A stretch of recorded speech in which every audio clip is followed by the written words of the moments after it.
Bardock survived, delivering powerful punches to the Destroyer and fierce kicks to the Demon God. Broly is my disciple, the Supreme God is my master, and the Grand Priest is my sworn brother. Chapter 1. Unexpected Rescue. In a distant, sacred realm of the universe, a man sporting a mohawk hairstyle and a white-haired, red-skinned elder silently observed a man lying on the ground. This man was covered in blood, his battle suit tattered, a brown tail curled up, and he was gravely unconscious, teetering on the brink of death. Lord Kaioshin, I fail to understand why you would intervene to save this man named Bardock, who is merely a lowly being from the lower realms. Why bring him to the sacred Kaioshin realm? The red-skinned middle-aged elder, known as Jaibite, looked perplexed. Jaibite, my decision to save him stems primarily from his earlier act of fearless defiance for his people, said Kaioshin Shin, gazing at the barely alive Bardock with admiration. The Saiyan race is known for its bloodthirst and warlike nature, having committed numerous heinous acts. Almost all Saiyans are cold-hearted, viewing human emotions as worthless, yet Bardock is an exception. Unlike other Saiyans, who are devoid of compassion, he dared to rise against the cosmic tyrant Frieza for the sake of his people, and he did not relent until his last breath. For this reason alone, I felt compelled to save him. In truth, Kaioshin's decision to rescue Bardock was not driven by particular interest in the Saiyans. As a Kaioshin, he had countless planets to observe and manage. He merely chanced upon the scene of Frieza annihilating planet Vegeta. He was well aware of the notorious reputation of the Saiyan race throughout the universe. Even without Frieza, the Saiyans' way of life would inevitably lead to their destruction. However, Bardock made him see things differently, prompting him to make an exception and save him, as he did not wish to see such talent perish. Jaibite, hurry and treat him. He won't last much longer, Kaioshin urged, sensing Bardock's fading life force. Understood. Jaibite refrained from further comment, his palm glowing with a green light as Bardock's injuries visibly began to heal. Kakaluot. Bardock felt as though he had been lost in an incredibly long dream. In this dream, he witnessed his youngest son defeating Piccolo Daimao and saw his two children fighting each other. He even witnessed Prince Vegeta being bested by his youngest son, who transformed into a Super Saiyan and triumphed over Frieza. It felt as though he had lived through every moment, as Sun Wukong's life experiences were etched into Bardock's mind. Every character and event that Sun Wukong encountered was crystal clear. Defeating Frieza, battling the ultimate android Cell, vanquishing Majin Buu, and forming bonds with the god of destruction Beerus, as well as sharing laughter with the Omni King. All these experiences, even those from different timelines, were vividly imprinted in Bardock's consciousness, such as Super Saiyan 4 and Super Saiyan God. I never imagined that Kakaluo would achieve such greatness. I am truly amazed. Bardock observed his youngest son transform from a mere child into a being comparable to the gods. Bardock, you have finally awakened. As Bardock reflected on the memories swirling in his mind, a gentle voice reached his ears. Upon hearing this voice, Bardock abruptly opened his eyes. Before him stood two unfamiliar, yet familiar figures. Why did they seem familiar? Because he had seen these two in the memories within his mind. Kaioshin Shin? Bardock sat up suddenly, his sharp gaze scanning the surroundings. To his astonishment, he recognized this place and exclaimed, "Is this the Kaioshin realm? Are you the Kaioshin? Did I not die? Why am I here?" Bardock found it hard to believe. He distinctly remembered dying at Frieza's hands, yet here he was. Furthermore, the memories of Kakaluot's life experiences in his mind. Could they be real? Bardock felt confused, while Kaioshin and Jaibite were taken aback. You know Lord Kaioshin? And you recognize this as the Kaioshin realm? Incredible, Jaibite exclaimed in shock. How could this mere Saiyan possess knowledge of such exalted deities? Mr. Bardock, though I am uncertain how you know my identity, this is indeed the Kaioshin realm, Kaioshin Shin stated after a moment of astonished contemplation. You were on the verge of death at Frieza's hands. I sent Jaibite to rescue you and bring you here. I see. Bardock nodded, his thoughts racing. So he had not died. But what about the memories of Kakaluot? Were they truly the events of Kakaluot's past and future? If so, could he prevent those two troublesome brothers from killing each other? With this thought, Bardock felt a surge of excitement and quickly said, Lord Kaioshin, may I ask for your assistance with something? His immediate priority was to confirm the timeline, so he could proceed with his next steps. Please, Mr. Bardock, go ahead, Kaioshin responded amiably, without refusal. I wish to inquire, what year does the current time correspond to in Earth's calendar? Bardock was unaware of how long he had been unconscious. He merely sought to clarify the present timeline. Presumptuous. How could Lord Kaioshin condescend to assist you with such trivial matters? Jaibite huffed, finding Bardock's lack of decorum offensive. Jibite. Kaioshin warned him with a glance before smiling and adding, "If we were to reference Earth's calendar, it would be the year 762 of the age." "What? Year 762 of the age? Does that mean that 20 years have passed since you rescued me?" Bardock was taken aback, realizing he had been unaware that 2 decades had elapsed since his rescue. "Indeed, I too find it perplexing. At the time, your injuries had completely healed, yet you remained unable to awaken. It was only just now that you regained consciousness." The Kaioshin, being a deity, perceives time differently. 20 years may seem significant to humans, but to a god, it is merely the blink of an eye. It must be related to the content of the dreams. Bardock has now regained his composure, realizing that the cause of his 2-decade-long unconsciousness lies in the life experiences of Kakarot within his dreams. Suddenly, Bardock's pupils constrict as if an idea strikes him. He hastily exclaims, "Master Kaioshin, please send me back to Earth. I have urgent matters to attend to." Bardock suddenly recalls that the year 762 in the age of the universe marks the very moment that the insufferable lad Raditz arrived on Earth. "Damn, how fortuitous." "You are quite rude," Jebit remarks as he observes Bardock's audacity. He is about to voice his displeasure when the Kaioshin intervenes. The Kaioshin replies with a smile, "Certainly, this is quite simple. I shall have Jebit use instant transmission to send you to Earth right away." "Thank you, Master Kaioshin. I, Bardock, owe you a favor. Should you ever require assistance, I shall not hesitate to respond." Bardock gazes deeply at the Kaioshin, aware from Kakarot's life experiences that although the deity appears somewhat timid, he possesses a commendable character. "Very well. I hope we shall meet again someday." The Kaioshin bids farewell to Bardock and signals to Jebit with a glance. Jebit lets out a disdainful huff, reluctantly seizing Bardock, and in an instant, they vanish from sight. What an intriguing fellow. I sense a glimmer of hope in him. Perhaps in the future, his assistance will indeed be necessary. The Kaioshin gazes at the stars, murmuring to himself. Chapter 2. I am your father that will be all. By the way, I shall provide you with a change of attire. I wish you good fortune. Above a vast expanse of grassland on Earth, Jebit let out a disdainful snort, casting aside Bardock, and in an instant vanished. This uncle. Bardock found himself at a loss for words. Jebit's attitude towards him was rather poor, yet the man was undeniably righteous. Boom! Boom! Boom! A cacophony of thunderous roars erupted from a distance. Bardock's gaze sharpened. He realized that his 2 children were engaged in a deadly struggle against one another. With little time to ponder, Bardock hastily soared towards the scene. "Piccolo, Uri, I can barely hold on." On the uneven grassland, Goku clung desperately to Raditz. His voice a frantic cry. Raditz was far too powerful. Even united with Piccolo, they were no match for him, as they were on entirely different levels. Seizing the opportunity, Goku resolved that even if he were to perish, he would take his opponent down with him. "Wait, Kakarot. I am your elder brother. Are you truly willing to kill me for the sake of this foolish planet?" Raditz exclaimed, panic-stricken, struggling relentlessly but unable to break free. "Huh. To eliminate 2 formidable foes in one fell swoop will be most advantageous for me." Piccolo's energy surged to its zenith, his fingers coalescing with a violet glow. "Special beam cannon!" Piccolo roared, thrusting his finger forward, unleashing a spiraling wave of purple light aimed at Raditz and Goku. "Stop!"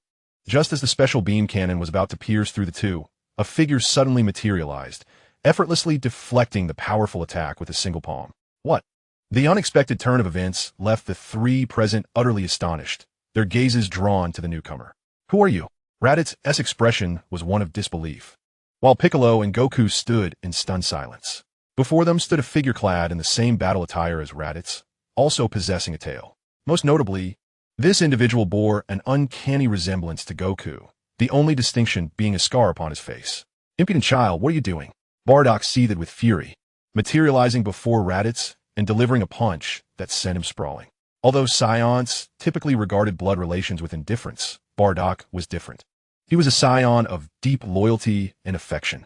Witnessing his children engaged in a brutal conflict stirred profound sorrow within him. "Are you also a Saiyan?" "Who are you?" Piccolo questioned, his mind in tumult. The aura emanating from the figure was terrifying, far surpassing Raditz's, if this were an enemy. Victory was implausible.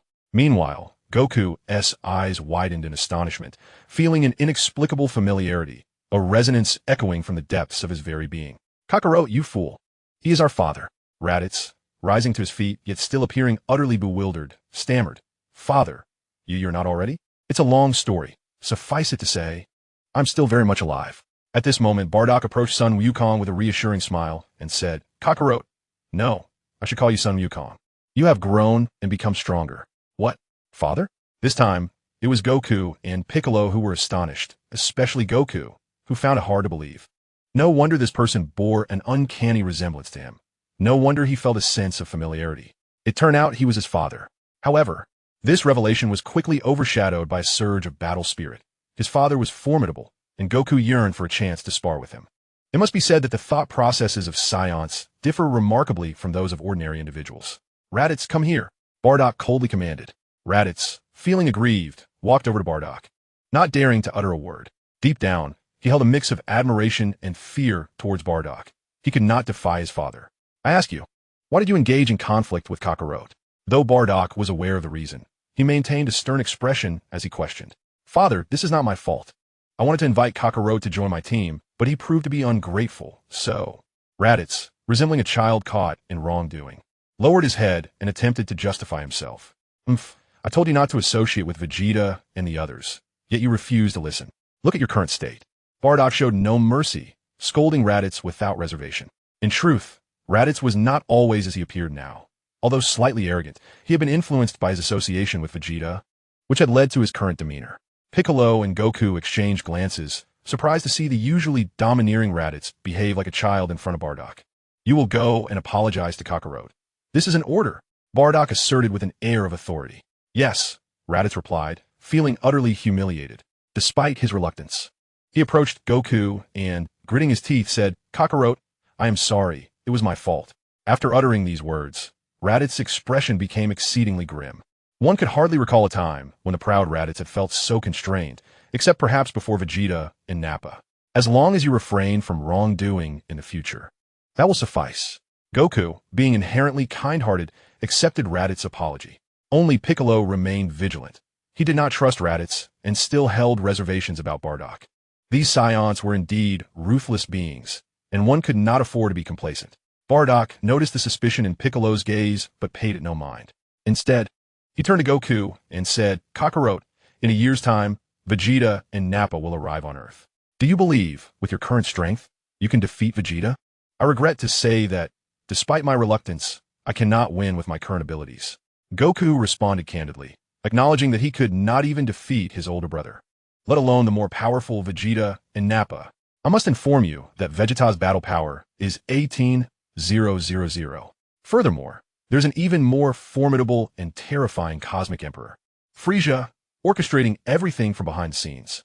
We Saiyans must cease our internal strife and unite to overthrow Frieza. Cosmic Emperor? Frieza? Wukong and Piccolo were utterly astonished. Although they were unfamiliar with Frieza, they instinctively recognized the name as that of a formidable adversary. Father, do not act impulsively. That is Frieza, someone even Vegeta cannot contend with. Raditz was acutely aware of Frieza's terrifying prowess, his heart trembling with fear. If I can resist him once, I can resist him again, he thought. In contrast, Bardock remained remarkably composed, stating calmly, as long as the remaining Saiyans unite and train diligently, we can indeed overcome Frieza. Our potential as Saiyans is boundless. However, Raditz struggled to fathom this, feeling as though his arrival on Earth was a harbinger of doom. Mr. Piccolo, could you please gather the Dragon Balls? I know of a place where we can rapidly enhance our strength, Bardock proposed. Also, assemble your friends. I intend to elevate your combat abilities.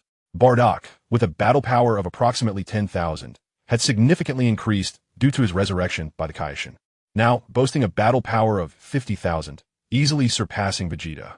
Yet, to confront Frieza's staggering 12 billion in battle power was still far from sufficient.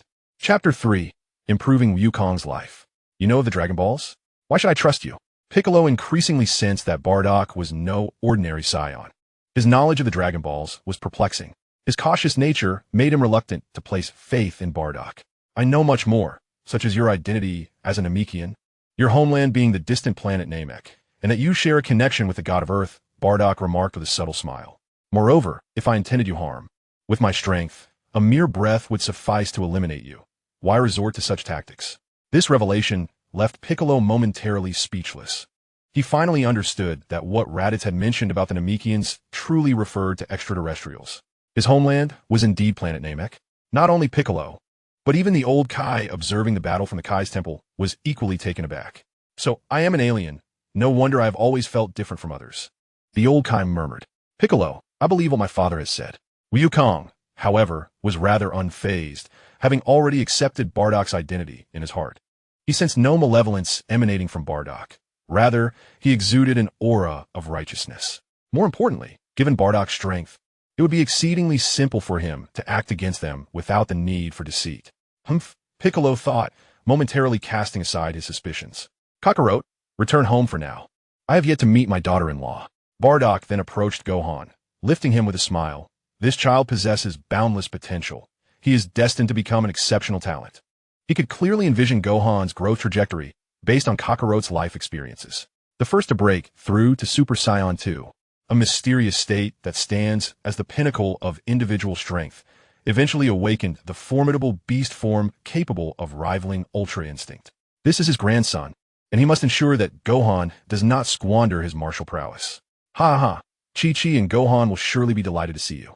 Goku chuckled heartily, then turned to Piccolo and said, Piccolo, could you please inform Krillin and the others of the situation? Then, let's locate the Dragon Balls so that we may strengthen ourselves together. He felt a profound curiosity about the place Bardock had mentioned, where one could rapidly increase their power. And he yearned to train there immediately. Humph, I will not be defeated by you again, son Goku, Piccolo retorted with a haughty snort, soaring into the sky. This time, he had suffered a crushing defeat, not only facing the formidable Raditz, but also the even more terrifying Bardock, which proved unbearable for his pride. He resolved to train diligently to surpass these three. All right, Kakarot, lead the way, Bardock commanded. And you, Raditz, show some respect. Treat Kakarot's family well in the future, or you shall regret it. Raditz felt a pang of despair. Why was there such a stark contrast in the treatment of the two brothers? However, it was precisely due to Bardock's influence that Raditz's once brutal nature began to gradually transform. Bowsy Mountain, we're back, Goku exclaimed with excitement, shouting even before reaching the door. Welcome back. Did you have fun with Master Roshi? Chi-Chi, dressed in an apron and wielding a spatula, froze in astonishment as she opened the door. Huh, who is this? She was taken aback by the sight of a fierce-looking, long-haired man, and even more astonishing was another man who looked exactly like Goku, cradling Gohan in his arms. Kiki, allow me to introduce, this is me, my elder brother Raditz. Goku paused, smiling as he added, and this is my father, Bardock. What? Elder brother? Father? Chi-Chi gasped in shock, but quickly regained her composure and politely said, Oh dear, elder brother, it's a pleasure to meet you both. I-am Kiki. This was her first encounter with Goku's family. She had never heard him mention them before, and today's revelation was astonishing, especially since they resembled him so closely. Those two prominent tails were the best proof. Raditz gave a cold snort in response, unaccustomed to such familial warmth. Yet he involuntarily recalled the love his mother had shown him in his childhood. However, the thought of his mother, Jine, already deceased, filled him with an undeniable sense of loss. Among the entire Saiyan race, only Jine had genuinely cared for him. Illo, Kiki, I sincerely thank you for taking care of my child and for giving birth to the lovely Gohan. Bardock smiled warmly. Oh my, don't just stand there, come inside. I must prepare more dishes. Chi-Chi quickly ushered Bardock into the house and hurried to the kitchen, clattering pots and pans as she began to cook. She is well aware of the daunting appetite of the Saiyans. It seems that a month's worth of provisions may soon be depleted. Alas, the family is in dire straits. Upon entering, Bardock observed the stark simplicity of Goku's home and resolved to assist him in enhancing his living conditions, as a gesture of goodwill for his daughter-in-law. However, he needed to devise a plan to acquire substantial wealth. As a Saiyan, he had never given much thought to monetary matters. Yet through Goku's life experiences, he understood that Goku's upbringing was far from affluent. This very reality fueled Chi-Chi's fervent desire for Gohan to pursue education, a situation Bardock was determined to prevent from unfolding. At that moment, Gohan stirred from his slumber. His eyes immediately fell upon Bardock, who bore an uncanny resemblance to his father, alongside the fearsome Raditz. This sight startled Gohan, prompting him to wail, while Raditz displayed a look of impatience, and Bardock offered a gentle smile. It took considerable effort for Goku to soothe Gohan back to calmness. Upon learning that Bardock was his grandfather, Gohan's face brightened, and his fear of Raditz began to wane. Children, after all, experience emotions that come and go with great swiftness.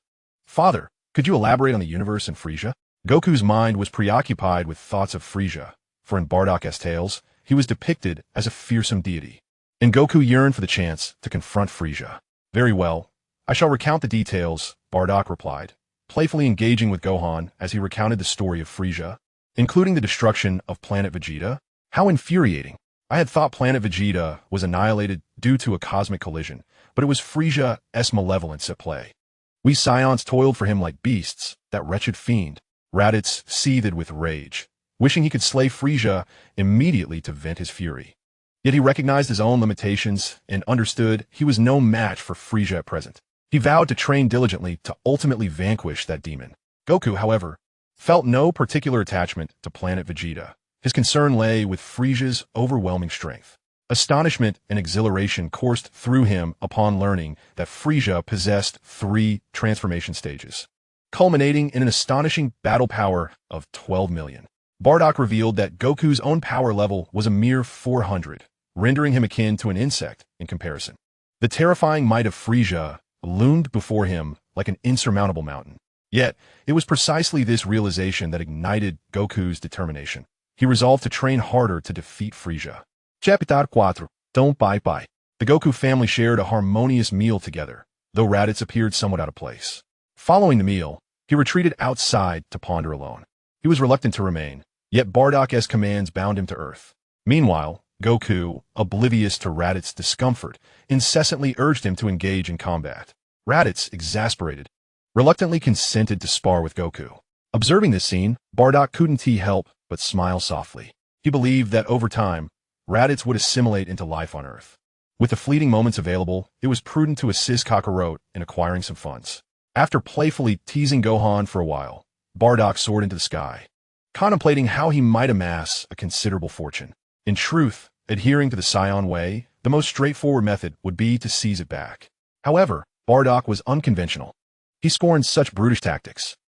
Perhaps he could consult the Namekian deity at the temple. The thought of the old god residing there suddenly struck him, and in an instant, he unleashed his energy, a white aura streaking across the heavens like a comet. What a potent scent of blood! Just as Bardock flew at high speed, a sharp, acrid smell of blood invaded his nostrils. Frowning, he halted his flight and gradually descended. He arrived at an opulent private estate, resplendent with luxurious possessions of every kind. Yet, the estate was now a scene of carnage, blood flowing like a river, with bodies strewn everywhere, none intact. Further ahead, Bardock beheld a figure with braided hair, adorned in a pink martial arts uniform emblazoned with the character for kill on the back. His right hand replaced by a mechanical prosthetic. Could it be Tao Pai Pai? This distinctive attire was familiar to Bardock from Goku's past encounters. This was the longtime adversary of his son, the world's foremost assassin, Tao Pai Pai. He had not anticipated encountering him here. Tao Pai Pai, oblivious to Bardock's presence, was currently grasping a hefty individual, a cruel smile curling at the corners of his mouth as he said, "Rest easy, your wealth shall be safeguarded by me. Why, you're violating the code of conduct. I am your employer." The fat man cried in horror. But his voice was silenced the next moment as Tao Pai Pai severed his head with a swift stroke. How tiresome, Bardock mused. Tao Pai Pai clapped his hands, reveling in the newfound riches of this exceedingly wealthy employer, instantly elevating himself to the status of a top-tier magnate. Upon turning around, Tao Pai Pai was taken aback. He saw a man standing behind him, and upon recognizing the man's visage, he was struck with dread. "Es Son Goku?" Cold sweat trickled down his forehead. He was all too familiar with that face. The monstrous form he had assumed was a consequence of encounters with its owner. "You are mistaken. I'm not Son Goku." Bardock replied with a smile, "But Son Goku is my son." "What? You are Son Goku's father? No wonder you bear such a striking resemblance." Hearing that he was not facing Son Goku, Tao Pai Pai felt a wave of relief wash over him. As long as it wasn't Goku, he had no wish to linger in this place. His mind raced, and with a darkened expression, he inquired, "Then what brings you here? We have no quarrel." Yet, he secretly began to channel a tremendous amount of energy. "I happened to pass by, yet here you are, a hired assassin turning against your employer, displaying a complete lack of professional ethics." Bardock scoffed in disdain. "This is my concern and none of yours. Prepare to meet your end." However, Topai Pai remained unfazed, suddenly unleashing a wave of energy. Don't wave. Simultaneously, he made a swift escape, harboring no intention of confronting Bardock. Having been overshadowed by son Wukong, he thought to himself, if my son possesses such prowess, I can only imagine how formidable I must be. I cannot afford to provoke him. Instead, I shall retreat. What a despicable clown. Bardock let out a cold snort, effortlessly shattering the energy wave with a single slap, then vanished from sight, reappearing instantly to block Topai Bai's path. Gripping his neck with one hand and lifting him off the ground. How dare you attack me? Have you considered how you wish to perish? Bardock's gaze was icy. Even the former world's greatest assassin was reduced to a mere chick, vulnerable to slaughter in his presence. Spare my life, please. No, don't kill me. I can offer you all my wealth. I possess a fortune. Topai Bai's face turned pale, feeling as though a devil's hand had seized his throat. Oh. This remark caused Bardock to pause momentarily, taken aback by the unexpected offer of money. Very well. Surrender all your riches to me, and I shall grant you mercy. Bardock released Topai Bai, viewing him merely as an insignificant ant, indifferent to whether he was freed or not. Yes. Topai Bai gasped for breath, not daring to hesitate, as he relinquished all his savings and the various treasures he had amassed over the years to Bardock. Is this the universal capsule? Bardock marveled at the capsule in his hand, astonished. In the grand scheme of the universe, Earth is merely a remote planet with considerably primitive technology. Yet to his surprise, someone had devised such an invention. One must admit, Bulma is indeed a genius. Sir, may I take my leave now? Topai Bai's face was ashen, his heart aching at the loss of his years of accumulated wealth, now willingly surrendered. However, he dared not attempt to reclaim it, for life was far more precious than riches. Depart now, but should I learn of your misdeeds in the future, you will wish for death. Bardock issued a warning before soaring into the sky. Little did he know, due to today's encounter, Topai Bai truly ceased his wicked ways, choosing instead to live a reclusive life in the mountains. Raditz, my brother, you are truly formidable. No matter what I do, I cannot prevail against you. Wukong lay on the ground, drenched in sweat, having engaged in a vigorous battle with Raditz, albeit enduring a thorough thrashing. Raditz grunted, still unaccustomed to interacting with Kakarot, yet due to Bardock's influence, his demeanor had improved significantly. Whoosh! At that moment, a figure descended from the heavens. Bardock looked toward Wukong and inquired, Kakarot, where is Chi-Chi? I have something for you both. Kiki. Upon hearing the summons, Wukong promptly sprang to his feet and returned indoors to call out to Chi-Chi. Grandfather, what is it that you seek from me? Chi-Chi, still damp from her cleaning, stood before him. Is nothing of great consequence. Your marriage to Kakarot occurred in my absence, and since it was our first meeting, I wish to present you both with some gifts. Bardock produced the universal capsule he had obtained from Topai Bai and tossed it to the ground. With a resounding thud, a vast array of treasures cascaded forth, accompanied by an abundance of cash. To describe this fortune as merely a mountain of gold and silver would be an understatement. Such immense wealth could only be rivaled by the likes of the Brief family. Chapter 5. Journey to King Kai's planet. My word, so much money. Wukong and Raditz were somewhat oblivious to the value of riches, yet Chi-Chi was entirely different. Her eyes widened in astonishment. This was the first time she had ever laid eyes on such a fortune. By her estimation, the combined wealth of cash and jewels would last a lifetime. Grandfather, it would be disingenuous for me to say I'm not moved by this, Chi-Chi admitted. With such wealth, she could relieve herself of arduous labor and enjoy a life of comfort. Please keep this safe, and let us construct a larger house. Oh, and do build another for Raditz and me. We shall be residing on Earth henceforth. Bardock replied, furthermore, I must inform you that I will be taking Kakarot with me for a year of training, and I wish to bring Gohan along as well. He proceeded to explain the impending crises facing the Saiyans to Chi-Chi. Had Chi-Chi remained true to her original disposition, she would have vehemently opposed Gohan's training. However, circumstances had changed. In Wukong's presence, she could be tempestuous, but before Bardock, her elder who had bestowed such a generous gift, she felt compelled to relent. Moreover, it was only a year. After that, Gohan could catch up on his studies. With their newfound wealth, they could afford the finest tutors. I have no objections. But once peace is restored, Gohan must commit to his studies, she stipulated. Very well, I promise you that, Bardock replied with a slight smile. He had no intention of transforming Gohan into a training fanatic like Wukong, but he was determined to ensure that his martial skills did not overshadow his education. Wukong, standing nearby, discreetly gave Bardock a thumbs up. Dad is truly remarkable. he effortlessly handled Chi-Chi. Gohan's eyes gleamed with admiration as he gazed at Bardock. At his tender age, he still imagined adventures ahead, unaware of the rigorous training that awaited him. Kakarot, lead the way to Master Roshi's, so we may await Piccolo's return with the Dragon Balls. Bardock instructed as he lifted Gohan into his arms. All right, let us depart at once. Wukong exclaimed, brimming with enthusiasm, as he transformed into a streak of light, soaring toward the heavens. Raditz and Bardock followed closely behind. Their pace was swift, and it wasn't long before they arrived at Master Roshi's island. At that moment, the Turtle Hermit's island was abuzz with activity, as Krillin and Piccolo searched for the Dragon Balls, while Bulma, Yamcha, Tan, and Kairatsu were present as well. Upon the arrival of Raditz, an air of dread enveloped the onlookers, who cast unfriendly glances in his direction. Raditz, however, remained unfazed, standing aloof with a cold demeanor. As the Dragon Ball warriors learned from Goku's introduction that Bardock was his father, astonishment rippled through the crowd. Tien and others felt the immense aura emanating from Bardock, their hearts trembling in awe. Such formidable energy. Indeed, Goku's father was extraordinary. In stark contrast to their hostility towards Raditz, the warriors greeted Bardock with warmth and enthusiasm. Just then, two figures descended from the sky, Piccolo and Krillin. Greetings, Mr. Bardock. I'm Krillin. A pleasure to meet you, he said politely, too intimidated to engage with Raditz, but exuding friendliness towards Bardock, having been informed by Piccolo of Bardock's benevolent nature. Bardock nodded in acknowledgement, and then turned his gaze towards Piccolo, stating, without further ado, let us summon the Eternal Dragon. Piccolo nodded and proceeded to invoke the dragon. Suddenly, the sky darkened, and brilliant bolts of golden lightning illuminated the atmosphere as the colossal form of the Eternal Dragon materialized. Is this the Eternal Dragon? Though not immensely powerful, the sense of oppression is palpable, Bardock mused, his eyes reflecting surprise. State your wishes. I can fulfill any one wish. The dragon's deep voice resonated through the heavens. The Dragon Ball warriors turned their attention to Bardock.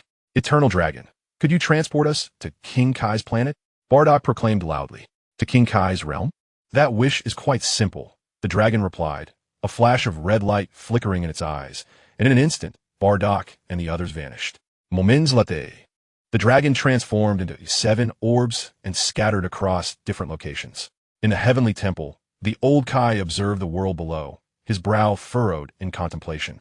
Who exactly is Bardock? How does he possess knowledge of King Kai? He pondered, sensing an enigmatic aura surrounding Bardock, as if he held boundless wisdom. Regardless, Bardock is not malevolent, Bubbles interjected. In a year's time, the Saiyans will invade. Goku and his friends are Earth's hope. Indeed, let's hope they acquire true skills under King Kai's tutelage.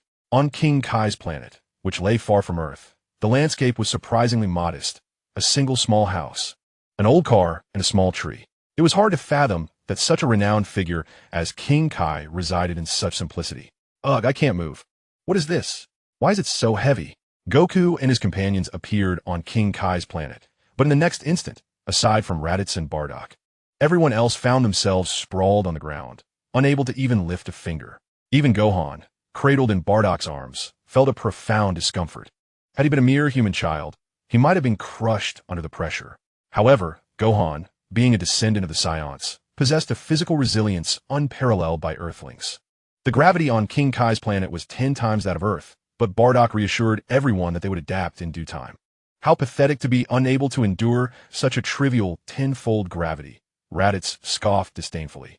Father and brother are truly formidable. They remain unaffected. Goku, ever the optimist, managed to stand with some effort compared to the others. That's because the gravity on our home planet, Vegeta, is similar to this, Raditz remarked with a dismissive sneer. How infuriating.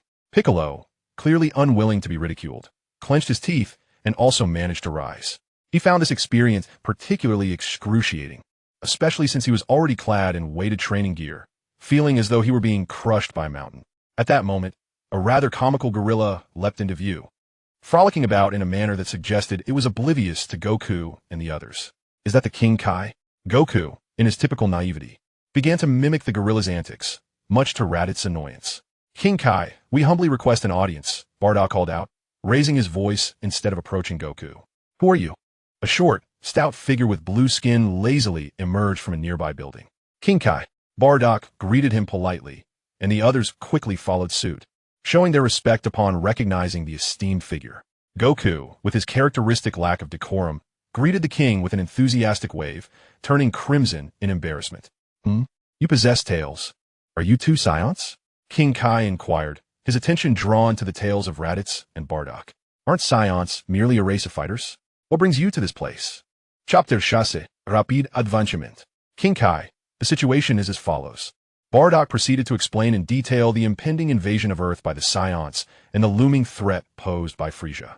Thus, I implore you, King Kai, to teach us the Kaioken and Spirit Bomb techniques.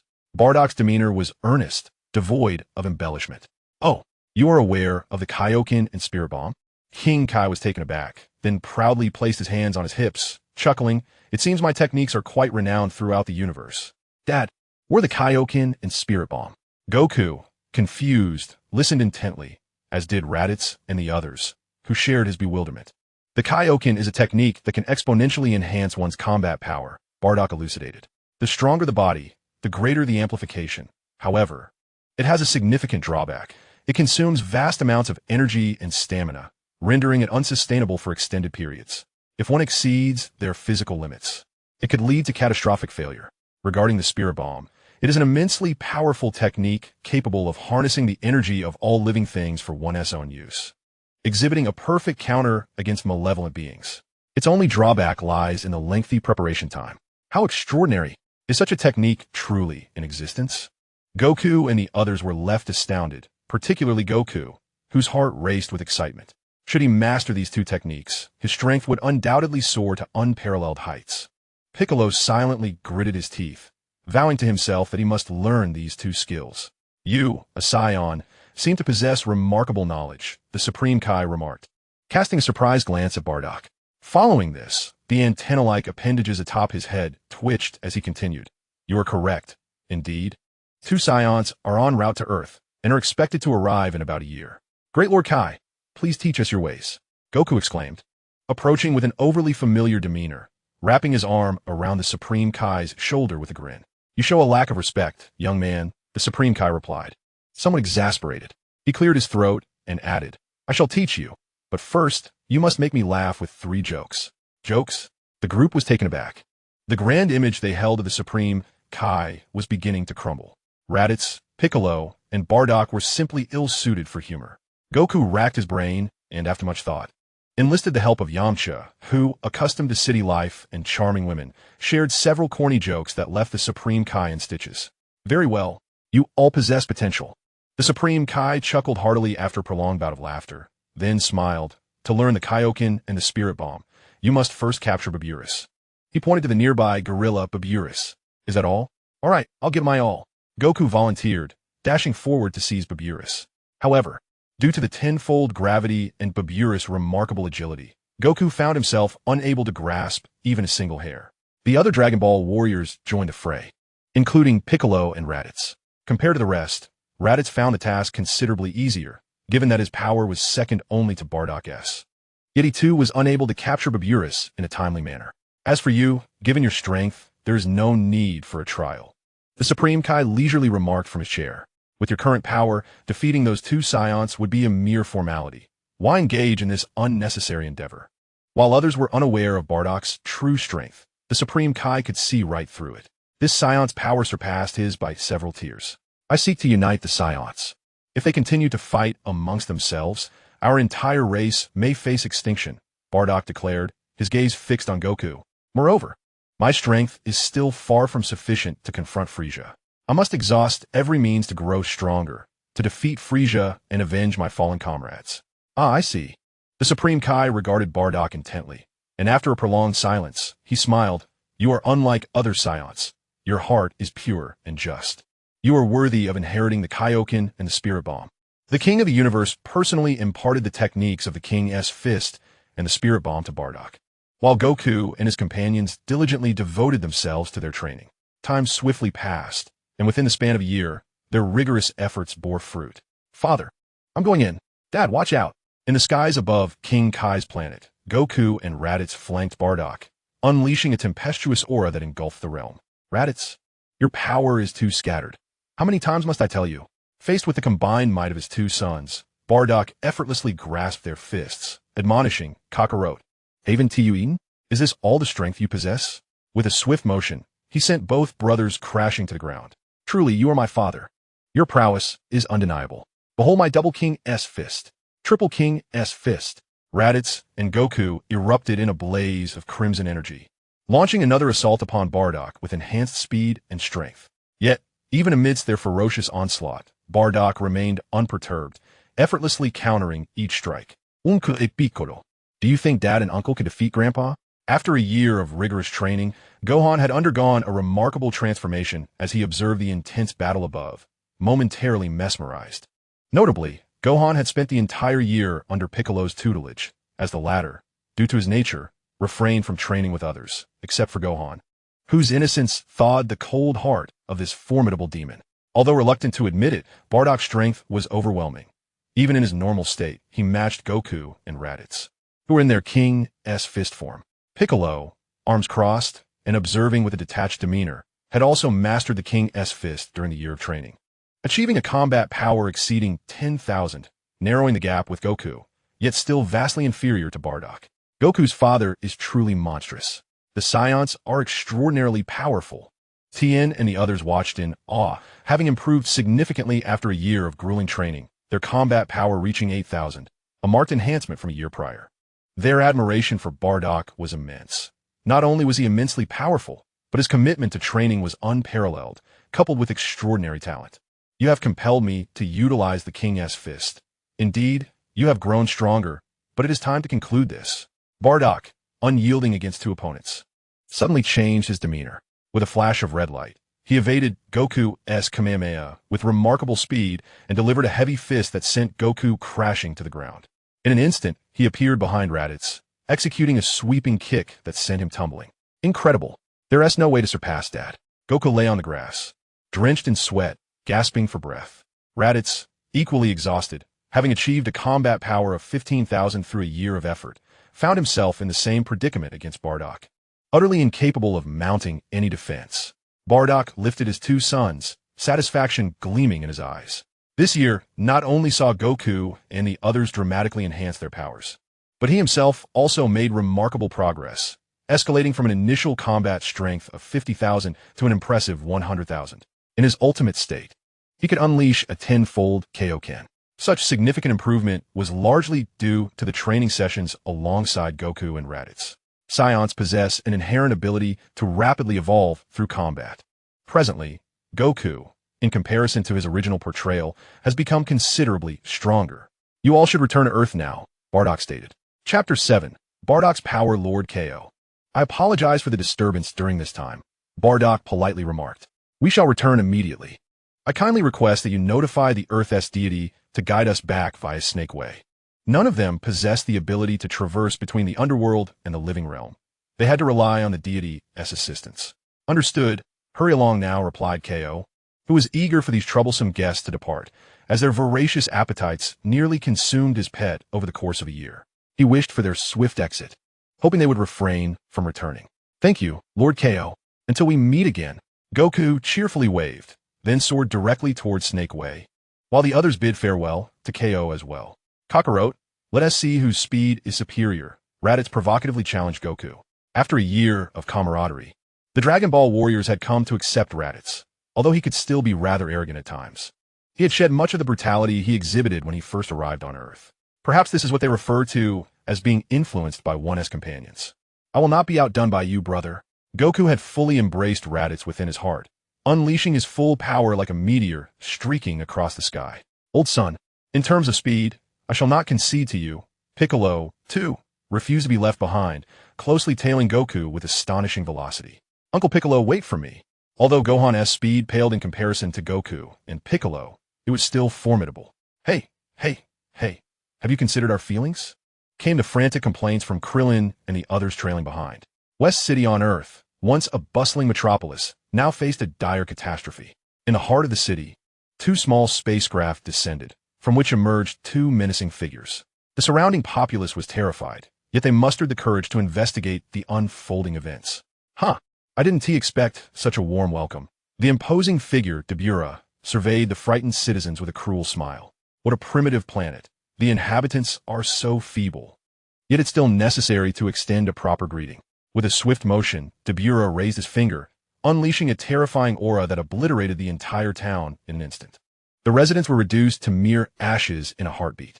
Oh dear, perhaps I overdid the greeting. Dabura chuckled heartily as he admired his handiwork. Oomph. Do you not realize that your foolish greeting may very well lead to the destruction of the Dragon Balls? You shall not find it amusing when that time comes. Vegeta cast a cold glance at Nappa, clearly displeased with his behavior. Yes, I apologize, Vegeta. Nappa instantly recognized his overconfidence, beads of sweat forming on his brow. Too afraid to utter a word. Let us first locate the Namekian and inquire about the whereabouts of the Dragon Balls. Vegeta activated the scouter dangling from his ear, yet found nothing. Strange, why does this planet not display any formidable combat power? Could it be that they are hiding in fear? Vegeta felt a wave of irritation. All he desired was to find the Dragon Balls and wish for eternal life. Oomph. Then we shall wreak havoc in every corner and see if they dare to remain hidden. No sooner had Nappa spoken these words than darkness enveloped him. His massive form sent hurtling backward, crashing into the ground and creating a substantial crater. Soon after, several figures descended from the sky. Who dares to ambush me? Nappa bellowed furiously, wiping the dust from his mouth and glaring ahead, only to be struck dumb the next moment. Raditz? Bardock? How could this be? Raditz, you're alive? And Bardock, how is this possible? Vegeta's expression mirrored his astonishment. Hadn't Raditz been slain by the Namekian and Kakarot? Why did he appear now? And Bardock? Hadn't he perished 2 decades ago? Though not contemporaries, both Vegeta and Nappa recognized Bardock. Despite being a low-class warrior, his strength was formidable. How could he possibly be here on Earth? Vegeta and Nappa, once mere children, had grown up. Bardock smiled. In his eyes, both Vegeta and Nappa were merely juniors. It had been a long time, Prince Vegeta, Nappa. In the past, Raditz would never have dared to speak in such a manner, but now, emboldened by his newfound strength and with his father-esque backing, he felt no need to bow before them. What incredible power! Gohan, Piccolo, and Krillin, filled with astonishment, turned their gazes toward Vegeta. The aura of this diminutive warrior was terrifying, surpassing even Goku's. As for Nappa beside him, they paid him little mind. I truly wish to engage this fellow in battle. Goku was equally exhilarated, sensing Vegeta's overwhelming strength, which eclipsed his own. Oh, Raditz. It has been a year since we last met. Your abilities seem stagnant, though your bravado remains unshaken, Vegeta remarked coolly, a sardonic smile playing on his lips. Do you believe that with Bardock as your support, you have the right to speak to this prince in such a manner? How laughable. Oomph, Raditz, your demise is imminent. Nappa grinned maliciously. Let me see if your combat power is as formidable as your words. Nappa activated his scouter, and upon viewing the readings, he could not help but burst into laughter, mocking a mere 5,000 in combat power. And you dare boast here? He simultaneously scanned the others with his detector, discovering that their combat power hovered around 1,000, which elicited an incessant chuckle from him. Were these individuals merely jesters? Vegeta, I comprehend your intentions. Bardock stated as he stepped forward. You seek eternal life through the Dragon Balls to vanquish Frieza, but such measures are unnecessary. If we Saiyans unite, defeating Frieza is not beyond our reach. Throughout, he never regarded Vegeta as an adversary. His aim was to rally all Saiyans together. Bardock, who do you think you are? You have no inkling of Frieza's terror, Vegeta retorted through gritted teeth. Moreover, with your meager numbers, you believe you can confront Frieza? You cannot even best me. Is this not a source of amusement? The arrogant Vegeta held Goku and the others in utter disdain. Is that so? It appears you require a demonstration to comprehend your place, Bardock observed, now realizing that Vegeta's disdain stemmed from their relatively low combat power, leading him to dismiss their worthiness. This is easily rectified. Utilize your detector to ascertain my strength. Bardock's voice thundered as a formidable energy erupted from within him, unleashing a terrifying wave that sent everyone reeling backward. What? A combat power of 50,000, and it continues to rise? Vegeta and Nappa appeared utterly astonished, the numbers on the detector escalating until it ultimately exploded. They were horrified. How could a mere Bardock possess such overwhelming strength? Chapter 8. Vegeta's worldview shattered. Incredible. Father's energy is tremendous. Truly, he is remarkable. Goku and the others were witnessing Bardock unleash such potent energy for the first time, and their astonishment was palpable. How about now? Can we converse calmly? Bardock reined in his energy and smiled, adding, by the way, that was merely half of my power. Damn it. Vegeta's eyes blazed with fury, his pride deeply wounded. He was the prince of the Saiyans, yet here was an aging relic who far surpassed him. This was nothing short of absurd. Let us not forget, these Earthlings could easily defeat Nappa. Bardock continued to undermine him. Vegeta, my two sons, either of whom is not weaker than you, believe it or not. Impossible. These Earthlings think they can defeat me? Nappa seethed, indignant at Bardock's words. For he was a renowned Saiyan warrior. How could mere Earthlings hope to conquer him? Humph, Bardock, do not underestimate others. Vegeta regained his composure and coldly remarked, Nappa, did you not bring the seeds for the cultivators? Let them entertain these Earthlings while Bardock plays the fool. Ah, that is an excellent idea. Naba was momentarily taken aback, then, with a sinister grin, scattered several seeds upon the ground, subsequently dripping a nurturing liquid onto each one. A miraculous transformation occurred as 5 diminutive, grotesque beings swiftly emerged from the earth.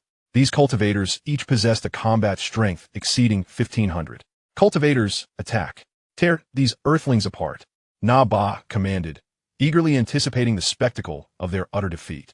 Although the Earthlings boasted a combat strength of around 2,000, they were no match for the swift and formidable cultivators. Let me swiftly eliminate these monsters. Goku, unable to restrain himself, eagerly prepared for action. Hold on, Goku. This time you shall not steal the limelight. Yamcha interjected, confidently asserting, it's always you who saves the Earth. As Earthlings, we too must demonstrate our prowess. After a year of training, coupled with Bardock as a sparring partner, the combat prowess of the Dragon Ball warriors had significantly increased compared to the original narrative. For instance, Yamcha's strength had remarkably soared to 8,000, rendering him quite formidable. Indeed, Goku, do not create chaos, Krillin added, pushing Goku aside. Damn it, tear apart these ant-like Earthlings. Naba fumed, his anger escalating as he observed the jovial demeanor of Goku and the others. Without a moment's hesitation, the cultivators surged forward. Come at me, Yamcha exclaimed, his spirit invigorated as he vanished into thin air, engaging one of the cultivators in fierce combat. Tien and the others likewise selected their opponents, and the air reverberated with the sounds of their clashes. Well, where'd he go? Gohan gasped, his eyes wide. Despite a year of training, most of it spent enduring Piccolo's rigorous training, he had yet to participate in a real battle. Fool, how have I taught you? Don't merely observe with your eyes. Feel with your heart, Piccolo scolded Gohan sharply. Ah, I understand now. Sora. Gohan replied, a look of shame crossing his face as he closed his eyes to concentrate. Gradually, he began to perceive the sounds of movement and combat around him. Soon after, he discerned the Dragon Ball warriors engaged in battle with the cultivators. The outcome is clear. How impressive! Gohan exclaimed suddenly, realizing that Krillin and the others had dispatched all the cultivators effortlessly. Indeed, as soon as Gohan spoke, Krillin and the others appeared, their faces reflecting ease and composure. In stark contrast, the 5 cultivators lay battered and bruised on the ground, utterly devoid of combat capability. What? How is this possible? Naba's eyes widened in disbelief. What on earth is happening? Though these Earthlings have a slight edge in strength, they shouldn't have been defeated so swiftly. Nappa promptly donned the new detector, placing it against his ear, and gazed at the numbers displayed, utterly astonished. A battle power of 8,000? Even the weakest among them possessed 5,000? Nappa began to question his existence. Damn it, these Earthlings can freely control their battle power. Vegeta crushed the detector in his hand, his expression darkening as he commanded, Nappa, you take care of the Earthlings. If you fail, you need not return. Vegeta's worldview began to unravel. When did these insignificant beings nearly rival the prince of all Saiyans? It was utterly absurd. Yes, Nappa's eyes reflected a hint of trepidation. He understood that Vegeta was not jesting. Should he fail to handle these Earthlings, he might indeed face Vegeta's wrath. Such acts of fratricide were not uncommon among the Saiyans. Be cautious, you lot. While your strengths are comparable to Nappa's, he hails from a prestigious lineage and should not be underestimated. Raditz warned Krillin and the others, having no intention of intervening himself. His battle power had already soared to 15,000, making Nappa no match for him. His sights were set solely on Vegeta. Fear not, we shall defeat him. Krillin and the others replied, their expressions grave. Nappa's aura was overwhelmingly potent, his muscular physique exuding an intense pressure. He was indeed a formidable adversary. You shall strike first. Without a moment's hesitation, Nappa, despite his massive frame, moved with remarkable agility, darting towards Chaozu and delivering a powerful punch. Chaozu, be careful. What? Faced with the sudden onslaught from Nappa, Chaozu's face flickered with panic, yet he reacted swiftly.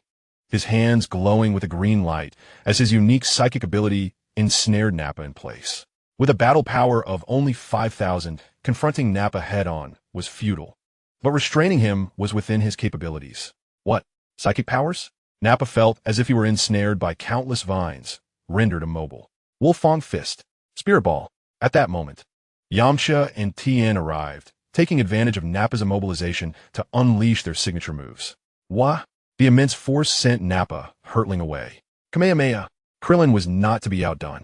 Following up with his own Kamehameha, the formidable energy shattered Nappa's battle attire, propelling him through the air and crashing him into several mountains. Damn you wretches! Nappa, seething with rage after enduring a barrage of attacks, soared from the rubble into the sky, gathering a potent, searing energy in his fingertips before slashing downward. Boom!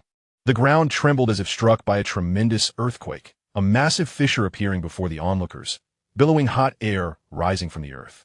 Fortunately, Krillin and the others, with their agility, evaded the attack. Chapter 9. The Fateful Showdown. How perilous! Such destructive power! Krillin wiped the cold sweat from his forehead. This Saiyan was indeed formidable. Had he been a moment slower, he might have sustained severe injuries. TCH, what a useless fool. Vegeta, standing nearby, was already growing impatient. Nappa, sensing Vegeta's displeasure, felt a surge of panic within. I shall eliminate you all. Nappa understood he had to give his all, otherwise his life would be forfeit. He plummeted from the heights, his fists seemingly imbued with the force of 1,000 men, striking fiercely at Tien. Unfazed, Tien raised his left arm to block the blow, yet the sheer power of it sent him reeling backward.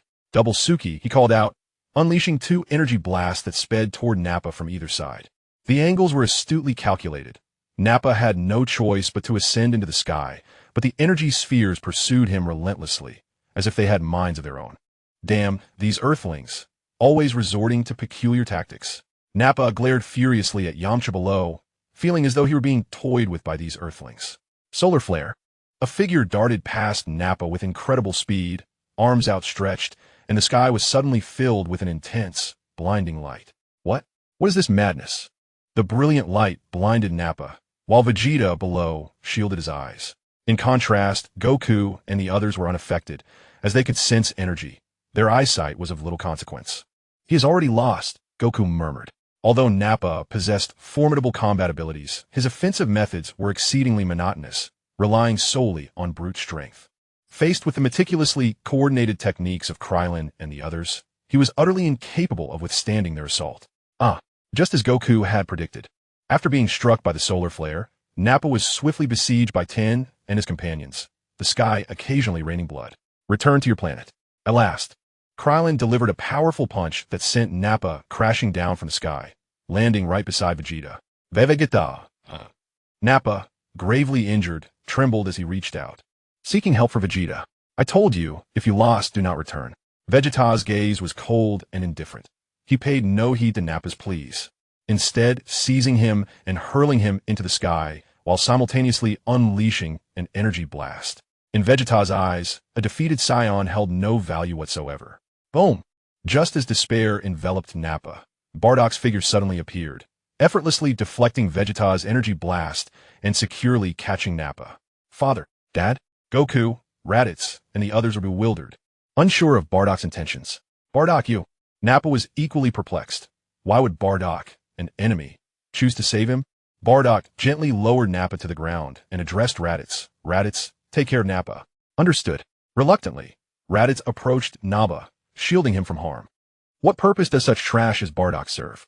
A meddlesome fool, Vegeta seethed, feeling increasingly aggrieved by Bardock's continuous interference. Vegeta, a warrior's worth is not solely defined by his power, Bardock replied slowly. Nappa is also one of us, a Saiyan. We are a dying breed, and I cannot allow any more of our kind to perish, including you. Nappa felt a stirring within him at Bardock's words. In stark contrast to the cold-hearted Vegeta, Bardock exuded a profound sense of humanity and national pride. In that moment, Nappa's animosity towards Bardock and his companions dissipated. Ha ha, Bardock, who do you think you are? What gave you the right to speak to me? Vegeta laughed derisively. Once I acquire the Dragon Balls, I shall be invincible. Foolish fool. Bardock shook his head in resignation. Recognizing Vegeta's obstinacy, it seemed that only through defeat could they engage in a meaningful dialogue. Kakarot, go forth and vanquish Vegeta, proving that even lower-class warriors can surpass geniuses. Bardock called upon Goku to battle, having no intention of fighting himself, for Vegeta, in both power and lineage, was beneath his disdain. At last, it's my turn, Goku exclaimed with enthusiasm, ascending into the sky with a fervor that coursed through his veins. Oh, Kakarot, you don't truly believe you can defeat me, do you? Such arrogance. Vegeta scoffed, ascending with arms crossed, dismissing Goku entirely. Piccolo, that fighter is formidable. We should assist Dad. Gohan, concerned for his father, suggested lending support. Worry not, Gohan. Goku will not be defeated, Piccolo replied calmly. Moreover, in their battle, your assistance would be unwelcome. Observe and learn instead. Piccolo, now boasting a power level of 10,000, second only to Raditz and Goku, felt slightly irritated at being sidelined during this conflict. Krillin and the others, familiar with Goku's character, adopted a spectator's mindset, eagerly anticipating the unfolding spectacle. Suddenly, two overwhelming energies clashed, scattering the clouds above and shaking the very ground beneath them. I never anticipated this, despite my rigorous training. My energy pales in comparison to his, Goku thought, sensing the terrifying power of Vegeta firsthand, despite having heard Bardock claim Vegeta's battle power was 18,000. Kakarot, prepare to meet your end. Vegeta cackled, launching a furious assault of punches from multiple angles. So fast, so powerful. Goku struggled to keep up with Vegeta's relentless onslaught. Yet his extensive combat experience enabled him to defend against every strike. The air was filled with the sounds of collision as the two combatants engaged in an unrelenting exchange of offense and defense, battling from the ground to the sky and back again. Such was the intensity of the conflict. Tien's 3 eyes darted about, yet he could not keep pace with their movements. Bardock and Raditz stood side by side, silently observing the fray. Impressive, Kakarot, you can actually keep up with my movements, Vegeta remarked, evading Goku's attack and creating some distance, his arrogant laughter echoing. I suppose I should take this more seriously. In an instant, Vegeta's figure flashed before Goku. His speed significantly increased from before. Not good. Goku's expression changed dramatically as he faced the onslaught of Vegeta. Yet, he was a fraction too slow, and a powerful punch struck him in the abdomen, sending him crashing into the ground and creating a massive crater. Not done yet, Kakarot. Vegeta, seizing the opportunity, soared into the sky and unleashed a barrage of energy blasts upon the pit below. The legendary prince's fighting style was once again on display. Thunderous explosions erupted as billowing smoke poured from the crater, accompanied by Goku's anguished cries. Dad! Gohan, witnessing the scene, was immediately filled with panic. Do not worry, Gohan. Such attacks are ineffective against Goku, Krillin reassured, patting his nephew on the shoulder, fully aware of Goku's true capabilities. You're hitting me so hard. As expected, a figure radiant with red energy surged forth, deflecting the myriad of energy waves with unyielding momentum, soaring into the sky. Kaioken, Goku roared, delivering a powerful punch to Vegeta's abdomen. Ugh! The immense force of the blow inflicted excruciating pain upon Vegeta, who doubled over, nearly collapsing to the ground. Not done yet. Goku refused to grant Vegeta a moment of respite, executing a powerful kick that sent Vegeta soaring into the sky, quickly following up with a brutal slam from behind, driving him back to the earth. This seamless combination of attacks severely injured Vegeta. With the Kaioken activated, Goku's battle power had surpassed 20,000, firmly overpowering Vegeta. Unbelievable. This cannot be happening. Vegeta's eyes widened, his face contorted with rage. As the prince of the Saiyans, how could he be effortlessly defeated by a lower-class warrior? It was absurd. Vegeta, do you see? Kakarot's power far exceeds yours, and this is not even his limit, Bardock interjected at that moment. Moreover, Raditz is on par with Kakarot. Are we now qualified to sit down and discuss matters? This is outrageous. Absolutely outrageous. Vegeta, clearly incensed, seemed to be losing his composure, his eyes blazing with fury as his energy surged higher and higher. What? Goku's expression shifted as he sensed Vegeta's energy surpassing his own, continuously escalating. What is Dragon Ball? What is Earth? I shall obliterate them all. Vegeta erupted in fury, striking a classic pose with both hands and bellowing, "Turn to cosmic dust, Kakarot." Final flash. A violet shockwave surged directly towards Goku. This is bad. He's lost his mind. If this attack lands, the entire Earth will be obliterated. Goku's expression turned grave as he mirrored the classic stance, shouting, Kamehameha! The Azure Kamehameha surged upwards, colliding with Vegeta's final flash. A cataclysmic force erupted, energy spilling forth. The heavens shifted hues, mountains and forests crumbled, and hurricanes rampaged, painting a scene reminiscent of the apocalypse. Meanwhile, a spaceship was approaching Earth. Inside stood a man clad in battle attire, his dark skin contrasting with a small brown tail that hung at his waist. Boss, we are nearing Earth, but... A bumpy-skinned alien interjected. Speak your mind, the man replied coolly. Yes, the spaceship's communication system has intercepted some information, the alien said respectfully. The data indicates that Vegeta and Nappa are currently on Earth. Oh, Vegeta? Nappa? A look of surprise crossed the man's face as he pondered for a moment before responding. No matter. As long as the Tree of Might can take root on Earth, even Vegeta will not pose a challenge. We shall remain hidden for now and observe Vegeta's intentions on Earth. We can reveal ourselves later. Understood. Damn it, damn it, damn it. Why is Kakarot so powerful? Vegeta ground his teeth, nearly shattering them. He had summoned an unprecedented level of power, yet he still could not fully suppress Goku, who seemed to possess an inexhaustible source of energy. I will not let you succeed. As he felt the impending approach of the final flash, Goku's forehead pulsed with veins.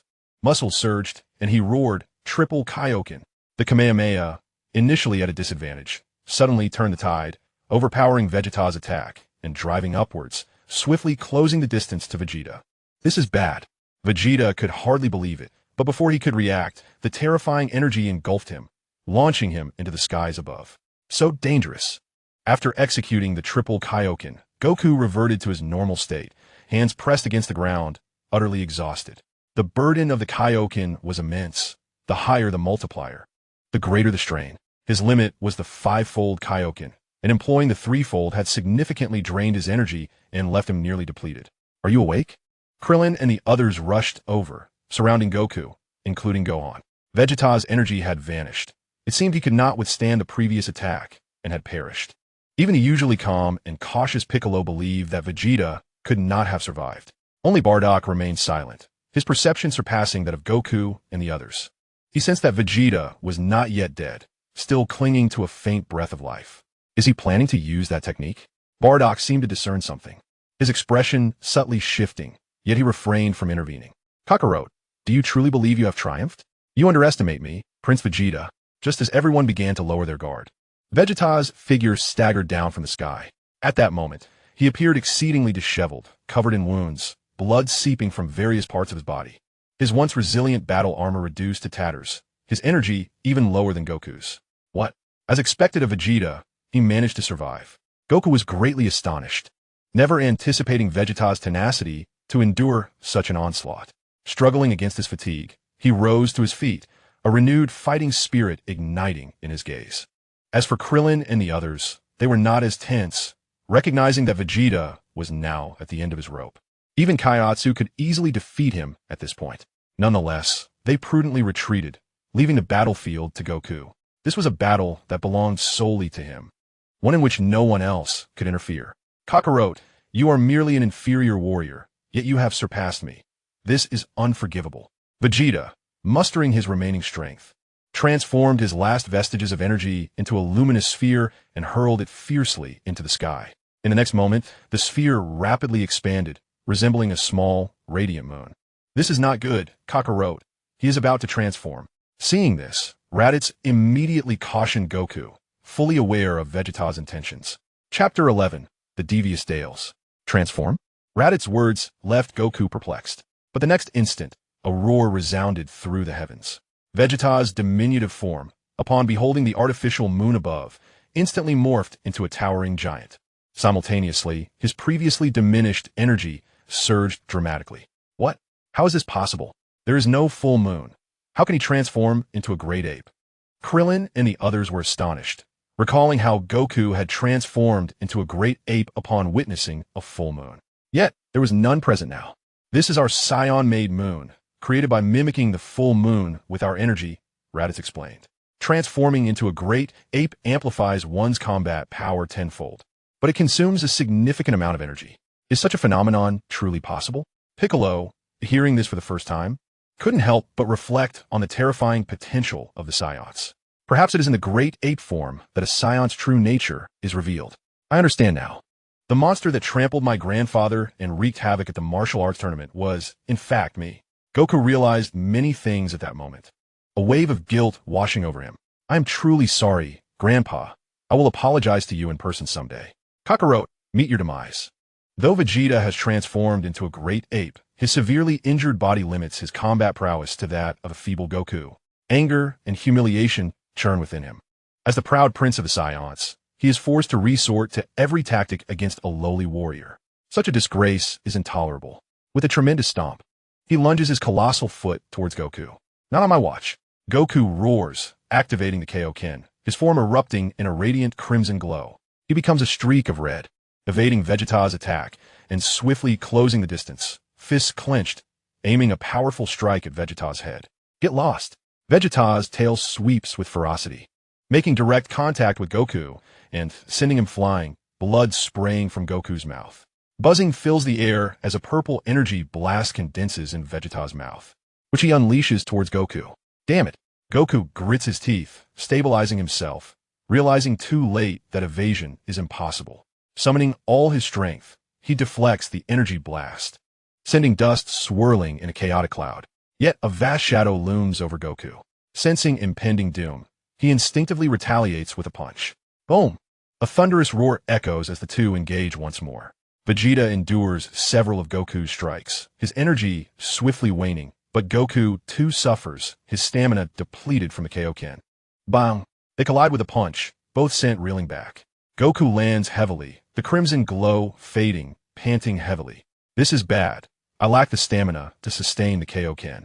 Piccolo, ever perceptive, analyzes the situation accurately. Goku is nearly at his limit, yet Vegeta's transformation grants him slightly greater energy. Look! Suddenly, Gohan with keen eyes points at the sky. Krillin and the others follow his gaze, spotting a circular energy wave rapidly approaching Vegeta's tail. It's the Spirit Slash. Goku has learned it.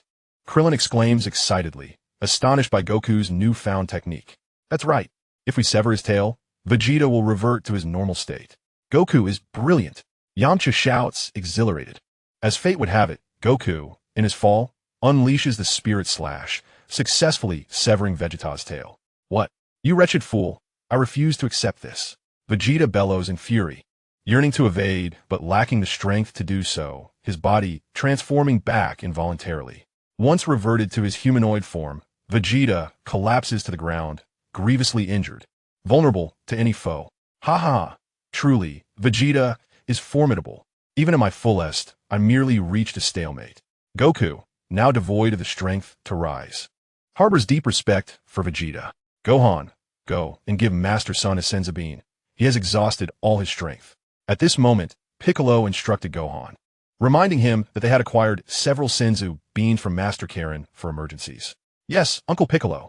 Gohan obediently nodded and began to fly towards Goku. However, before Gohan could take off, an unexpected turn of events occurred. A powerful beam of energy descended from the heavens, striking with the swiftness of lightning. And in the blink of an eye, it was upon Gohan. Be careful, Gohan. Bardock reacted swiftly, dashing to Gohan's side. He had been too careless, engrossed in watching Goku's battle, completely oblivious to the impending ambush. The sudden turn of events left Gohan frozen, his eyes reflecting sheer terror. Gohan. But just then, Piccolo positioned himself in front of Gohan, and the energy beam pierced straight through Piccolo's heart. Uncle e Piccolo. Gohan gasped in horror, as did the others, astonished by Piccolo's selfless act in Gohan's moment of peril. Ha!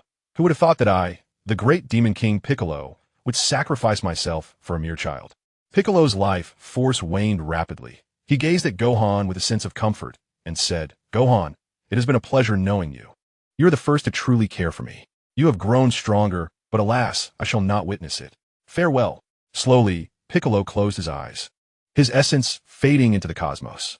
Simultaneously, the deity within the temple vanished, as their fates were intertwined. With Piccolo's demise, he too could not escape his fate. Who? Who is it? Goku's heart burned with fury.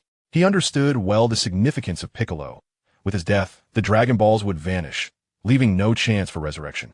Tears welled in Gohan's eyes, as if something within him was awakening, rendering him silent.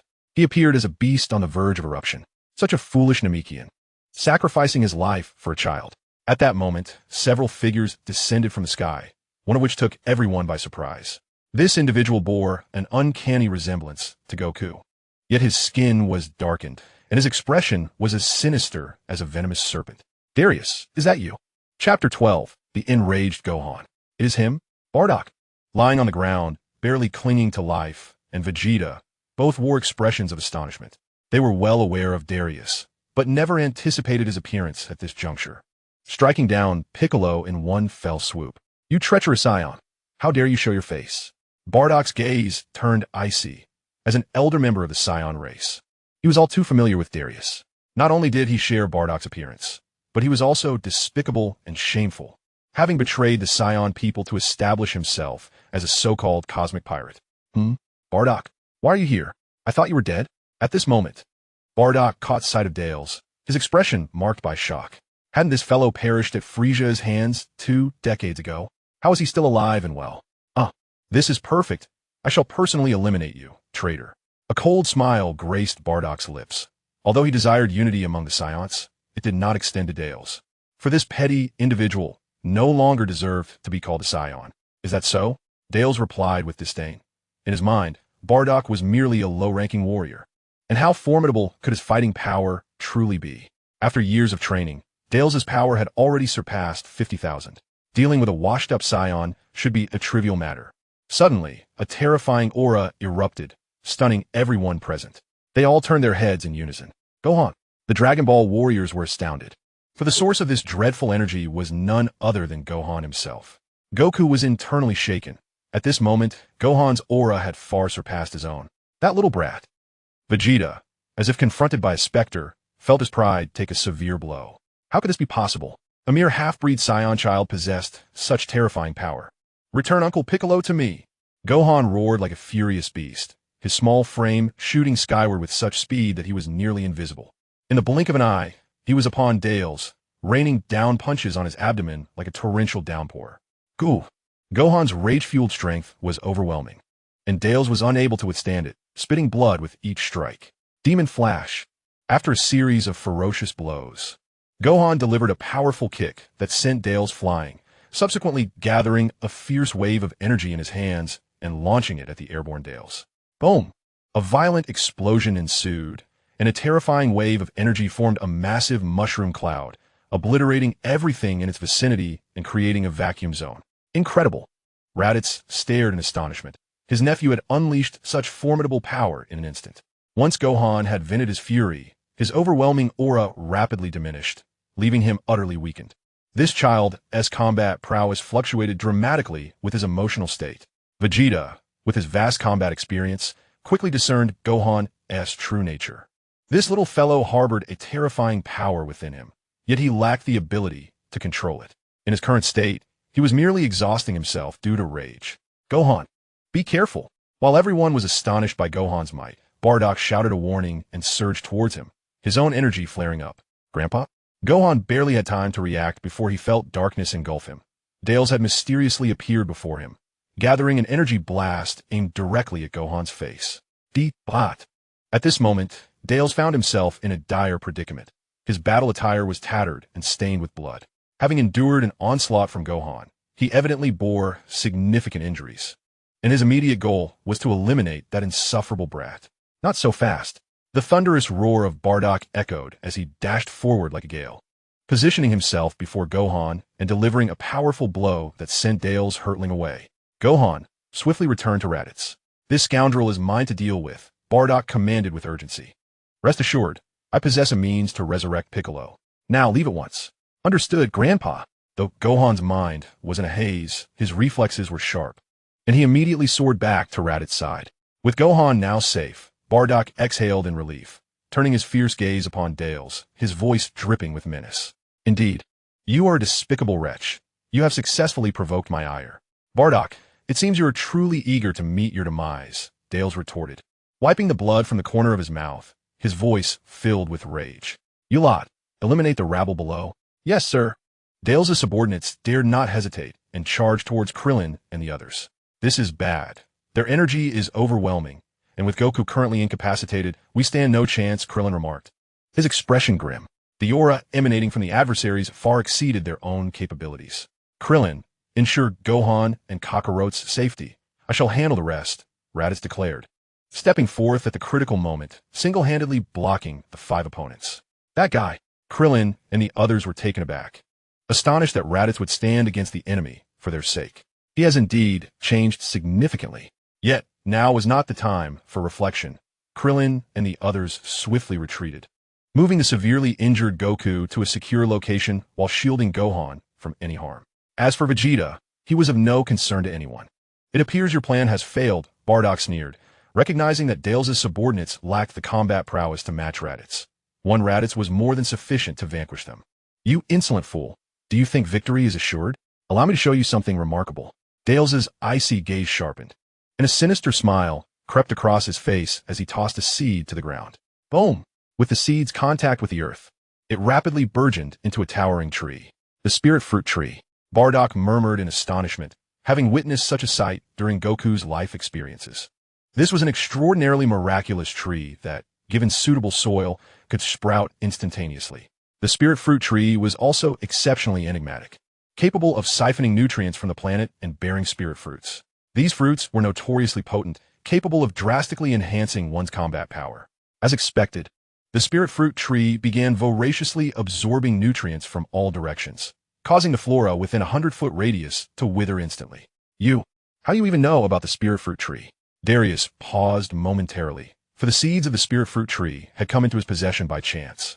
Yet he lamented the scarcity of suitable environments within the universe for cultivating such trees. His journey to Earth was predicated on the belief that its conditions were perfectly conducive to the growth of the spirit fruit tree. However, he had not anticipated that Bardock would be aware of its existence. But what of that knowledge? It could alter nothing. A sardonic smile crept across Darius's face as he plucked several spirit fruits from a nearby branch, devouring them in mere moments. Boom! A terrifying aura erupted from Darius, a potent energy coalescing into a swirling vortex that swept in all directions. Chapter 13. The Vast Disparity. Boom, boom, boom. A violet blaze ascended skyward, a suffocating presence surging forth. What a formidable opponent. Goku and the others gazed in astonishment. Darius's aura had intensified dramatically compared to moments prior. Bardock, do you see? This is the power of the spirit fruit. My combat prowess now exceeds 100,000. Darius boasted arrogantly, taunting, now, how will you contend with this? Oh, is 100,000 combat power impressive? Yet, in the face of Darius's terrifying strength, Bardock remained unfazed, as if he regarded Darius with complete indifference. This was due to his unwavering confidence. His standard strength already reached 100,000, and should he activate the King-S fist, vanquishing Darius would be a trivial task. Such a sharp-tongued fellow. Bardock's demeanor infuriated Darius, who bellowed in rage and charged at Bardock, his hands shimmering with violet light. An intangible yet formidable force propelling Bardock skyward. Swish! Darius's form vanished in an instant, only to reappear directly above Bardock, his palms converging into a fist that came crashing down upon Bardock's head. The immense impact sent Bardock plummeting to the ground, creating a vast crater and sending dust billowing into the air. Trash is merely trash, utterly incapable of withstanding a blow. Darius stood with his hands on his hips, expressionless as he gazed downwards. In his eyes, Bardock was simply too weak, without a chance of survival. Yet in the next moment, Darius's expression shifted. A brilliant white light burst forth, dispersing the clouds of dust, revealing Bardock's figure gently floating in the air. Save for a thin layer of dust, he appeared entirely unscathed. You're unharmed? Darius's pupils contracted, disbelief etched across his face. How can this be? Relying on external means to forcibly augment your strength. This is not the power earned through diligent training. How could it possibly harm me? Bardock replied coldly. The Saiyans are a warrior race. True strength is forged through relentless combat and diligent training, unlike your underhanded methods that bring nothing but disgrace. Swish, Bardock vanished, his speed defying belief, instantly appearing behind Darius, unleashing a barrage of strikes.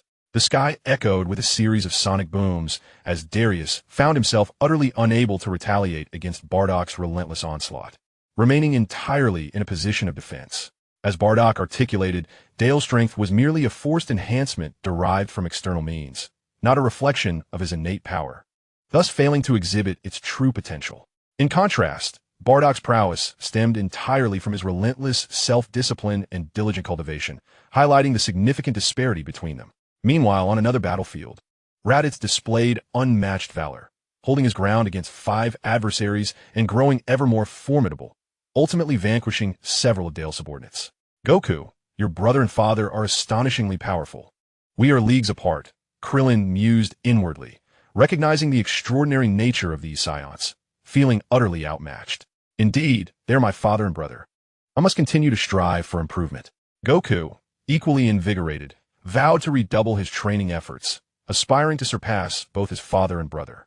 Kakarot, can you hear me? At that moment, a voice resonated within Goku's mind. Father? I hear you, what is it? It was Bardock. Though Goku was unaware of the message Bardock intended to convey at that moment. Quickly gather your spirit bomb and obliterate that tree, Bardock instructed. That is the tree of might. Conventional means cannot destroy it. Only the spirit bomb can eradicate it entirely. He recalled that the original Goku had been unable to damage the tree of might despite employing all his abilities, ultimately relying on the spirit bomb for purification. Now, Bardock urged Goku to employ the same tactic. Unfortunately, the training required for the spirit bomb was exceedingly demanding, necessitating a heart devoid of impurities. Only Goku was perfectly suited for it, while Bardock himself could not master it. I understand, father. Goku discerned the gravity of the situation, gritting his teeth to rise, receiving a sense of being from Gohan that rejuvenated him instantly. After explaining to the others, Goku commenced the collection of energy. Damn it, I will not lose. I absolutely refuse to lose. Dales, overwhelmed and disoriented from the assault, lost his composure. In a frenzy, he began to consume the Tree of Might, his combat power escalating, albeit at a diminishing rate compared to the initial surge. It seems you have yet to realize that the benefits from consuming the Tree of Might diminish with each successive intake, Bardock remarked, tightening his grip around Dale's neck. Ultimately, such underhanded tactics are just that, underhanded. Now, let me show you what true power is. With a thunderous roar, Bardock emanated a crimson aura, exuding an aura that instilled fear in Dales. To instill complete terror in Dales, Bardock activated the 5-fold Kaioken, though this was not his ultimate limit. Even at 5 times the Kaioken, Bardock's combat power soared to 500,000, placing him in an entirely different dimension from Dale's. This power, how can you? Dale stammered, struck dumb by Bardock's overwhelming might. In that moment, he recognized himself as nothing more than a jester, regardless of his clever strategies. All were rendered inconsequential in the face of absolute strength. Allow me to send you on your way. Bardock, uninterested in engaging in idle chatter with Dales, concentrated a wave of light in his palm and unleashed it directly at Dale's face. With a resounding boom, a dazzling white light soared into the sky, followed by a cacophony of screams, after which Dale's essence vanished without a trace, his body disintegrating into dust that dispersed across the cosmos. Above hovered Dale's spacecraft. Such a valuable asset should not go to waste. Returning to his normal state, Bardock gazed at the vessel suspended in the sky. With Piccolo's demise, the Dragon Balls on Earth had ceased to exist, necessitating a journey to Namek to resurrect him. Hence, the spacecraft's importance was paramount.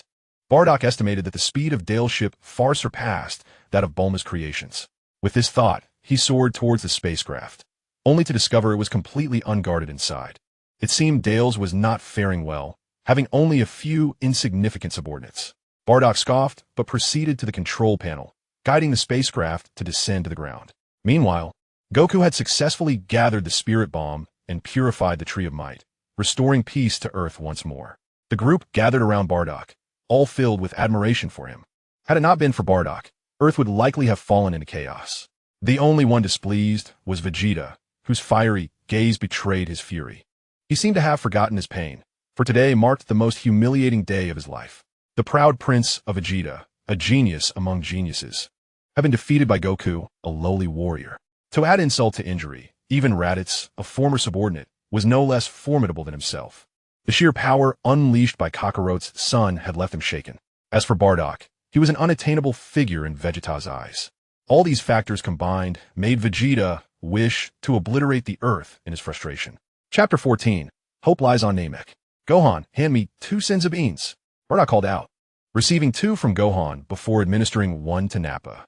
The miraculous effect of the Senzu bean left Nappa astonished, as he was instantly revitalized. However, his situation was somewhat awkward, as Krillin and the others were not particularly welcoming to him, forcing him to linger near Raditz. Among these individuals, he only recognized Raditz, and after this encounter, he dared not act arrogantly in his presence. Similarly, he held no illusions about his elder brother Vegeta, who was brawn over brains. Nappa found Vegeta's behavior entirely normal, consistent with the brutal Saiyan ethos. Vegeta, how about a Senzu bean? You could recover instantly, Bardock suggested as he approached Vegeta, harboring no intention to humiliate him. In his heart, Bardock had never held animosity towards Vegeta. Get lost. I have no need for such things, Vegeta retorted. Vegeta has witnessed the miraculous powers of the Senzu beans, yet his pride forbids him from accepting gifts from others, particularly from those who have bested him. This leads him to feel as though others are pitying him, which is indeed unfortunate. Bardock, having anticipated this, chuckled lightly and remarked, I had intended to take you to a splendid place. On Earth, there exists a woman named Bulma, who can invent a gravity chamber for training, allowing one to rapidly enhance their strength. Kakarot and I will be heading there shortly to train. It is truly regrettable that you are unwilling to join us. Bardock had a firm grasp on Vegeta's temperament. What? A gravity chamber?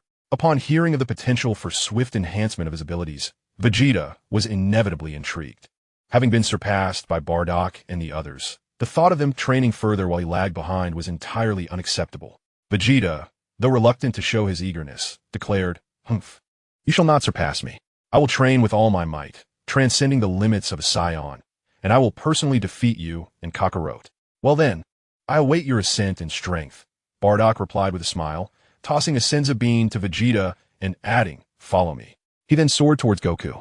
Kakarot, take us to Bulma. I have matters to discuss with her. Bardock swiftly instructed, Raditz, take this spaceship and follow closely behind us. We will require it to reach Namek. Namek?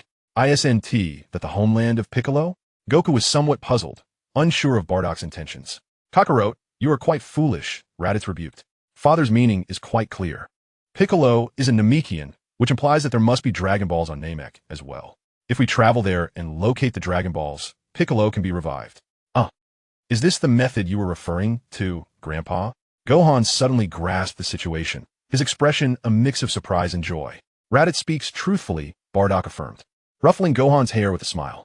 Indeed, the Dragon Balls on Namek are more powerful than those on Earth. The Eternal Dragon there can grant 3 wishes, though only one person can be revived at a time, unlike the Earth-S Dragon that can resurrect multiple individuals at once. Remarkable. The Eternal Dragon from Piccolo's homeland is truly extraordinary. Goku and the others, familiar with the dragon, exclaimed in awe. Vegeta and Nappa remained silent. Nappa appeared rather simple-minded, while Vegeta's eyes gleamed, suggesting he harbored some ulterior motives. However, I must impart some grave news. At this moment, Bardock's expression turned serious, as he stated, our journey to Namek carries a significant risk of encountering Frieza. Given our current strength, we are not even a match for Frieza's little finger. What? Frieza? Upon hearing this, both Vegeta and Nappa's expressions shifted dramatically.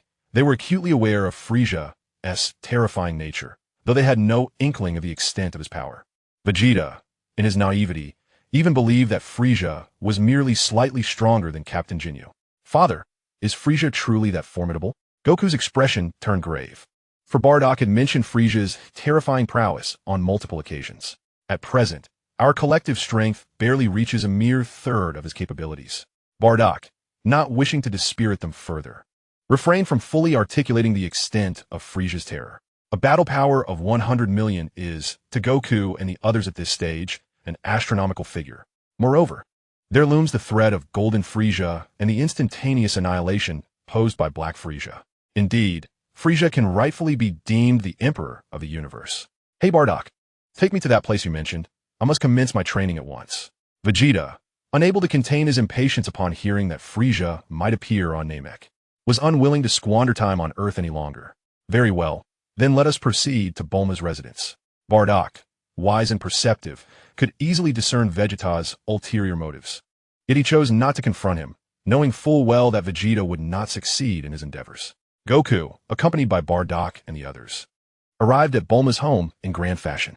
Fortunately, Bulma's abode was spacious enough, Otherwise, accommodating such a large spaceship would have posed a significant challenge. Bardock briefed Bulma on the situation. Is that so much has transpired? Uncle Bardock, leave it to me. I can have it ready by tomorrow. Bulma, ever the generous spirit, confidently patted her chest and smiled, adding, however, I am quite intrigued by that spaceship. I wish to study it thoroughly and perhaps enhance it for you. As a brilliant inventor, Bulma's curiosity was piqued at the prospect of working on the spacecraft. I entrust this to you, Bardock remarked, glancing at Vegeta before leaning closer to Bulma and whispering, and please ensure the arrangements for these two Saiyans, especially the shorter one. No need to be overly accommodating with him. I will have Raditz stay here, so you needn't worry about them causing any trouble. Understood, Bulma replied with a playful wink, casting a glance at Vegeta, who she suddenly found rather cool. Then we shall meet again tomorrow. Bardock left Raditz behind and returned to the Capsule Corporation with Goku and Gohan. They had trained for a year, and it was time for Gohan to visit home. Krillin and the others had not departed from Bulma's house, concerned that Vegeta might engage in some mischief. Thus they remained just in case, reassured by the ample space in Bulma's home. Now, gentlemen, follow me. I shall treat you well, Bulma smiled, beckoning to Vegeta and Nappa, swaying her hips as she turned to lead the way, sharing laughter with Krillin and the others along the journey. That insufferable woman has no regard for me, Vegeta thought, gritting his teeth in frustration, yet he refrained from acting out, feeling that Bulma was exceedingly disrespectful towards him. Vegeta, let us go. We truly could use some rest, Nappa advised from his side. Oof. In response, Vegeta merely expressed his dissatisfaction with a cold snort. He had vowed to engage in intense training and, under the cover of discretion, make his way to planet Namek. Frieza would not lay his hands on the Dragon Balls. Chapter 15. The Tragic Fate of Vegeta. In the distant expanse of the interstellar universe, a colossal spacecraft advanced through the frigid void. Within the main chamber of the spaceship, a diminutive figure with a long tail gazed out into the inky darkness of space. This individual was none other than the tyrant who had dominated the universe for years. Frieza. Have we yet to ascertain Vegeta's whereabouts? Frieza's signature sinister smile sent chills down the spine. Your Majesty, not long ago, the detection signal from Vegeta and Nappa appeared on Earth, but it soon vanished, reported a fully armed subordinate, his voice trembling. After all, to serve Frieza was akin to walking with a tiger. His notorious cruelty was well known, and one dared not speak carelessly. Earth? Where might that be? Frieza inquired, perplexed, having never heard of such a place. It is a backward planet in the Z35 sector, the subordinate reported truthfully. What schemes is Vegeta concocting to venture to such a remote locale? Frieza remarked with irritation. Nevertheless, these wild monkeys have been granted a reprieve, yet they remain disobedient. Issue a decree. Upon sighting Vegeta, he is to be killed without mercy. Vegeta may appear compliant, but Frieza was acutely aware of the trouble he consistently caused him. Yes, my lord. The subordinate paused before continuing. Your Majesty, the Intelligence Department has confirmed the existence of the Dragon Balls on planet Namek. Oh, this is splendid news. Frieza's icy demeanor shifted noticeably, his tone betraying a hint of excitement. Legend has it that the Dragon Balls can grant any wish. I never imagined this to be true. Excellent. Let us proceed to planet Namek at full speed. Frieza felt an exhilarating surge within him. Should he acquire the Dragon Balls, his desires could be fulfilled. With the Dragon Balls firmly in his grasp, he might even surpass his superior, the god of destruction Beerus, one day. In that moment, Frieza's ambitions were laid bare for all to see. Bardock was unaware that Frieza was en route to planet Namek. He and Goku had returned to Bunka Mountain. After a year, the environment of Bunka Mountain had transformed dramatically. Most striking were the two towering villas. The surrounding area had been converted by Chi-Chi into a swimming pool, a library, and an expansive vegetable garden. Chi-Chi, our home has changed so much, Goku exclaimed, momentarily awestruck by the grand villa and its surroundings. We owe much to your father, Chi-Chi replied, surveying her masterpiece with a satisfied nod and a smile. Now we reside in a magnificent house, and the couple living at the foot of the mountain must be quite envious of me. In the span of a year, Chi-Chi has truly flourished, not only constructing an opulent villa, but also acquiring the latest model of a hover car, much to the envy of the couple down the hill who had often mocked her. Of course, she has not forgotten Bardock's counsel, and she has arranged for another villa to be built adjacent to her home. She harbors immense respect and gratitude for Bardock. Without him, her life would still be fraught with hardship. Now, with her circumstances greatly improved and a substantial savings in hand, she could sustain herself comfortably without ever needing to work again. Consequently, Chi-Chi no longer presses Wukong to seek employment, nor does she interfere with his training. Bardock, indifferent to such matters, exchanged a few pleasantries with Chi-Chi before departing alone. Karingta, is he Wukong's father? The resemblance is striking. The cat sage scrutinized Bardock before him, noting the uncanny likeness to Wukong, albeit with differing auras. Cat sage, I wonder if you have any surplus Senza beans? Bardock asked directly, intent on his journey to Namek, where Senza beans are an indispensable resource. I regret to inform you that the last few beans have just been given to you, the cat sage replied, stroking his beard. New Senza beans will not be available for another month. A month, you say? Bardock nodded. A month as time would suffice to arrive at Namek before Frisia. After expressing his gratitude to the cat sage, Bardock returned to the Capsule Corporation, needing a well-deserved rest before his rigorous training in the gravity chamber the following day. Time slipped away swiftly, and before long, it was the next day. Bulma's home was abuzz with excitement, as all the Dragon Ball warriors were present, including Bardock and Wukong's family, all eagerly anticipating the gravity chamber. Everyone look this way. This is the gravity chamber I customized for you overnight, Bulma announced, guiding the crowd. There are a total of 10 rooms, each equipped with gravity devices that can be adjusted to an astonishing 150 times Earth's gravity. In contrast to the original tale, Bulma had constructed 10 gravity chambers, each spacious enough to accommodate a dozen or more individuals simultaneously. Dad, this is fantastic. We can train together, Gohan exclaimed, his joy evident. The current Gohan's disposition was markedly different from the original. He was fervently enthusiastic about becoming stronger through combat, while still attending to his studies diligently. Keep up the good work, Gohan, Wukong said, affectionately ruffling his son's hair, his eyes filled with pride. Don't bother me. I want a room to myself, Vegeta declared impatiently, promptly claiming one of the chambers for himself. The others were simultaneously frustrated, yet resigned to Vegeta's domineering behavior. Ultimately, the Earth warriors divided into groups. Wukong and his son trained together. Raditz and Nappa shared a room, while Bardock chose to train alone. Everyone, give it your all. In a month, the Senzu beans will be ready, and we shall set forth to Namek, Bardock proclaimed before disappearing into the gravity chamber. Damn it, I will surely surpass Bardock and Kakarot. Vegeta surveyed his surroundings and strode directly to the control panel, where the number 1 was displayed. Without hesitation, he adjusted the gravity to its maximum setting. He intended to engage in the most brutal training. A mere 150 times the normal gravity was nothing to him. However, in the next moment, Vegeta's plight took a turn for the worse. The immense gravitational force bore down upon him like a meteorite, and despite exerting all his strength, he found himself unable to rise. His internal organs felt as if they were being deformed, and blood began to seep from his ears and nose. This is infuriating. Vegeta's expression turned pale with trepidation as he felt he was on the brink of death. Fortunately, he was beside the control panel at that moment, and, with immense effort, he managed to switch off the gravity. In an instant, the oppressive weight that had crushed him vanished. Vegeta gasped for breath, and, at that moment, a wave of fear washed over him. Had he been delayed by another 20 seconds, he would have been reduced to a mere pulp under the gravity. Having witnessed the overwhelming power of maximum gravity, Vegeta became cautious and, after recuperating, adjusted the gravity to a level more suited to himself, embarking on relentless training day and night. Chapter 16, A Surge in Power. Let us begin with 50 times the gravity. Bardock remained alone in the gravity chamber.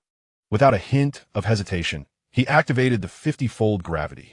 Based on his estimation of his own strength, he believed he could only withstand this level. How heavy?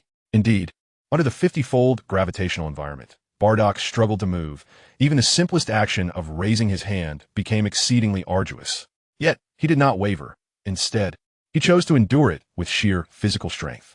His approach differed from others. While they cultivated their energy, he opted to strengthen his physique. Only with a fortified body could he enhance his energy cultivation, yielding far superior results. Indeed, relying solely on his body to withstand this intensity was an overwhelming challenge. Bardock felt as though his bones were being crushed, yet he remained undeterred, forcing himself to endure the pressure while executing some basic movements. Although these actions appeared effortless to the average observer, they were tremendously difficult for Bardock, with beads of sweat continuously trickling down his forehead. Time flew by swiftly, and before he knew it, a month had passed in the blink of an eye. This month had brought immense rewards for Bardock. He was now completely at ease moving under the maximum gravity, and the strength of his physique had undergone a qualitative transformation. with his current physical prowess, he far surpassed Goku and others. For instance, in the original narrative, Goku in his Super Saiyan Blue state could be pierced by a bullet. However, for Bardock, even in a relaxed state, no bullet could breach his defenses. As for the strength of his energy, Bardock had also made significant progress. This complementary training method yielded tremendous benefits, but came at a cost that others could scarcely imagine. His current combat power has astonishingly reached 500,000, a terrifying rate of enhancement that only a Saiyan could achieve. However, it is still insufficient. Even with the activation of the 20-fold Kaioken, he barely approaches half of Frieza's power. Standing aboard the spaceship, Bardock appeared deep in thought. Behind him were Goku, Raditz, Gohan, and Nappa. As for Krillin and the others, aware of their limitations, they refrained from joining, lest they hinder progress. Interestingly, Vegeta had departed Earth a week prior and had even pilfered Bulma's newly developed spaceship, an act that certainly infuriated her. "Father, what troubles you? You seem a bit unwell." Goku observed Bardock's unusual demeanor and approached him with concern. Through rigorous training, Goku had experienced a tremendous transformation, his combat power soaring to 300,000, significantly stronger than when he first arrived on Namek in the original tale. "It's nothing." Merely pondering a few matters, Bardock refrained from divulging his inner turmoil to Goku. Suddenly, the spaceship began to shake violently, accompanied by a series of explosive sounds. "Nappa, what is happening?" Bardock's expression shifted as he urgently inquired of Nappa, who was at the controls. "Damn it, our ship is under attack." Nappa struggled to stabilize the vessel while swiftly activating the ship's defense systems. "What? How could this happen? Are we encountering space pirates?" Bardock was equally bewildered, pondering who would dare to assault them in the vastness of space. "Space pirate Dales, you are surrounded by our galactic patrol. Surrender immediately." At that moment, a voice echoed within the spaceship. "Galactic Patrol? What is that?" Goku and Gohan had never heard of such a thing. The Galactic Patrol." Bardock chuckled wryly.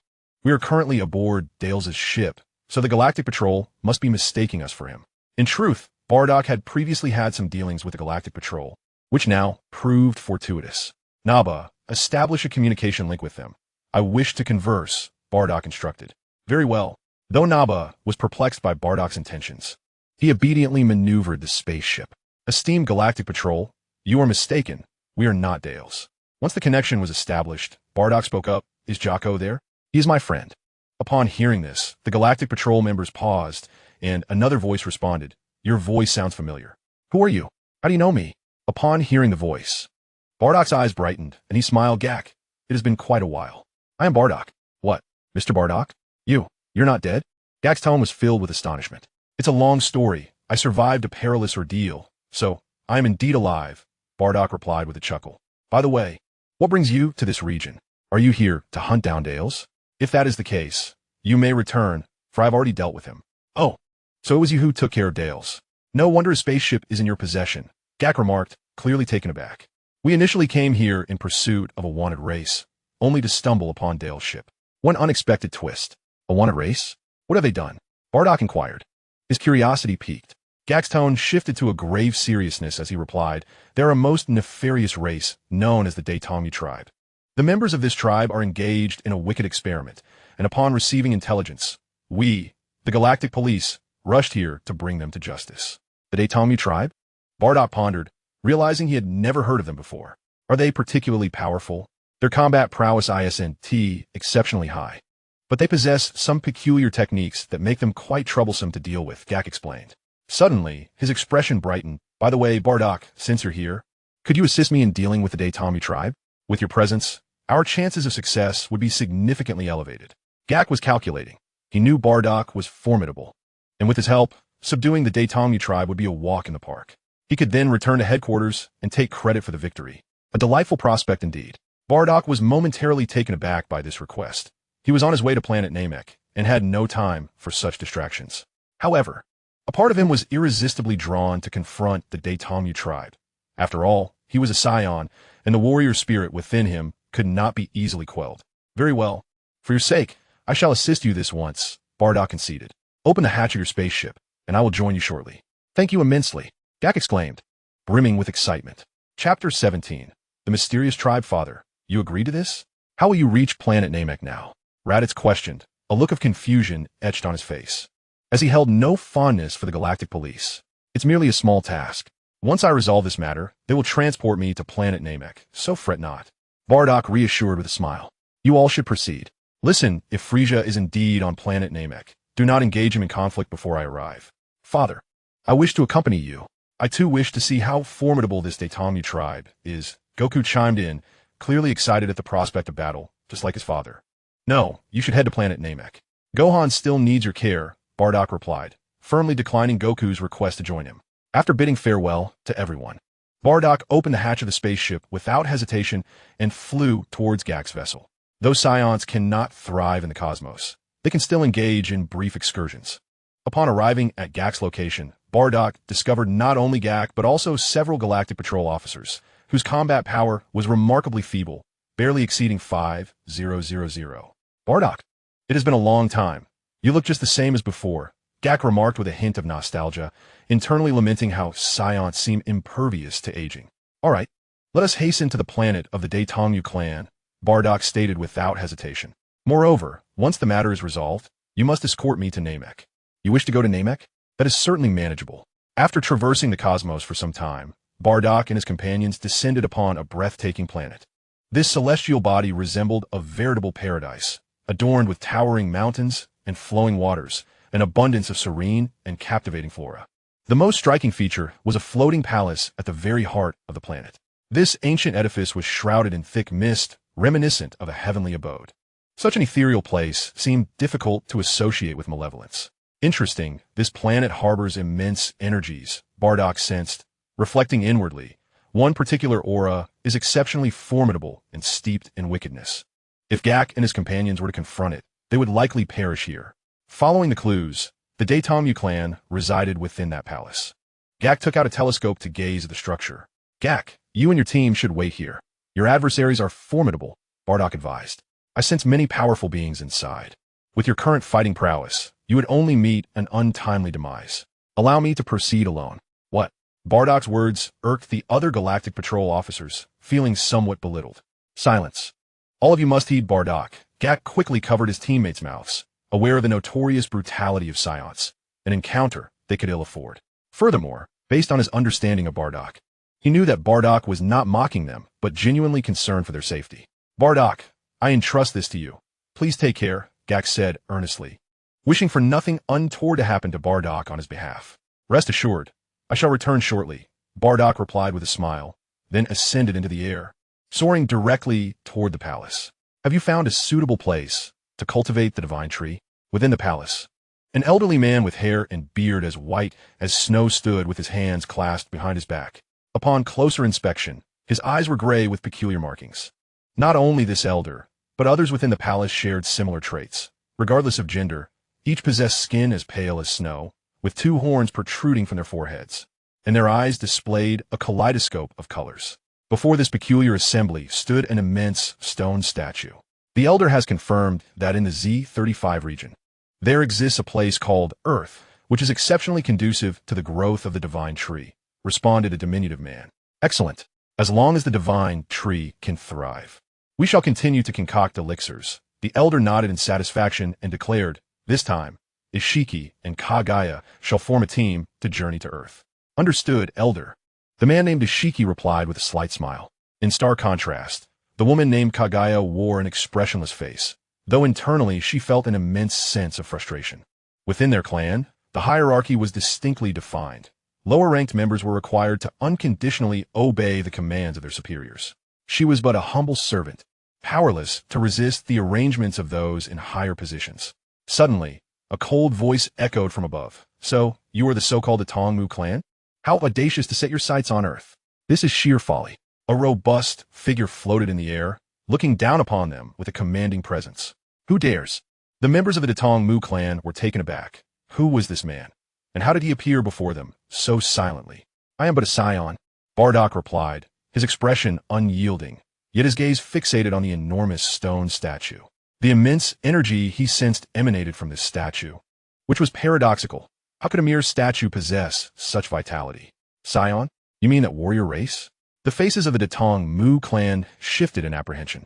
They had not anticipated encountering Saiyans, known for their fierce combat prowess and unparalleled brutality. Science, our Datong Mu clan has no quarrel with you. What is your intention? The elder of the Datong Mu clan spoke gravely. Moreover, your kind has long been on the brink of extinction. I advise you to refrain from meddling in affairs that do not concern you. You wish to avoid provoking these formidable beings. Enough with the pleasantries. I am merely doing a favor for a friend by sending you all to the galactic prison, Bardock interjected, ceasing any further discussion as he charged downward in an instant. This is intolerable. Seize him. The elder's fury ignited. Though the Datong Mu clan remained discreet, they were not to be trifled with. Kagaya, you take the lead. The higher-ups, maintaining their status, refrained from intervening and instead sent the lowest-ranking member, Kagaya, to confront Bardock. Damn you! Kagaya seethed with rage, yet felt utterly powerless as she grimaced and charged at Bardock, her pale hands suddenly radiating with white light. 80 divine sky strikes. A myriad of white light transformed into massive fists hurtling towards Bardock. Stay out of my way, woman, Bardock declared, unfazed by the onslaught of fists. He withstood the barrage with his bare body, the overwhelming energy shattering all the projected strikes. In the next moment, Bardock was before Kagaya, delivering a powerful palm strike that sent her flying. In the eyes of Bardock, Kagaya appeared exceedingly feeble, even weaker than the prior Vegeta. Faced with such weakness, particularly that of a woman, Bardock deemed it beneath him to unleash lethal force. With a resounding thud, Kagaya was struck with an unprecedented blow, crashing to the ground. At that moment, her heart was filled with terror. This man was overwhelmingly powerful, surpassing the combined strength of her entire clan. Contemplating this, Kagaya devised a plan and feigned death upon the floor. Chapter 18. The Deity of the Great Wood. Oh, there is some skill here. Allow me to engage you, Genes. Upon witnessing Bardock dispatch Kagaya with a single slap, a portly figure stepped forth. A flicker of crimson light emanated from his hand, and a red scythe materialized, cleaving towards Bardock. Insignificant trick, Bardock scoffed, nonchalantly extending a finger to effortlessly block Gene's scythe. In the face of Gene's astonished expression, Bardock gently grasped the weapon, crushing it to fragments. Genes could not help but retreat 2 steps, yet in the next instant, Bardock's massive fist thundered towards him. With a resounding impact, Gene's considerable frame crumbled like tofu beneath Bardock's punch. What? This Saiyan is so formidable. The remaining members of the Great Wood clan displayed expressions of sheer terror. Could Saiyans truly possess such might? In a mere encounter, they had already lost 2 of their kin. You lot, join forces and eliminate this wretched Saiyan. The elder bellowed in fury. Their clan was already sparse, and the loss of 2 members was a grave blow. Golden Wheel born to explode. The remaining members of the Great Wood clan finally took the matter seriously. Among them, one named Sharon charged forth with all his might. A colossal beam, reminiscent of a crescent moon, descended with terrifying power, seemingly capable of slicing through anything. Chi element slash. Unfazed by the incoming crescent beam, Bardock maintained his composure and countered with a Chi element slash. The disparity in size between the 2 attacks was staggering, yet astonishingly. The Chi element slash cleaved through the Golden Wheel's explosive force. Not only that, the Chi element slash continued unabated, angling toward Sharon's head. Sharon's pupils constricted. He hastily evaded, but the proximity was too great. Although he dodged the fatal blow, one of his horns was severed. Impressive reflexes, yet your strength is lacking. Bardock was somewhat surprised by Sharon's agility. He had managed to evade at such a close range. However, at that moment, Bardock suddenly felt a constraint on his body, halting his forward momentum. What is this? Bardock looked down to discover that his hands and feet were ensnared by a multitude of black rods. It was these rods that confined his movements. Under the secret techniques of our Datong Mu clan, you are utterly incapable of movement. Accept your demise, obediently. At that moment, a diminutive man with a sinister grin leapt forth, his eyes veined and grotesque. Tao Shi, splendid work, eliminate him. The elder could not suppress his applause at the spectacle. I shall shatter him to pieces. Tao Shi raised one hand, a radiant crimson glow pulsating from his palm, and a colossal energy orb swiftly took form, hurtling towards Bardock. Is this truly your attempt to kill me? Bardock's gaze grew increasingly frigid as he clenched his fist, an intense white aura erupting forth. The formidable energy instantly dislodged the black rod embedded in him. As the massive energy orb approached, Bardock advanced rather than retreating. To the astonishment of the onlookers, he effortlessly kicked the energy orb high into the sky. These fools possess less than 30,000 in strength. I have no interest in wasting time with them. You're far too weak. Bardock resolved to conclude matters swiftly, gathering blue energy in his hand as his aura surged. Kamehameha, a brilliant wave of blue energy, surged forth, obliterating all within its path, reducing the palace's opulent decor to mere ashes. It's over. Cursed be this power. He is far too strong. The members of the Datomu clan turned ashen, realizing that Bardock's might resided in an entirely different realm, one in which they stood no chance to retaliate. Damn it. We have numerous plans yet to execute. Must we perish here? Impudence. Just as the Kamehameha was about to engulf the remaining members of the Datomu, a voice of immense authority resonated through the air. Furthermore, a tremendous energy emerged, counteracting the Kamehameha's force. Bardock squinted, his gaze fixed intently upon the enormous statue. The voice he had just heard emanated from that very stone figure. Yes, it is the ancestors who have intervened. Ancestor, vanquish this Saiyan. The Datomu clan erupted in excitement. Their memories of the last time their ancestor had acted fading away, yet the invincible image of their progenitor remained firmly etched in their hearts. Buzzing, the statue radiated numerous beams of red light, enveloping the surviving members of the Datomu clan. Terrified, they soon realized their bodies were fracturing, swiftly transforming into glowing red pills. These pills coalesced into a stream of light, merging into the statue. Boom! A deafening roar echoed through the heavens as the entire palace trembled violently. The surface of the statue began to shed, engulfed by a tempest of red light, as a terrifying aura seemed to awaken. One overwhelming presence. This being has absorbed its own kin as sustenance.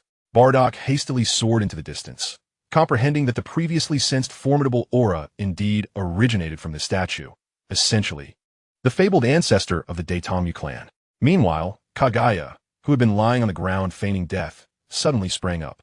Her face was etched with terror as she gazed at the statue, radiating a crimson glow, then glanced at the palace on the verge of collapse. One opportunity. A spark of realization ignited within her, and she darted through the palace, hastily gathering the treasures of the Datomu clan, before arriving before a magical array emanating a kaleidoscope of colors. Traitor, perish! At that moment, a beam of overwhelming energy in the form of red light shot towards Kaguya. This is bad. Kaguya's complexion turned pale. Without a moment's hesitation, she stepped into the magical array, which served as the Datomu clan's portal to other realms. The red light pierced through, but was a step too late, as Kaguya's form had already begun to dissipate.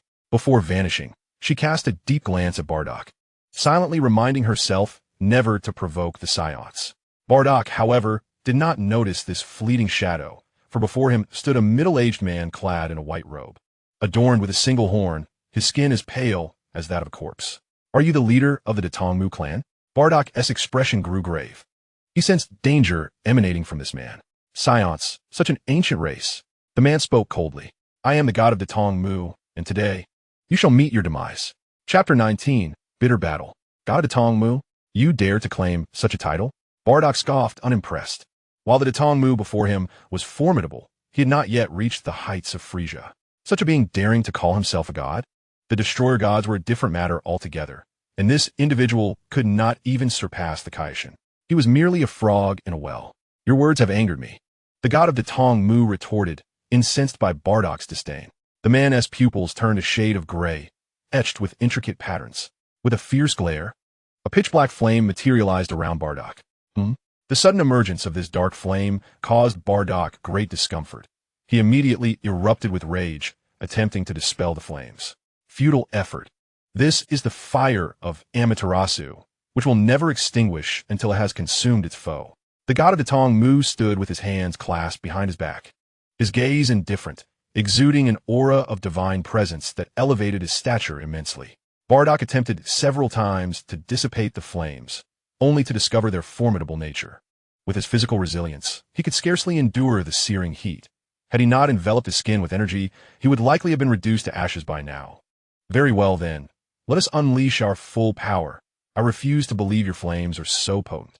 A greater surge of energy erupted from Bardock, shaking the very earth and scattering the surrounding clouds. As Bardock's energy surged forth, the so-called eternal fire of Amaterasu was forcefully dispelled in the next instant. It appears the god of Datomu possesses quite the sense of humor. A smirk of derision danced upon Bardock's lips. The god of wood from Datong was struck hard, his expression instantly darkening. He remained silent, his eyes beginning to shift. A colossal meteor descended from the heavens. This was the star of heavenly obstruction. How would you respond? What kind of move is this? How could such a massive meteor appear out of thin air? Bardock gritted his teeth and caught the enormous meteor plummeting from above. However, after enduring training under 150 times the gravity, coupled with his enhanced physique, the weight of the meteor remained within his tolerable limits. Nonetheless, he found the god of wood from Datong quite intriguing. This individual's techniques were peculiar. From his observations, it seemed to stem from the capabilities of the opponent's eyes. This was a power he had never encountered before. This Saiyan possessed such formidable physical strength? The god of wood furrowed his brow, his eyes shifting once more as a second meteor fell. Boom! The combined weight of the two meteors was something even Bardock struggled to withstand, his feet sinking deep into the ground. At this level, you cannot hope to defeat me. Bardock's aura transformed into a fiery red as he bellowed. King Kai Fist. With the King Kai Fist activated, Bardock's momentum surged, and he lifted the two massive meteors effortlessly. What? What kind of move is this? Why is your strength suddenly increased so dramatically? The god of wood from Datong was no longer composed. You would understand even if I told you. Brace yourself. Bardock's gaze sharpened as he unleashed a torrent of energy blasts towards the god of wood. The prince's combat style was initiated. However, to Bardock's astonishment, the energy blasts he released could not inflict any harm upon his opponent and were completely absorbed by the god's peculiar ability. You can absorb others' energy? Bardock, too, was taken aback. The opponent's eyes seemed to possess an extraordinary power, continuously revealing bizarre techniques, now even capable of absorbing energy. This is the ultimate reincarnation eye. I can not only absorb your energy, but I can also do this. The god of wood's eyes gleamed. The energy blasts previously emitted by Bardock were now reflected back from the goddess' eyes, their potency significantly amplified. Bardock's body was relentlessly struck by the energy blasts. His battle attire torn as blood trickled from the corner of his mouth. Damn it, this guy's eyes are incredibly troublesome. Bardock, covered in wounds, clearly bore the brunt of the recent injuries. Given this situation, I shall prevail through sheer strength. Bardock, with his wealth of combat experience, realized that if energy attacks were to be absorbed, he would resort to martial arts to determine the victor. Surely, they could not absorb physical techniques as well. Whoosh! A flash of red zipped by as Bardock closed the distance to the god of wood in an instant, delivering a powerful punch toward him. In the divine realm, the space before the god of wood suddenly warped, and in the next moment, his figure appeared behind Bardock. Countless silver spears shot toward Bardock's back. Divine spear rain. Bardock sensed the imminent danger from behind and soared into the vast sky without a backward glance. Countless spears pursued him like homing missiles, trailing wherever he flew. Damn it! I must devise a strategy. The opponent's ocular abilities are exceedingly peculiar. As Bardock soared, he contemplated his next move when suddenly a realization struck him. The eyes. Yes, if his eyes are his insignia, then their weakness must also reside within them. With this thought, Bardock's mind ignited with inspiration, and he began to flicker through the air, closing in on the god of the great tree. Did he intend to exploit his sprinting speed to evade at the razor's edge, hoping to ensnare himself? The god of the great tree remained composed, chuckling. Your calculations are commendable, yet ultimately futile. The divine eye of ultimate reincarnation radiated brilliance, a formidable shield rising before him. You misjudged, Bardock retorted with a cold smirk, bellowing, solar fist. A dazzling light illuminated the surroundings, causing the god of the great tree's expression to shift dramatically. What is this blinding radiance? The resplendent glow compelled the god of the great tree to shut his eyes, and as he did, the multitude of spears and the protective shield vanished into thin air. You are finished. Seizing this fortuitous moment, Bardock unleashed the five-fold Kaioken, launching a ferocious assault on the god of the great tree. Boom! Boom! Boom! The air erupted with a series of sonic booms as Bardock pummeled the deity, the ferocious force rending the earth, transforming the once serene environment into chaos. Gurgle! Gurgle! The god of the great tree found himself in a perilous state. Driven deep into the ground, blood surging from his mouth, his once pristine garb now soiled. Dyomi no Hirasaka, the god of the great tree, roared in fury.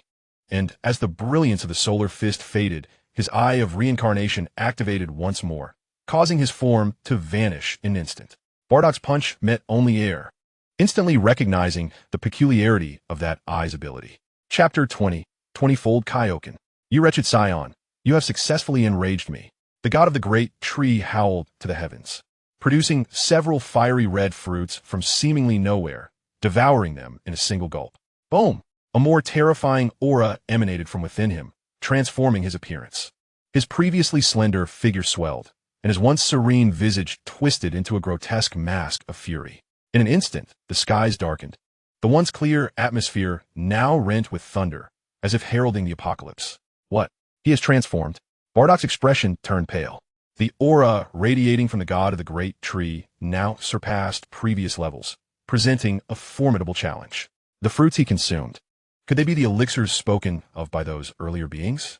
Bardock recalled the elder of the great tree mentioning the potions, realizing their potency exceeded even that of the fruit from the spirit tree.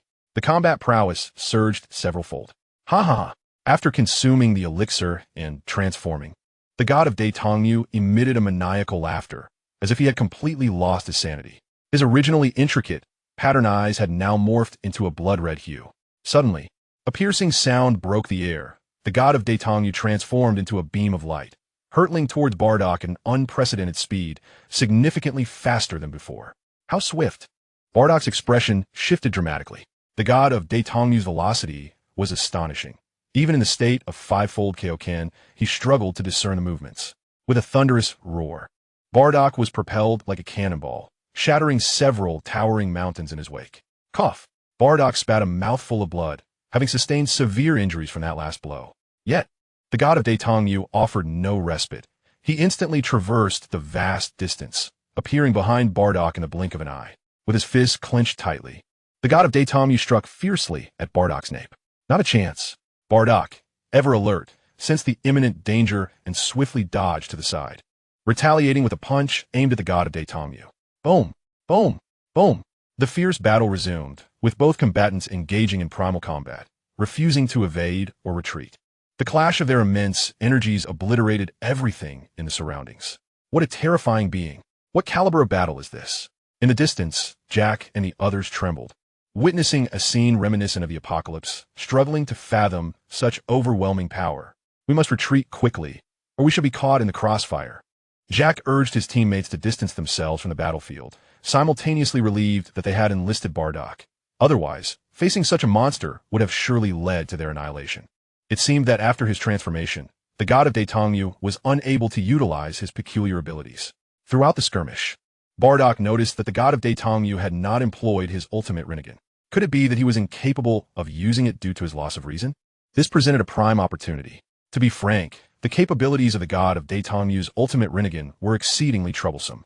To test his hypothesis, Bardock heightened his energy once more, activating the 10-fold Kaioken. His combat strength had now soared to a staggering 5 million. Thunder Flash Cannon. Bardock seized a moment of vulnerability, creating distance between himself and the god of Daitongmu, channeling lightning energy into his palm. A sphere of energy, infused with thunder, was launched towards the god of Daitongmu. This was Bardock's signature move, utilized against Frisia 2 decades ago. Well, as the Thunder Flash Cannon raced towards him, the god of Daitongmu's eyes glimmered with a savage red light. A colossal energy tree materialized instantaneously, colliding with Bardock's Thunder Flash Cannon. In that moment, the world dimmed. The ferocious energies of both adversaries affected the very fabric of reality, leading to torrential rain and relentless lightning cascading from the sky. Damn it! This fellow shows no intention of evasion. Bardock clenched his teeth, and despite unleashing the 10-fold Kaioken, he was still outmatched by the god of Daitongmu in sheer strength. The battle intensified, with both opponents exchanging blows, neither yielding an inch. However, as time passed, the energy sphere of the god of Daitongmu began to overpower the Thunder Flash Cannon and was rapidly descending upon Bardock. Should he be struck by this attack, it would undoubtedly pose a grave threat to his life. I will not allow you to succeed. In this moment of crisis, Bardock maximized his energy and roared through gritted teeth, 20-fold Kaioken. Boom! As Bardock activated the 20-fold Kaioken, the tide of battle shifted dramatically. His Thunder Flash Cannon engulfed the god of Daitongmu's assault and struck him in an instant. Aya! The god of Daitongmu let out a harrowing scream, his form consumed by a cataclysmic explosion. Phew! Finally dealt with that. Bardock instantly felt drained, reverting to his normal state, collapsing onto the ground. The 20-fold Kaioken was his limit. His energy was depleted, leaving him without the strength to rise, and he was severely injured. Desperately needed treatment. How careless of me. I should have brought some senza beans. Bardock lay sprawled on the ground, unable to stand for the time being. He gazed up at the thunderous sky, and suddenly his pupils dilated in shock. For there, hovering in the heavens, was a figure. How is this possible? Bardock was astonished, for the god of Daetongyu was not dead. Yet, his condition was dire. He was battered and bloodied. One eye was completely obliterated, and he was left with merely half a body. Even in such a half-alive state, the god of Daetongyu remained incredibly furious. His remaining eye fixated on Bardock, before he charged downward in a furious assault. Not good. Bardock's expression changed drastically. He wished to evade, but it was utterly impossible. He lacked the strength even to stand. Thud! The god of Daetongyu's attack was simple yet brutal, descending with ferocity and crashing into Bardock's abdomen. The already grievously injured Bardock found himself in an even more precarious situation. Bang, bang, bang. The god of Daetongyu resembled a primal beast, despite having only half a body. He continued to pummel Bardock mercilessly, seemingly intent on not ceasing until his enemy lay defeated. Ugh! Bardock was entirely on the defensive, his bones fracturing under the relentless assault, the excruciating pain forcing him to cry out in anguish. Yet, even amidst such dire circumstances, a resolute conviction burned within Bardock. I cannot die. How could I perish here? I still need to go to Namek. I have yet to defeat Frisia, nor have I united all the Saiyans. There's still so many things left to accomplish. I absolutely must not perish at the hands of this wretch. In that moment, a brilliant golden light soared into the heavens. The god of wood, who had been relentlessly pummeling Bardock, was abruptly cast aside by this overwhelming aura. Chapter 21. The Mimetic Super Saiyan.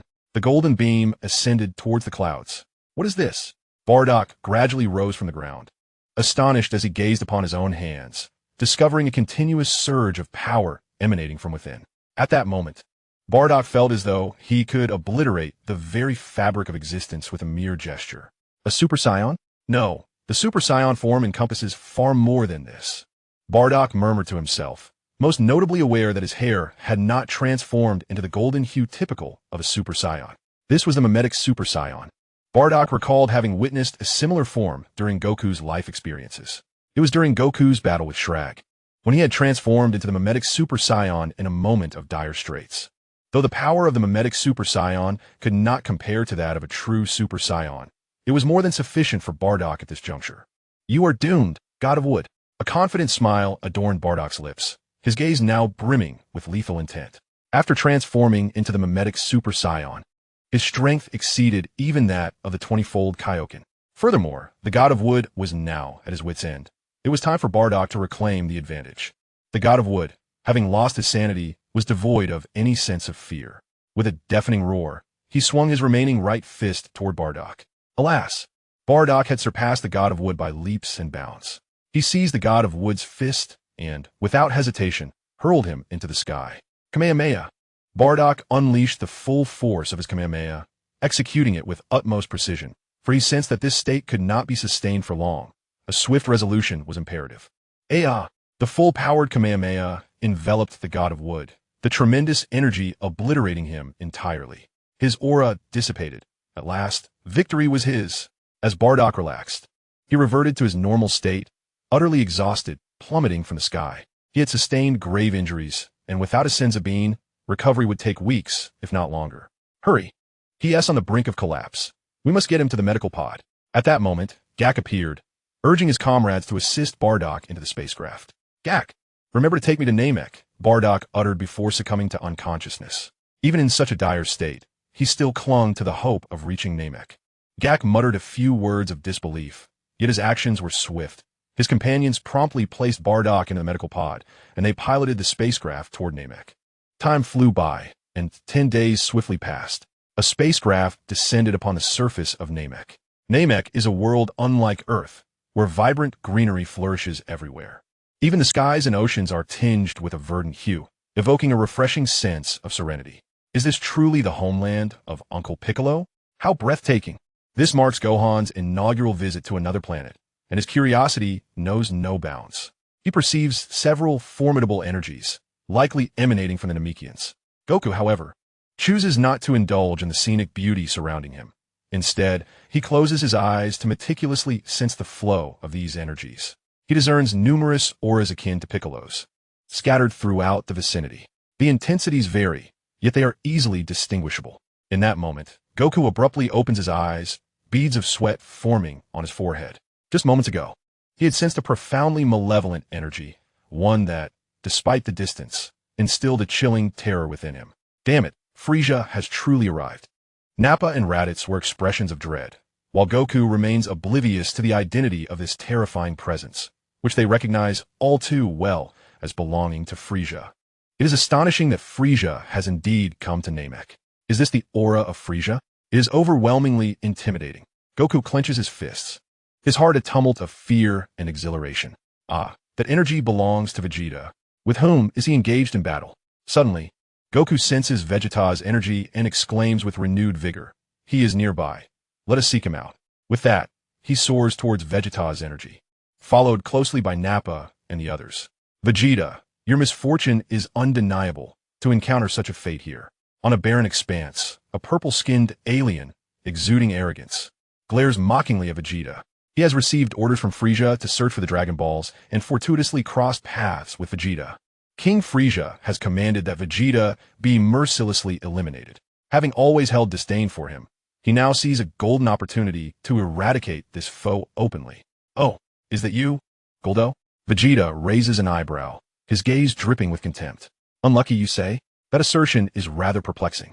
Having endured a fierce battle with Goku, narrowly escaping death and experiencing a resurgence in power, coupled with relentless training in the gravity chamber, Vegeta's strength has now reached a staggering 300,000. A stark contrast to his former self on Earth.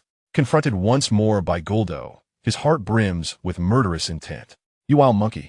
King Frieza has decreed that you be torn to shreds." Guldo sneers, clenching his fists. "I shall return with your head. King Frieza will undoubtedly reward me handsomely." "Oh, is that so? Then, come and attempt it." Vegeta, utterly unfazed by Frieza's intentions, gestures provocatively towards Guldo, his demeanor exuding unbridled arrogance. "Damn it. You are as infuriating as ever. Perish." Guldo, unable to contain his fury any longer, unleashes a barrage of energy blasts towards Vegeta. Boom, boom, boom. A sudden and intense explosion erupted, sending a cloud of dust soaring into the air. Mere wild monkeys, nothing more. Before Chio-E could finish her words, her expression froze in sheer disbelief. For there stood Vegeta, utterly unscathed and motionless. "Chio-E, have you not eaten? Is this all you can muster?" Vegeta remarked, brushing off the dust from his attire with a cruel smile. "Allow me to teach you how to harness your energy." With his fingers splayed, Vegeta unleashed a wave of yellow light in an instant. "No, stop!" Chio-E screamed, but the disparity between them was insurmountable. With a casual strike, Vegeta dispatched her on the spot. There are several energy signatures approaching. It's those bothersome Kakarot and his companions. Vegeta suddenly turned his gaze skyward and, indeed, spotted Goku and his group arriving, which instantly darkened his expression. He had only recently arrived on Namek, believing that his early departure would grant him the advantage. However, he had not anticipated the sluggish speed of the spaceship crafted by Bulma, and now he found himself caught up with by Kakarot and his entourage. Chapter 22, Arrival at Namek. "Hey, Vegeta, I thought you had stolen the spaceship and gone elsewhere. Turns out you also made it to Namek." Goku greeted him, seemingly oblivious to Vegeta's displeasure. "Where I go is none of your concern. Just be gone, you nuisance," Vegeta coldly retorted, not even glancing at Goku. "Come on now. Vegeta, you're looking for the Dragon Balls, aren't you? Why not join forces? We have a Dragon Ball radar. Locating the Dragon Balls will be a breeze." Goku suggested, smiling. "What? A Dragon Ball radar? Such a thing exists?" Vegeta's expression shifted slightly. He had been unaware of the existence of such a device. However, the thought of cooperating with Goku was something he instinctively rejected. Yet, Goku's reasoning held merit. It would indeed be far more efficient than searching blindly. "Vegeta, I trust you've sensed Frieza's energy. His objective is undoubtedly the Dragon Balls," Raditz interjected, stepping forward. "With our Dragon Ball radar, we can seize the initiative. You should understand the consequences if Frieza acquires the Dragon Balls." "Indeed, we must unite," Nappa chimed in, "even if we cannot obtain the Dragon Balls. We must not allow Frieza to succeed. After all, Vegeta was once his elder brother." Just do not hinder me." Vegeta felt a flicker of uncertainty. Frieza's terrifying strength was undeniable, and if he were to obtain the Dragon Balls, Vegeta would never have a chance to defeat him. That's more like it. Let me see where the Dragon Balls are located. Goku then produced the Dragon Ball radar, revealing 7 glowing dots on its screen, 5 of which were clustered together, while the other 2 were scattered nearby, one of them alarmingly close to their position. The radar indicated that 5 Dragon Balls were indeed gathered in proximity. At this moment, Wukong's intellect surged as he deduced. This must be the Dragon Ball sought by Frieza and his minions, while the other 2 are scattered elsewhere, indicating that Frieza has yet to locate all the Dragon Balls. Thus, we still possess a glimmer of hope. Kakarot, let us proceed to the nearest Dragon Ball's location. Without further ado, Raditz soared into the sky, following the radar's guidance, with Wukong and the others hastily trailing behind. In a small village, typically a warm and inviting place, chaos reigned as it transformed into a veritable hell on Earth. The ground was strewn with the lifeless bodies of Namekians, both young and old, all devoid of breath. The only survivors in the village were an elderly man and a small Namekian child. Opposite them stood 2 men, one with pink skin and a face marred by grotesque bumps, exuding a menacing aura, and the other, a strikingly handsome man with green skin, displaying an air of elegance. These 2 were Frieza's right-hand men, Dodoria and Zarbon. Dandy, you must flee quickly, the elder urged, shielding the child behind him. Master Mu, I cannot leave you. Dandy trembled in fear, cowering behind Elder Mu, yet he did not run away alone. Old man, reveal the whereabouts of the Dragon Balls, or not only shall you perish, but the little one behind you will meet the same fate, Dodoria sneered, devoid of any compassion. The Dragon Balls are meant for the righteous. You are all villains, and even in death, I shall not grant them to you, Elder Mu declared, his fear overshadowed by his refusal to succumb to malevolent forces. Is that so?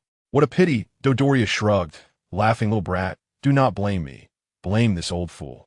In a swift motion, Dodoria lunged at Elder Mu, delivering a powerful kick that sent him sprawling. He then seized Dandy by the neck with one hand, lifting him aloft as if he were a mere chick. Dandy flailed his short legs desperately, but his efforts were futile. Die, little brat, Dodoria's grip tightened, intent on snuffing out the child's life. Stop! At that moment, a youthful voice rang out, and a figure dashed forward, landing a solid kick on Dodoria's face. Bang! Dodoria cried out in pain, his corpulent frame hurtling backward like a cannonball. Who was that? Zarbon, who had been watching the scene unfold, was taken aback and then looked up to see 4 men and a child approaching. He recognized 3 of them quite well. Vegeta? Nappa? Raditz? Is it truly you? As for Wukong and Gohan, he did not know them. Are you all right? Gohan hurriedly approached Elder Mu and Dandy after landing, having been the one to save Dandy moments ago. And no, I'm fine. Thank you, Dandy stammered, feeling somewhat reassured by Gohan's pure gaze. Damn it. Who was it that kicked this lord? At this moment, Dodoria flew back, cursing under his breath while rubbing his swollen cheek. Hey, Dodoria, look over there. It's Lord Vegeta. Sabo, regaining his composure, pointed at Vegeta, his handsome face adorned with mockery. In the past, Vegeta and his companions were the individuals he held in utmost disdain, having covertly suppressed them on various occasions. Oh, it truly is Vegeta. It has been quite a while, Dodoria chuckled, adding, was that a sneak attack on me just now? After a few days apart, you seem to have grown some confidence. You 2 are worthless. You aren't even worthy of sneak attack from Lord Vegeta. Vegeta retorted disdainfully, gesturing towards Gohan in the distance. It was that little brat who did it, Dodoria. You truly are losing your touch, getting ambushed by a mere child. How embarrassing. Haha. Nappa nearby laughed heartily, clutching his stomach. He had long harbored a dislike for Dodoria, who often mocked him, and now he finally had the opportunity to retaliate. What? That little brat? Dodoria's face flushed with rage as he glared at Gohan, growling. Who are you, kid? Are you tired of living? Dodoria, mind your tone. He is my nephew, Raditz interjected coldly. Whether he is tired of living, I cannot say, but I know that your days are numbered. Raditz held a profound disdain for both Dodoria and Sabo, viewing them as mere sycophants. Oh, Raditz, is that so? Your tone is quite disrespectful, Dodoria exclaimed, his eyes widening. It seems I haven't played with you for a long time. After all, you're nothing but a wild monkey, and ignorance is truly frightening. Hey, Vegeta, leave these 2 to me. Do not interfere. Raditz clenched his fists, his face a mask of ferocity. Finally, he could settle the score with these 2. Do as you wish.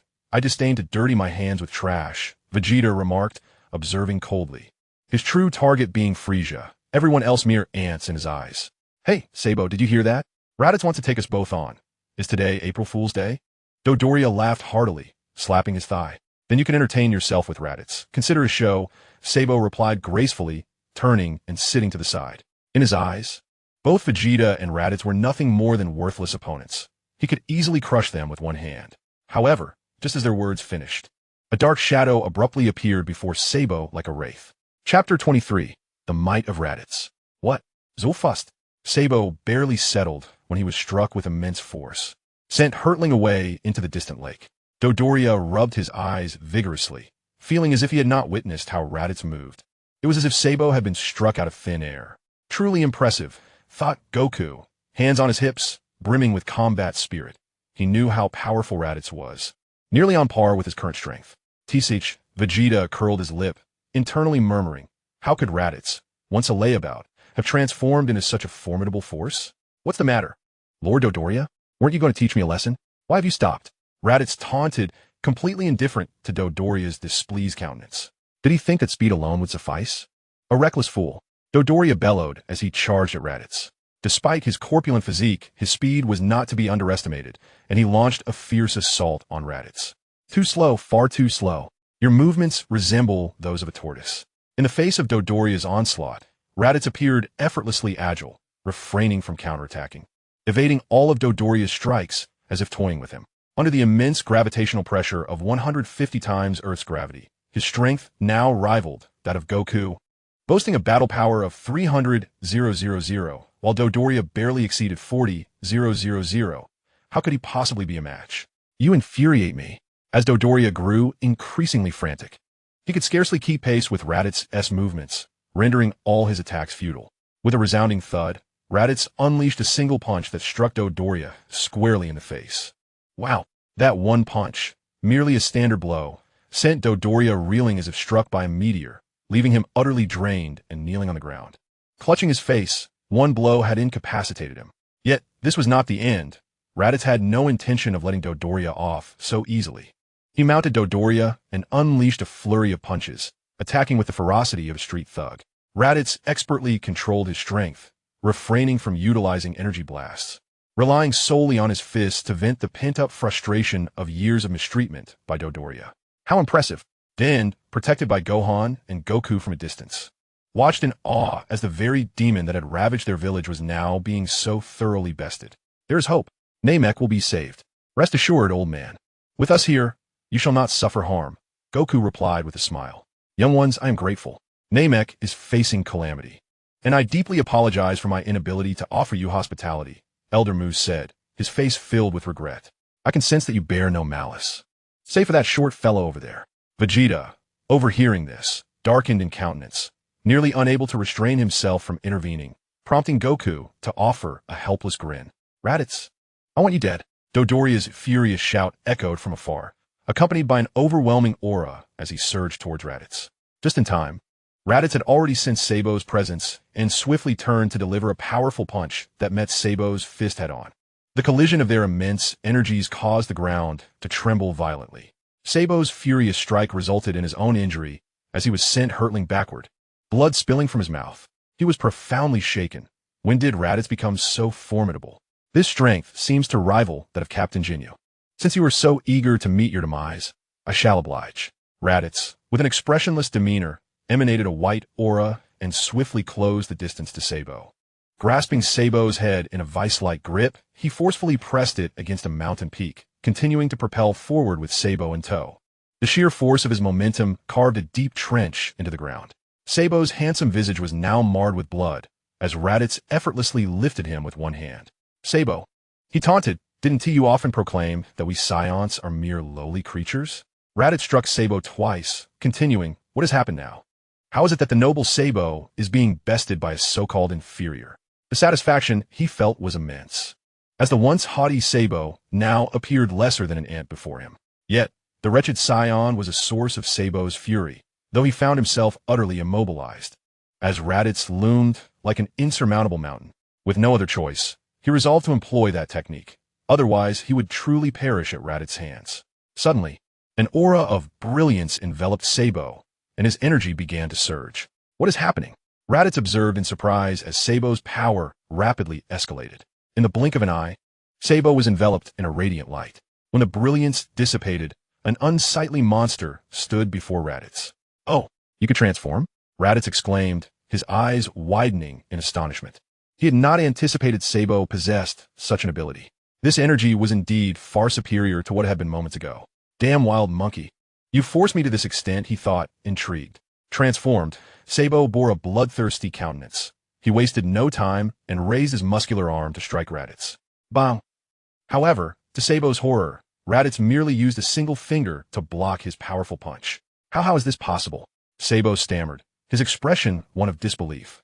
"You cannot be that strong. It's impossible." "I'm afraid that, had this been in the past, your transformation would have instilled in me a lack of courage to fight," Raditz replied coldly. "But unfortunately for you, I am no longer the same. You've danced long enough. It's time for you to perish." With his fingers splayed, Raditz faced Sabo and unleashed a violet energy blast. "No!"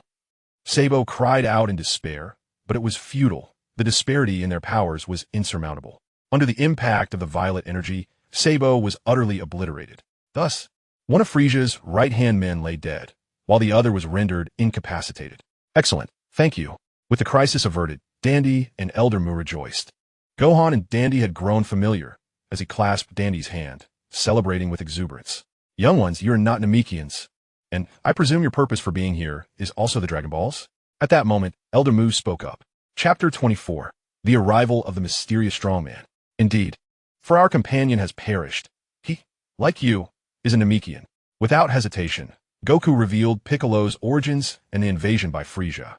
Upon hearing this, both Elder Mu and Dandy were taken aback. It turned out that this individual named Piccolo was one of their kin. No wonder Namek was suffering, as they had attracted the attention of such a terrifying cosmic tyrant. "I understand now. Evil has descended, and the darkest hour for Namek has arrived." Elder Mu spoke gravely. Yet fortunately, amidst the darkness, there remains a glimmer of hope. "You are benevolent, and I shall now entrust the Dragon Balls to you." With a subtle gesture, Elder Mu signaled to Dandy, who promptly rushed to retrieve a colossal Dragon Ball from the remaining structure. "Is this the authentic Dragon Ball? It is remarkably large," Goku exclaimed in astonishment, for the Dragon Balls of Namek were indeed significantly larger than those on Earth. Raditz and the others were equally awestruck. Could this glass-like orb truly grant any wish? "The Grand Elder possesses another Dragon Ball. I shall escort you to his abode," Elder Mu stated. "The Grand Elder is the creator of the Dragon Balls, and should he perish, the Dragon Balls will vanish with him. We must ensure his safety at all costs." "This is bad, a grave oversight." Just then, Vegeta seemed to recall something, dashing towards Dodoria, his eyes fixated on the scouter adorning Dodoria's face. In a fit of rage, Vegeta unleashed a devastating blow, shattering Dodoria's skull. "Hey, Vegeta, he is already defenseless. Was it truly necessary to deliver a fatal blow?" Goku, soft-hearted as ever, expressed his discontent with Vegeta's ruthlessness, believing that the opponent posed no threat anymore. "Foolish creature." Vegeta seethed with fury. "Dodoria still wears a scouter. It is the latest model, and our conversation has undoubtedly been transmitted to Frieza." "Damn it." Vegeta lamented his oversight. Such a crucial detail had slipped his mind. And now Frieza was aware of the Dragon Ball's whereabouts. If Frieza were to gather all the Dragon Balls, the consequences would be dire. "Quickly, return the Dragon Ball to the spaceship," Vegeta exclaimed. "Frieza cannot sense energy, nor does he possess a Dragon Ball radar. If we conceal this Dragon Ball well, he will never gather them all." It must be said, while Vegeta may be brutal and cold-blooded, his intellect remained sharp. "Indeed, Vegeta, that was quite astute of you." Goku clapped his forehead, agreeing with Vegeta's reasoning. As it stood, they had no chance of confronting Frieza head-on. "Let us proceed to the Grand Elder's location with Dandy and the others," Raditz suggested after some contemplation. "Baba, you shall take the Dragon Ball back to the spaceship and ensure it is well hidden." "Understood." Nappa solemnly nodded, recognizing that Gohan was still just a child and had no reason to escort the Dragon Balls. Among Goku's group, he possessed the weakest fighting power, making him the most rational choice for such a task. It was imperative for Nappa to conceal his energy, ensuring that Frieza's forces remained oblivious to his presence. Goku handed the Dragon Balls to Nappa, his expression unusually grave. Nappa nodded vigorously, clutching the Dragon Balls tightly as he soared toward the landing site of the spaceship. Meanwhile, Goku and the others led Elder Mu and Dandy to the residence of the Grand Elder. Within Frisia's spaceship, a revelation dawned upon him. The Dragon Balls would vanish upon the death of their creator. Frisia switched off the detector, holding a glass of red wine, and murmured to himself, "In that case, the Grand Elder must not perish just yet. Moreover, I see that Vegeta and the Earthlings have formed an alliance. Additionally, it appears these Saiyan warriors have significantly increased their strength, having even defeated Dodoria and Zarbon. Therefore, it is time to deploy the Ginyu Force." Gazing out the window, Frisia mused, "First, I shall acquire the Dragon Balls in Vegeta's possession. There is no immediate rush for the Grand Elder. I shall personally visit him when the time is right, and then all 7 Dragon Balls will be gathered." This moment illustrates Frisia's overwhelming arrogance. Had he chosen to act personally, the Dragon Balls would have been assembled long ago. Simultaneously, in a secluded corner of Namek, a small spaceship descended onto the surface. The hatch opened, and a towering figure emerged. This individual, with green skin and a countenance marked by treachery, bore 2 antennae on his forehead, traits unmistakably characteristic of the Namekians. The only distinction was his aged appearance. "Namek, my homeland," he mused. Who would have thought that one day I, King Slug, would return? Indeed, this was Slug, the super genius of Namek. Originally, Slug had been sent away from Namek during his childhood. Unlike the peace-loving Namekians, Slug was profoundly malevolent, akin to the former Demon King Piccolo. The most critical factor was Slug's immense strength. He had once ruled an entire planet by his own might. Unfortunately, despite his power, he could not withstand the ravages of time. As he grew frail with age, Slug found it increasingly difficult to remain passive. He was unwilling to relinquish the empire he had built through hard work. How could he die without having conquered the universe? Thus, Slug recalled his birthplace, Namek. He remembered that Namek possessed the Dragon Balls, but had previously dismissed them due to his lack of knowledge regarding the planet's exact coordinates. Faced with the imminent threat of death, Slug invested considerable effort to finally ascertain the coordinates of Namek. With the fastest spaceship at his disposal, he had now arrived at Namek at long last. Confronted by his former homeland, Shrag displayed no interest in admiration. His singular desire was to obtain the Dragon Balls and achieve eternal life. Suddenly, a figure streaked across the sky, cradling an object. Shrag, with a sinister smile, vanished from his spot and instantly pursued the figure. "Who are you? A Namekian?" "Do not obstruct my path," said Naba, growing impatient with the sudden appearance. "I have urgent matters to attend to. Be gone." "Pray, what is your name?" "You are not a Namekian," Shrag demanded imperiously. "Moreover, what is it you hold? Is it a Dragon Ball?" Chapter 25, Awakening Potential. "Ah, a Saiyan, I see." Inside the spacecraft of Goku and his companions, Naba lay on the ground. A gaping wound his abdomen, blood pooling around him, his life force extinguished. Clearly, Shrag had slain Naba. "This situation is more complex than I anticipated," Shrag mused. Seated in a chair, his brow furrowed. "I never expected Frisia would also arrive. This complicates matters considerably." Acknowledging the notorious title of Frisia, the Cosmic Emperor, Shrag understood that he faced a formidable adversary, one he doubted he could defeat. "I must conceal myself. I possess a Dragon Ball, and Frisia cannot assemble them all at present. I shall observe the unfolding events." Shrag quickly devised a strategy. Glancing at Naba's lifeless body in the spacecraft, he smirked, unleashed a ki blast to obliterate the ship, and vanished with the Dragon Ball. "Esteemed guests, this is the residence of the Grand Elder." At that moment, Goku and his companions remained unaware of Naba's demise. They had arrived at a high mountain on Namek, where only a small house stood, and before it stood a solemn Namekian. "Nuru, these young individuals seek an audience with the Grand Elder. Please relay the message," Elder Mu said courteously. Aware that Niru was the Grand Elder's guard, the mightiest warrior among the Namekians, "I regret to inform you that the Grand Elder's health has significantly declined. He cannot be disturbed," Niru replied without hesitation, his gaze wary of Goku and his friends. With the current crisis on Namek, any outsider could be a potential foe. "But Niru, they're good people," Dondi interjected, tugging at Niru's hand. "They saved me and the Elder." However, Niru, not one to be unreasonable, found himself in a quandary. "Niru, allow them entry," came a frail yet authoritative voice from within. "Yes, Grand Elder," Niru responded, stepping aside to indicate that Goku and his companions could enter.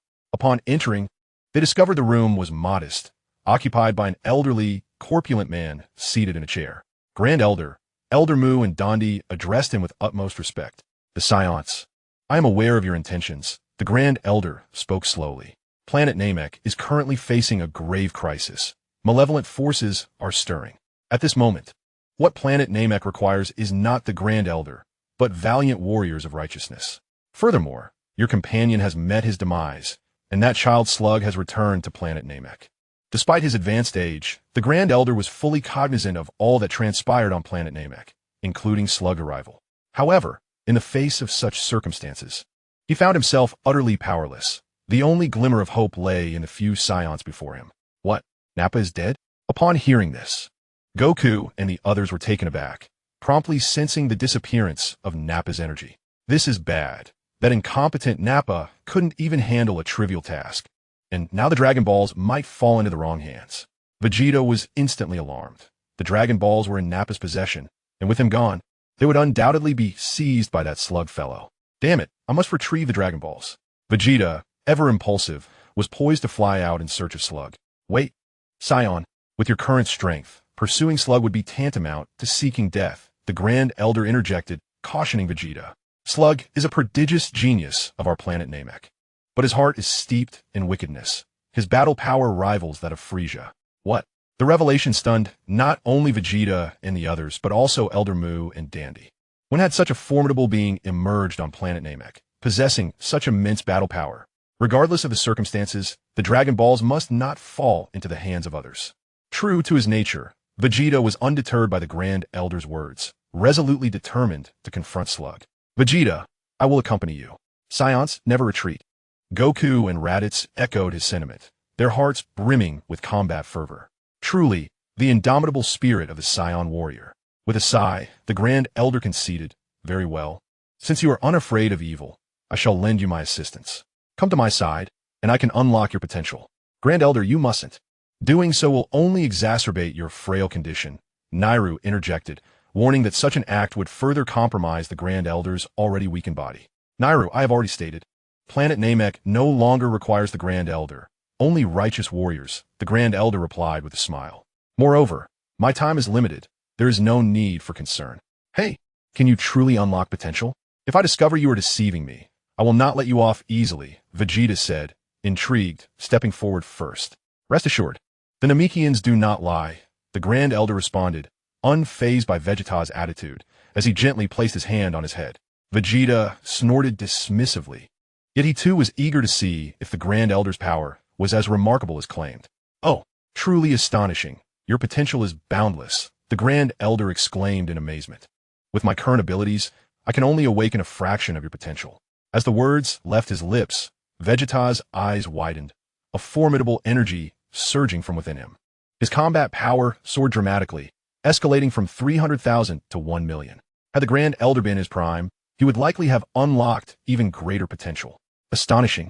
Goku, Raditz, and Gohan stood in stunned silence, incredulous that a mere pat on the head could propel Vegeta's strength to such heights. Could this truly not be a dream? Ha ha ha, I feel invincible now. The surge in power prompted Vegeta to revert to his old habits, laughing maniacally as he declared, What is Shrag? What is Frieza? None of them stand a chance against me now. Unable to contain his excitement, Goku rushed to the Grand Elder. Incredible. Your potential is even greater, and your heart is pure and unblemished, the Grand Elder remarked, stroking Goku's head, marveling at the presence of such a being among the bloodthirsty Saiyans. With a thunderous roar, a powerful aura erupted from Goku, who gazed in disbelief at his own hands. At that moment, he experienced a qualitative leap in strength, reaching the same 1 million combat power. Next came Raditz and Gohan. As Goku's brother, Raditz possessed significant potential as well, and upon unlocking it, he too reached 1 million. Gohan's increase was more modest, reaching only 500,000. This did not indicate a lack of potential. Rather, Gohan had the highest potential among those present. Unfortunately, when it was Gohan's turn, the Grand Elder could only unlock a fraction of his abilities before becoming too fatigued to continue. Everyone, the fate of Namek rests in your hands, the Grand Elder said, beads of sweat forming on his forehead as his breath became erratic. Clearly having exhausted his life force in unlocking the potential of Goku and the others, the Grand Elder was now teetering on the brink of death. Gohan, give us some senzu beans. You stay here to protect the Grand Elder, Goku urged, taking the beans from Gohan with fervor. We're going to confront Shrag and avenge Nappa. Let us go. With that, Goku, Raditz, and Vegeta soared into the sky, their fierce auras disappearing into the horizon. Chapter 26. The God of War Shrag. The trio sped back to the area where their spaceship had originally landed. Gazing at the scattered metallic debris, Raditz couldn't contain his anger. This Shrag is utterly despicable. Not only did he kill Nappa, but he also destroyed the spaceship. How infuriating. Without the spaceship, we cannot return to Earth. Goku slammed his fist into the ground in frustration. Vegeta remained silent, keenly sensing the fluctuations of energy in the vicinity. Despite the destruction of the spaceship, he still possessed another vessel, a ship he had pilfered from Bulma, freshly constructed. Thus, he harbored no fears of being stranded. His sole focus was to eliminate Shrag, avenge Nappa, and seize the Dragon Balls. Even he himself was unaware that the once inconsequential presence of that being had gained a modicum of significance within his heart. At that moment, Vegeta suddenly opened his eyes and swiftly turned, soaring toward the northwest. Despite Shrag's adept concealment, his mastery over energy was evidently lacking, allowing Vegeta to effortlessly detect the fluctuations. Vegeta, wait! Goku and Raditz hastily pursued him. Let us place the Dragon Balls here for now, and later seek an opportunity to acquire Frieza's Dragon Balls. Shrag buried the Dragon Ball in the ground, a sinister smile forming on his lips.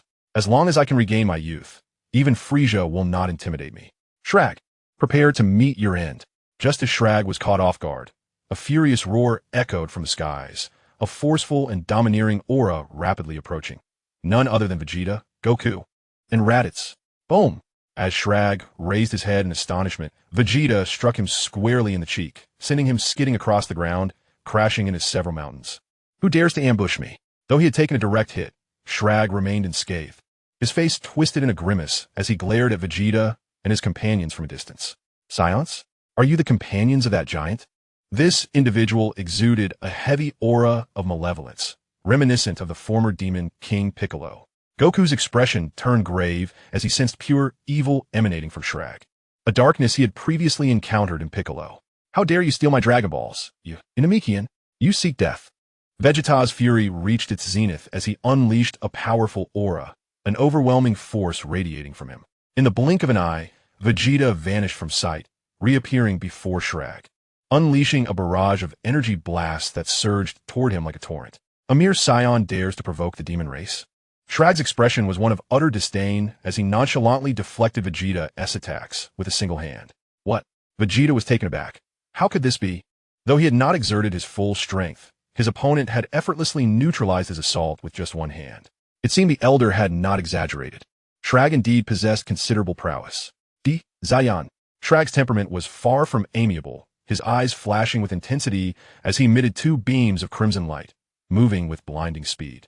Vegeta dodged. Just as Vegeta was about to be struck, Goku appeared in front of him and pushed him aside. Boom! Boom! Boom! The red beams sliced through the ground, carving out two immense trenches, even splitting the ocean in two. With a mere flick of his wrist, Shrag could alter the landscape.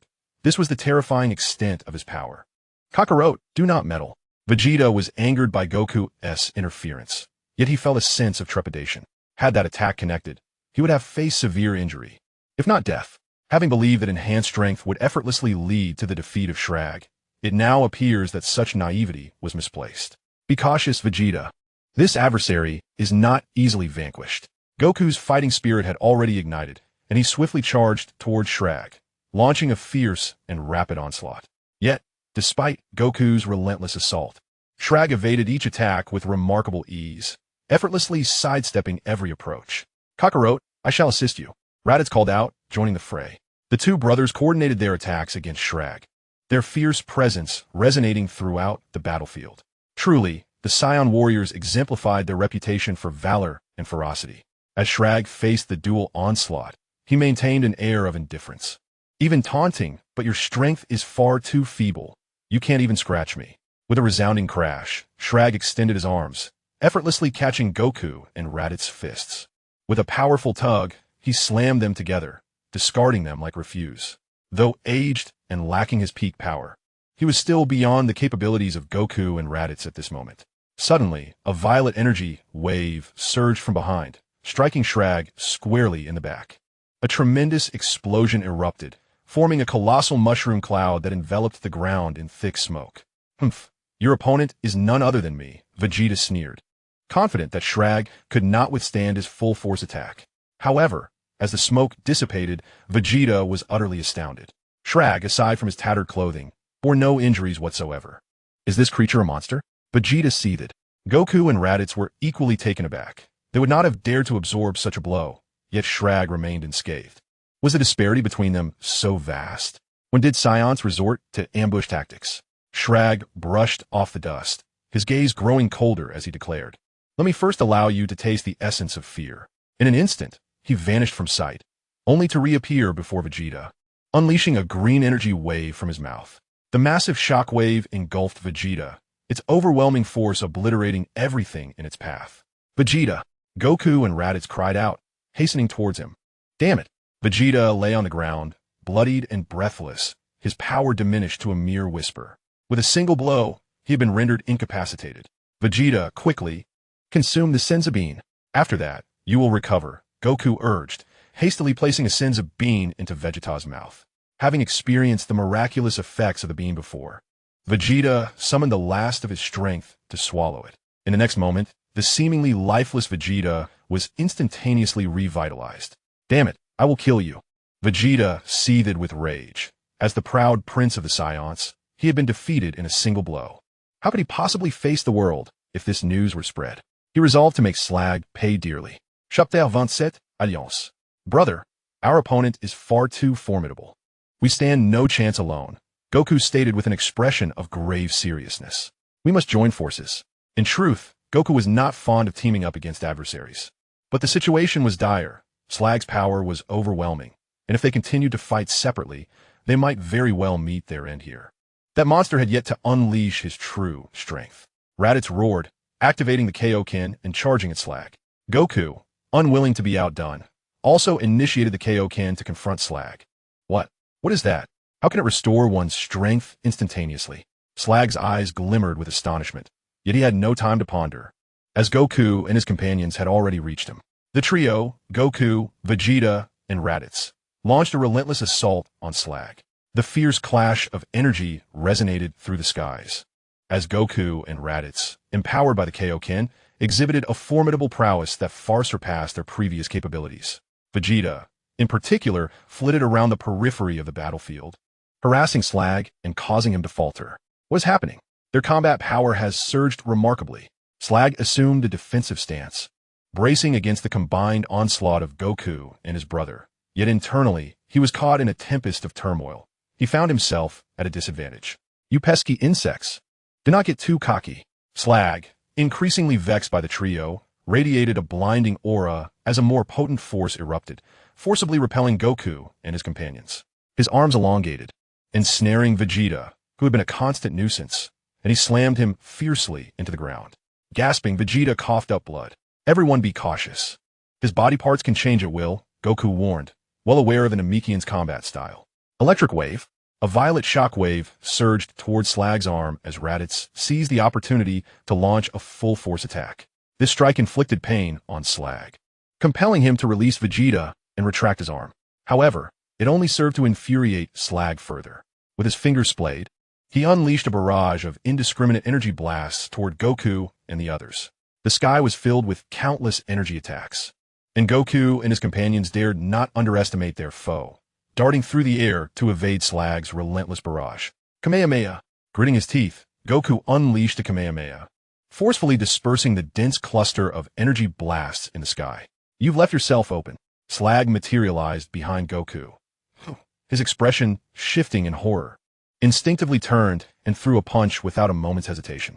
Although Goku's reflexes were remarkably swift, Shrag effortlessly evaded his attacks and delivered a powerful punch to Goku's abdomen. With a resounding thud, Goku, struck by the force of a thunderous blow, plummeted to the ground like a projectile. Yet, Shrag's arm extended once more, forcibly seizing Goku and yanking him back. With a series of relentless assaults, Goku was treated as though he were a mere toy, receiving hundreds of blows in the blink of an eye. Severely injured, Goku could not even maintain the Kaioken technique, crashing to the earth. Furious at Goku's dire state, Raditz erupted with rage, emanating a terrifying aura as he charged toward Shrag. Vegeta followed suit, and together they launched a fierce onslaught against Shrag. Get away! However, Shrag had grown weary of their antics. He grasped both warriors as one would a chick, pinning them to the ground and unleashing a flurry of punches. The sound of flesh striking flesh was excruciatingly jarring, and faced with Shrag's overwhelming power, Raditz and Vegeta found themselves utterly helpless, pinned down and mercilessly beaten. In a matter of moments, the two were left gasping for breath, unable to continue fighting. This is unbearable. I must unleash my true power. Seizing the opportunity, Goku swallowed a Senzu bean, instantly restoring his grievously wounded body to its prime condition. 20-fold Kaioken. His roar echoed through the heavens, a blinding red light shooting skyward. Goku's energy surged, muscles bulging as his battle power soared to an astounding 10 million under the influence of the 20-fold Kaioken. What? Goku's formidable presence altered the very fabric of reality, shocking Shrag into disbelief as his eyes widened in astonishment. What is happening? Why has his power suddenly skyrocketed? In the state of the 20-fold Kaioken, Goku's speed was astonishing. Shrag barely registered a blur before Goku appeared before him. So fast. Before Shrag could react, he received a solid punch to his abdomen. This is for your earlier blow. Goku gritted his teeth, beads of sweat streaming down his body. The 20-fold Kaioken was his utmost limit, the excruciating strain inflicting relentless agony, compelling him to seek a swift resolution.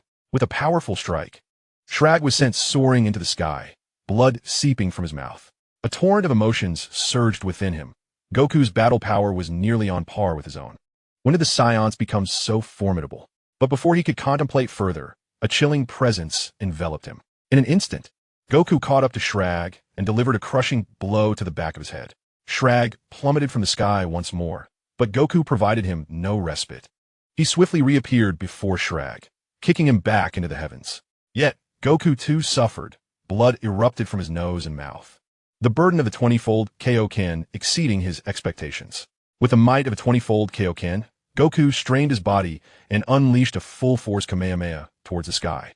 Aimed at Shrag, the immense blue shockwave, imbued with extraordinary energy, scattered the clouds above, while the nearby lake boiled violently, sending torrents of water spiraling into the air. This demonstrated the formidable power of the Kamehameha under the 20-fold Kaioken. Kakarot, I shall assist you.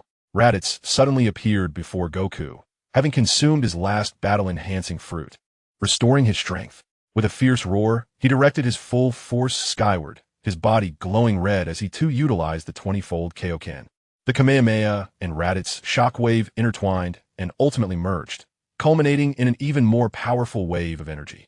The blue-purple shockwave, bearing tremendous might, surged toward Shrag in the blink of an eye. Sensing imminent danger, Shrag's expression shifted dramatically. He had intended to conserve his strength for a confrontation with Frieza, but now he realized that such a strategy was futile. Do you truly believe this will defeat me?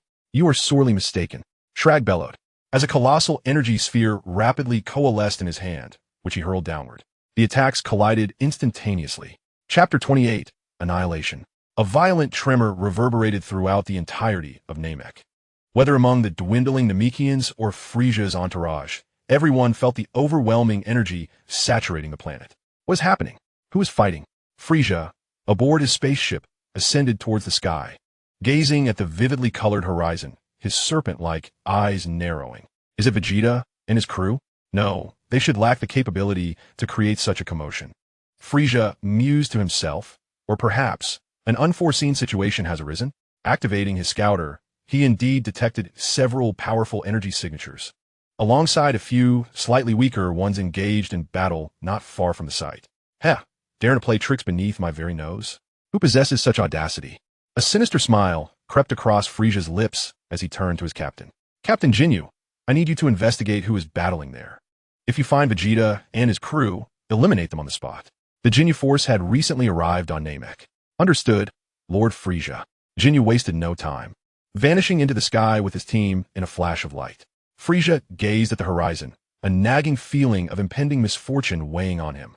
At the Grand Elder's residence, several potent energy signatures were approaching. Who could it be?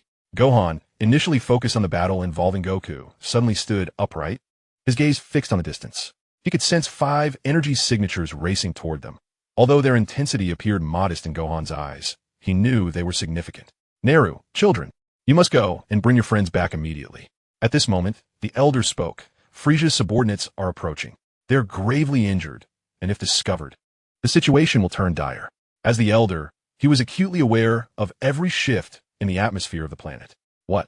Gohan's expression changed dramatically as he quickly sensed the energy of Goku and the others, realizing that, indeed, as the Elder had indicated, their life force was at an alarming low.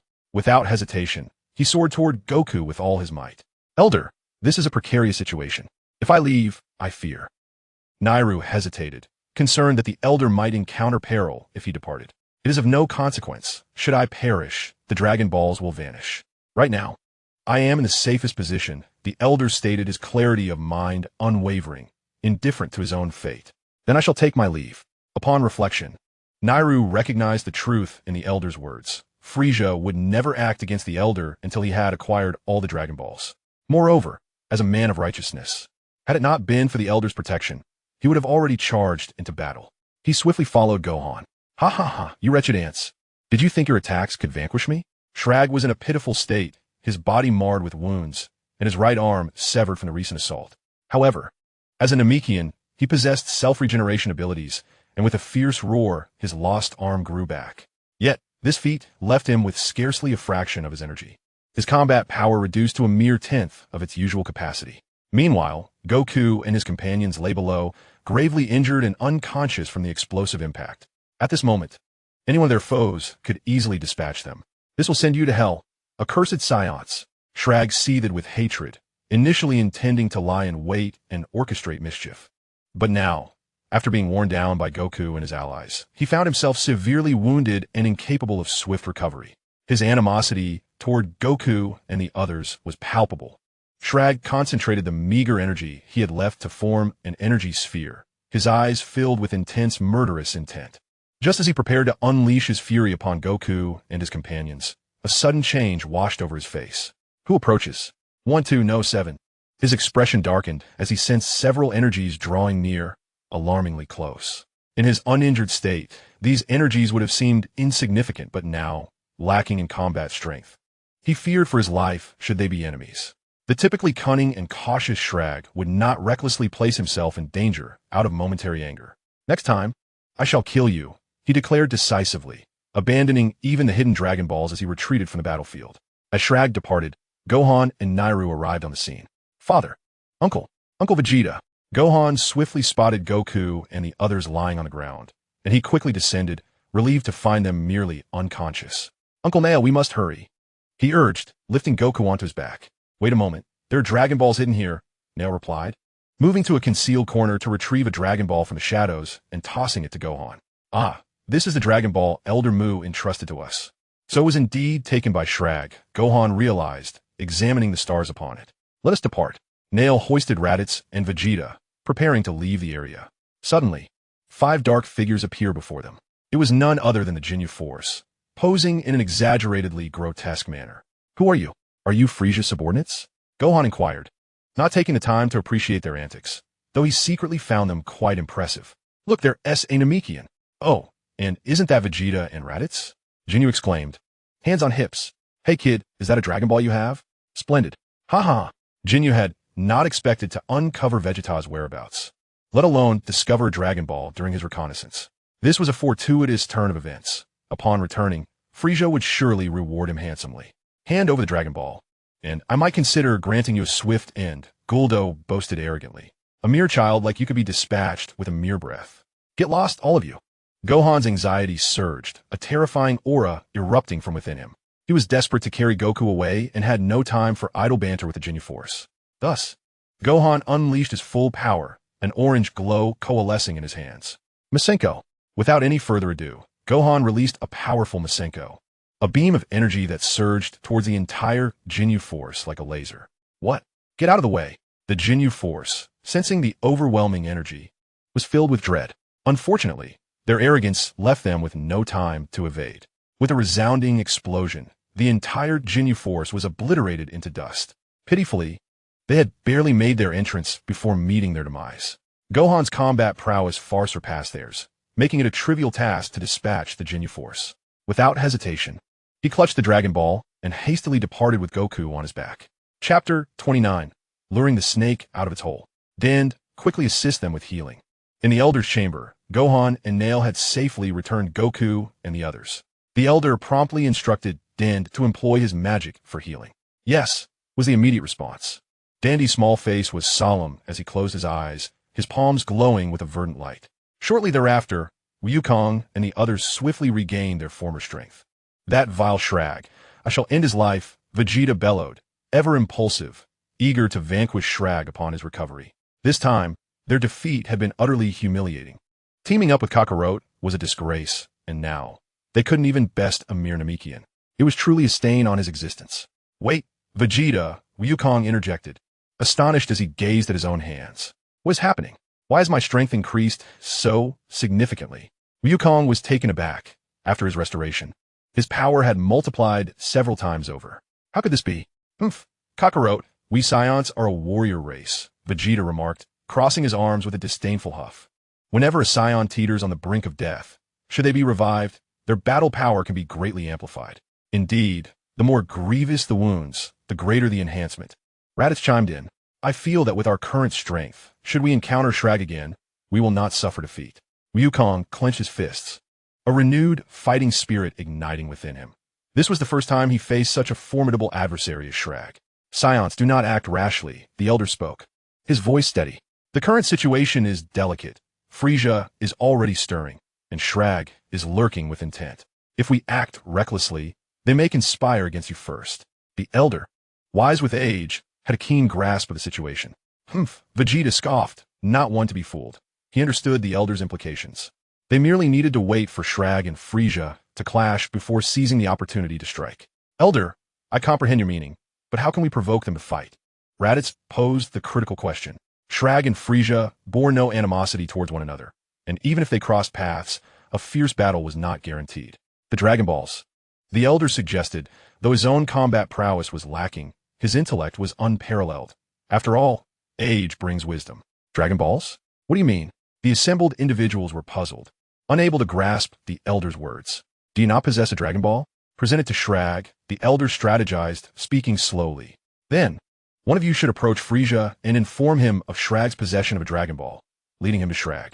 Thus, Frieza, in pursuit of the Dragon Ball, will inevitably confront Shrag, while you remain concealed, waiting for the opportune moment to strike.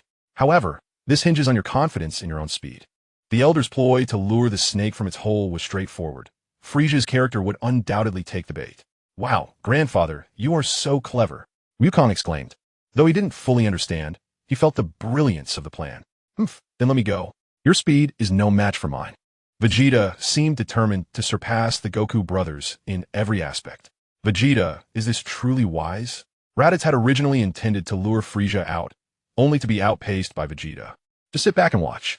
I am far more acquainted with Frieza than any of you. I'm the most suited for this task.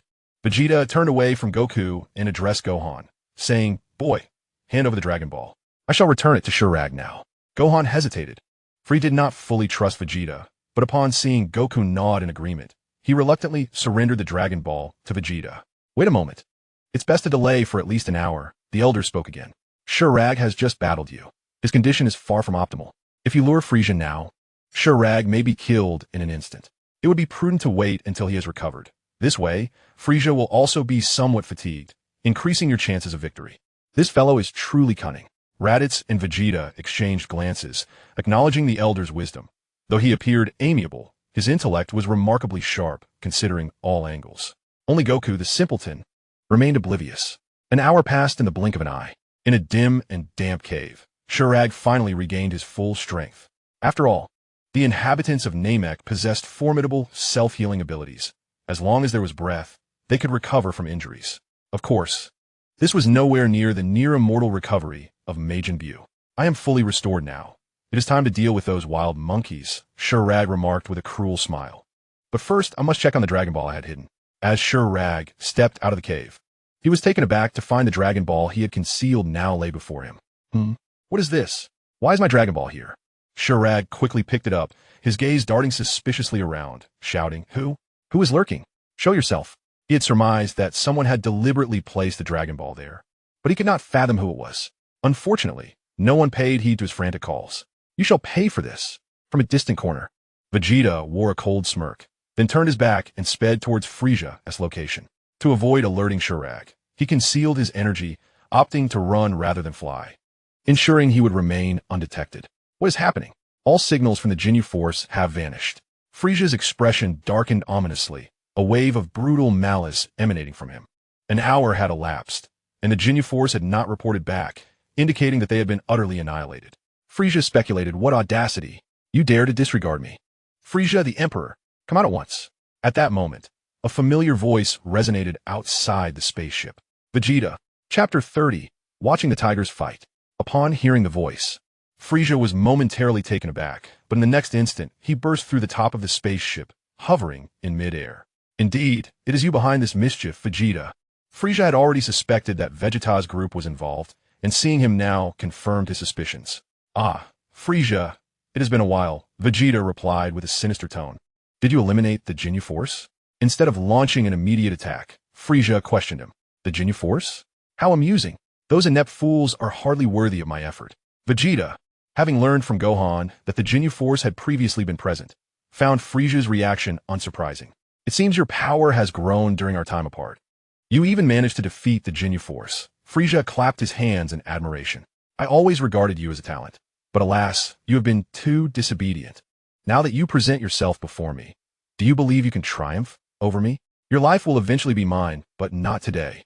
Upon uttering this, Vegeta's rage erupted, and he took off at incredible speed. Trying to flee? How naive. Seeing Vegeta attempt to escape after merely exchanging words, Frisia was incensed. He even forgot his personal spacecraft and pursued Vegeta with fervor. The intensity of their flight was akin to a tempest, with debris flying in their wake.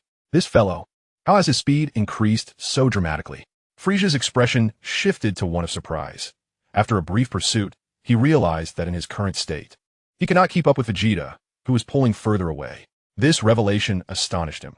Despite being in his weakest form, with a battle power of 530,000, he was being outpaced by Vegeta. When did he become so formidable? After a considerable distance, Vegeta suddenly halted and shouted, "Shrag, come forth to meet your demise."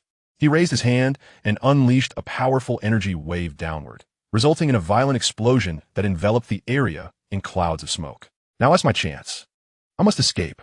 Seizing the moment, Vegeta quickly descended and concealed his energy, hiding in a corner unnoticed. In this position, Goku, Raditz, and Gohan, who had been waiting as per their plan, were already prepared. "Well done, Vegeta," Goku remarked, giving him a thumbs up. "If it were me, I would have likely engaged Frisia the moment I laid eyes on him." "Do not speak. Conceal your energy. Frisia is coming," Raditz urgently whispered, lowering his energy to the bare minimum while signaling for silence. Wukong and his companions stifled their breaths, their gazes fixed intently ahead. "Vegeta, how dare you come seeking death?" Shrag emerged from the cave, his fury palpable. This jester, unaware of the necessity of concealment, dared to provoke him. Did he truly believe he would not be slain? "Who are you? Where's Vegeta?" From a distance, Frisia, having lost track of Vegeta, noticed a Namekian and coldly inquired, "Are you a Namekian?" "Oh, to my surprise, you possess a Dragon Ball? What an overwhelming aura." Shrag's eyes widened in astonishment.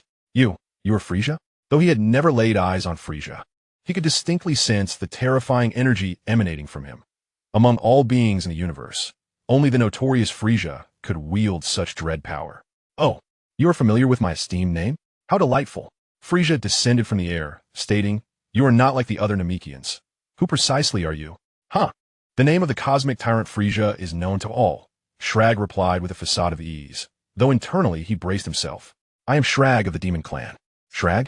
You are the leader of the recently renowned Shrag Legion?" Frisia expressed mild surprise. "I have heard that you have been quite the troublemaker lately, recruiting mercenaries and even poaching some of my men. I intended to seek you out after acquiring the Dragon Balls, yet here we are." Frisia was well aware of the burgeoning power of the Shrag Legion. I have no time for idle chatter. I must eliminate that scoundrel Vegeta."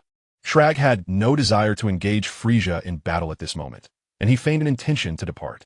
He would prefer to confront him when he had regained his youth. However, Frisia had no intention of allowing Shrag to leave and immediately barred his path. "Frisia, what is the meaning of this? Do you truly believe I fear you?" Shrag's eyes glinted with coldness. What was happening today? Why did everyone he encountered show him such disrespect? It appeared they had all been ensnared by Vegeta's scheme. Frisia was no fool. On the contrary, he was astute. With a moment's thought, he surmised that Vegeta had deliberately drawn him here to instigate a conflict between him and Shrag. Nevertheless, Frieza remained indifferent. From the face of absolute power, all schemes were but fleeting shadows. Furthermore, Shrag was audaciously brazen upon his territory. He had intended to deal with Shrag anyway. Most importantly, Shrag possessed a Dragon Ball. For that reason alone, Shrag would not be permitted to leave Namek alive today. In fact, Frieza felt inclined to thank Vegeta. Had it not been for Vegeta's deliberate maneuver, he would have expended considerable effort to locate the Dragon Ball. Shrag, I now present you with two choices. First, bring your legion to join my Frieza force, Frieza said with a broad smile. Or second, surrender the Dragon Ball, and I shall grant you a swift end. Choose wisely.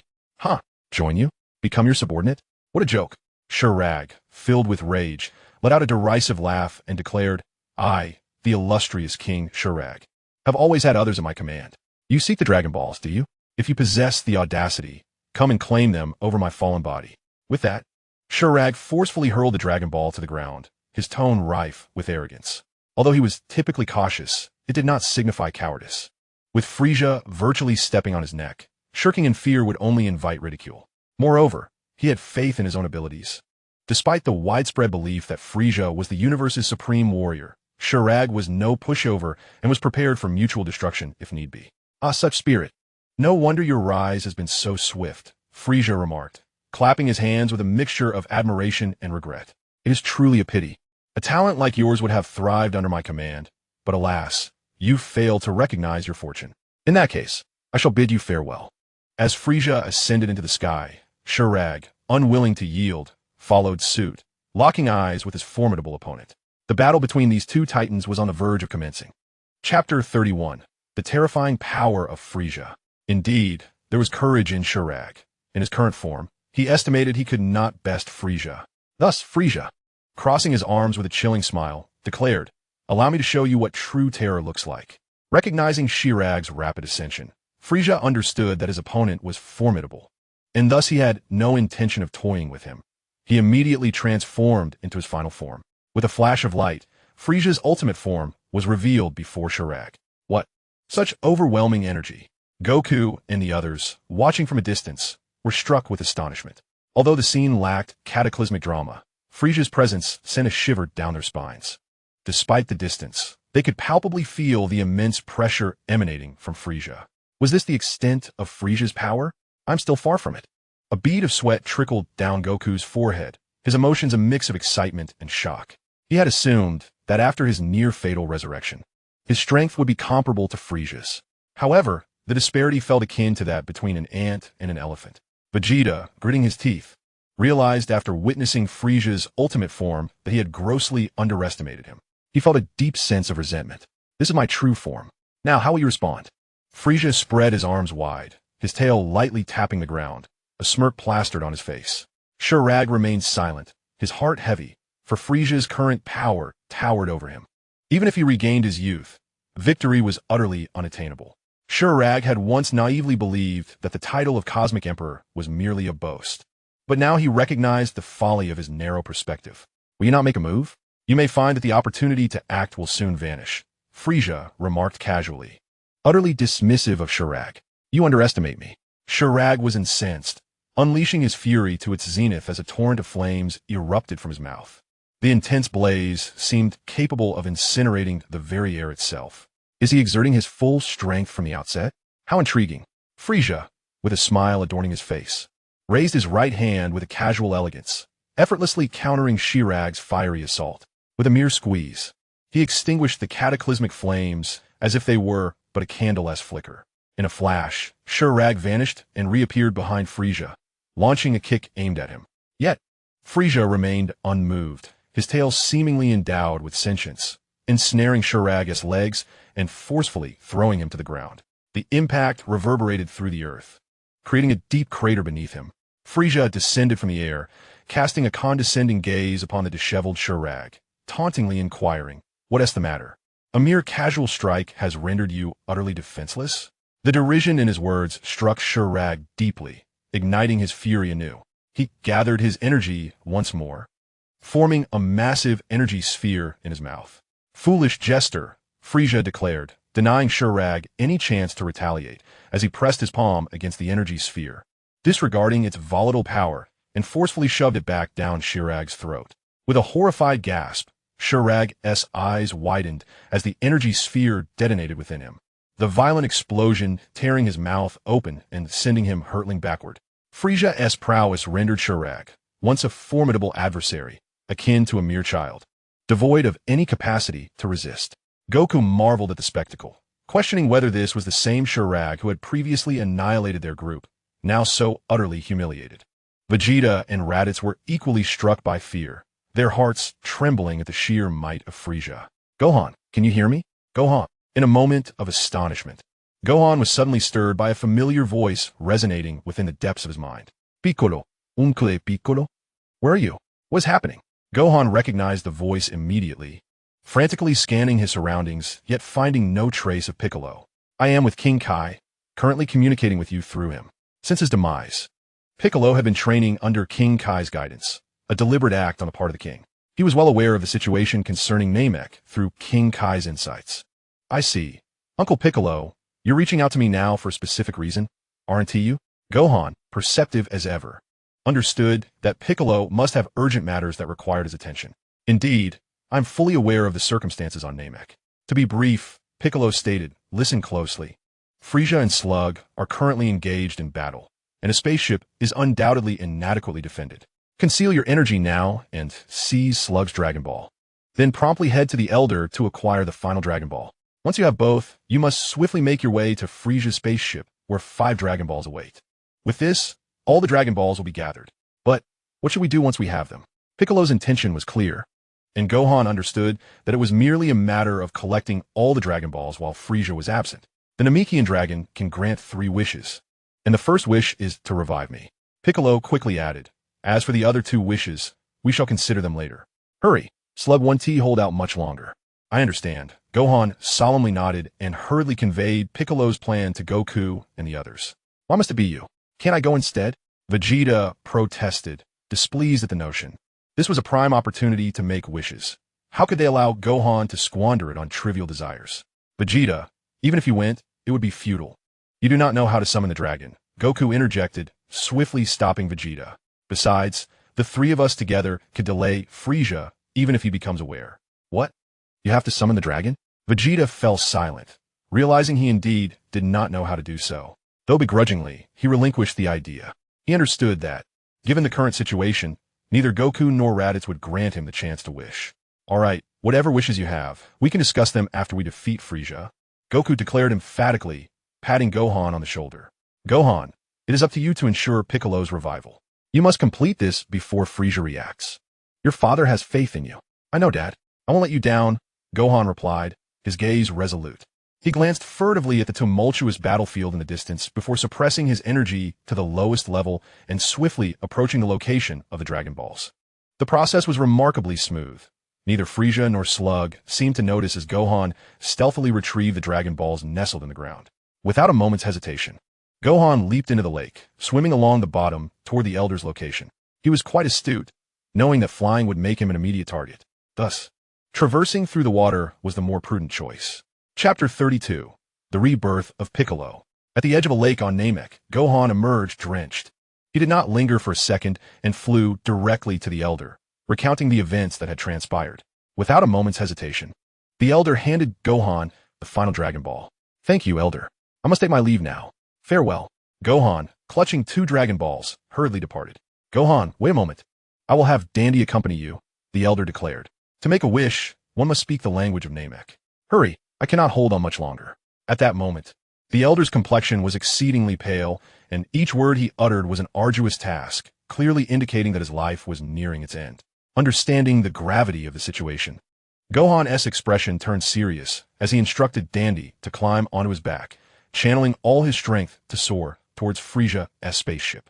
In a flash, Gohan reached the airspace above the vessel, where 5 Dragon Balls lay within. Although there were individuals on board, their energy signatures were feeble. Gohan gently set Dandy down and, glancing at the Dragon radar, plunged into the spaceship. Inside, the crew members were caught off guard by Gohan's sudden assault, losing consciousness in an instant. However, unbeknownst to Gohan, One soldier managed to relay the information to Frieza before succumbing to unconsciousness. "Dandy, I now rely on you," Gohan said, deftly arranging the Dragon Balls on the floor and signaling Dandy to summon the Eternal Dragon. "I understand," Dandy replied, recognizing the urgency of the moment. He swiftly extended his arms and began to chant in the Namekian language, calling forth the dragon. In an instant, the sky darkened, and a radiant golden light shot upward as the colossal dragon materialized. "Is this the Eternal Dragon of Namek? It is far grander than the one on Earth," Gohan marveled, captivated by the dragon's imposing presence and stature. Truly, this was the authentic Eternal Dragon. "Speak your 3 wishes. I can grant whatever you desire." The dragon's deep voice resonated in the sky. "Please resurrect a Namekian named Piccolo." Dandy made the first wish as instructed by Gohan. Meanwhile, on King Kai's planet, Piccolo felt the halo above his head vanish. "Excellent. I have been revived," Piccolo said with satisfaction, then turned to Gohan and commanded, "Gohan, now use the second wish to transport me to Namek." "What?" After an intense battle, the disparity in power had become evident. Slug was currently being unilaterally overwhelmed by Frieza, with no chance to retaliate. Yet, as the fight continued, Frieza suddenly changed his demeanor. He looked up at the darkened sky, then turned his gaze to the enormous dragon in the distance, momentarily bewildered. "Unbelievable! They dare to steal my Dragon Balls while I was away." Frieza roared in fury. His scouter had just received a signal from his subordinates, reporting that a child had infiltrated the spaceship and taken all the Dragon Balls. Coupled with the ominous sky and the gigantic dragon, even Frieza, despite his arrogance, realized that someone had absconded with his Dragon Balls in his absence. Cursed little brat. Frieza's fury reached its zenith, unleashing a devastating energy wave that obliterated Shrag, sending him into disarray. With overwhelming force, he surged toward the spaceship, the terrifying energy rippling through the surroundings and shattering the mountains into fragments. "This is bad. Frieza has regained his composure. We must thwart him."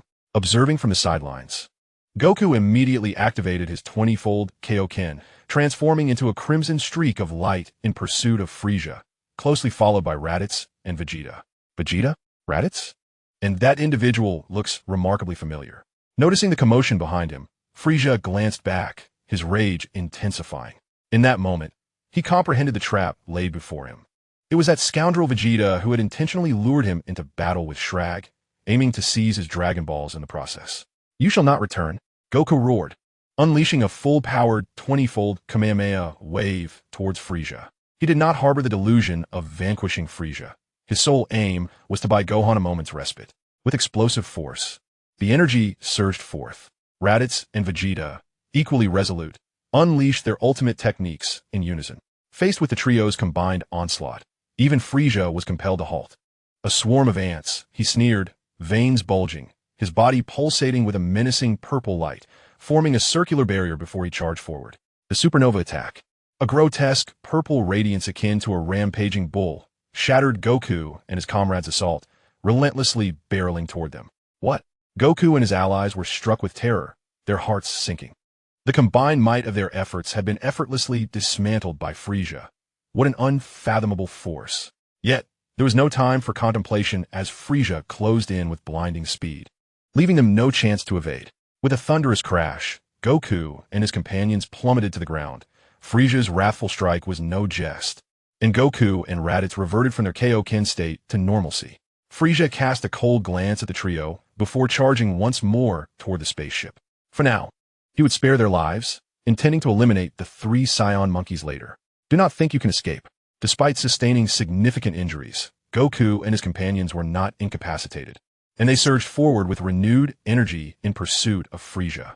However, in their wounded state, coupled with the vast disparity in power, interception proved futile. Is this Namek? Indeed, it feels familiar to my very soul. Piccolo appeared in a certain locale on Namek, where his spirit found tranquility, accompanied by an overwhelming sense of belonging. This is his homeland, Namek. Yet, this is not the time for such thoughts. He must hasten to Gohan. With his eyes shut, Piccolo declared, "I can sense Gohan's energy, along with that of Old Sun, Raditz, and that rascal Vegeta. Additionally, there's an overwhelmingly terrifying presence moving at great speed. It must be Frieza. Gohan, wait for me." Just as Piccolo prepared to take flight, a faint voice suddenly resonated. Wait. Chapter 33. The arrival of Bardock. Who goes there? Startled, Piccolo swiftly scanned his surroundings and pinpointed the source of the voice beneath a pile of rubble. He cleared the debris to reveal a bloodied Namekian, his aura drastically weakened. "Shurig, is that you?" Piccolo exclaimed, recognizing him instantly, having learned of all that transpired on Namek through King Kai. It appeared that Shurig had fallen to Frisia and was perilously close to death. You actually know me?" Shurig rasped, his voice faint and intermittent. "Please, don't leave. As a fellow Namekian, help me take revenge." Regret washed over Shurig. He had overestimated his own strength and underestimated Frisia, realizing too late that he stood no chance against the tyrant, leading him to this near-fatal state. Yet, he was unwilling to surrender. He vowed that Frisia would pay dearly for his actions. "Help you take revenge? Don't be absurd. As a Namekian, you disregard the lives of your kin. How could I possibly assist you? Besides, I cannot defeat Frisia myself," Piccolo replied without hesitation. "I can grant you immense power if you agree to my terms. You may even defeat Frisia," Shurig offered. The dying often speak earnestly, and Shurig had no tricks up his sleeve. His sole desire was to see Frisia suffer. "Why should I trust you?" Piccolo questioned, skeptical of Shurig's claims. I'm on the brink of death. What purpose would it serve me to deceive you?" Shurig countered. "If you don't believe me, you could end my life right now, but in doing so, you would forfeit a chance at great power." These words left Piccolo in contemplation. Indeed, given Shurig's current state, what would he gain from lying? If he spoke the truth, this could be a lucrative opportunity. Acknowledging his own limitations, Piccolo realized he stood no chance against Frisia alone. "What must I do?" Piccolo inquired after a moment of thought, considering that if Shurig was honest, this exchange could be mutually beneficial, especially since he would inevitably confront Frisia. "Simply place your hand upon me." "Hurry, I am fading fast," Shurig urged, sensing his imminent demise. Should I discover any treachery on your part, I will end you on the spot," Piccolo coldly retorted as he placed his hand on Shurig, his expression wary. "Prepared for any deceit. Such a vigilant fellow. Now I shall merge with you." "Remember to avenge me," Shurig proclaimed. With a self-deprecating smile, Slag transformed into pure energy, merging entirely with Piccolo. In that instant, Piccolo's aura surged like a rocket, an overwhelming force erupting from within him. His combat power reached an astonishing 60 million in a mere moment. However, at that moment, Piccolo cried out in agony, as his body was now infused with a tremendous amount of malevolence. This was the inherent malice of Slag, and, as the two entities assimilated, Slag's dark essence permeated Piccolo's being. At that point, Piccolo felt an overwhelming desire to obliterate everything and reclaim his dominion over the universe. He yearned to become the king of the demon clan once more. "What a jest! I shall not yield." Yet, Piccolo's resolve remained unwavering. Despite the incessant influence of the malevolence on his mind, he steadfastly maintained his composure, fiercely resisting its pull. He reflected on the cherished moments spent with Gohan, recalled his old rival Goku, and thought of the innocent Namekians who had met tragic fates. "Begone!" Piccolo bellowed, his form radiating an immense white light, as tendrils of black smoke wafted from him, dissipating in an instant. Slag's malevolence was forcibly suppressed by Piccolo. "Curse Slag," Piccolo muttered, cursing under his breath. Had it not been for his indomitable will, he might have been consumed by the darkness and reverted to the former Demon King Piccolo. However, there was no time for such thoughts. He transformed into a streak of light, vanishing into the horizon. "Gohan, wait for me. Now, declare your third wish." The visage of the Namekian dragon suddenly flickered, for the Elder's time had reached its end. "Gohan, hurry, and make your wish. The dragon is about to vanish." The Elder, alas, tears streamed down Dandy's face, for, as an Namekian, he understood the dragon's precarious state. "What?" Gohan exclaimed, startled, as he had yet to decide on a wish. Unable to contact Piccolo, he found himself at a loss and chose to resurrect Daba instead, as no other wish came to mind in that moment. With tears in his eyes, Dandy spoke the final wish in the Namekian tongue. "Wait, my wishes." Frisia's voice echoed from afar. "I understand." Yet at that moment, the dragon's eyes gleamed crimson, and then its form vanished entirely, the sky returning to clarity as the 7 Dragon Balls reverted to stone, scattering in all directions. "Mu, from now on you shall be the Elder of Namek." The Elder smiled contentedly and uttered his final words before passing away peacefully. "Farewell, Elder." Mu and Neru bid farewell to this great figure with the highest honors of the Namekian tradition. On a desolate expanse of Namek, a spaceship descended. "Bardock, this is Namek," Gak said from aboard the ship, waving his hand. Thank you for helping me deal with the Demo tribe. Until we meet again. Indeed, as you return, do exercise caution. This region has recently been plagued by black holes. Until we meet again. Bardock waved farewell to Gak, his injuries having healed after several days, successfully reaching Namek. However, he paid little heed to Gak's mention of the black holes. After parting from Gak and his companions, Bardock gazed at the scene before him. After battling the god of the great tree and narrowly escaping death, my strength now allows me to harness the 20-fold Kyoken, sufficient to contend with Frisia. Bardock clenched his fists, confidence radiating from his visage. His battle power had surged to 4 million, and if he were to unleash his full potential, he could indeed stand against Frisia. With the assistance of Goku and the others, defeating Frisia was not beyond reach. He sensed it, the energy of Frisia alongside Kakarot, Raditz, Gohan, and Vegeta. Bardock closed his eyes, attentively attuning to the powerful energy, his brow furrowing slightly. Is that energy from Piccolo? What is happening? Why does his energy feel so different, so immense? And where has Baba's energy vanished to? Has something occurred unbeknownst to me? Gradually, Bardock ascended into the air, his gaze fixed on a particular direction, before transforming into a streak of light, vanishing from sight with astonishing speed. Chapter 34. Frisia in peak condition. Very well. Frisia's countenance darkened ominously, his gaze fixed intently on Gohan, a terrifying aura erupting like a fountain. You little brat, if I do not tear you to shreds today, my wrath shall remain unquenched. With a thunderous roar, Frisia unleashed a violent blast of energy that obliterated everything in its vicinity. Gohan, taken aback, swiftly scooped up the panicked dandy and fled. In the spot he had just vacated, the ground was leveled, even Frisia's original spacecraft disintegrating in an instant. One can only imagine the fury that consumed Frisia at this moment. Goku.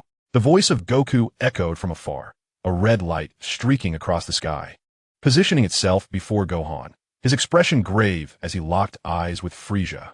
Gohan, quickly take Dandy and leave.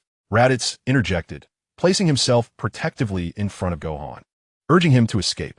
Although Gohan's battle power had significantly increased, facing such a formidable opponent posed dangers even for spectators, let alone the defenseless Dandy. Father, uncle, please be cautious. Gohan, cradling Dandy, recognized that Dandy was a liability in this moment and turned to flee. You shall go nowhere. Suddenly, Frisia materialized before Gohan, his tone ominously low as he seized Gohan by the neck. What? The speed of Frisia astounded Goku and the others. They had not even perceived how he had moved. Release Gohan. Goku and Raditz shouted in fury, yet they dared not act recklessly. At this range, Frisia could easily snap Gohan's neck with the slightest exertion. You truly possess audacity, daring to steal my Dragon Balls in my absence. You shall not die easily. Frisia's right hand gradually intensified its grip. Ugh, the overwhelming force rendered Gohan breathless. Yet, despite this, he clung tightly to Dandy. Dandy, held securely in Gohan's embrace, shed tears, closing his eyes, consumed by guilt. It was all his fault. If not for his own inadequacy, he would not have burdened Gohan. Boom! At that critical moment, a streak of light flashed, and a figure clad in a white cloak suddenly appeared, delivering a powerful kick that sent Frisia flying. Frisia was hurled sideways, crashing into a mountain. Gohan, are you alright? I apologize for my tardiness. A familiar voice reached Gohan's ears. His eyes widened in astonishment as he recognized the visitor, exclaiming with excitement, Uncle Piccolo. The newcomer was indeed Piccolo. Quickly, we must find a safe place to hide, Piccolo instructed while turning his back to Gohan. Leave Frisia to me. Yes, Uncle Piccolo. Gohan responded joyfully, hastily carrying Dandy away. This individual was the Namekian Gohan had mentioned on Earth. Dandy blinked and suddenly shouted, Go. Please defeat Frisia and avenge the Namekians. Piccolo glanced at Dandy, a faint smile gracing his lips. Piccolo, how did you arrive? I thought you were at this moment. Goku approached Piccolo, exclaiming enthusiastically, Incredibile. Your energy has increased significantly. It feels different from before. What is going on with this Namekian? Why has he changed so drastically since we were on Earth? Vegeta's teeth nearly ground to dust. The energy radiating from Piccolo surpassed even his own. This incited immense fury within him. By comparison, he had become the weakest. Although Goku and Raditz currently matched his power, they could utilize the Kaioken technique. And in their full form, they could easily defeat him.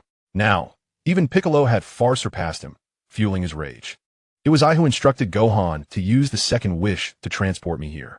Removing his cloak and hat, Piccolo's expression turned serious.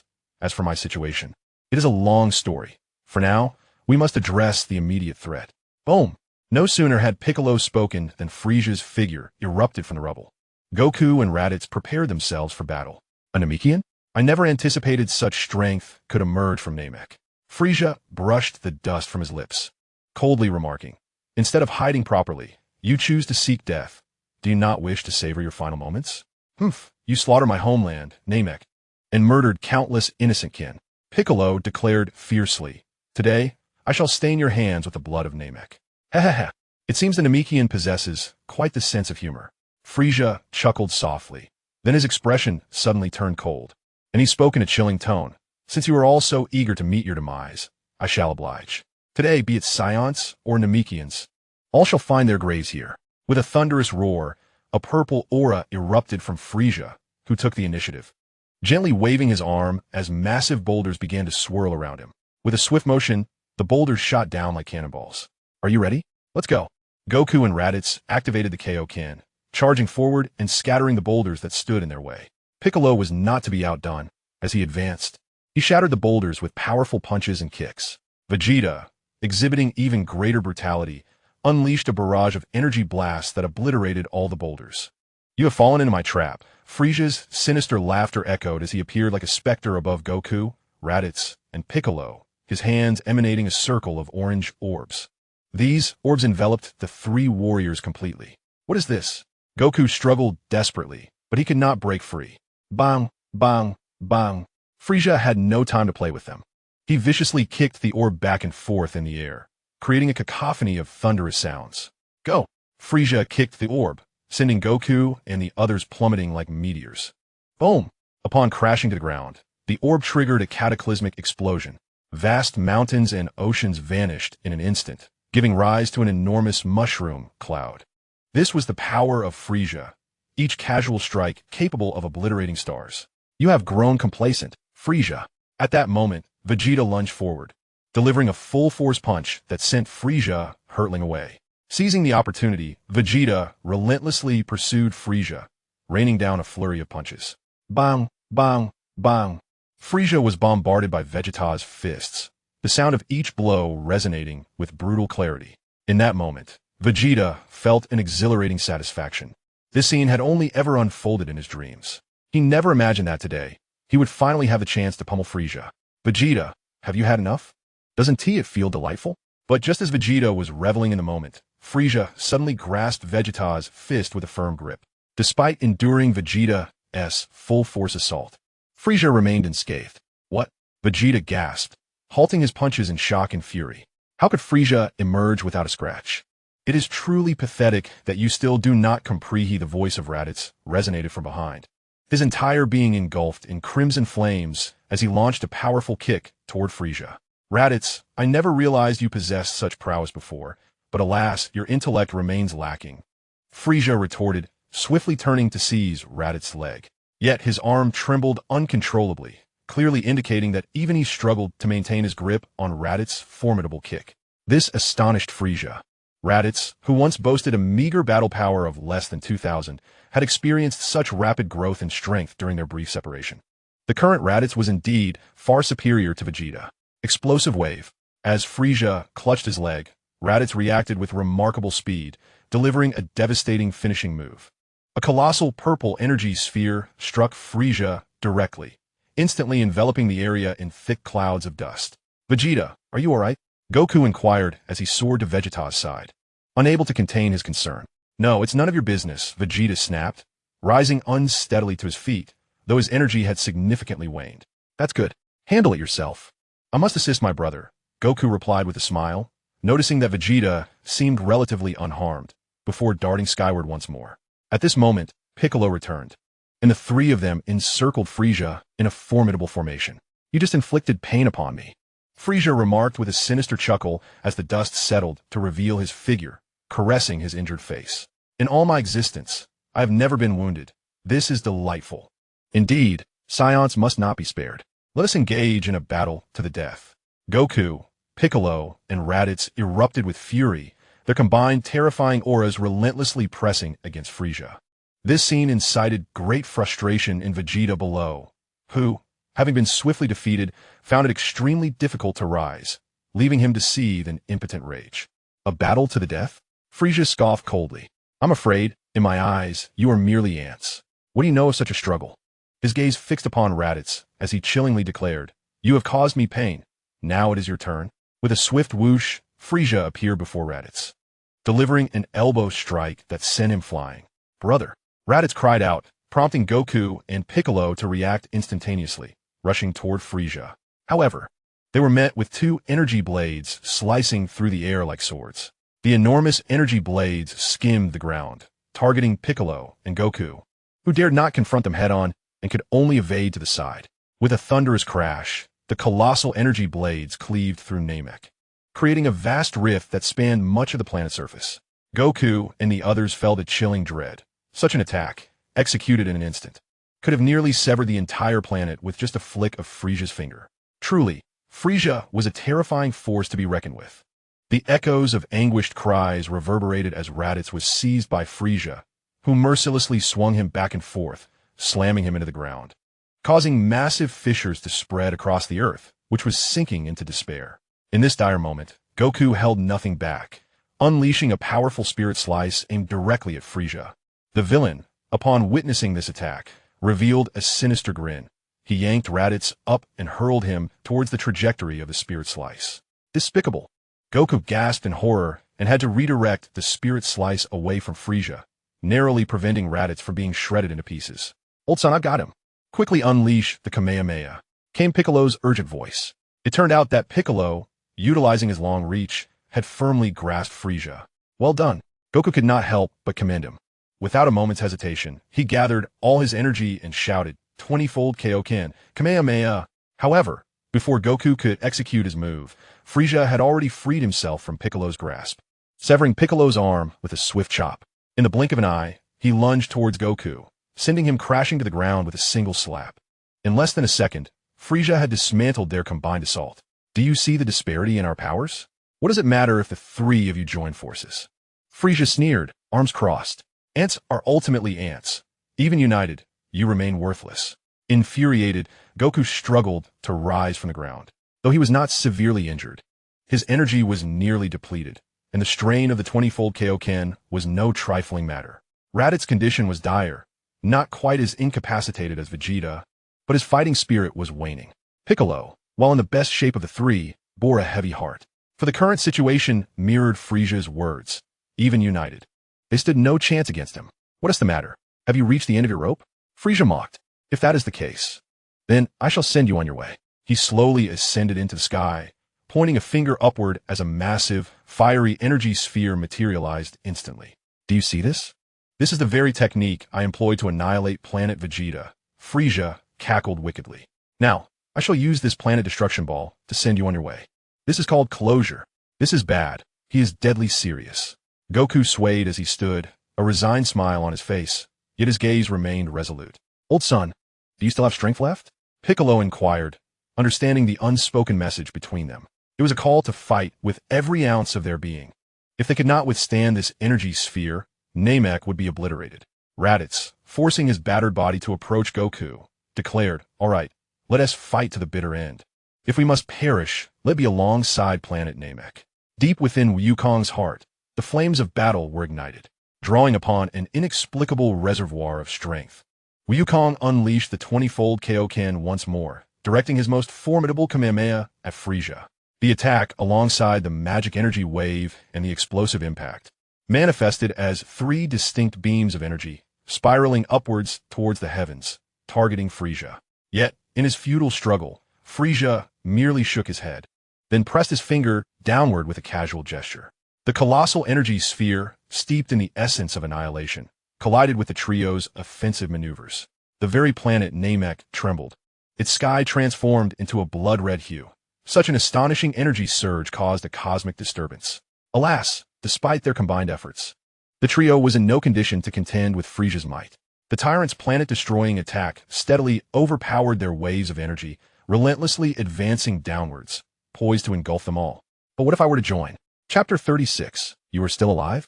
A wave of boundless lightning surged forth, intersecting with Wukong and his companions' assaults, continuously resisting Frisia's cataclysmic energy sphere. At that moment, a towering figure materialized before Wukong. Father, old man, Bardock. Upon glimpsing this silhouette, Wukong and his brother, along with Raditz, were struck with astonishment and joy, astonished that Bardock had appeared at such a critical juncture. My apologies for my tardiness. Certain matters delayed me, Bardock stated, turning his gaze. Naba, swiftly take Vegeta to safety. He is in no condition to fight. Understood. Naba, revived by the Dragon Balls, was present as well, having accompanied Bardock upon sensing his energy. Along the way, Naba had recounted the situation on Namek, which left Bardock astonished. He had not anticipated that Slug would also arrive on Namek, and the unfolding events differed significantly from the original timeline. This prompted Bardock to ponder whether his presence had inadvertently altered the course of history. However, now was not the time for such contemplation. After watching Naba escort Vegeta away, Bardock's expression turned grave. We must not allow this energy sphere to descend, otherwise we shall all perish. Everyone, exert your utmost strength. With that, he activated the 20-fold Kaioken, his battle power soaring to 80 million, rivaling Frisia's formidable power. With Bardock's arrival, Wukong and his companions felt their fighting spirit surge. They all unleashed their maximum potential.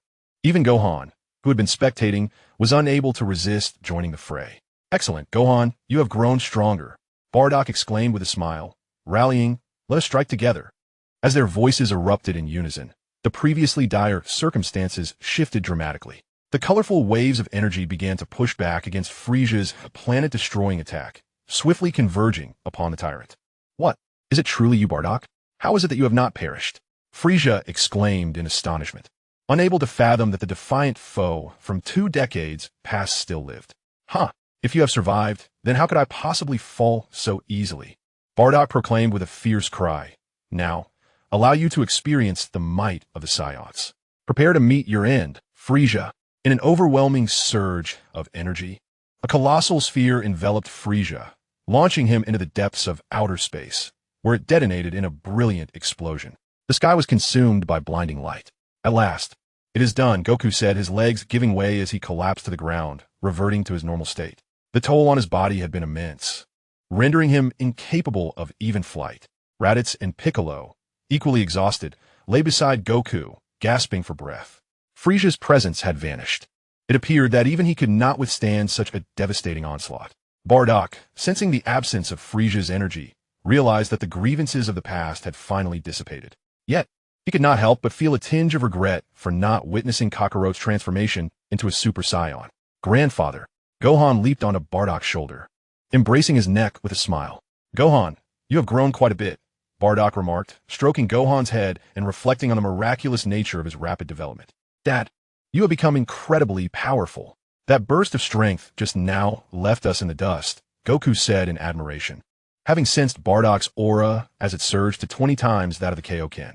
This revelation ignited within him the realization that his own training remained insufficient. He would need to dedicate himself even more fervently to surpass his father. You truly are a monster, Piccolo conceded, though begrudgingly, recognizing that despite having assimilated Slug, his strength was still merely on par with Goku and Raditz, leaving him at a disadvantage compared to Bardock. Bardock, your transformation is astounding. Please, enlighten us on how you became so formidable, Bardock inquired, intrigued by Piccolo's miraculous rise from a combat power below 20,000 to an astonishing 60 million in just 1 year. Who would believe such a tale?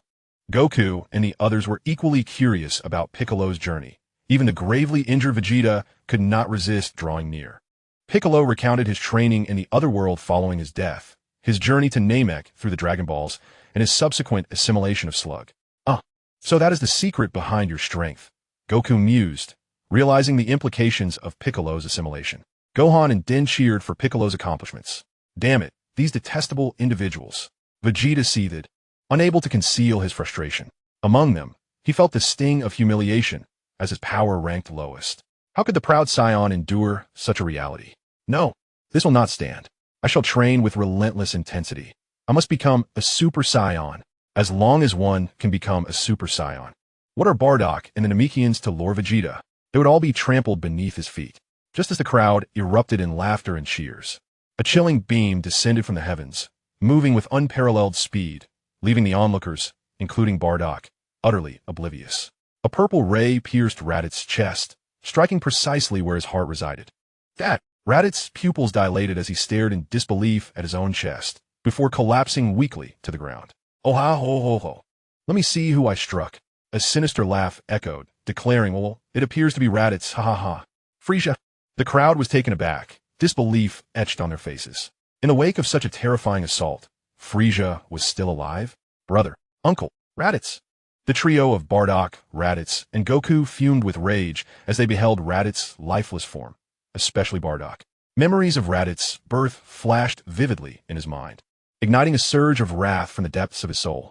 It felt as though a shackle within him had been shattered by this fury. Simultaneously, the sky erupted with thunder and lightning, silver bolts cascading down as if heralding the apocalypse. Frisia. Bardock unleashed a primal roar, a golden aura soaring into the sky. Chapter 37. Absolute Domination. His golden hair billowed in the wind, and his green eyes glinted with boundless ferocity. The golden aura blazing like an inferno. An earth-shattering might enveloped the surroundings, sending those nearby flying. What is this? Frisia, visibly unsettled, exclaimed in astonishment. You transformed? Aren't Saiyans supposed to only turn into great apes? It was not only Frisia who was baffled. Even Goku and the others were at a loss regarding the situation. However, one thing was certain: Bardock's combat power had undergone a qualitative leap, a stark contrast to his previous state. A Super Saiyan. Vegeta's pupils constricted, fear etched across his face as he shouted, "There is no mistaking it. This is the legendary Super Saiyan." What? A Super Saiyan? Toma, equally dumbfounded, found it hard to believe. As a member of the Saiyan elite, he was well versed in the legends of the Super Saiyan, but never did he expect to witness one in person. A Super Saiyan? What is that? Goku and Piccolo were filled with curiosity. The Super Saiyan is a transformation of the Saiyan race, boasting a power 50 times greater than in their normal state. Before Vegeta could respond, Bardock interjected, "I alone can handle Frisia." Driven by an overwhelming rage, he transformed into a Super Saiyan, his heart ablaze with bloodlust and exhilaration. Yet, his resolve remained unyielding, suppressing the primal urge within him. At this moment, his battle power soared to an astonishing 200 million, far surpassing that of Frisia. How infuriating! Vegeta clenched his teeth, nearly shattering them, his fists tightly balled. Why? Bardock was merely a low-ranking warrior. How could he have achieved Super Saiyan status? As the Prince of the Saiyans, such a transformation should rightfully belong to him. Yet, regardless of his inner turmoil, the reality remained unchanged. A Super Saiyan? I had thought it merely a fanciful legend, yet here it stands, tangible and real. Frisia's expression fluctuated between fury and despair. His ancestors had left a dire warning: never confront a Super Saiyan. His relentless persecution of the Saiyans stemmed from this very fear. But he had never anticipated the existence of an actual Super Saiyan. With a mere lift of his foot, Bardock appeared beside Frisia. Frisia, though you annihilated the Saiyan planet, I know you are merely a puppet taking orders. Bardock whispered in Frisia's ear. I do not blame you for that. Even without you, the Saiyans would have met their demise eventually. However, I cannot forgive you for treating my people like dogs, enslaving us. From Goku's memories, he had long understood that Frisia was acting under the orders of the god of destruction, Beerus, to obliterate planet Vegeta. He also recognized that, given the Saiyans' historical conduct, their extinction would have been inevitable, even without Frisia's intervention. What? Who are you? What do you truly know? Even the seemingly invincible Frisia felt a twinge of panic. Despite his reign of terror across the universe, he was but a pawn, often executing the commands of greater powers to obliterate planets. How could Bardock be aware of such clandestine matters? Who was this individual? I possess knowledge far beyond your comprehension, Bardock replied coldly. Now, it is time to seek justice for the enslaved Saiyans and for my son, Raditz. With that, Bardock unleashed a powerful elbow strike into Frisia's side, the tremendous force propelling him away. Frisia's eyes widened as he coughed up blood. Just as he regained his footing, Bardock was upon him, launching a ferocious assault. With a series of thunderous blows, Frisia was mercilessly battered, sent crashing from the sky to the ground, and from the earth into the ocean. The entire Namekian landscape transformed into their battleground. Under Bardock's overwhelming dominance, Frisia was utterly defenseless, his body marred with injuries. Incredible! Is this the might of a Super Saiyan? Frisia appeared as vulnerable as a child. Goku and the others stood in stunned silence, witnessing the once mighty Frieza being mercilessly defeated. Is this truly the power of a Super Saiyan? The fierce battle in the sky, or rather the relentless beating, continues as Bardock seizes Frieza's tail, spinning him and casting him down onto the ground. What is happening? Is this truly the end of your road? Unleash your full power. Bardock gazes down upon Frieza with the authority of a deity, his golden aura still surging around him. In stark contrast, Frieza appears weak, his body battered and bruised. Were it not for the formidable constitution of the Ice Demon clan, he would have long since perished. How infuriating! This mere Saiyan monkey has driven me to this point. Frieza roars in frustration, his fists clenched tightly as he once again raises his energy, bolts of lightning flickering around him. So you intend to reveal your full strength? How laughable. Bardock remains unfazed and does not intervene. He is determined to show Frieza the true disparity between them. This fellow can still elevate his energy? Goku's expression grows grave as he remarks, "This scoundrel was merely toying with us earlier. Now he is finally unleashing his genuine power." The others wholeheartedly agree. Full power indeed. Frieza bellows in fury, a thunderous roar echoing as his muscles swell dramatically. His full strength is finally coalescing. Now it is your turn. Frieza grins wickedly, his form appearing before Bardock as if teleporting, and he strikes with a powerful punch. Bam! Bardock does not flinch or evade Frieza's blow. He stands firm, absorbing the impact with his body. Frieza unleashes a relentless barrage upon Bardock. Yet strangely, Bardock remains as steady as a rock, not retreating an inch. What? How is this possible? Frieza suddenly questions his existence, fear gripping him as he stumbles back. He has summoned his full power, yet this Saiyan before him seems utterly unfazed. Is this truly all your strength? You have profoundly disappointed me. Bardock shakes his head. His physical resilience is already formidable, and upon transforming into a Super Saiyan, it has ascended to an entirely new level. He now stands defenseless, allowing Frieza to strike with no effect. Frieza, enraged and humiliated, unleashes a series of death beams, firing purple rays from his fingers. Chapter 38, The Dust Settles. The purple beams race towards Bardock at an astonishing speed.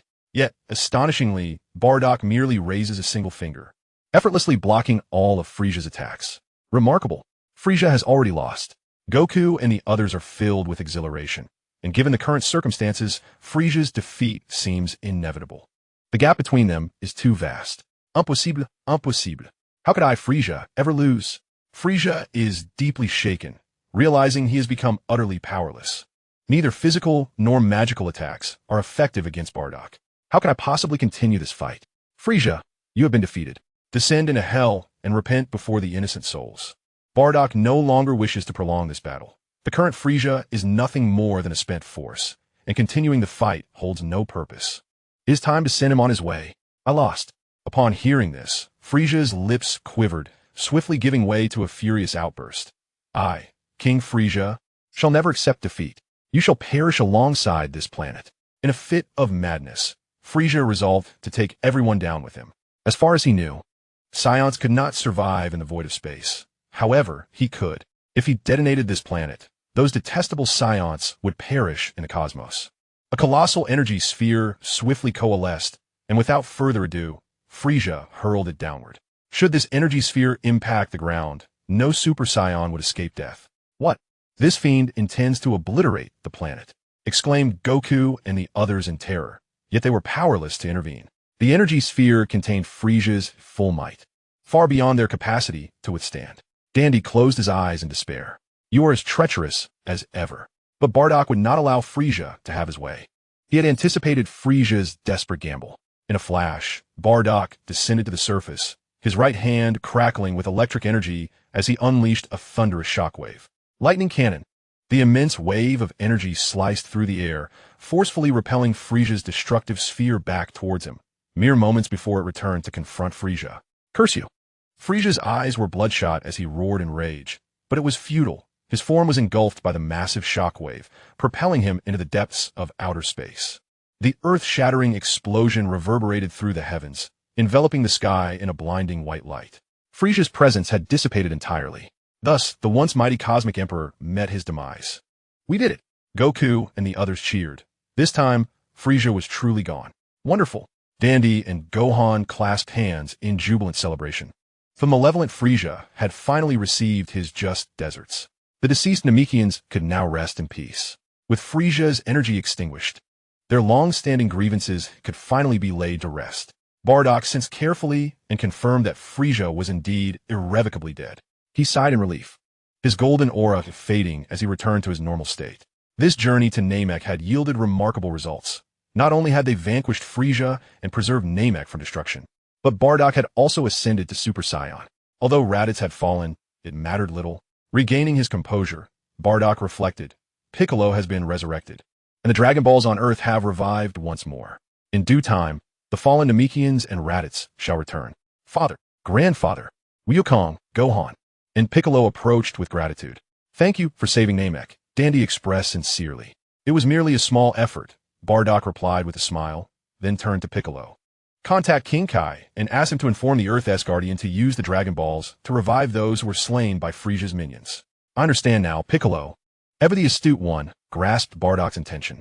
He established contact with King Kai through a special method and relayed the situation. Naturally, King Kai would not refuse such a minor request, especially since Bardock had eliminated Frisia, thereby ridding his domain of a significant threat. He was more than grateful to Bardock. At once, King Kai reached out to the recently resurrected Guardian. Without hesitation, the Guardian instructed Mr. Popo to summon the Eternal Dragon and made the wish. The once desolate Namek was instantly revitalized, with all the slain Namekians, including Raditz, resurrected. However, the Grand Elder, having died of natural causes, was not among those brought back to life. Wait, was T.I. dead? Raditz exclaimed, suddenly sitting upright, confusion etched on his face. He recalled being ambushed by Frisia and killed. How is he alive again? Brother, you were revived by the Eternal Dragon, Wukong exclaimed, throwing an arm around Raditz's shoulders, excitement bubbling over. You missed it. Dad transformed into a Super Saiyan and defeated Frisia. It was incredible. What? A Super Saiyan? Is that true? Raditz stared in shock at Bardock, astonished that his father could become the legendary Super Saiyan. All is well, Bardock replied with a smile. This is merely the beginning. There are many beings in the universe far stronger than Frisia. I'm just a step ahead of you. With your current strength, it is only a matter of time before you become a Super Saiyan. His words were not mere bravado. Raditz, Wukong, and Vegeta now possessed battle powers exceeding 3 million. They merely needed an opportunity to break through. Bardock, do not be so complacent, Vegeta interjected, displeased by Bardock's confidence. I, along with Kakarot and Raditz, will undoubtedly surpass you in becoming a Super Saiyan first, and then I shall defeat each of you in turn. Bardock, I anticipate your challenge, Bardock replied, remaining unfazed. However, this is not the time for such discussions. You have all sustained considerable injuries. Let Dandy assist you in healing first. Yes, I will tend to your wounds right away, Dandy said dutifully, attending to each of them in turn. Now, we should take our leave, Wukong announced. Vegeta, bring forth the spaceship you pilfered from Bulma. Our ship was destroyed by Shrek, so we have no choice but to use yours. Humph, Vegeta scoffed, yet he complied and retrieved the spaceship. Wait a moment, everyone, came the voices of Elder Mu and Neru. You have saved planet Namek, and you are all esteemed guests of this world, Elder Mu stated solemnly. From now on, planet Namek will always welcome you. Neru, observing Piccolo, a fellow warrior of Namek, recognized his formidable strength at a glance. He hoped Piccolo would stay and help protect their home. No, the life on Namek does not suit me, Piccolo replied with a slight smile. However, I can promise that should Namek face any peril, I will be the first to arrive. Very well, I too shall strive to train and safeguard planet Namek. Piccolo and Neru exchanged a knowing smile, understanding each other without words. Gohan, must we part ways? I cannot bear to see you go, Dandy said, his eyes glistening with tears. Gohan, his savior and dear friend, was someone he did not wish to lose. Dandy, I assure you, we will have the chance to meet again, Gohan said earnestly, grasping Dandy's hand. If you ever visit Earth, I will show you around. It is far more exciting than Namek. Really? Then let us make a pact. Dandy's eyes sparkled with enthusiasm at the thought of Earth. Agreed. After bidding farewell to everyone, Bardock and the other warriors boarded their spaceship. Amidst the waves and farewells from the Namekians, the spacecraft transformed into a streak of light and soared away from planet Namek. Chapter 39. The terrifying black hole in a secluded corner of the universe. A woman radiating divine light sat cross-legged. She had long, icy blue hair and wore a flowing white gown, with a luminous halo encircling her head. Surrounding her were flickering lights, like playful sprites. And at the center stood a grand pendulum clock. Unlike ordinary clocks, this one was densely filled with luminous points, and peculiarly, the hands moved at an excruciatingly slow pace. Failed again? The woman opened her eyes, which seemed to conceal the essence of time and space. As she did, the lights surrounding her shattered. In the vast expanse of the cosmos, a spaceship was advancing. Dad, what is a Super Saiyan like? I've never seen one. Can you transform for me? Raditz incessantly urged Bardock to demonstrate his transformation, his curiosity piqued by tales of the Super Saiyan. Little brat, do you think I'm a god? I've just barely entered this realm, Bardock retorted with exasperation. I'm not yet adept at controlling it. Transformation is not something one can simply command at will.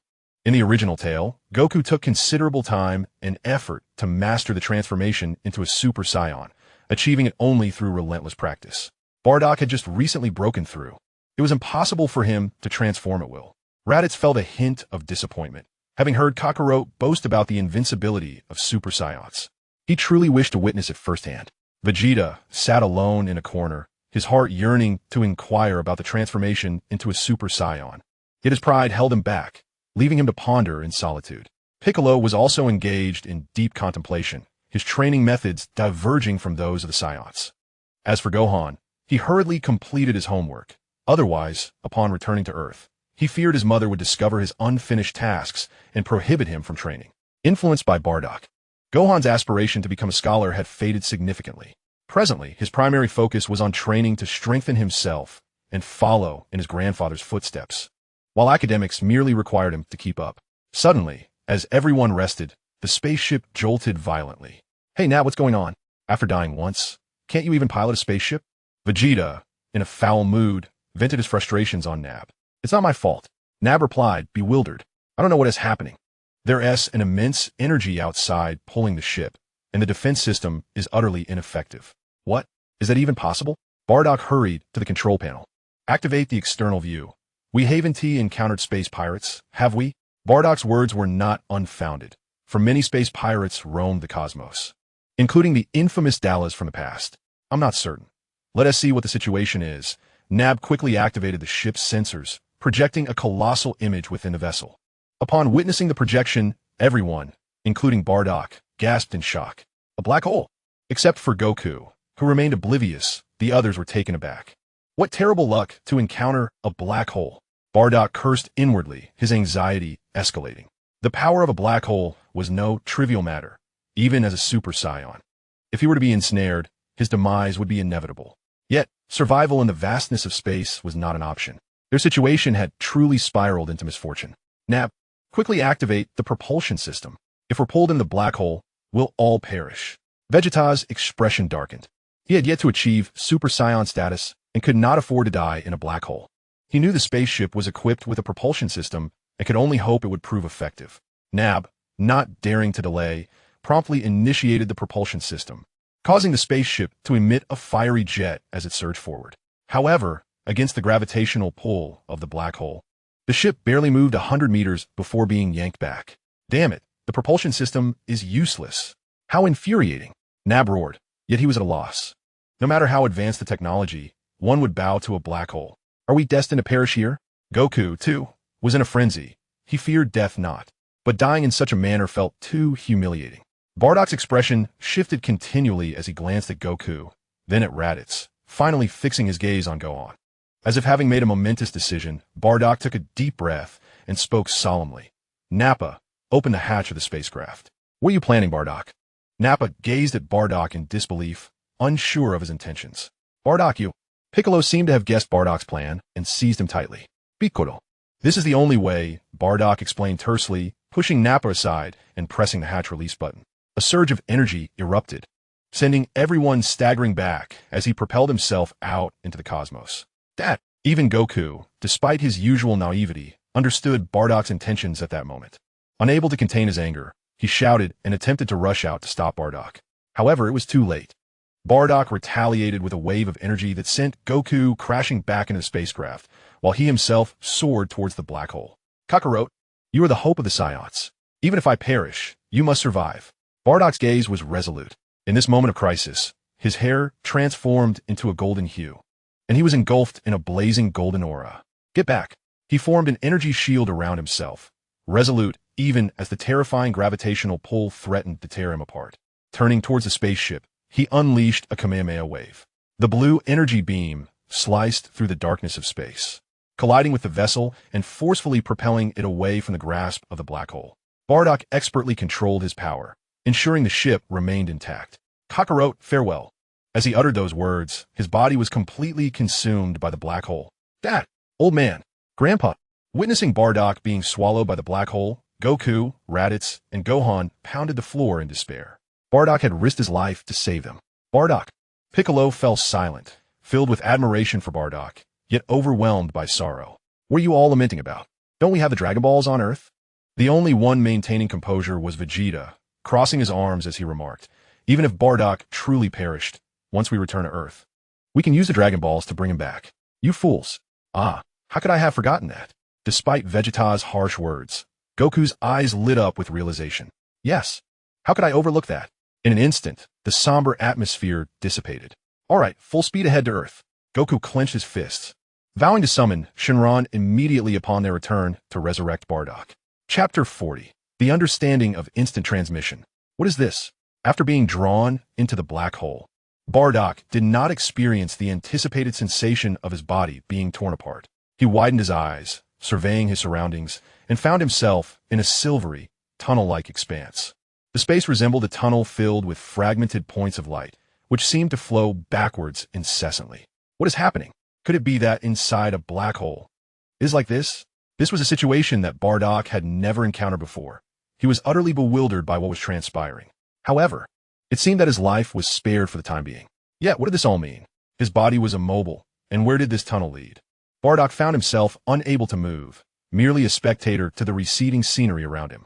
With no other recourse, he closed his eyes to meditate. Since his body was unresponsive and the duration of this ordeal was uncertain, he might as well enhance his mental fortitude through meditation. True to his Saiyan heritage, he did not neglect his training even in such an environment. Bardock's mind was flooded with memories of transforming into a Super Saiyan and the sensations he experienced during his battle with Frieza. He repeatedly relived those feelings, and occasionally, golden light flickered around him. His hair alternated between black and yellow. Though his body remained still, his energy was intact. Initially, it took Bardock a significant amount of time to achieve transformation, but as time passed, the duration required for him to transform diminished considerably. Ultimately, it became merely a fleeting thought, a moment's intent, and he could instantly become a Super Saiyan. Remarkably, he had finally mastered this ability. Bardock ceased his meditation, uncertain of how much time had elapsed, but he was now confident in his capacity to transform at will. Simultaneously, his fighting prowess had also seen considerable advancement. With a mere thought, he transformed into a Super Saiyan. Just then, an unexpected phenomenon occurred. The shattered light points scattered throughout the spatial tunnel seemed to be drawn towards him, surging into Bardock's body. What? Bardock was startled and hastily attempted to expel these light points from within. However, it was futile once the light points entered his body. They integrated seamlessly into his flesh and blood. Bardock quickly employed his energy to scan his body, fearing that some malevolent entity had infiltrated him. Yet, to his bewilderment, his body remained intact, devoid of any abnormalities. Nevertheless, he did not lower his guard, meticulously probing every corner of his being. What is this? Why does my energy now contain a presence reminiscent of that fellow Jebbit when he utilized instant transmission? At this moment, Bardock finally realized something was amiss.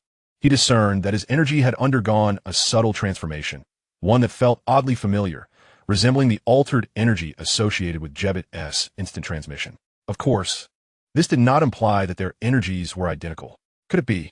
A flicker of speculation ignited within Bardock, prompting him to close his eyes once more and scrutinize the state of his body. After an indeterminate amount of time, a circular arch emitting a radiant white light materialized before Bardock. Ah, my body is able to move. Bardock's eyes lit up. He was unaware of how long he had lingered in the tunnel, believing he might never see the light again. Yet now, a curved opening had materialized before him. Did this signify a means of escape? Without a hint of hesitation, Bardock dove into the archway, and in the next moment, his feet met solid ground. With Bardock's departure, the enigmatic spatial tunnel vanished without a trace. Where am I? Bardock surveyed his surroundings, discovering himself amidst a desolate ruin. Crumbling edifices surrounded him, the ground littered with the wreckage of various vehicles. More alarmingly, there was not a soul in sight. Describing the atmosphere as lifeless would be an understatement. How did this place bear such a resemblance to Earth? Bardock furrowed his brow, keenly attuned to his surroundings, and murmured, "I sense the faint presence of humanity, albeit exceedingly scarce. What has transpired here?" Though the essence of humanity was remarkably feeble, Bardock could still discern it, albeit in numbers fewer than 1,000. To ascertain the situation, he soared into the sky, directing his flight towards the source of the human essence. With each passing moment, Bardock's heart grew heavier. This place bore no distinction from a city of the dead. There were no signs of life, only the remnants of ravaged structures. Not a single animal roamed the area, let alone a person. What is this essence? Just then, Bardock abruptly halted, turning to the northwest, his eyes widening in astonishment. This essence, it belongs to Gohan? How can this be?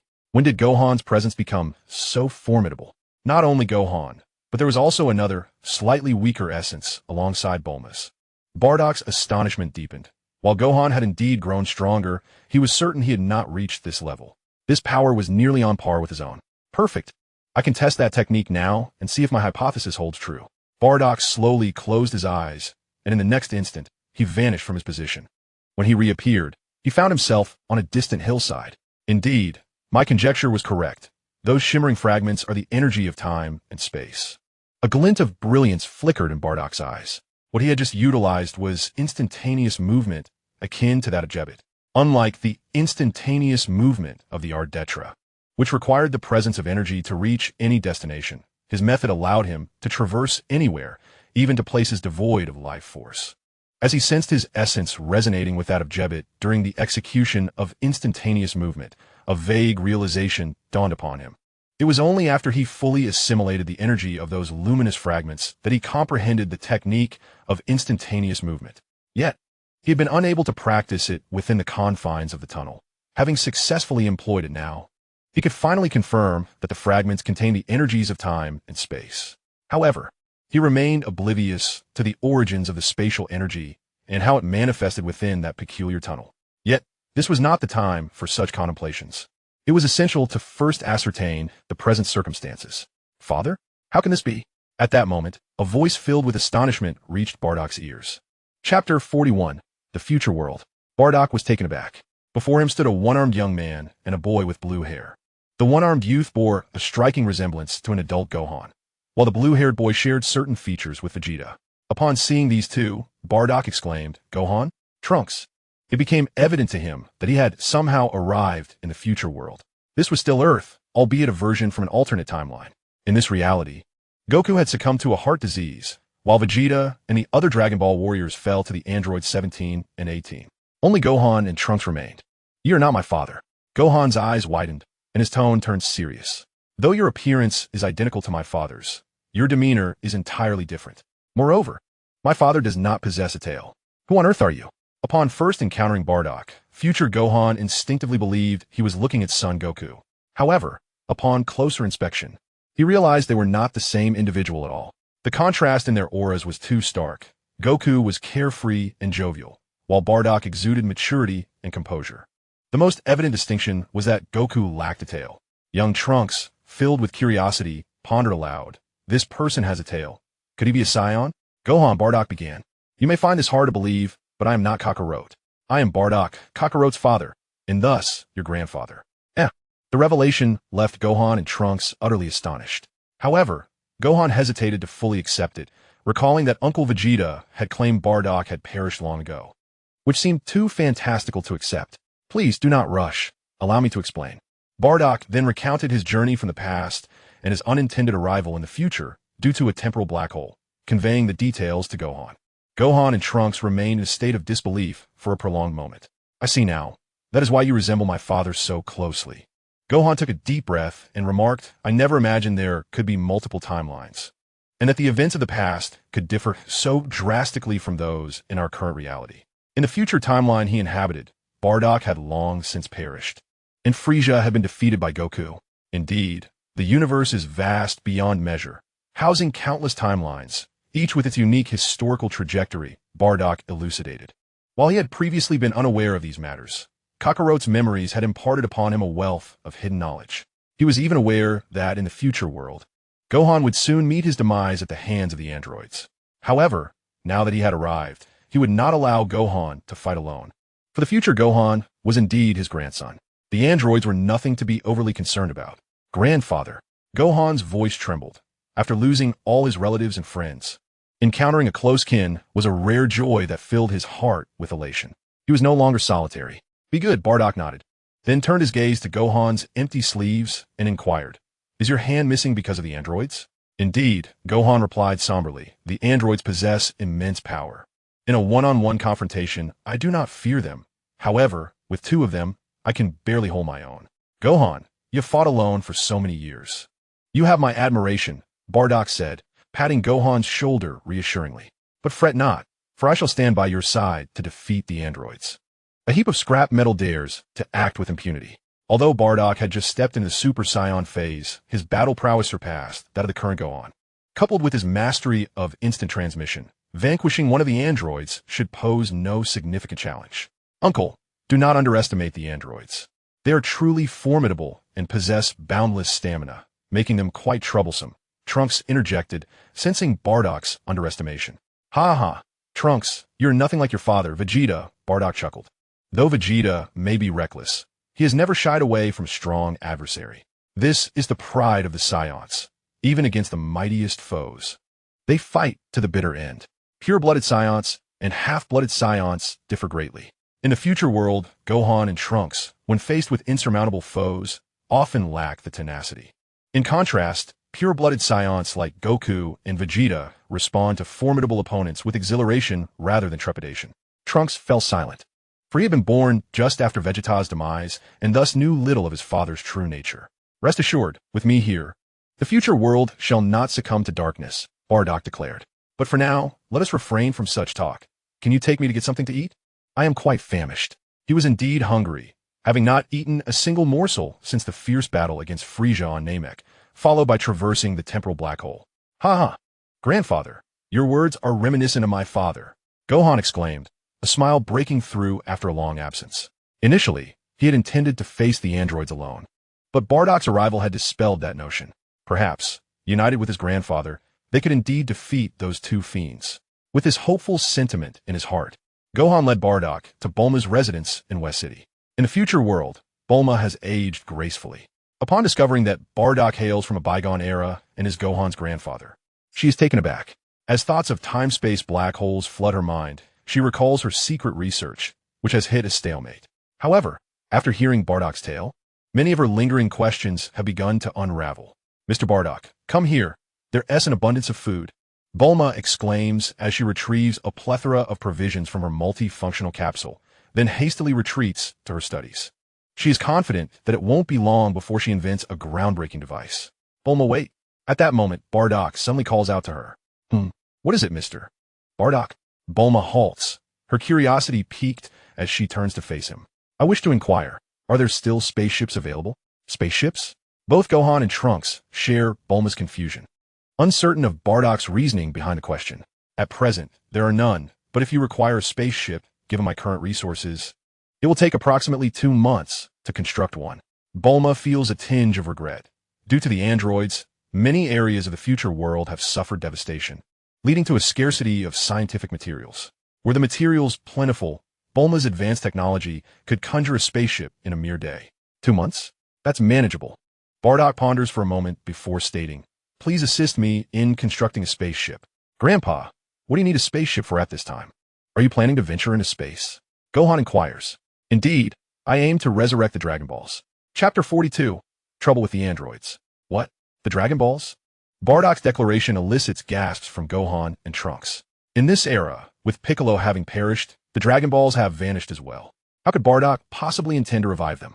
True, the Guardian of Earth perished with Piccolo, but that does not imply the Dragon Balls are rendered useless, Bardock clarifies.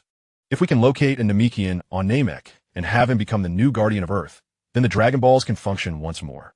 This method is inspired by Goku's approach in the main timeline. Is that even possible? Gohan astonished questions, "But Grandpa, who should we seek? We can't just pick any Namekian. Can we?" Moreover, the former Namek was destroyed by Frieza, and we have no knowledge of the new Namek's location. Ah, that's simple. After I deal with the androids, I will ask King Kai for the coordinates of the new Namek. Bardock replies nonchalantly. As for the selection of the new guardian, I have someone in mind whom you are quite familiar with. Someone I know well. Gohan is taken aback, then suddenly realizes, exclaiming, Grandpa, you mean Dend? Among the Namekians, Dend is the one Gohan is most acquainted with. Indeed, it is Dandy.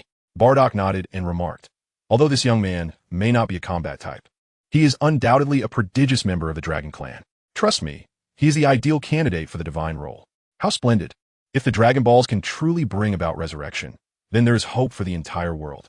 Gohan clenched his fists. With the Dragon Balls in hand, this world, which now feels so foreign, could be transformed. The only lament is that those who have perished for over a year cannot be revived. However, how can we reach the king of the worlds that you speak of? At this moment, Bulma posed the pivotal question. She had heard Goku mention the king of the worlds and understood that he was a deity superior to the Supreme Kai. Yet, what means could they employ to contact him? Do not worry, I have a plan, Bardock replied with a smile. For now, let's fill our stomachs before seeking trouble with the androids. In truth, a spaceship is entirely unnecessary. If Bardock truly desired to, he could teleport directly to the new Namek.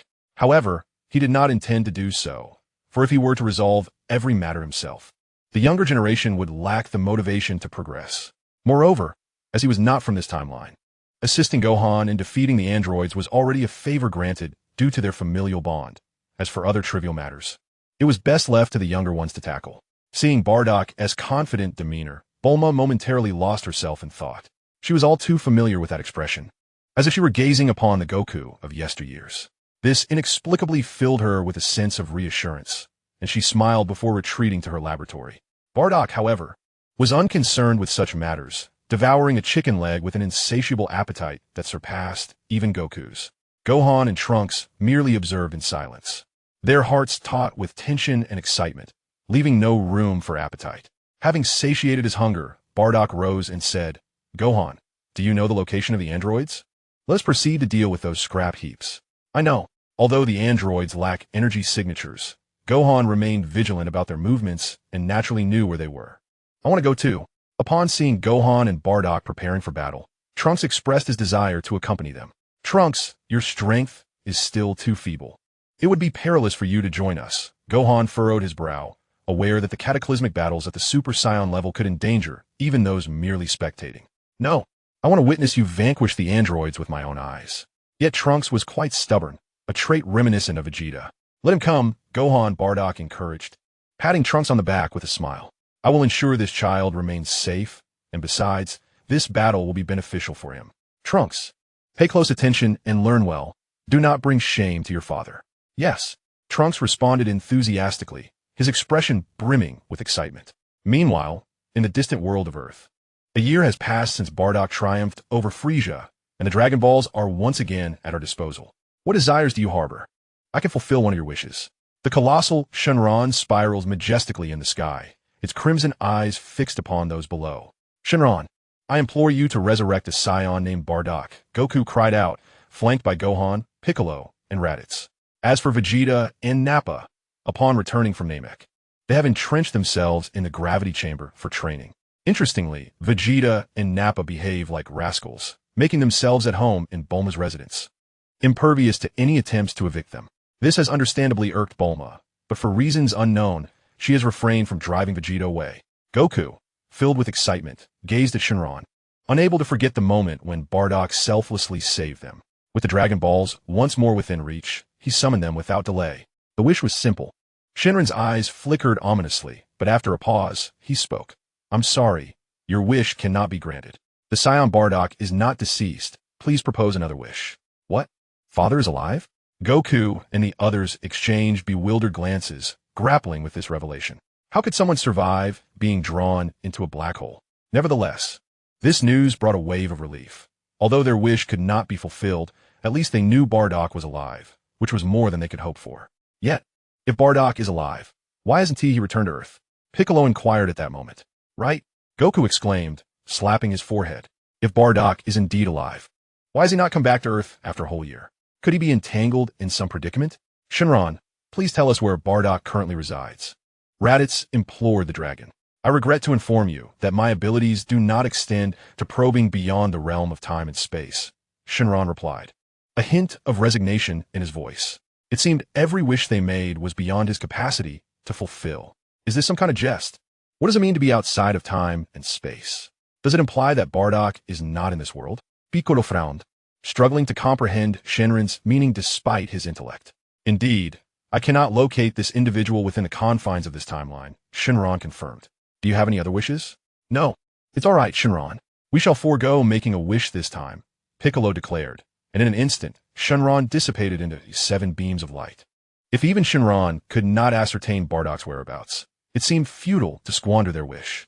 Chapter 43, A Year of Change. Piccolo, what on earth is going on? Goku, perplexed by Shinran's words, turned to Piccolo for clarity. To be honest, I am not entirely certain either, Piccolo replied gravely. But one thing is clear. Bardock is not on Earth. In fact, he may not even exist within this universe. If he were anywhere in this universe, no matter how distant, Shinran would be capable of locating him.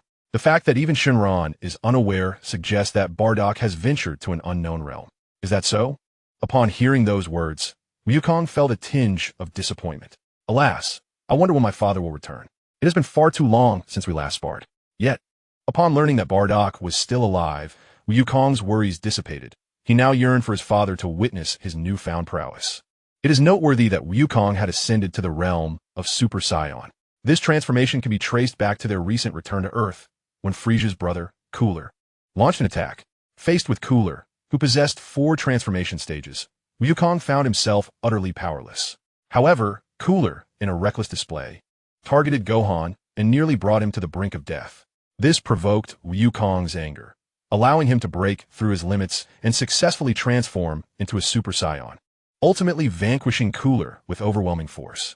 I too wish to engage in a bout with Father to demonstrate my current strength, he mused. Raditz also felt a sense of disappointment. Not only Wukong, but he too became a Super Saiyan, the second after Wukong. The tale is rather intriguing. Upon returning to Earth, Raditz chose not to remain, but instead roamed the cosmos, eliminating Frisia's remnants. Wukong played a significant role in this endeavor, and the brothers fortuitously passed by the planet Yardrat, where they mastered the art of instant transmission. On one occasion, Raditz and Wukong encountered King Cold, Frisia, and Cooler's father. As the saying goes, when foes meet, their eyes burn with animosity. Bardock had slain Frisia, and Wukong had dispatched Cooler, thus the enmity was profound.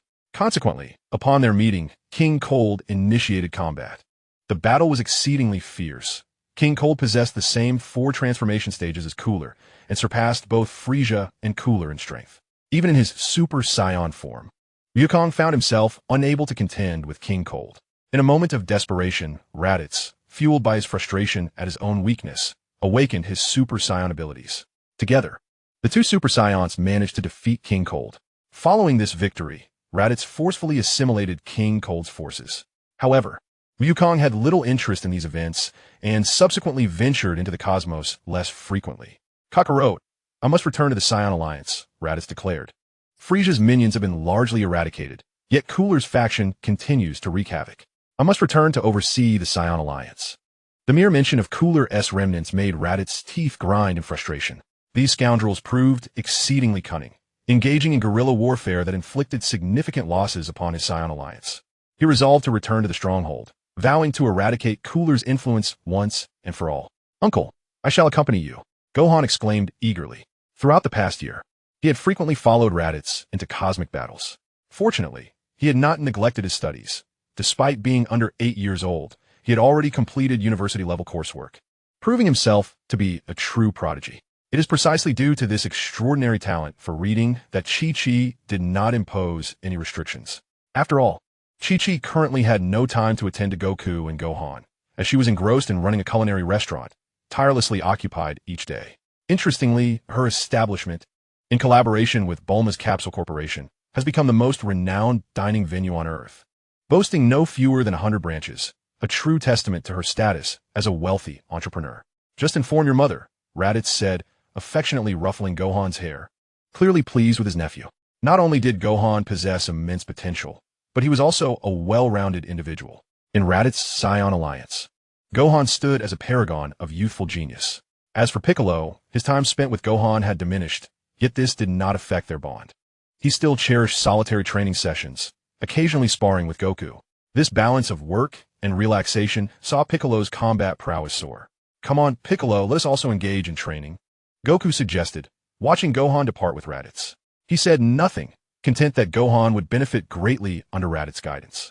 That insufferable Kakarot and Raditz, Vegeta exclaimed, gripping the balcony railing at Bulma's residence, his teeth nearly grinding to dust. Goku and Raditz had surged ahead of him, and while his base strength had improved significantly, he remained unable to breach the barrier of Super Saiyan transformation. This frustration haunted him, filling his dreams with visions of Goku and Raditz achieving that formidable form. Hey Bulma, hurry and get me a spaceship. I too wish to train in the cosmos. Vegeta could no longer contain his impatience. He had fallen far behind, and, coupled with his current plateau, the gravity chamber training yielded minimal gains. He desperately needed an opportunity to break through. Bulma approached him, her hand resting on her belly, which had noticeably rounded, revealing that she was indeed pregnant. Vegeta, the child is about to be born. You wish to train in the cosmos now? Understanding his feelings, Bulma comforted him. Shall we have Nappa accompany you? Their child was expected to arrive in a month or two, a fact unknown even to Goku and the others. Naturally, she hoped that once the child was born, Vegeta would be by her side. At her words, Vegeta was momentarily rendered speechless. Unbeknownst to him, after a year of residing on Earth, much of his initial hostility had dissipated. The Vegeta who had first arrived on Earth would never have acquiesced. Rest assured, I will return in time, Vegeta ultimately conceded, adding, you should refrain from wandering during this period. As for Nappa, let that be. He currently has no time for training. Mentioning Nappa's situation left everyone astonished, for he had transformed into a globally acclaimed action superstar. On one occasion, Nappa was discovered by a talent scout on the street and invited to star in a film. Initially, Nappa intended to decline, yet his curiosity prevailed, leading him to star in an action film.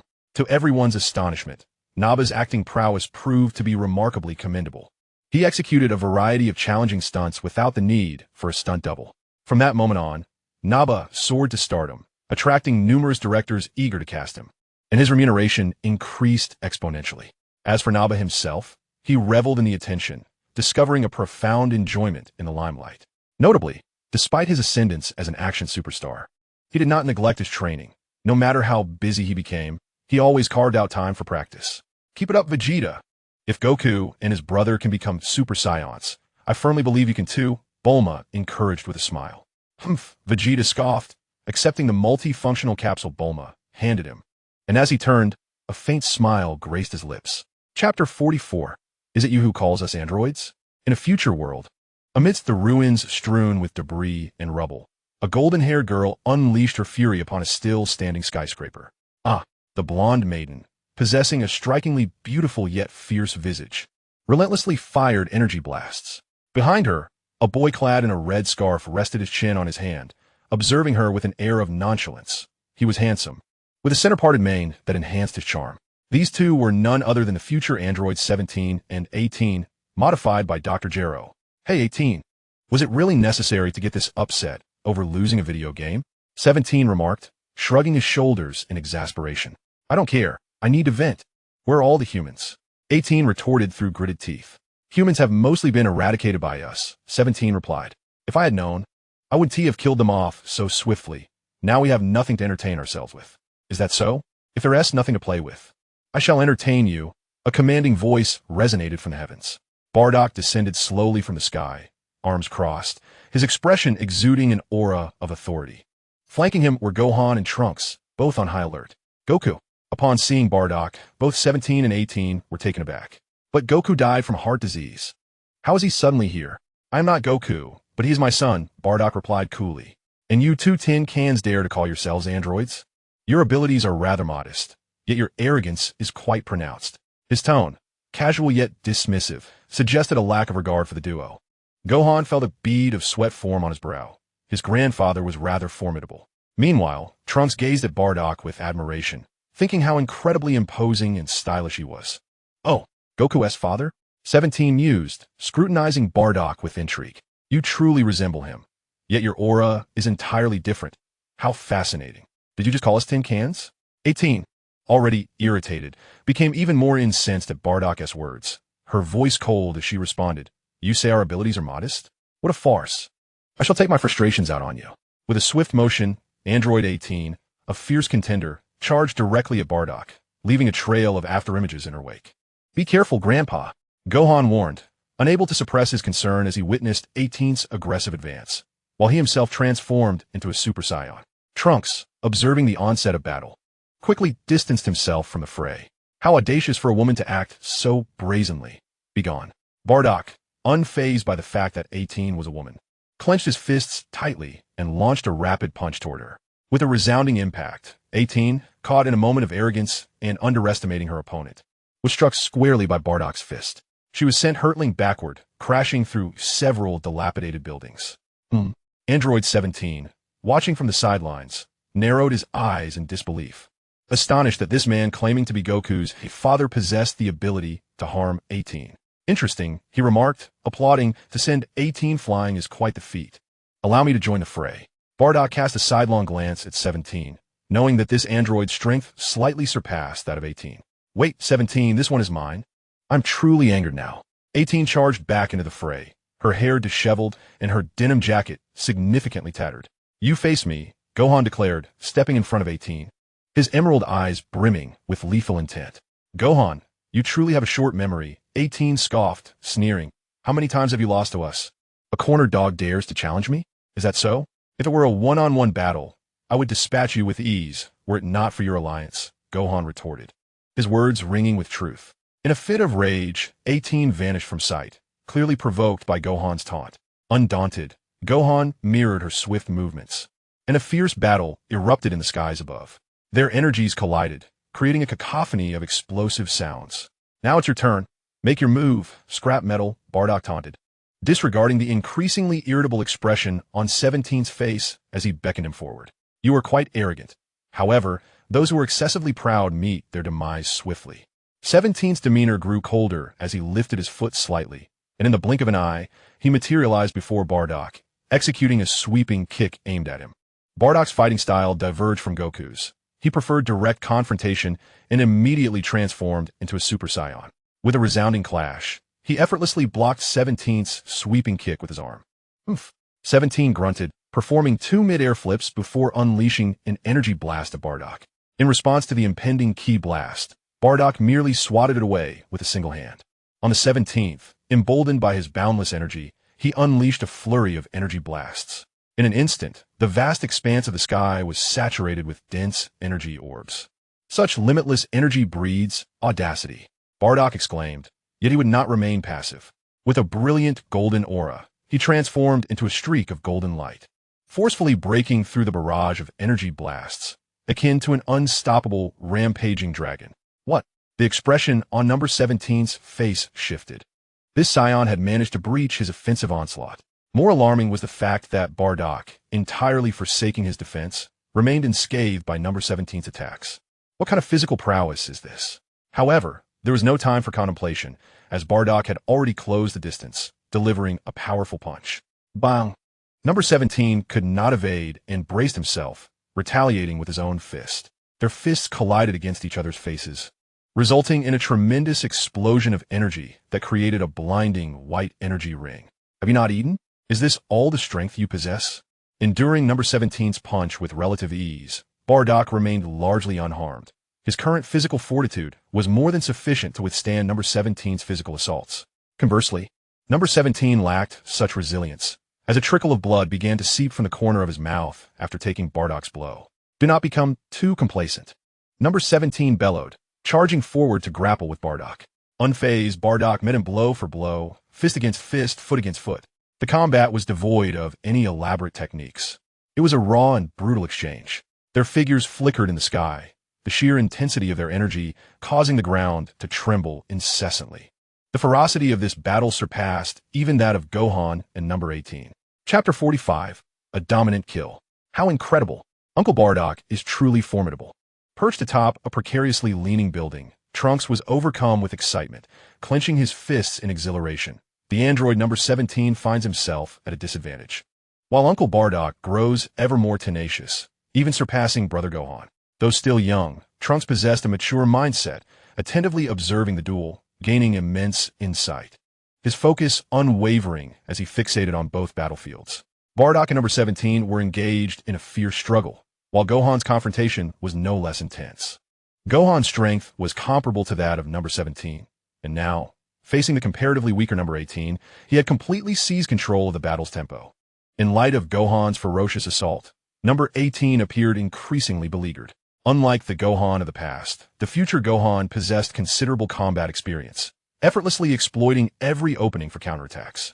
In contrast, number 18 struggled considerably. Despite her advantage of boundless energy, her combat techniques were lacking. Once Gohan closed the distance, her only recourse was to defend against his relentless onslaught. Curse be it, number 18 shielded herself with her arms, as Gohan's iron fists descended mercilessly, forcing her to retreat step by step. As the situation grew dire for Android 18, Gohan prepared to strike with all his might when a sudden green energy sphere hurtled towards him, striking him squarely. He was caught off guard, sent flying, and blood erupted from his mouth. This unexpected turn of events granted 18 a moment of respite. She quickly glanced up to discover that it was Android 17, perceiving her predicament, who had intervened to assist her. Are you distracted while at a disadvantage? You are finished. Bardock observed 17 with a look of incredulity. How could he dare to divide his focus in a battle against an opponent of equal strength? Such recklessness was tantamount to courting death. Unlike Goku, Bardock seized the opportunity and drove his knee forcefully into 17's abdomen. With a sound reminiscent of something being punctured, 17 doubled over in agony. Yet Bardock would not let this chance slip away. He delivered a powerful kick to 17's chin, propelling him into the air. In a flash, Bardock's golden aura flared as he darted behind 17, delivering a crushing elbow strike to his back. The combination of attacks flowed seamlessly, sending 17 sprawling like a rag doll. Just as Bardock relished his assault, a sudden whistling noise erupted from below as a torrent of pink energy beams surged upwards.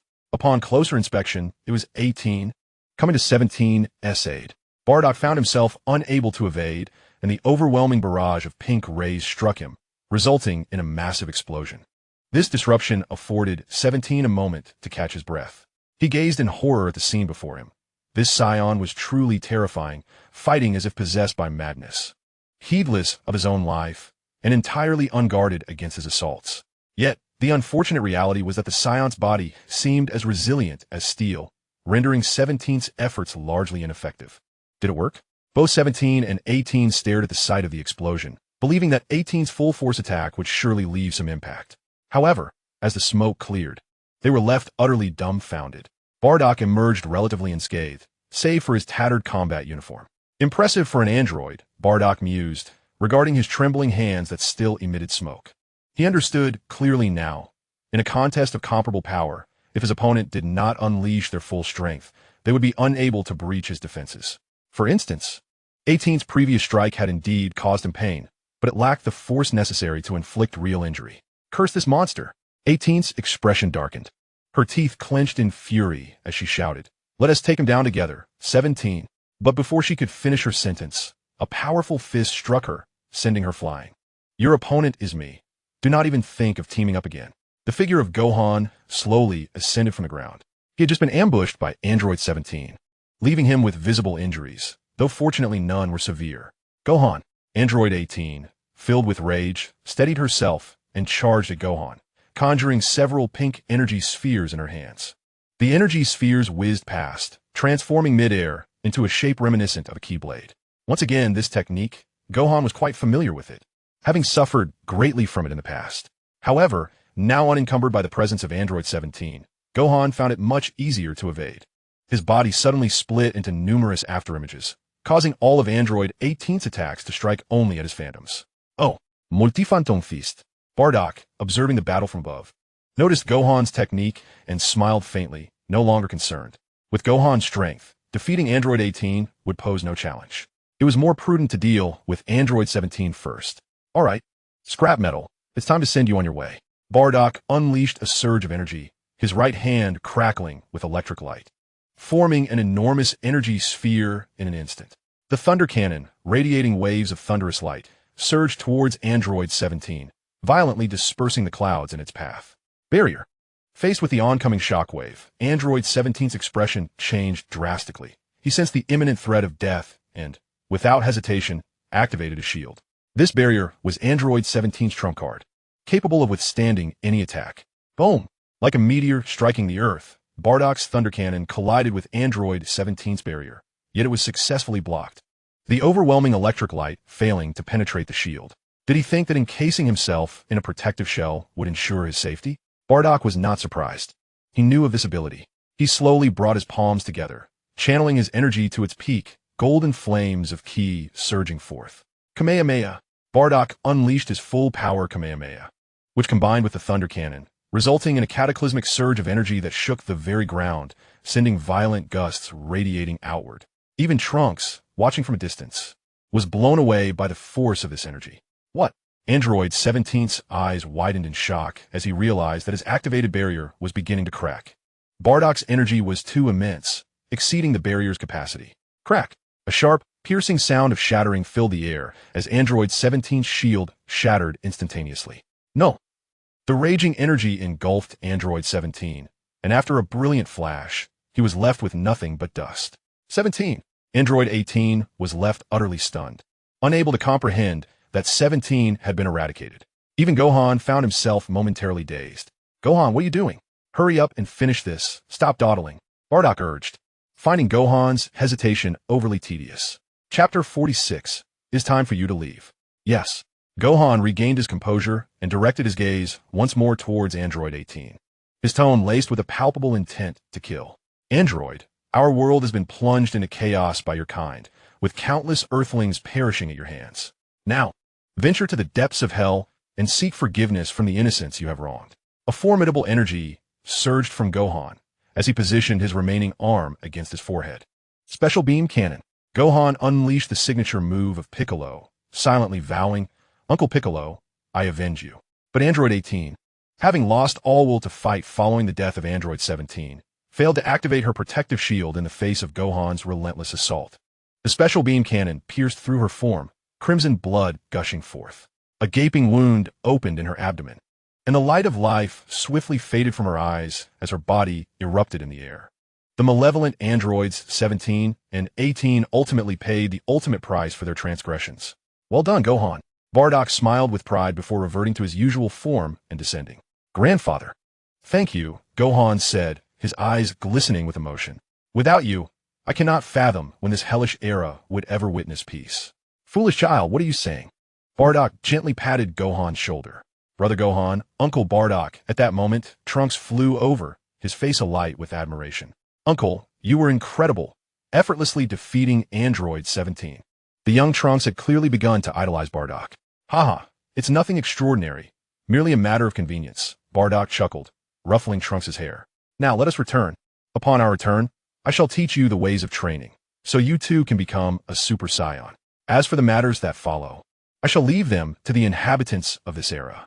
Yes, grandfather, we will restore this world to its former glory. Gohan nodded vigorously, grateful that Bardock had resolved his most significant dilemma. He felt it inappropriate to trouble Bardock further regarding the reconstruction and development of the city. Meanwhile, Trunks was elated at the prospect of learning how to transform into a Super Saiyan for Bardock.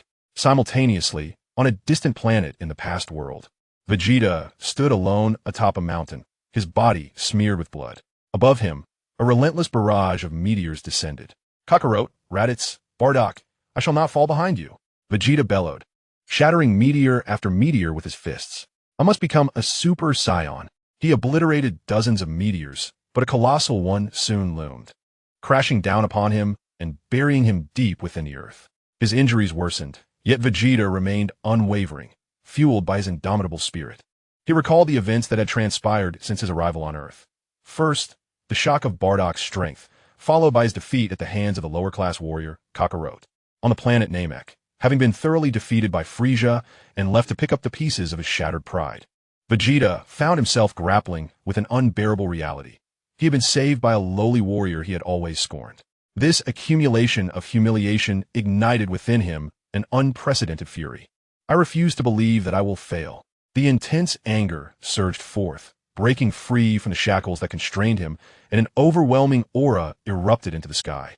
Vegeta's spirit soared like never before, and with a fierce roar, golden light erupted around him. His hair transformed into a brilliant gold, and his body radiated with fiery energy. "Ha ha ha, I have succeeded," he exclaimed, reveling in the extraordinary transformation and the unparalleled power coursing through him. He had awaited this moment for what felt like an eternity. At last, he had broken through, no longer burdened by the oppression of those inferior warriors. However, in the next instant, exhaustion overtook him, and he collapsed to the ground. In the future world, 6 months had passed since the defeat of the androids. During this time, Gohan had ventured to Namek aboard a spaceship, successfully bringing Din back to Earth, where he became the new Guardian. With Din's ascension, the Dragon Balls regained their power, and he even enhanced Shenron, allowing the Dragon Balls to now grant 3 wishes akin to Purunga. Thanks to the Dragon Balls, cities destroyed by the androids were restored, and the fallen humans were resurrected, though those who had died over a year prior could not be revived. Despite the halving of Earth's population, the outcome was positive, and the hellish future world welcomed peace once more. "Trunks, your unnecessary movements leave you vulnerable," Bardock instructed as he trained Trunks and Gohan in an open field. "Apologies, Master." After 6 months of rigorous training under Bardock's guidance, Trunks had ascended to Super Saiyan, his power surging dramatically, though his combat skills remained inadequate and required further refinement. "Gohan, you are still too predictable. You must learn to adapt." Bardock intercepted Gohan's punch and kicked him away. I still can't win against Grandpa." Gohan lay on the grass, drenched in sweat. Throughout these 6 months, not only had Trunks made significant progress, but Gohan too felt he was on the verge of breaking through the limits of Super Saiyan. "Indeed, Master is incredibly skilled," Trunks gasped, clearly exhausted. "Haha, your potential is remarkable. You will surpass me in due time," Bardock chuckled. Though he had primarily focused on training Trunks, he had not neglected his own training and was now on the verge of entering the 2nd tier of Super Saiyan, just a step away from a successful breakthrough. During the past 6 months, he has mastered the art of instant teleportation and even developed a formidable technique of immense destructive power. He even attempted to enhance the Kaioken while in the Super Saiyan state. However, regrettably, all his efforts ended in failure. The strain of the Kaioken on the body is already substantial, and when combined with the burdens of the Super Saiyan transformation, it would inevitably overwhelm his physique. It is no wonder that the original Goku never utilized Kaioken while in his Super Saiyan form. Alas, he wondered when he might return to his original world. Bardock felt a twinge of anxiety as he had been in this realm for quite a considerable time, yet he remained oblivious to the means of his return.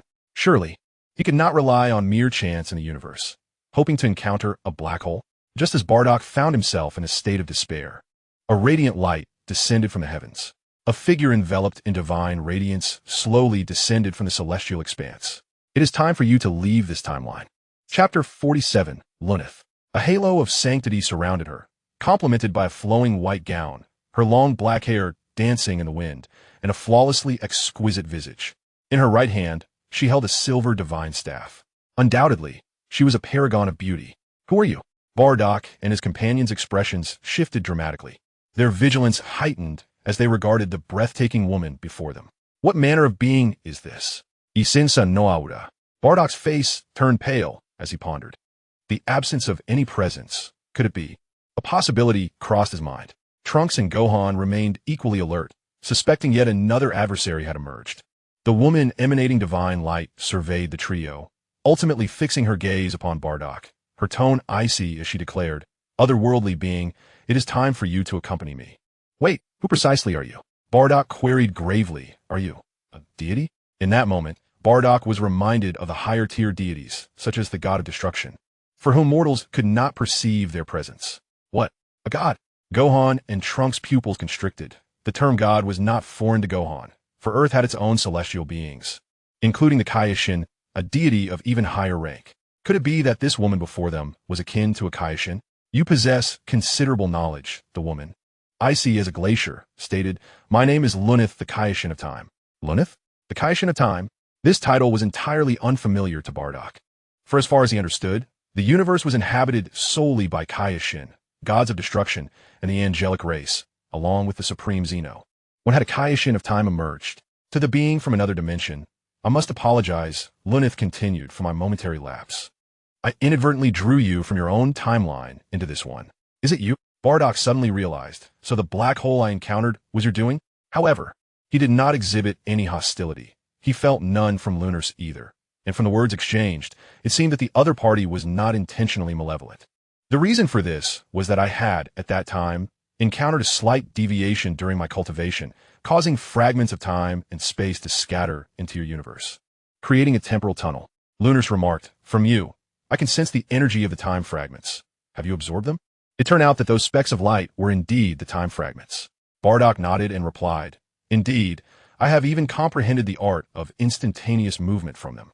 Instantaneous movement? Lunars scrutinized Bardock, nodding in acknowledgement. "You have indeed grasped the fundamentals of instantaneous movement. To possess such divine skill as a mere mortal is quite a talent." The instantaneous movement she referred to was not the inferior imitation practiced by the Ardetra people. Fundamental instantaneous movement? What does that mean? Bardock furrowed his brows, realizing from Lunar's implication that there must be more advanced forms of this skill. "Your strength is too feeble.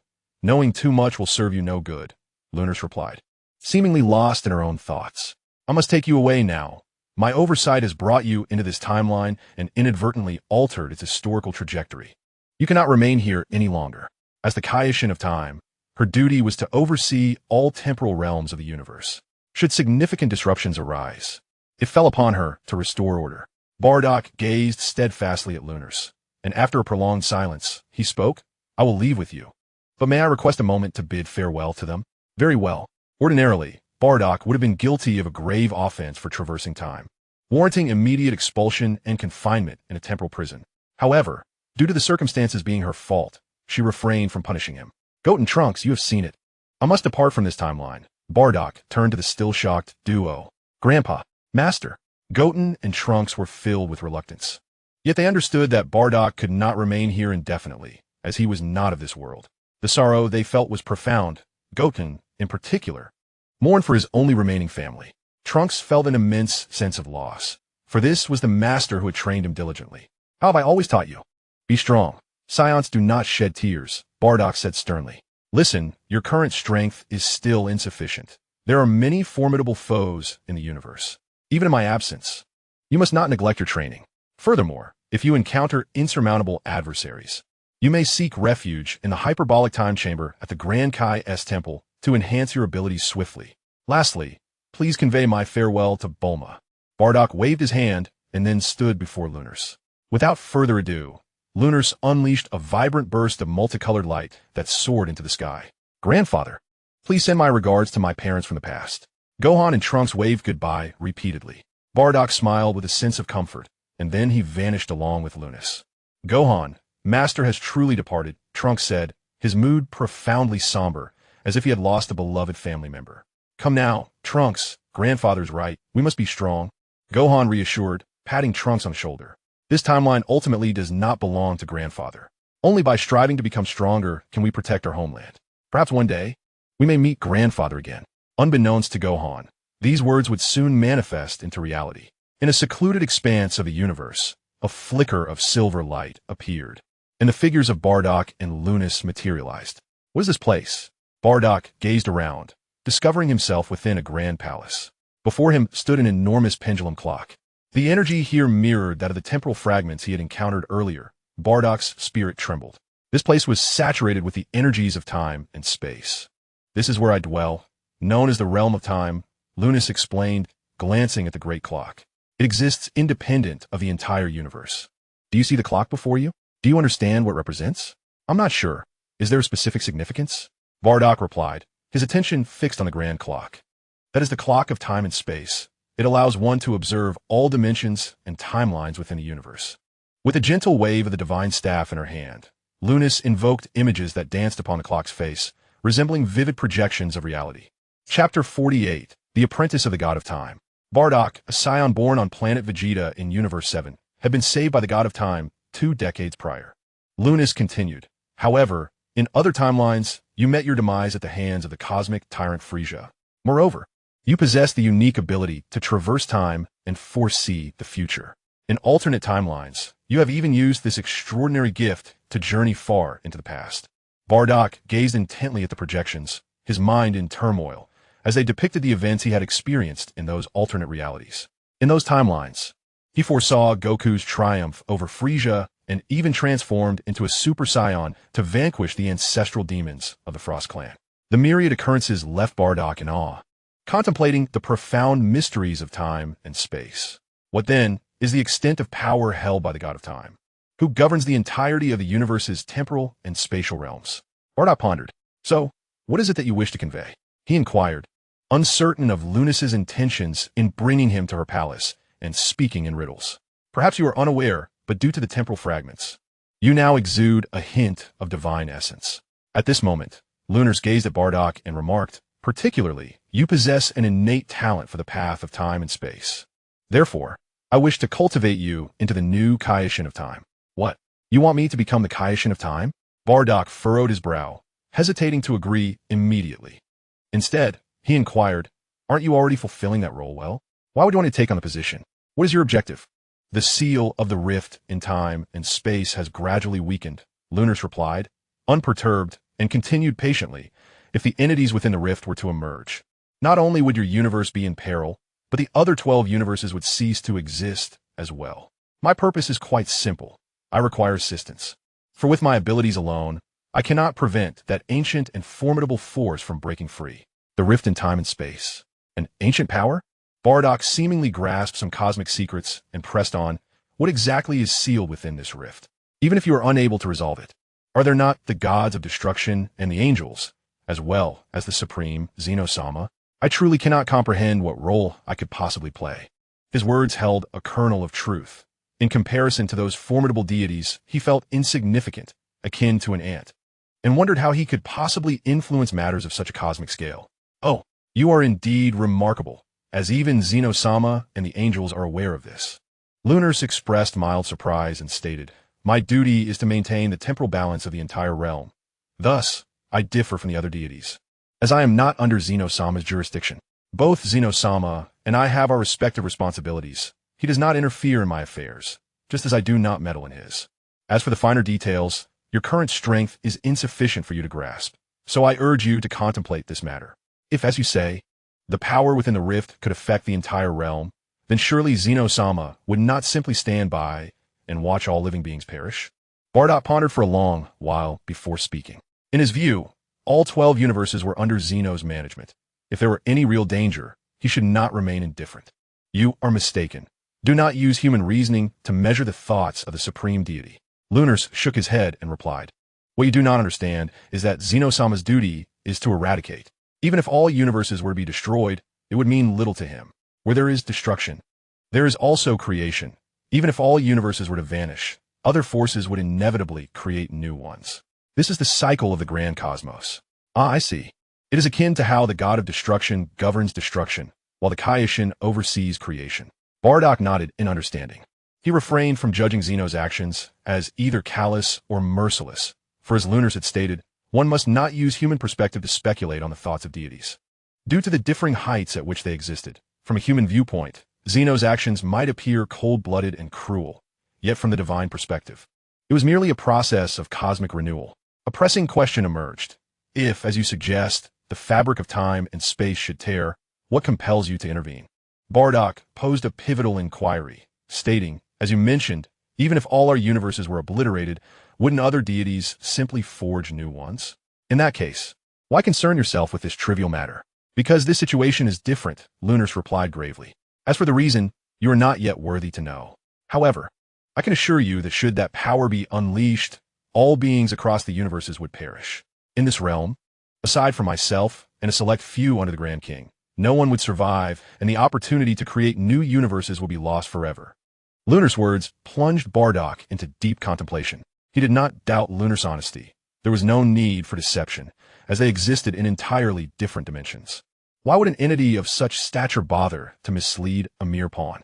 Yet, if what Lunars asserted were indeed true, it would herald an unprecedented catastrophe. At that juncture, even Super Dragon Balls would likely be rendered useless. Very well, I shall comply, Bardock declared. But let me be clear, I detest a life of constraint. If becoming the god of time means sacrificing my freedom, I would rather perish. Ah, you are quite the intriguing individual, Lunars remarked, a rare smile gracing her features. Rest assured, I shall not curtail your freedom. You may pursue whatever you desire. However, your current strength is insufficient. You must first commence your journey as an apprentice god of time. Once you master the intricacies of time and space, you shall officially ascend to the rank of god of time. Bardock's lips twitched at her words. This woman certainly did not hold back. Her relentless reminders of his weakness were somewhat disheartening. This is the temporal ring.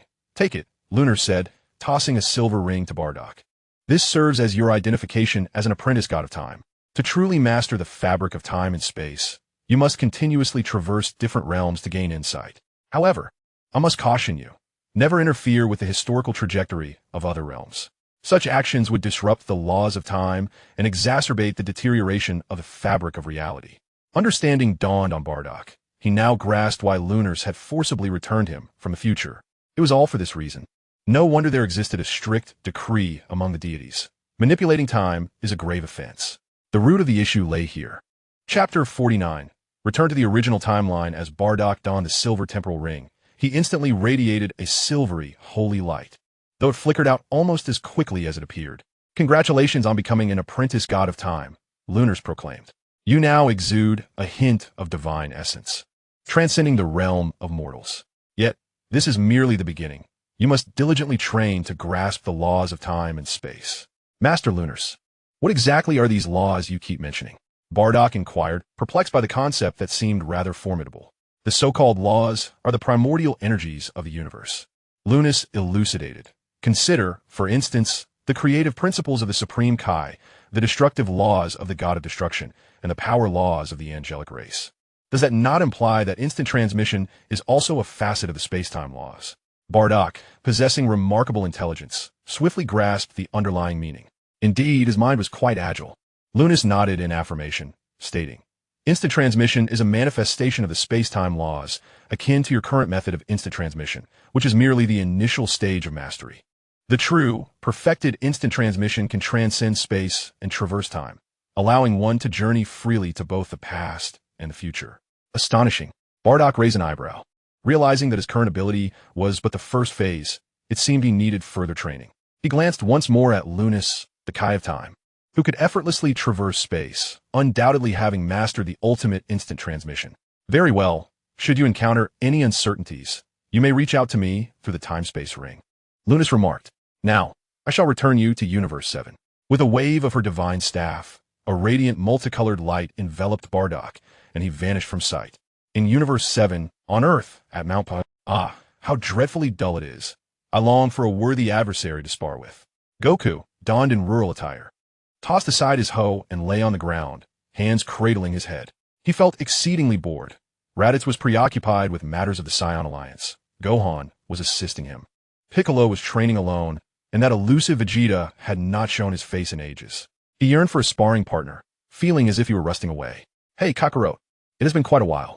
At that moment, a familiar voice reached Goku's ears.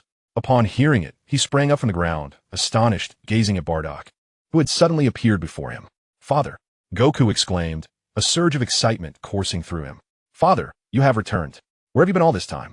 It was no wonder Goku was taken aback. 2 years had elapsed since Bardock's disappearance, and he had assumed Bardock would be gone for an eternity. This is a long story. How has everyone been lately? We shall discuss that shortly. Goku rubbed his hands together, grinning. Father, it has been ages since we last sparred. After 2 years apart, you must have grown stronger. His words were not mere flattery. After all, Bardock had appeared before him without a sound, and that alone spoke volumes. Ha ha ha, you remain as you always were. Bardock laughed heartily, saying, Let us hold off for now, summon the others, and I shall engage you in a proper match. Very well, Goku replied, somewhat disappointed, yet his spirits quickly lifted. He placed a finger to his forehead and closed his eyes. Found them. It's my brother and Gohan S energy. Goku's form vanished from before Bardock. Oh, it seems his timeline has diverged in many ways. But Kakarot has indeed mastered instant transmission. Bardock was slightly taken aback. He had initially assumed that, due to his influence, the trajectory of this timeline would be drastically altered. However, he was surprised to find that the overarching direction remained largely unchanged. He sensed that the flow of time in this dimension was returning to normal, devoid of any anomalies. Closing his eyes, Bardock intently focused on the passage of time, for he possessed fragments of Lunas's temporal essence, enabling him to perceive the current trajectory of time and space. Yet, he could only grasp a mere hint of it, as his powers were still considerably limited. and he had yet to attain the divine realm. Suddenly, a throng of familiar figures materialized before him. Among them were the Dragon Ball warriors, including Krillin and Bulma, who had all been brought to the Bowsy Mountain by Goku. "Hello, everyone. It's been a while," Bardock greeted with a smile, recognizing their familiar faces. The others reciprocated his greeting, particularly Gohan, who exuberantly leaped onto Bardock's shoulder, brimming with excitement. "Gohan, you've grown significantly stronger," Bardock remarked, his expression shifting slightly as he sensed a formidable power emanating from Gohan. Compared to their time on Namek, Gohan had experienced a remarkable enhancement. It was likely that he would soon become the youngest Super Saiyan. "Not really. I still have a long way to go compared to Grandpa," Gohan replied shyly. If the inhabitants of the universe were to witness Gohan's current demeanor, they would undoubtedly be astonished. Was this truly the invincible Saiyan prodigy? "Hey, Bardock, you've been missing for 2 years. Where on earth have you been?" Vegeta interjected, unable to contain himself. "I've become much stronger, and I challenge you. This time, I will surely defeat you." He had fully mastered the Super Saiyan form, his power having undergone a complete transformation, and he was confident that he could vanquish Bardock and redeem his pride. "You're still the same, Vegeta," Bardock chuckled. "But let us put off the fighting for now." He walked directly to Bulma, gazing at the infant she cradled in her arms. "Congratulations, Bulma. You've given birth to an extraordinary son. His name is Trunks. Isn't it?" At that moment, he felt a jolt of surprise as he realized that, compared to the original timeline, Trunks had been born a year earlier. Indeed, the intricacies of time were profound, and each timeline evolved in its own unique manner. "Wait, Uncle Bardock, how did you know the child's name?" Bulma exclaimed in astonishment, while the others looked at Bardock with equal bewilderment. They had only recently learned of Bulma's childbirth, so how could Bardock know? Moreover, he had accurately stated the child's name. "This is the reason I gathered everyone here, but we will discuss it later," Bardock said, his figure slowly ascending into the air. "Come on, Vegeta. Let me see how much you've improved." "All right, I've been waiting for this day for a long time." Vegeta was instantly invigorated. Heaven knows how arduous his wait for this day had been. At last, he could defeat Bardock and reclaim his title as the mightiest Saiyan. "Hold on, Vegeta. I was the one who challenged Dad first." Goku protested, raising his voice in indignation. "Humph, Kakarot, just stand by and watch. You won't get a chance to intervene." Vegeta hastily charged at Bardock, fearful that Goku would steal his spotlight. When he transformed into a Super Saiyan, he had sought out Goku for a duel, but it ended in a stalemate, a result he could not accept. Thus, he had devoted himself to rigorous training, determined to vanquish Goku and his entire family. After such relentless effort, he refused to believe he could not defeat Bardock. "Oh, Vegeta, your strength has increased significantly," Bardock remarked, his eyes narrowing as he faced the approaching Vegeta. The energy radiating from Vegeta was several times stronger than when they had last met on Namek. Given his innate talent, it was likely he had mastered the Super Saiyan form. With a swift motion, Bardock caught Vegeta's incoming punch with one hand, the force of the blow creating a sonic boom. Vegeta frowned. Though this strike was merely a test and not executed with full force, Bardock had effortlessly parried it. Clearly, this rascal had not been idle over the past 2 years. A fierce, domineering aura erupted from Vegeta as he let out a powerful roar, pushing Bardock back. In an instant, Vegeta vanished from his original position and reappeared before Bardock, unleashing a barrage of punches akin to a machine gun. The relentless assault rained down upon Bardock, resonating with a series of explosive sounds in the air. Vegeta had improved tremendously since their last encounter, and Goku was filled with excitement, his eyes brimming with fervent battle spirit. "Uncle Vegeta is incredible. He can actually overpower Grandpa," Gohan exclaimed, wide-eyed, witnessing Bardock in a rare moment of disadvantage. "Gohan, you're mistaken. Carefully sense it. Bardock's energy remains steady, without a trace of chaos," Piccolo remarked gravely. In contrast, while Vegeta's offense is fierce, it fails to inflict any real damage. He had always been the most composed among the Dragon Ball fighters. Father has become even more unfathomable. Raditz' gaze was fixed on Bardock. He could tell that in the 2 years they had been apart, Bardock had grown even more formidable. "These Saiyans are indeed monsters. We are left in their dust." Krillin sighed. Despite his own years of training, the gap between him and the Saiyans felt insurmountable. Tien and the others shared similar sentiments, collectively marveling at the power of the Saiyan bloodline. You were completely unscathed?" Vegeta finally withdrew his offensive, stepping back with a grim expression. "Was this physical resilience? He absorbed my relentless assault without a scratch. How has he trained?" Vegeta, Cease your concealment and reveal your true strength. Bardock remained composed, confident in his formidable power, enhanced by his relentless physical training. It would not be easy to inflict harm upon him. Very well, let us not frighten Bardock. Vegeta clenched his fists and roared, unleashing a powerful aura that ignited a golden flame around him, his hair transforming into a brilliant gold in an instant. It appears Vegeta is now serious. Goku, hands on his hips and brimming with combat spirit, observed that, in his normal state, Vegeta was no match for Bardock. Prepare to perish.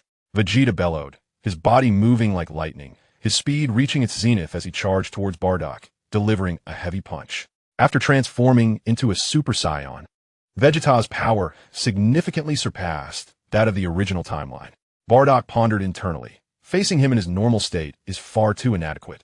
His hair also turned golden instantaneously, waves of golden energy surging forth, creating a powerful force that actually sent Vegeta flying. What?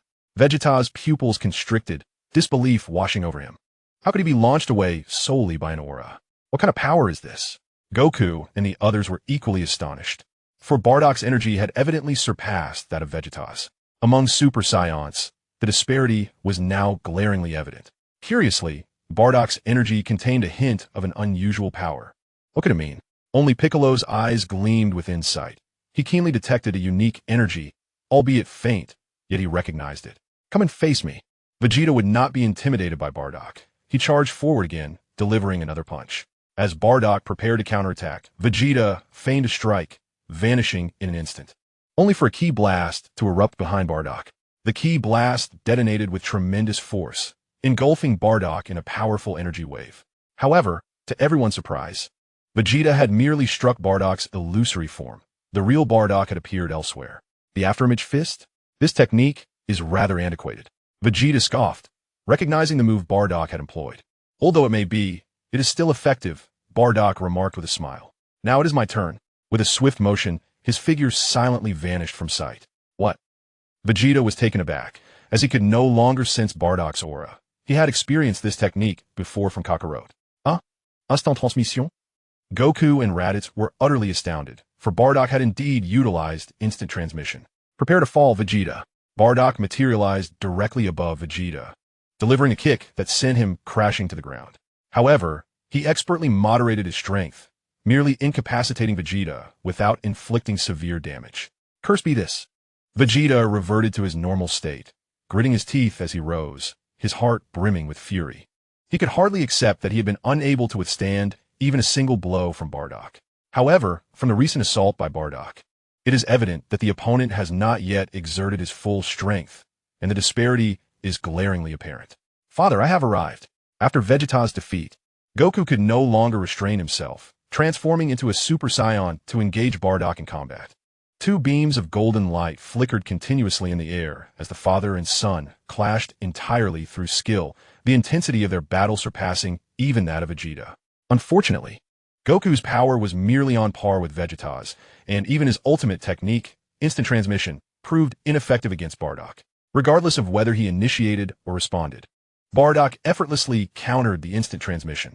This was due to Bardock's mastery, which incorporated elements of temporal and spatial laws, rendering Goku's incomplete version vastly inferior. Ultimately, Raditz joined the fray, and the two brothers united against Bardock. Yet, the outcome remained unchanged as Bardock easily triumphed over both sons. Chapter 51. The Supreme Force of the Universe, Saiyan Alliance. Although they were all Super Saiyans, Goku and his companions were still in the initial stage, while Bardock had one foot firmly planted in the second stage.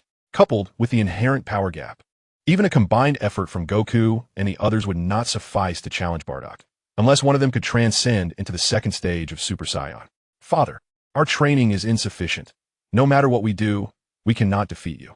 Goku chuckled self-deprecatingly, remarking, Your instant transmission is truly remarkable. It feels distinctly different from ours. Indeed. Father, where did you learn such instant transmission? How is it that not a trace of energy can be sensed when you use it? Raditz echoed the same curiosity. Although both techniques were called instant transmission, was there truly a hierarchy among them? Where I learned my instant transmission is a complex matter. I will explain it to you later, Bardock replied, reverting to his normal state. However, I can unequivocally inform you that the instant transmission you learn from the Yardertons is fundamentally incomplete. To put it simply, it is flawed. For instance, your instant transmission requires the ability to sense energy to initiate, which means you cannot reach locations devoid of energy. My technique, on the other hand, allows me to traverse anywhere without the need to perceive energy. Do you now understand? Is that so?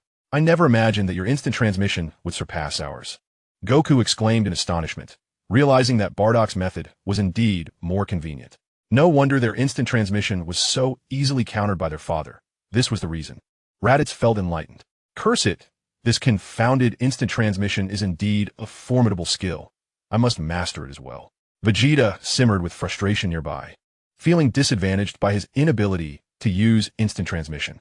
It was akin to how Goku and Raditz could utilize the Kaioken technique. Without the enhancement of Super Saiyan, they could undoubtedly overpower him in their normal states. It was not that his base power was inferior to Goku's, but rather that he lacked the augmentation provided by the Kaioken technique. He contemplated acquiring the King of Worlds technique someday, even if he could not surpass Bardock. He was resolute in not allowing Kakarot to eclipse him. Vegeta, as usual, was falling back into his old habits. Bulma lightly pressed her forehead, fully aware of her husband's thoughts. By the way, where is Chi-Chi? Why haven't I seen her? Bardock glanced around, only to realize that his daughter-in-law was nowhere to be found, which struck him as rather peculiar. Oh, she is probably still in a meeting, Bulma chuckled softly. Uncle Bardock, you may not know, but Chi-Chi is now the chairwoman of several publicly listed companies, and she is perpetually busy. What? No way. Titi, Tatga, has actually become a powerful businesswoman? Bardock was left astounded, finding this notion utterly absurd. Wasn't she the same woman from history who only managed the household? Now, she is transformed into a wealthy entrepreneur. It was truly remarkable. In the 2 years you've been away, everyone has undergone significant changes. Bulma, unable to contain her excitement, chattered on about their current circumstances. For instance, that Nappa, he is now a world-class celebrity with a line of people eager to cast him in leading roles, nearly queuing across the universe. However, his fiery temper makes him a formidable presence in the entertainment industry, and no one dares to provoke him.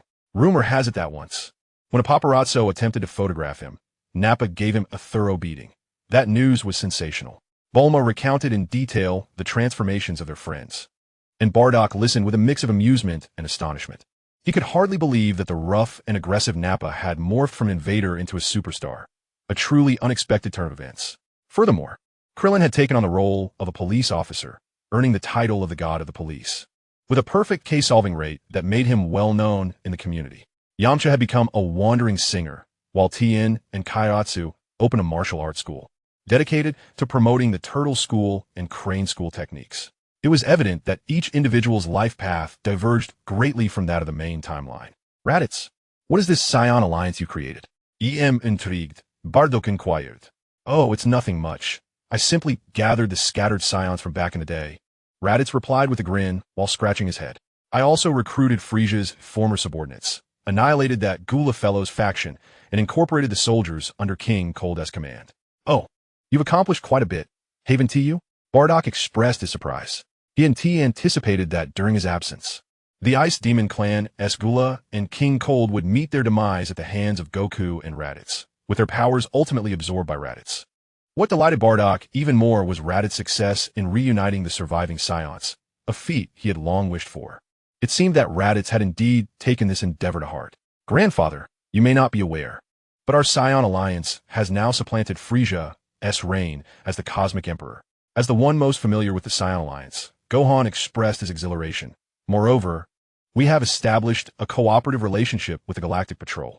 Our Scion alliance now stands as a force for justice. Those cosmic bandit factions recoil in fear at our presence. Much like mice before a cat. Really? You have indeed allied with the Galactic Patrol? Bardock was genuinely astonished, feeling a deep sense of relief within. After spending several years on Earth, he noted how drastically Raditz had transformed from his former ruthless self. What was even more commendable was Raditz's dedication to steering the Scion alliance onto the righteous path, contrasting sharply with the malevolence that characterized the reign of King Vegeta. This was indeed a positive development. Raditz, sustaining such a vast force single-handedly must have been quite arduous for you, Bardock remarked, patting Raditz on the shoulder. He could scarcely fathom the extent of Raditz's sacrifices for the Scion alliance. Initially, the pressure had been immense, and countless troubling matters had arisen. Raditz, unfazed, replied, "If it weren't for Gohan's unwavering support, I would have surely been overwhelmed. You see, Father, Gohan is a pillar among the younger Saiyans. Despite being the youngest, he possesses the greatest fighting prowess. None of the adult Saiyans can match him, having fought across the cosmos for years. Gohan's name is well known among various factions in the universe." Chapter 52, The Threat of the Androids. "Oh, Gohan, you have changed so much," Bardock remarked with a mix of amusement and disbelief. It seemed that Gohan had indeed been influenced by him, evolving into a fervent warrior. From Raditz's words, it was evident that Gohan frequently engaged in battles throughout the universe, which explained his formidable reputation. Yet this was a good thing. Saiyans should perpetually strive for combat, for it is through battle that they become stronger. "Gohan, wasn't it your aspiration to become a scholar?" Bulma interjected, her surprise palpable. She felt a sense of unfamiliarity towards Gohan. Was this still the obedient and endearing boy she once knew? Now, he sounded reminiscent of a gang leader. "Aunt Bulma, aspiring to be a scholar does not contradict being a warrior," Gohan replied, scratching his head. "My dream remains to become a scholar, but I also desire to be a strong protector for my family and friends." "Well said, my grandson," Bardock exclaimed with a hearty laugh, relieved that Gohan was finally progressing in the direction he had hoped for. With this mindset, Gohan would no longer neglect his martial skills for the sake of academia. "By the way, Dad, you still haven't told us where you've been these past 2 years," Goku chimed in excitedly. "We asked Shinron, but even he couldn't locate you. Where have you been?" At this, everyone turned their attention to Bardock, their curiosity piqued. "You may find it hard to believe," Bardock began without reservation, "but I ventured into the future. The future world?" The others were perplexed by this revelation. "Let me elaborate." Subsequently, Bardock disclosed to everyone the astonishing events of his journey into the future, though he chose to conceal the fact that both he and Lunas had become apprentice deities of time. After all, it was not yet the appropriate moment for Goku and the others to be privy to such information. It was truly remarkable to discover the existence of multiple timelines within the universe. Piccolo's face turned pale as he realized. No wonder even the dragon couldn't detect it. "You traversed to another timeline." Goku and the others were equally astonished, particularly upon hearing about the brutal future and the desperate struggle of future Gohan and Trunks to protect Earth. "It is so disheartening that I would perish from illness in the future," Goku lamented, his face filled with regret. He would much prefer to meet his end at the hands of a formidable foe than to suffer such a pitiful demise. Gohan's thoughts were tumultuous. In the future, he would be the last warrior standing, utterly alone without any family. He could only imagine the overwhelming sense of despair that would accompany such isolation. In comparison, his current life was infinitely more blessed, surrounded by his father, mother, uncle, grandfather, and numerous friends. "Trunks, you are truly pitiable in the future," Bulma gently murmured as she tenderly cradled baby Trunks, her eyes filled with sorrow. At such a tender age, he should have been carefree. Yet he bore the weight of unimaginable despair. "Hey Bardock, where are the androids now? I want to eliminate them," Vegeta demanded, gripping Bardock's clothing with fury. It was unfathomable that his future self would fall to the hands of 2 mere machines. How absurd it was for a proud Super Saiyan to be bested by 2 robots. Yet, what troubled him even more was the fate of future Trunks and Bulma. He could hardly fathom how a mother and her orphaned son survived in such a hellish future. Although Bardock had resolved the crisis in the future, Vegeta remained engulfed in wrath, eager to eradicate the androids of this timeline without delay. "Vegeta, there is no need for anger." Bardock gently brushed Vegeta's hand away and said, "Each timeline harbors different beings and events. The 17 and 18 from the future committed numerous atrocities, but those in this timeline may not be equally malevolent. Furthermore, they have yet to engage in any outrageous behavior. Should they act recklessly in the future, I will wholeheartedly support your desire to confront them. Moreover, I do not wish to undermine you, but based on what I know, you currently stand no chance against those androids. If the androids in this timeline possess power comparable to those from the primary timeline, then at this stage, you're still somewhat outmatched. Perhaps you could defeat 18, but 17 would be another matter entirely. What did you say? Are you underestimating me?" Vegeta was incensed by this remark. "I am not underestimating you. In fact, you might consider waiting," Bardock replied. "According to the timelines of other dimensions, Dr. Gero is set to activate the androids in half a year. Then you will see whether I have spoken falsely." "Dr. Gero? Uncle Bardock, are you referring to the mad scientist, Dr. Gero?" Before Vegeta could respond, Bulma exclaimed in astonishment. Bardock nodded and replied, "Indeed, Doctor. Gero is the very individual you are familiar with. His life has been consumed by an obsession with human modification, to the extent that he transformed himself into an android to ensure he had sufficient lifespan for his research." Bulma was taken aback, realizing that this brilliant yet deranged scientist surpassed even her father's technological prowess. But what is his purpose? Goku interjected with a serious demeanor. What does he intend to achieve by creating so many androids? Bardock turned his gaze to Goku, stating, "Kakarot, this matter is quite pertinent to you, huh? How is it related to me? I don't even know him." Goku exclaimed, bewildered, as he couldn't recall any acquaintance with this individual. "Indeed, Doctor. Gero was originally the chief scientist of the Red Ribbon Army," Bardock explained. "Although you eradicated the Red Ribbon Army during your childhood, Gero managed to escape. His creation of androids is driven by a desire for revenge against you." "What? The Red Ribbon Army?" Bardock's revelation shocked Goku, Krillin, and Bulma. Among those present, they had the most encounters with the Red Ribbon Army, with Goku single-handedly dismantling it in his youth. They had not anticipated that one fish had slipped through the net. "However, I must inform you that Dr. Gero and his androids are not the true threats," Bardock said in a somber tone. "The real danger lies in Gero's ultimate android, Cell." Cell? Chapter 53, The Mad Scientist. "Indeed, Cell's power exceeds what any of you can imagine," Bardock stated, meeting the bewildered gazes of the group. "Cell is the culmination of Dr. Gero's painstaking efforts. He may still be in his juvenile stage, but if he were to reach his perfect form, even I would find him formidable." According to Bardock's knowledge, the Cell from the main timeline had ambushed and killed Trunks from a distant future, stolen the time machine, and traveled to the past to absorb androids 17 and 18, thus achieving his perfect form. The power of Perfect Cell is nearly on par with that of a Super Saiyan 2, not to mention the even more formidable Perfect Form. Currently, his strength pales in comparison to that of Perfect Cell. Yet Bardock was also curious, given that he had altered the future, would Cell still manifest? And if so, by what means would he attain his perfect form? "Bardock, if what you say about Cell is true, why don't we seek him out and eliminate him now?" Krillin proposed, devising a plan. "If we kill him before he reaches his perfect form, we could even eliminate Dr. Gero now, rendering his androids inoperable." "All right, Krillin, you truly are clever." Bulma patted Krillin's bald head and remarked, "Even if we cannot find him, we can always rely on Shenron. Wouldn't that allow us to prevent any potential disasters?" "Bulma, be quiet." Vegeta barked furiously. "If you dare to engage in such trivial pursuits, do not blame me for my lack of courtesy." "Indeed, Bulma, I too wish to witness the true strength of Cell in his perfect form," Goku thought, his heart racing with excitement. "It would be such a pity to eliminate the imperfect Cell at this stage, and I am curious to see if the androids are genuinely as formidable as rumored." Upon hearing their words, the Dragon Ball warriors fell silent, realizing that the old habits of the Saiyans had resurfaced. Piccolo could only smile wryly, acknowledging that these Saiyans were truly nothing more than barbaric fighters. Bardock and Goku exchanged glances, sharing a knowing smile. Although Bardock's mind was more mature and composed than Goku's, he remained a pure-blooded Saiyan at heart. Deep within, he too yearned to confront the perfect Cell, believing that only through continuous battles with strong adversaries could one enhance their strength. If he genuinely wished to avoid such confrontations, Bardock had countless methods at his disposal. He could even seal away Majin Buu indefinitely if he so desired. Yet, he would not take such actions, for that would eliminate the thrill of challenge. Perhaps this was the peculiar mindset unique to the Saiyans. What androids? What Cell? I will never concede to them." Vegeta seethed, his frustration mounting. He soared into the sky in a burst of light, silently vowing to enter seclusion and break through the limits of Super Saiyan.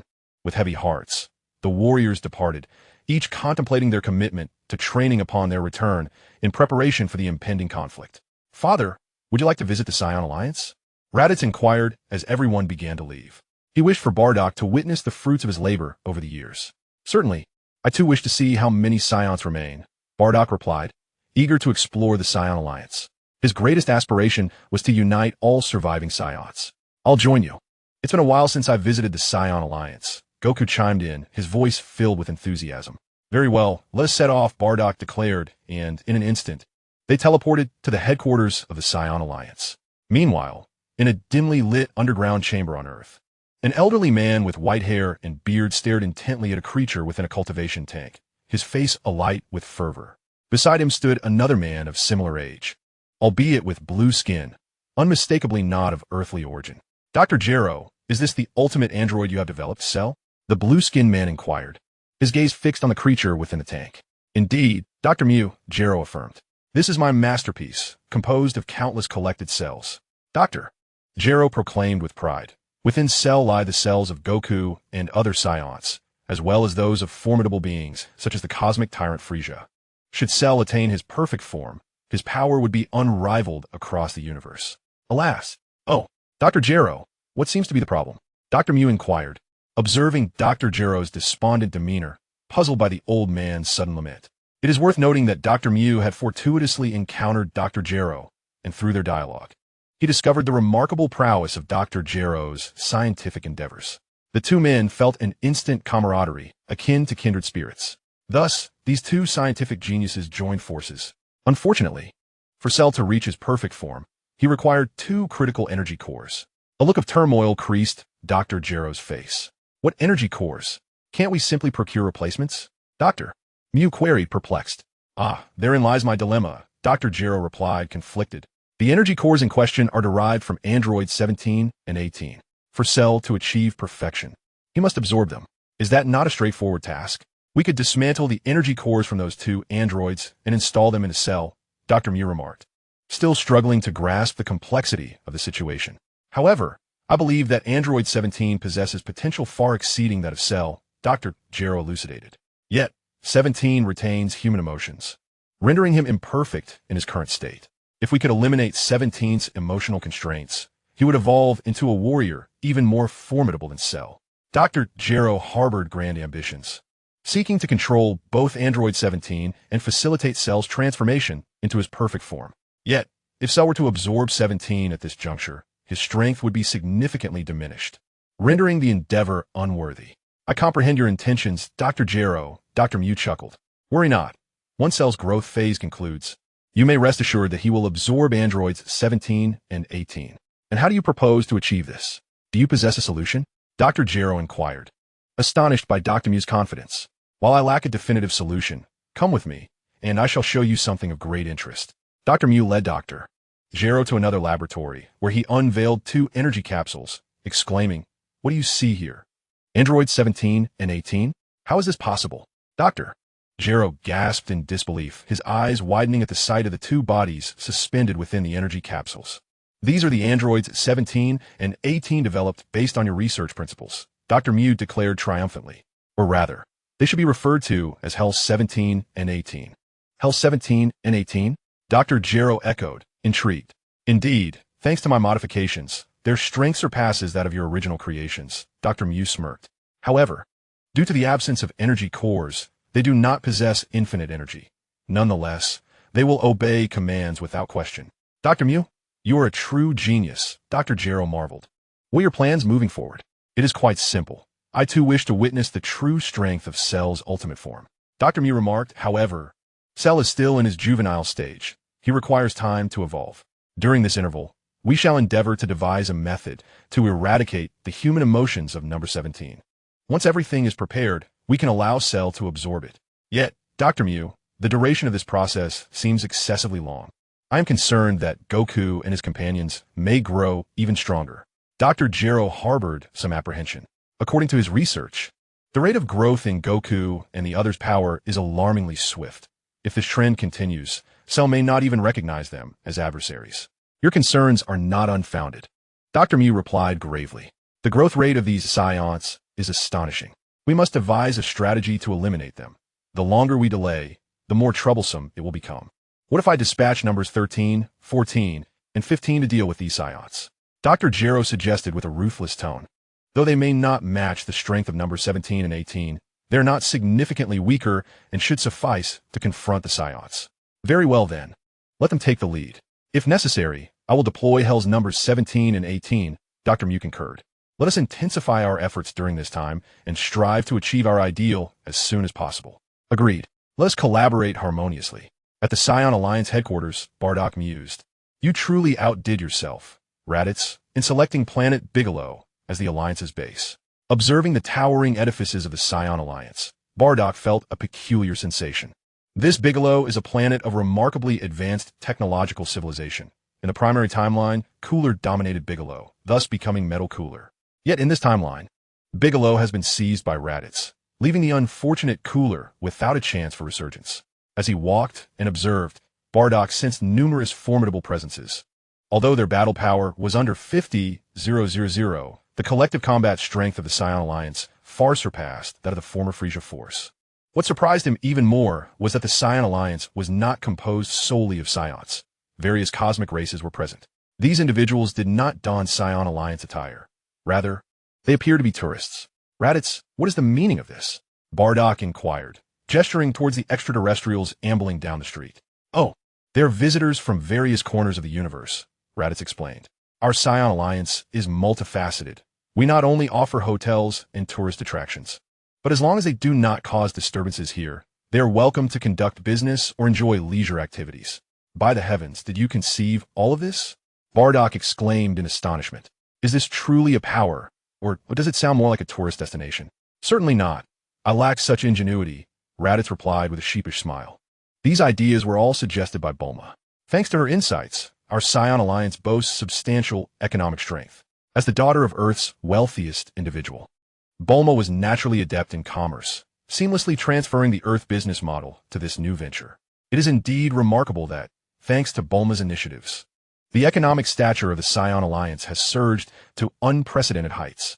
Otherwise, how could those cosmic marauders continuously set their sights on the Saiyan Alliance? Fortunately, the strength of the Saiyan Alliance is formidable. Had it not been so, it would have long been devoured by those intergalactic bandits. Now, the entire universe is aware that the Saiyan Alliance is a coveted prize, with countless extraterrestrials dreaming of obtaining a permanent residency permit within its realm. This was an unexpected turn of events for Bardock. Raditz, how many Scions are currently within the Saiyan Alliance? Bardock inquired. The total number of Scions is approximately 1,000. Raditz replied truthfully. 1,000, you say? Bardock nodded to himself. While this figure may seem rather scant, it is indeed a considerable improvement for a race that has faced near annihilation. Commander, greetings, came the respectful salutations from all passers-by, each expressing genuine reverence towards Raditz. Oh, Raditz, it seems your reputation is quite esteemed. But why do they refer to you as Commander? Bardock was pleased with this development. During our training sessions, I have assumed the role of instructor for the Scions, Raditz explained. Currently, the Saiyan Alliance has not yet appointed a leader. I am responsible for training the soldiers, with Gohan primarily assisting me. Occasionally, he aids the Galactic Patrol in apprehending notorious fugitives. The Saiyan Alliance enjoys amicable relations with various cosmic factions, and the Galactic Patrol has publicly acknowledged their enduring alliance on multiple occasions. Many issues that the Galactic Patrol cannot resolve are often addressed by the Saiyan Alliance, with Gohan playing a significant role in these endeavors. No matter how vile the wanted criminals may be, Gohan strikes with formidable force. The very name of Son Gohan sends shivers through any faction that hears it. I see. Bardock nodded, but then his gaze shifted, and he exclaimed in surprise, Hey, aren't those Namekians? And there seem to be quite a few of them. He observed a number of Namekians who appear to be quite familiar with the area, suggesting they had come for trade. Grandfather, you may not be aware, Gohan interjected, but the agricultural and medical expertise of the Namekians is quite impressive. Because of our amicable relations, my uncle has enlisted a Namekian as our chief medical officer. Indeed, it is true, Raditz added.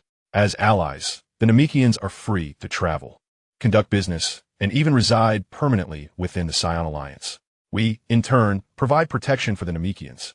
Essentially, the fate of the Saiyan Alliance is intertwined with that of the Namekians. These ideas were, in fact, conceived by Gohan himself. After all, within the Saiyan Alliance, Gohan possesses the highest level of cultural sophistication. The Namekians have historically enjoyed a strong rapport with the Scions, and with their unique agricultural techniques and extraordinary medical capabilities, Raditz readily agreed to form an alliance with them. In the present Saiyan Alliance, the medical machines have long been dismantled, for no contraption, no matter how advanced, can rival the healing prowess of Namekian abilities. Indeed, your efforts have been commendable. Bardock nodded with satisfaction, feeling utterly ignorant of these matters. And thus he entrusted the development to Raditz and the others. Oh, Mr. Bardock, is that truly you? Chapter 55, The Search for Broly. A diminutive youth, bearing a resemblance to Vegeta, approached. Tabul. Bardock was momentarily taken aback. Was this not Tabul, Vegeta's younger brother? What was he doing here? Yet, upon reflection, it was not entirely surprising. He recalled that this lad had been exiled to another planet at a tender age due to his inferior power level. Mr. Bardock, you are indeed alive. How wonderful! Tabul exclaimed, having recognized Bardock despite their brief encounters during childhood, leaving a profound impression on him. He had heard tales of Bardock's solitary rebellion against Frisia, culminating in failure and the destruction of planet Vegeta. Though he had later learned from Raditz that Bardock had survived, witnessing him in the flesh was still hard to believe.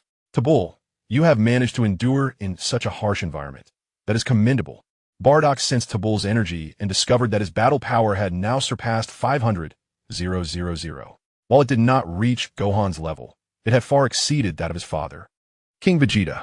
How foolish King Vegeta had been to exile those with potential solely based on their low battle power, unaware that such metrics held little significance. Gohan, hello. Mr. Goku, you're here as well. Tabul greeted Gohan and Goku with utmost politeness, indicating a solid rapport with them. Haha, Tabul, it has been a while. Your strength has increased quite a bit. Goku chuckled, playfully punching Tabul's shoulder. He held a fondness for this brother of Vegeta, as he was entirely different in character from his brother. Not at all, I still pale in comparison to Gohan. Tabul scratched his head and smiled. I owe it all to Master Raditz's guidance. Otherwise, I would likely still be hunted by Frisia's remnants. You should visit Earth sometime, Raditz suggested. Bulma has given birth to a son.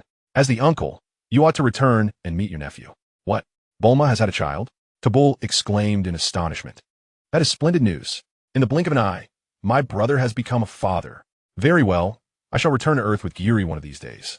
Giri, as mentioned by Tabul, was his wife, an extraterrestrial with an exceedingly alien appearance. Raditz, Vegeta's brother has become your disciple? Bardock found this amusing and remarked. Did Vegeta not attempt to strike you down? Haha, when Vegeta first learned of this, he was furious and refused to accept it at all. Goku interjected with a laugh. That fellow even fought with his brother, but after being soundly defeated, he quickly fell in line.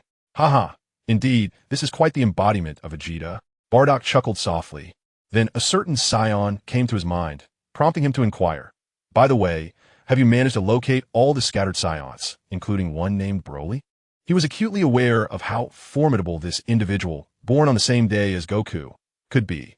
The legendary Super Saiyan, a title not to be trifled with. However, he pondered the temperament of this universe's Broly, uncertain of which version he might be. Bardock mused privately. If he is the Broly from Kakarot's original timeline, then he could potentially be a friend. But if he is the bloodthirsty and brutal Broly, that would pose a significant challenge. In the primary timeline, Broly, although a legendary Super Saiyan, possessed a rather innocent nature and had an aversion to combat. In that timeline, he even forged a friendship with Goku and Vegeta, training on the planet of the god of destruction, Beerus. However, if he were the merciless Broly, forming a friendship would be utterly impossible. Broly? Who is that? Goku and Gohan appeared bewildered, unfamiliar with the name. Father, are you referring to Paragus' son, the one born on the same day as Kakarot? Raditz at this moment recalled something, albeit he had never met Broly, merely aware of his existence. Indeed, but judging by your expressions, it seems you have not located him, Bardock remarked. Since he is not here, it matters not. I shall personally seek him out later. Broly, being a Saiyan, intrigued Bardock, as he wished to ascertain whether this version of Broly mirrored the personality of the primary timeline or that of another.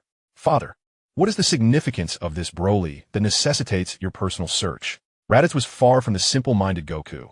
He discerned a hint of intrigue in Bardock's words. It appeared that this Broly was rather exceptional. What you may not know is that upon his birth, Broly's power already exceeded 10,000, Bardock reminisced. At that time, King Vegeta, fearing that Broly might pose a threat, sought to eliminate him. It was only through my intercession alongside Paragus that the king relented. What? A mere infant possessing a battle power of 10,000. Upon hearing this, Goku and the others were left astounded. According to their knowledge, fully grown Saiyans only attained a few thousand in battle power, and that was for elite warriors. Yet here was an infant with such terrifying potential. Indeed, and that is not all. Bardock continued slowly. Broly is also the legendary Super Saiyan, distinct from us ordinary Super Saiyans. The legendary Super Saiyan? Is that true? While Goku and Gohan might not grasp the full implications, Raditz and Tabor understood the weight of those words. The legendary Super Saiyan, said to appear only once in a millennium, possessed a physique so extraordinary that it stood in stark contrast to their own, which was forged through rigorous training. Bardock spoke heavily. The legendary Super Saiyan not only possesses boundless strength, but also boasts formidable defensive capabilities. Most terrifying of all is their ability to grow stronger with age, even without training. However, the legendary Super Saiyan is not without its flaws. Transforming into this state can lead to a loss of reason driven by rage. When rationality fades entirely, it is then that the Super Saiyan becomes most fearsome.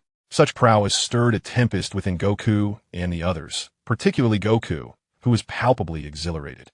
It seemed this individual named Broly was immensely powerful. The legendary Super Saiyan must undoubtedly be a formidable opponent. Father, why don't I accompany you to find Broly? Goku could hardly contain himself, eager to engage Broly in battle. No, Broly is far too dangerous. If his temperament differs from what I know, it could spell trouble. Bardock firmly rejected. Let me scout ahead.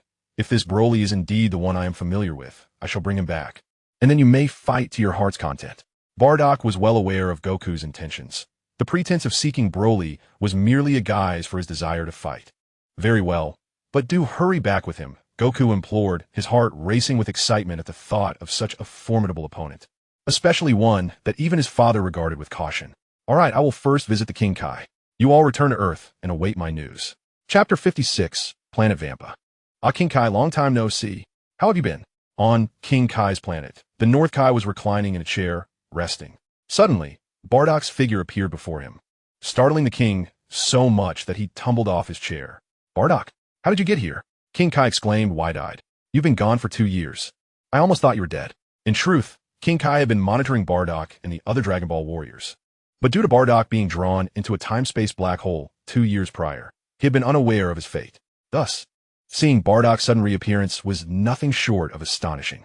I've learned instant transmission, Bardock chuckled, adding, I came to see you and to ask you a few things.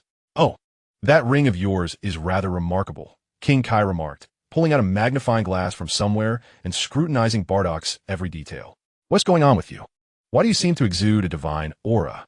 As a deity himself, King Kai could sense divine energies, but due to his lower rank, he was unaware of the more potent divine beings. Hence he could not fully comprehend the essence that lingered around Bardock.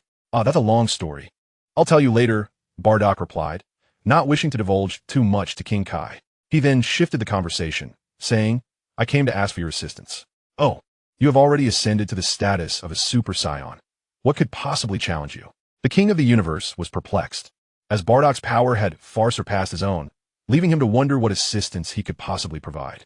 Bardock replied candidly, Your Excellency, do you not have the ability to survey the happenings within a galaxy? Please assist me in locating a Saiyan named Broly and ascertain his current whereabouts. Though Bardock possessed the skill of instant transmission, he lacked knowledge of the specific planet on which Broly resided, and he was not a genuine deity capable of probing every corner of the cosmos. Oh, so you seek my help in finding someone. That is simple enough. The King of the Universe did not decline, his antennae twitching with eagerness. I have found him. The Broly you speak of is currently on a planet called Vampa. The king continued, that location is quite remote and the environment is rather harsh. Vampa, is it? I shall head there at once. Bardock placed his hand on the king's back, smiling as he expressed his gratitude. Thank you, Your Excellency. I shall visit you again when time permits. In an instant, his figure vanished from sight. What has this lad been through? This is clearly different from the instant transmission of the Ardetra, the king murmured to himself, hands clasped behind his back. Meanwhile, on Vampa, a robust man clad in Saiyan battle attire with purple tights gazed into the sky, lost in thought. Behind him stood an elderly man with a graying beard. These two were Broly and his father, Paragus. Broly, your friend Bea has passed away. Do not grieve too deeply. Paragus gently patted his son's shoulder. Ever since they were exiled here by King Vegeta, the two had relied on each other for many years. Daya, a native creature of Vampa, had been Broly's childhood companion, but had recently succumbed to the end of his life. In honor of his dear friend, Broly had fashioned a skirt from Bea's pelts to wear around his waist. At that moment, an unfamiliar figure appeared silently before them. Paragus, it has been 20 years. How have you fared? Bardock observed Paragus, noting the stark contrast to his previous recollections. Broly sensed the presence of the stranger and instantly rose to his feet, his gaze vigilant as he scrutinized Bardock, his body exuding an aura akin to that of a primal beast. Incredible, Bardock thought, feeling the overwhelming pressure emanating from Broly, a testament to the legendary Super Saiyan's might. Bardock, Paragus had initially assumed an alien had arrived, but upon recognizing Bardock's face, he quickly restrained Broly, exclaiming in astonishment, "I cannot believe my eyes. You're truly Bardock? Did you not perish 20 years ago? In the days of planet Vegeta, Paragus had held considerable power and was regarded as a strategist among the elite. Throughout the entirety of planet Vegeta, the most profound relationship belonged to Bardock.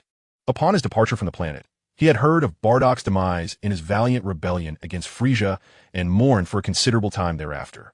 To elaborate, I survived that fierce battle."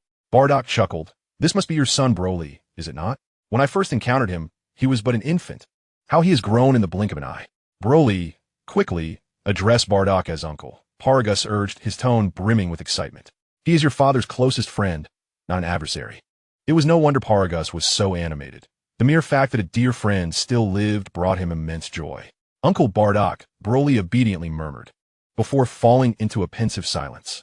Clearly, prolonged solitude had rendered Broly uncertain of how to converse with strangers. "Good boy," Bardock smiled warmly. Fortunately, this Broly reflected the temperament of the primary timeline. Had it been the ruthless Broly, he might have succumbed to rage by now. "Bardock, please tell me what transpired," Paragus implored, grasping Bardock's hand. "I have lived here for 20 years, utterly ignorant of the outside world. Is King Vegeta still alive?" His heart brimmed with animosity towards King Vegeta.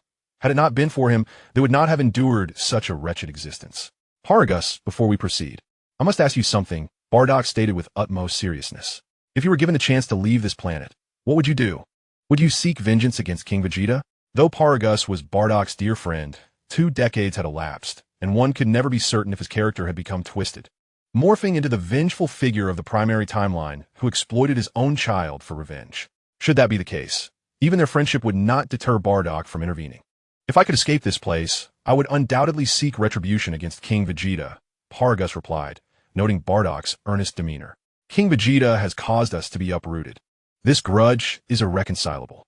"I understand," Bardock nodded, pressing further, "but what if King Vegeta has already perished? Would you then turn your vengeance towards his son, Vegeta, or seek out other Saiyans?" "Were you suggesting, Bardock?" Paragus questioned, bewildered. "One must bear the consequences of their own actions. It was King Vegeta who wronged us, not others. Although Vegeta is the offspring of King Vegeta, our grievances lie solely with him, not his son." Bardock breathed a sigh of relief upon hearing this. Thankfully, Paragus of this timeline was not psychologically warped like those from others. He remained the clear-minded individual of yore. This realization alleviated many potential troubles. Chapter 57, Training Broly. So, much has transpired during these 20 years. Bardock recounted the events that unfolded after his resurrection, sharing nearly everything with Paragus, save for certain temporal matters. Paragus wore a complex expression and sighed, saying, "It is indeed a cycle of cause and effect. King Vegeta has left us father and son in desolation. Yet he himself has been reduced to cosmic dust along with planet Vegeta. At this moment, he had relinquished his hatred. For King Vegeta had perished so long ago that seeking vengeance was futile. He only felt a twinge of regret for not being able to kill King Vegeta personally. Bardock, you have truly become remarkable. Not only have you ascended to the legendary Super Saiyan, but you have also vanquished the fiend Frieza." Paragus remarked, "Your 2 sons are equally exceptional. They are both Super Saiyans and have formed the Saiyan Alliance, gathering all the scattered Saiyans. Truly impressive." His tone brimmed with envy, as Bardock's children were so outstanding that Broly seemed to pale in comparison. "I have long desired to find you, but have been delayed by various matters," Bardock expressed with a hint of regret. "After I dealt with Frieza, I mastered instant transmission. Upon learning your location, I rushed here, fearing that you might have already passed away." His concern was genuine. He had indeed wished to reunite with Paragus and Broly, but the urgency of the situation with Frieza, coupled with his inability to teleport previously, had hindered him. "We're good friends, and I know your character well. How could I blame you?" Paragus replied. "However, you truly are impressive. You have even mastered the incredible technique of instant transmission." "Oh, it's merely a coincidence," Bardock waved his hand dismissively. "If we are to speak of greatness, your son Broly is the true marvel." "Huh, Broly?" The mention of his name astonished Paragus, and even the previously silent Broly turned to Bardock, puzzled by his words. "Broly, may I ask if you can transform into a Super Saiyan now?" Bardock inquired, uncertain of Broly's current abilities due to the diverging narrative from the primary timeline. "Super Saiyan?" Broly tilted his head and murmured, What is that? Bardock, don't jest. Broly is merely strong, but knows nothing beyond that. Paragus shook his head. How could he possibly be a Super Saiyan? I see, Bardock nodded. What you may not realize is that Broly is not only a Super Saiyan, but also the legendary Super Saiyan who appears once every 1,000 years. You should comprehend the significance of my words. What? Broly is the legendary Super Saiyan? Paragus exclaimed in disbelief, pointing at Broly. No way. Isn't that merely a legend? It is not a legend. It is the truth, Bardock asserted. Otherwise, how could Broly possess a battle power of 10,000 of birth? A being who is not the legendary Super Saiyan could not possibly harbor such terrifying potential. Paragus inhaled sharply, finally comprehending why King Vegeta was so intent on annihilation. With such formidable power, even in infancy, what would he become as he matured? The legendary Super Saiyan was not to be trifled with. Broly, however, remained oblivious, unable to grasp the conversation between the two. Paragus, has Broly ever experienced a berserk episode during your years together? You know, a moment of lost rationality. Bardock inquired at that moment. Believe it or not, he indeed has, Paragus exclaimed, slapping his thigh. Not long ago, his pet, no, his friend, passed away, and Broly fell into a rage due to overwhelming sorrow. At that moment, he nearly killed me. Reflecting on it now, he felt a chill. Recalling how terrifying Broly was in that state, he couldn't even approach him. Had Broly not fainted from grief, he likely would have been slain. That explains it, Bardock remarked slowly. While the legendary Super Saiyan is immensely powerful, there lies a significant flaw. The propensity for berserk episodes. Once emotions spiral out of control, it can lead to catastrophic consequences. So that's the reason, Paragus responded. Fortunately, Broly is different from other Saiyans. He does not relish combat. It seems I must keep a close watch over him to prevent any conflicts, lest he lose control again. You raise a valid point. But this is not a sustainable solution, Bardock countered. Broly is still young. He cannot remain sheltered forever. He deserves a future of his own and should grow normally, just like everyone else. It is essential for him to engage in battles. Every pure-blooded Saiyan yearns for combat, and Broly is no exception. However, with proper training and emotional regulation, we need not fear his berserk tendencies. Bardock knew that in the main timeline, Broly had been diligently learning to control his emotions and had made considerable progress. Given that success in the primary timeline, he believed that Broly in this timeline could achieve the same, especially since he had a head start in his training. Hearing this, Broly lowered his head.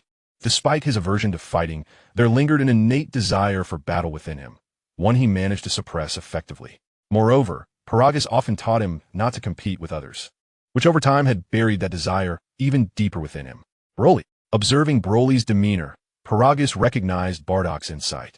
Though Broly was taciturn and disinclined to fight by nature, the inherent warrior spirit of the Saiyans could not be altered. It appeared he did not fully understand Broly after all. Now, I shall personally train Broly to help him further master his berserk tendencies, Bardock declared. Paragus, I will take you to the Saiyan Alliance. Your mind hasn't grown dull, has it? Can you still strategize as you once did? Although Paragus possesses relatively low combat prowess, he demonstrates remarkable intelligence and consistently formulates unexpected strategies, complemented by his advanced technological expertise. Such a talent undoubtedly promises boundless benefits for the Saiyan Alliance. Chapter 58, The Power of the Great Ape. Bardock utilized instant transmission to escort Paragus away from Planet Vampira. He sought out Raditz and briefed him on Paragus's exceptional capabilities. Upon hearing about Paragus's unique attributes, Raditz readily agreed to his inclusion and personally appointed him as the chief military strategist of the Alliance. Given that the Saiyan Alliance lacked a true leader, Raditz initially contemplated appointing Vegeta. However, Vegeta was solely focused on enhancing his strength and showed little interest in leadership. As for Goku, he was even less suited for such a role. Thus, the de facto authority within the Alliance remained Raditz. Bardock, thank you for granting me a second chance at life. Paragus expressed, tears streaming down his face in gratitude. I will devote myself to assisting Raditz, and I entrust the care of Broly to you. His deepest concern lay with Broly, especially after learning that Broly was the legendary Super Saiyan. His anxiety intensified, fearing that one day, Broly might lose control and transform into a mere destructive beast. Yet, he felt powerless and could only place his hopes in Bardock. Rest assured, I will guide him well, Bardock assured Paragus, giving him a thumbs up before once again vanishing with instant transmission.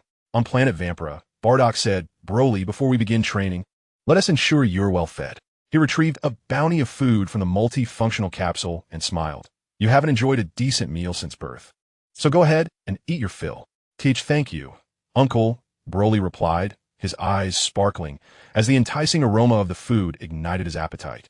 He eagerly devoured a roasted pig, his voracious eating style reflecting the Saiyan spirit. After an unprecedented feast, Broly experienced a profound sense of happiness. On planet Vampira, food was scarce, and this was his first encounter with such delectable cuisine. Unbeknownst to him, his fondness for Bardock grew. Now that you're satisfied, we should commence training, Bardock announced as he rose. Come, Broly, feel free to attack me. He needed to ascertain Broly's current strength to devise an effective training regimen. But Dad, won't he allow me to fight? Broly hesitated, fidgeting. And Uncle is a good person. I don't want to hurt him. Having not interacted with outsiders for 20 years, Broly's heart remained as innocent and kind as a child's. He reciprocated kindness with kindness, pure and simple. It's all right, go ahead and strike. Don't you wish to grow stronger to protect your father? Bardock said, slightly exasperated by Broly's naivety. Well, you'd better be careful, Uncle, Broly stammered, still hesitant. However, the thought of becoming stronger to safeguard his father ignited a fierce determination within him. He naturally yearned to grow stronger, wishing to never again endure the harrowing scenes of life and death. Broly rose to his feet, his robust physique surging forward, delivering a direct and unrefined punch toward Bardock. Simple and unadorned, yet imbued with terrifying strength, it unleashed a powerful gust of wind that culminated in a sonic boom. With a resounding thud, Broly's fist collided with Bardock, sending him staggering back several meters from the sheer primal force. Such astonishing physical power. Bardock's eyes flickered with surprise. Secretly astonished. With my current defensive capabilities, Broly could inflict pain with a mere punch. Even the present Kakarot would struggle to achieve that. It is unimaginable what devastation his full power could unleash. Uncle, are you all right? Broly exclaimed, somewhat flustered, fearing he had harmed Bardock. Yet simultaneously, an inexplicable surge of excitement welled up within him, invigorating his body. I'm fine. Your uncle can take a beating. Continue, Bardock replied nonchalantly, thumping his chest twice. All right, here I come. Broly's clear gaze transformed into one of fervent enthusiasm as he shouted and charged at Bardock once more. His strength and speed have noticeably increased, Bardock noted, furrowing his brow before engaging in a fierce exchange of blows with Broly. The sound of flesh meeting flesh echoed repeatedly, the scene heavily skewed in Bardock's favor. In the face of Bardock's extensive combat experience and technique, Broly found himself on the receiving end of relentless assaults. This kid fights purely on instinct. His style is no different from that of a child, Bardock mused, recognizing numerous issues. Broly not only lacks fighting skills, but also cannot control his energy. And he doesn't even possess basic flight capabilities. Bardock found this somewhat exasperating. He was essentially a powerful child, indicating that Broly needed to be trained from the ground up. Just then, an explosive energy emanated from Broly, propelling Bardock backward, causing him to crash into a mountain with no means of resistance. What? Bardock's pupils narrowed as he beheld Broly's transformation. His already substantial muscles expanded, his eyes turned golden, his black hair stood upright, and a green aura enveloped him. Is this the power of the great ape? Bardock was taken aback, for Broly's energy intensity now rivaled that of his own tenfold Kaioken. This left Bardock in awe, as he recognized the legendary Super Saiyan's rapid advancement, likening it to a rocket's ascent. Before Bardock could react, Broly charged at him, his massive form akin to a blur. His speed, drastically superior to before. With a primal roar, Broly's consciousness was increasingly consumed by his body's instincts, unleashing a formidable green energy wave from his mouth. Tenfold Kaioken.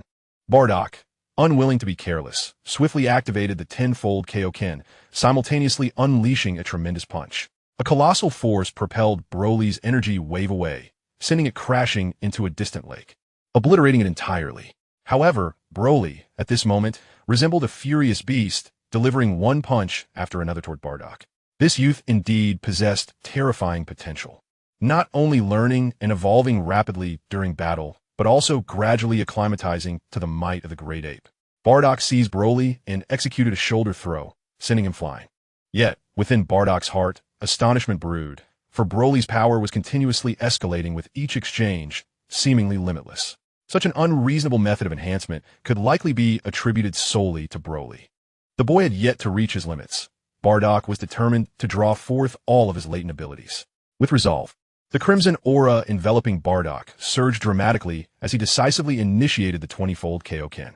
In this state, Broly found himself at a disadvantage, being mercilessly battered. Nonetheless, Bardock maintained control, ensuring that Broly sustained no severe injuries. Though he appeared battered and bruised, they were merely superficial wounds. Bardock dared only to push Broly to this extent. Transforming him into a Super Saiyan was a risk he could not afford. For while he could still suppress Broly, should the latter transform, his power would far exceed Bardock's, leaving the latter's survival uncertain. Chapter 59.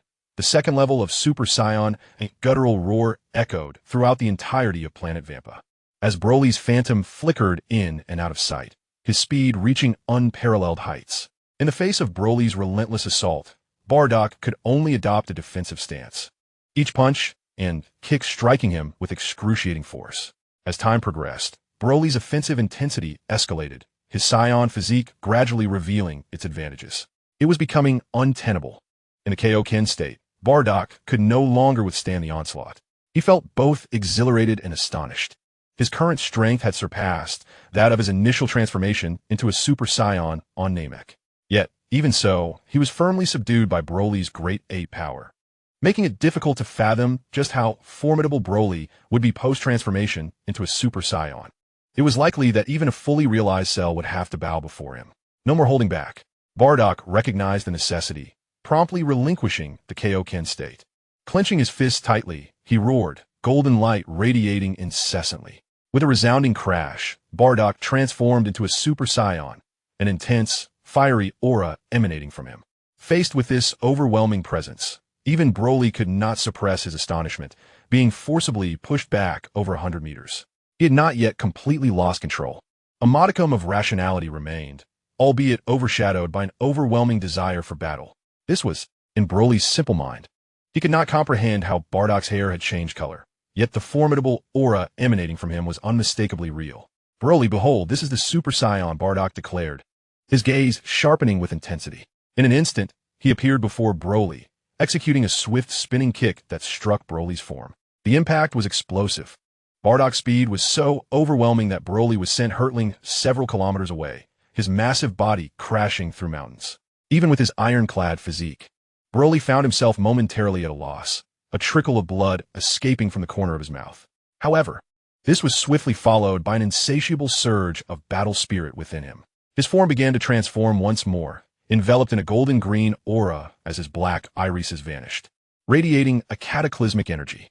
What? Pseudo Super Saiyan? Bardock gasped in astonishment. In a brief span, Broly had not only harnessed the power of the great ape, but had also morphed into a pseudo-Super Saiyan. Fortunately, the current timeline was still early, and Broly's foundational strength was relatively low. Had it been the Broly from the main timeline, Bardock would have been utterly obliterated. Realizing he had underestimated the situation, Bardock swiftly teleported in front of Broly, launching a full-force Kamehameha directly at him. He was not concerned about potentially killing Broly. If a legendary warrior like him could be easily defeated, it would be a grave disservice to his legacy. The blue energy wave sliced through the sky, hurtling into the cosmos. Yet to Bardock's shock, a massive hand emerged from the Kamehameha, seizing his head in a vice-like grip. What? Bardock chuckled grimly. For despite taking the full brunt of his Kamehameha, Broly remained unscathed and was ready to retaliate. With a furious roar, Broly delivered a punch to Bardock's chin, sending him soaring into the sky. But the onslaught was far from over. Broly concentrated a green energy wave in his hand. With a flurry of swift motions, Broly released the energy wave, which split into countless green energy beams. Oh! The sky was filled with a barrage of green rays, all striking Bardock, whose screams echoed through the heavens. Yet Broly, like a wild beast, charged toward Bardock mid-air, forcefully pressing his head down, using brute strength to drive him into the ground. The sheer force of his power forced Bardock deep beneath the earth. In the sky, Broly unleashed his might uncontrollably. A verdant glow enveloped the entire planet, mercilessly obliterating mountains and oceans alike. The world trembled as magma erupted from the depths, creating a scene reminiscent of an apocalyptic nightmare. Evidently, Broly's strength is overwhelming, and Planet Wampa cannot withstand such formidable power. This wretched boy is teetering on the edge of a rampage. If this continues, Wampa will be reduced to mere ashes. Bardock ascended from the depths to the surface, his body marred with blood. It had been a long time since he had endured such injuries, particularly after his battle with the deity of the Great Tree. His current power far surpasses mine. In this form, I am incapable of restraining him. At that moment, Bardock's heart suddenly found tranquility. Despite his grievous wounds, an inexplicable surge of energy coursed through him, intensifying rather than diminishing. The cells within his body seemed to awaken. A torrent of potent energy relentlessly crashing against Bardock's entire being. This sensation caused Bardock's eyes to gleam with a newfound brightness. He had experienced this feeling before. Reminiscent of the moment, he transformed into a Super Saiyan. However, this current sensation lacked the bloodthirsty excitement of that initial transformation. The time has come. Let me surge forth. Bardock clenched his fists tightly, golden flames erupting towards the heavens. His muscles began to swell, his once flowing golden hair now standing erect, and the fiery golden aura transformed into a jet-like blaze. Is this the second tier of a Super Saiyan? Indeed, it is significantly more powerful than a typical Super Saiyan. Bardock closed his eyes, attuning himself to the power within. He was already on the verge of a breakthrough, and now, a vigorous battle with Broly propelled him beyond his limits. Enough, Broly. The training must conclude. Bardock's gaze sharpened, and in an instant, he teleported behind Broly. Broly swiftly turned, seizing Bardock's arm with an unyielding grip fueled by his extraordinary strength. Release me. Feeling the immense pressure of Broly's hands, Bardock remained unfazed.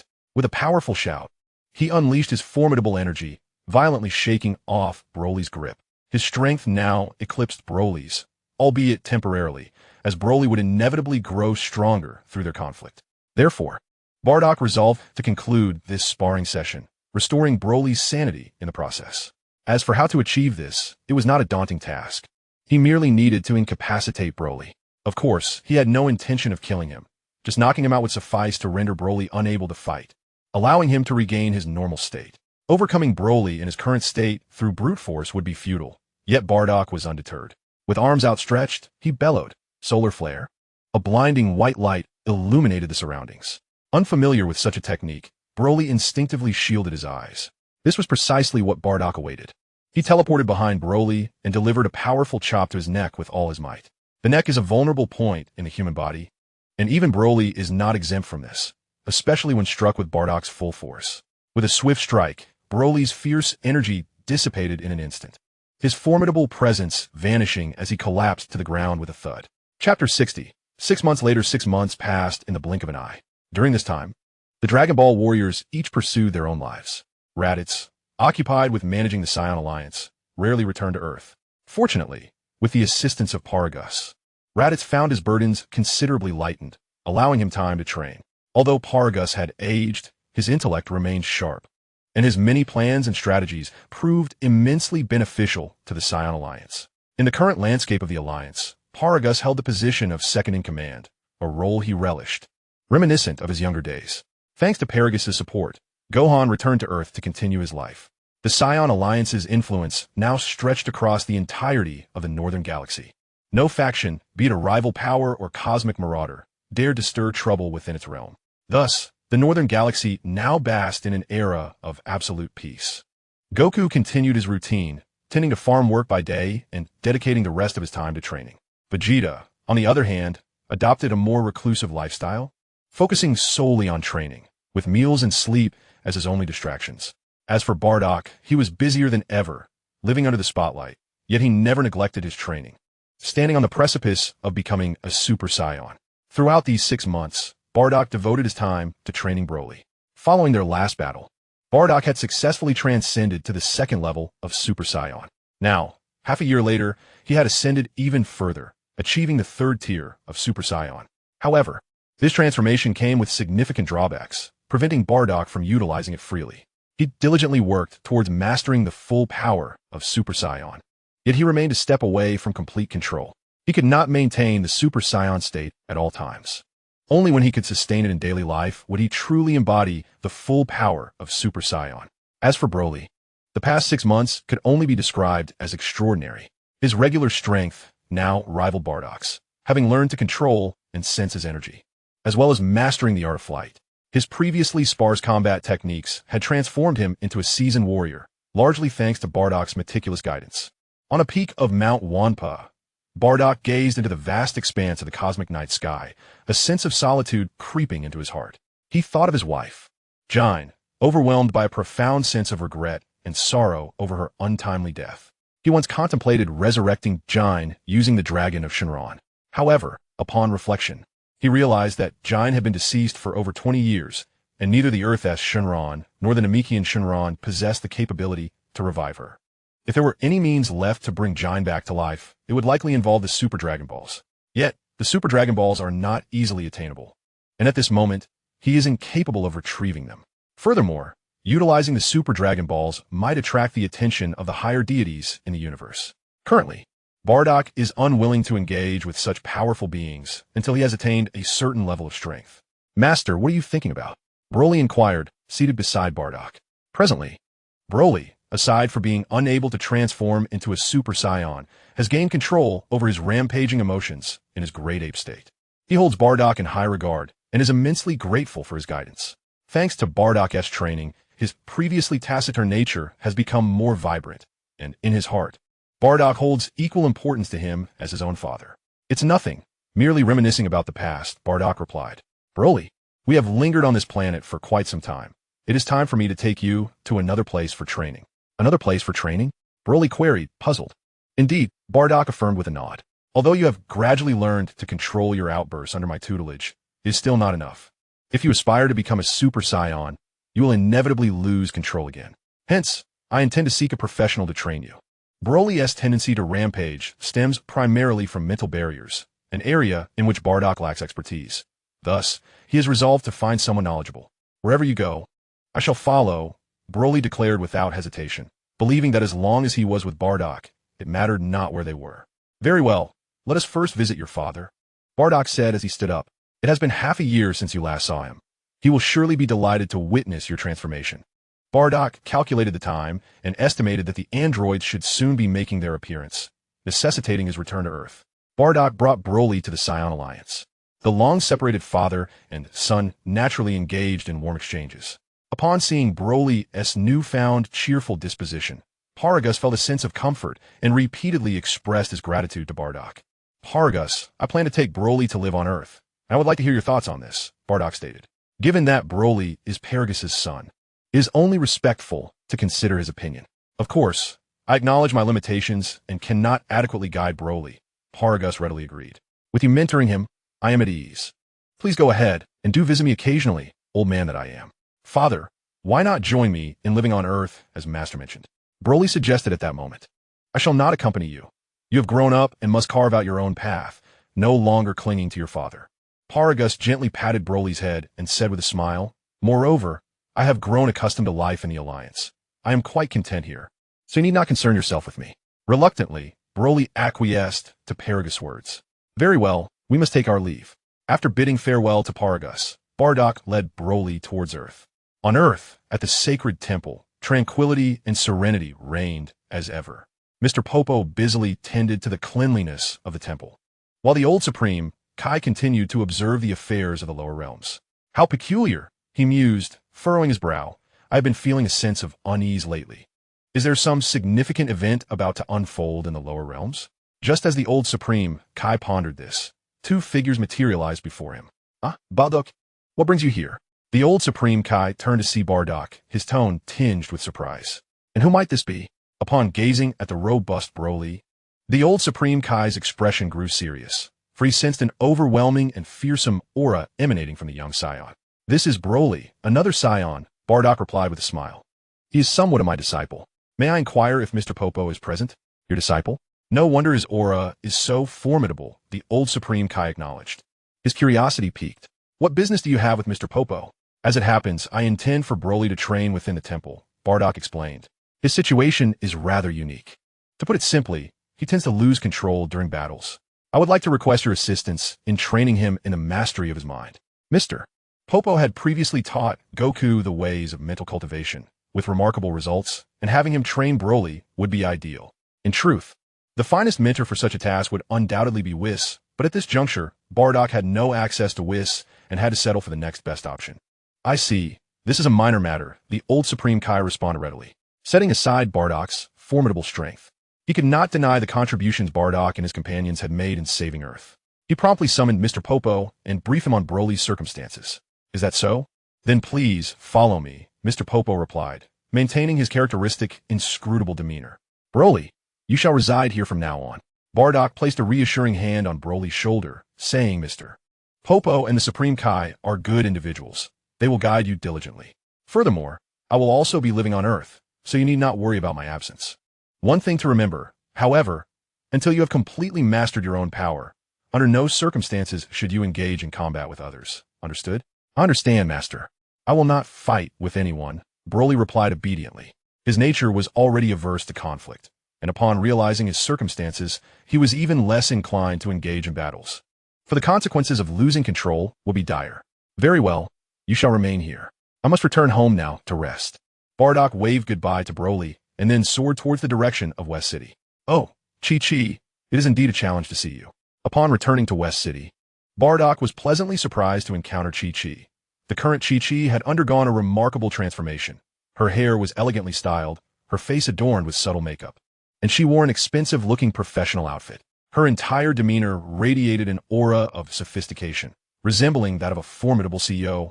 Father-in-law, I sincerely apologize for not being able to see you during your last visit, Chi-Chi expressed with a hint of regret, explaining that her busy schedule at the company had prevented her from being present when Bardock returned from the afterlife. Not a problem. By the way, where is Kakarot?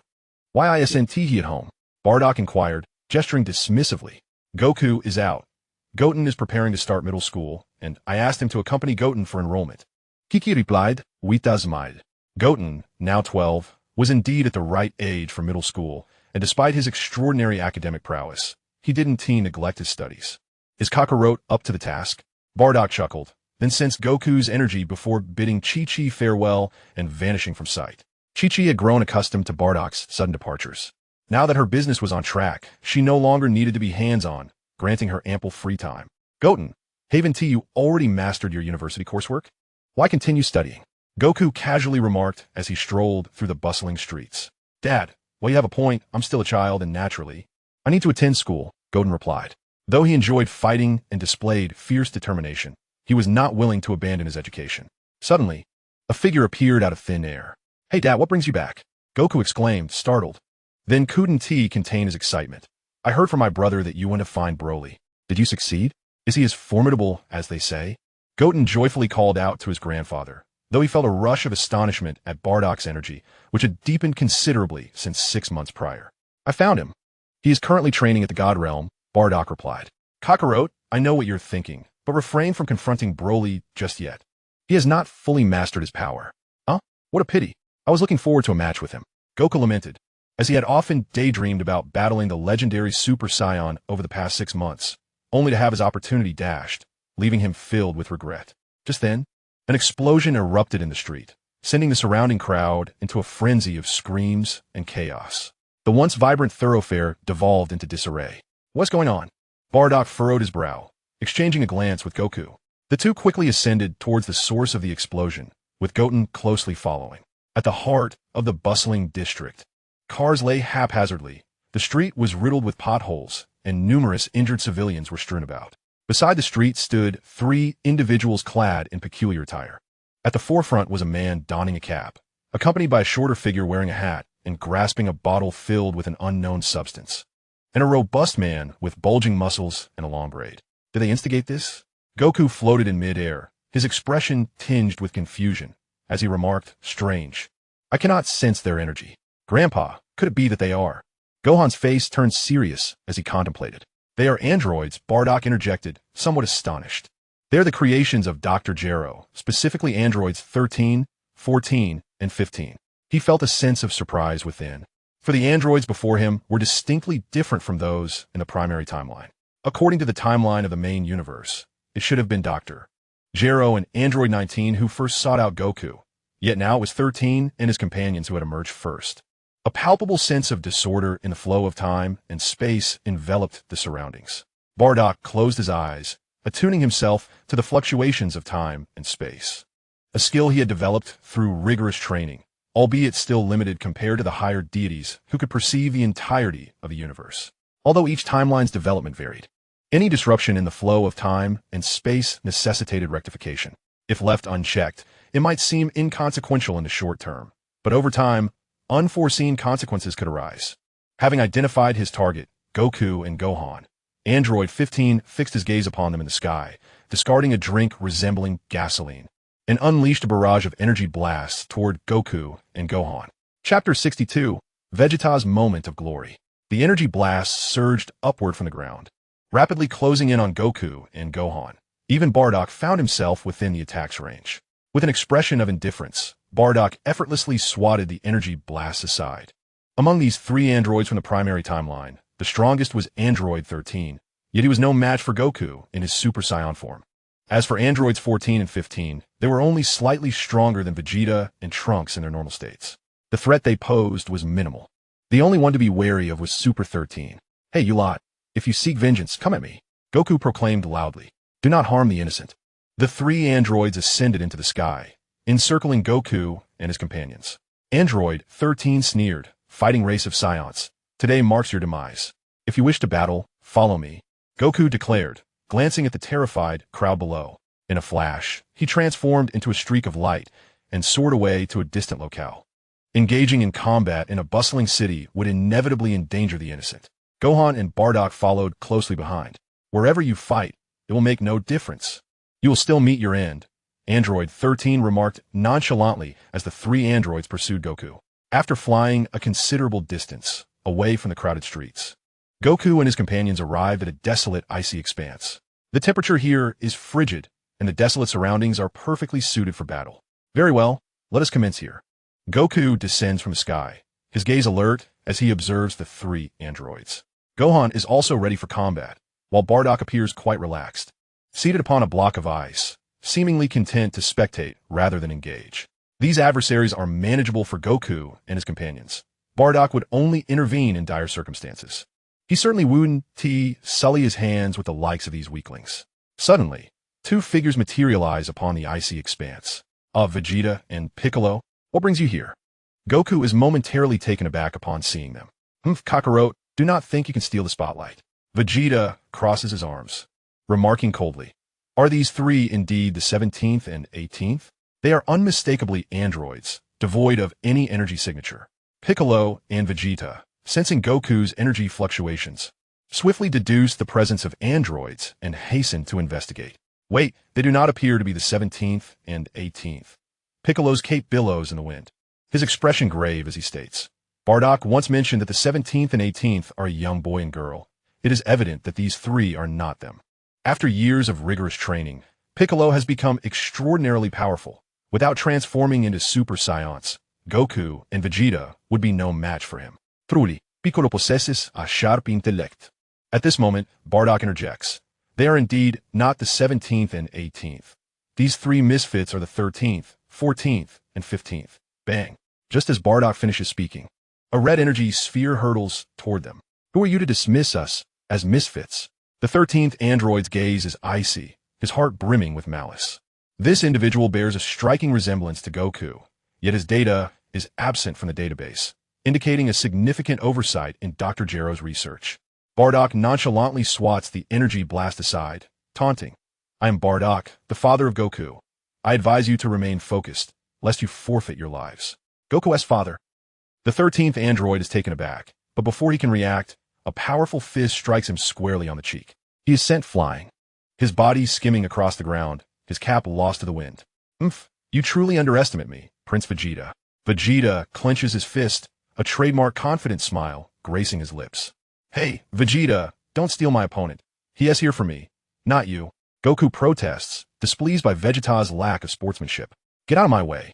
It's always you who takes the limelight. This time it's my turn." Vegeta glares at Goku, then quickly lunges to attack the three androids, seemingly anxious that Goku might overshadow him again. "Damn it, Vegeta isn't leaving any for me." The air was thick with tension, yet it did not deter Vegeta. He was eager to seize this opportunity to gauge how much he had progressed over the past 6 months.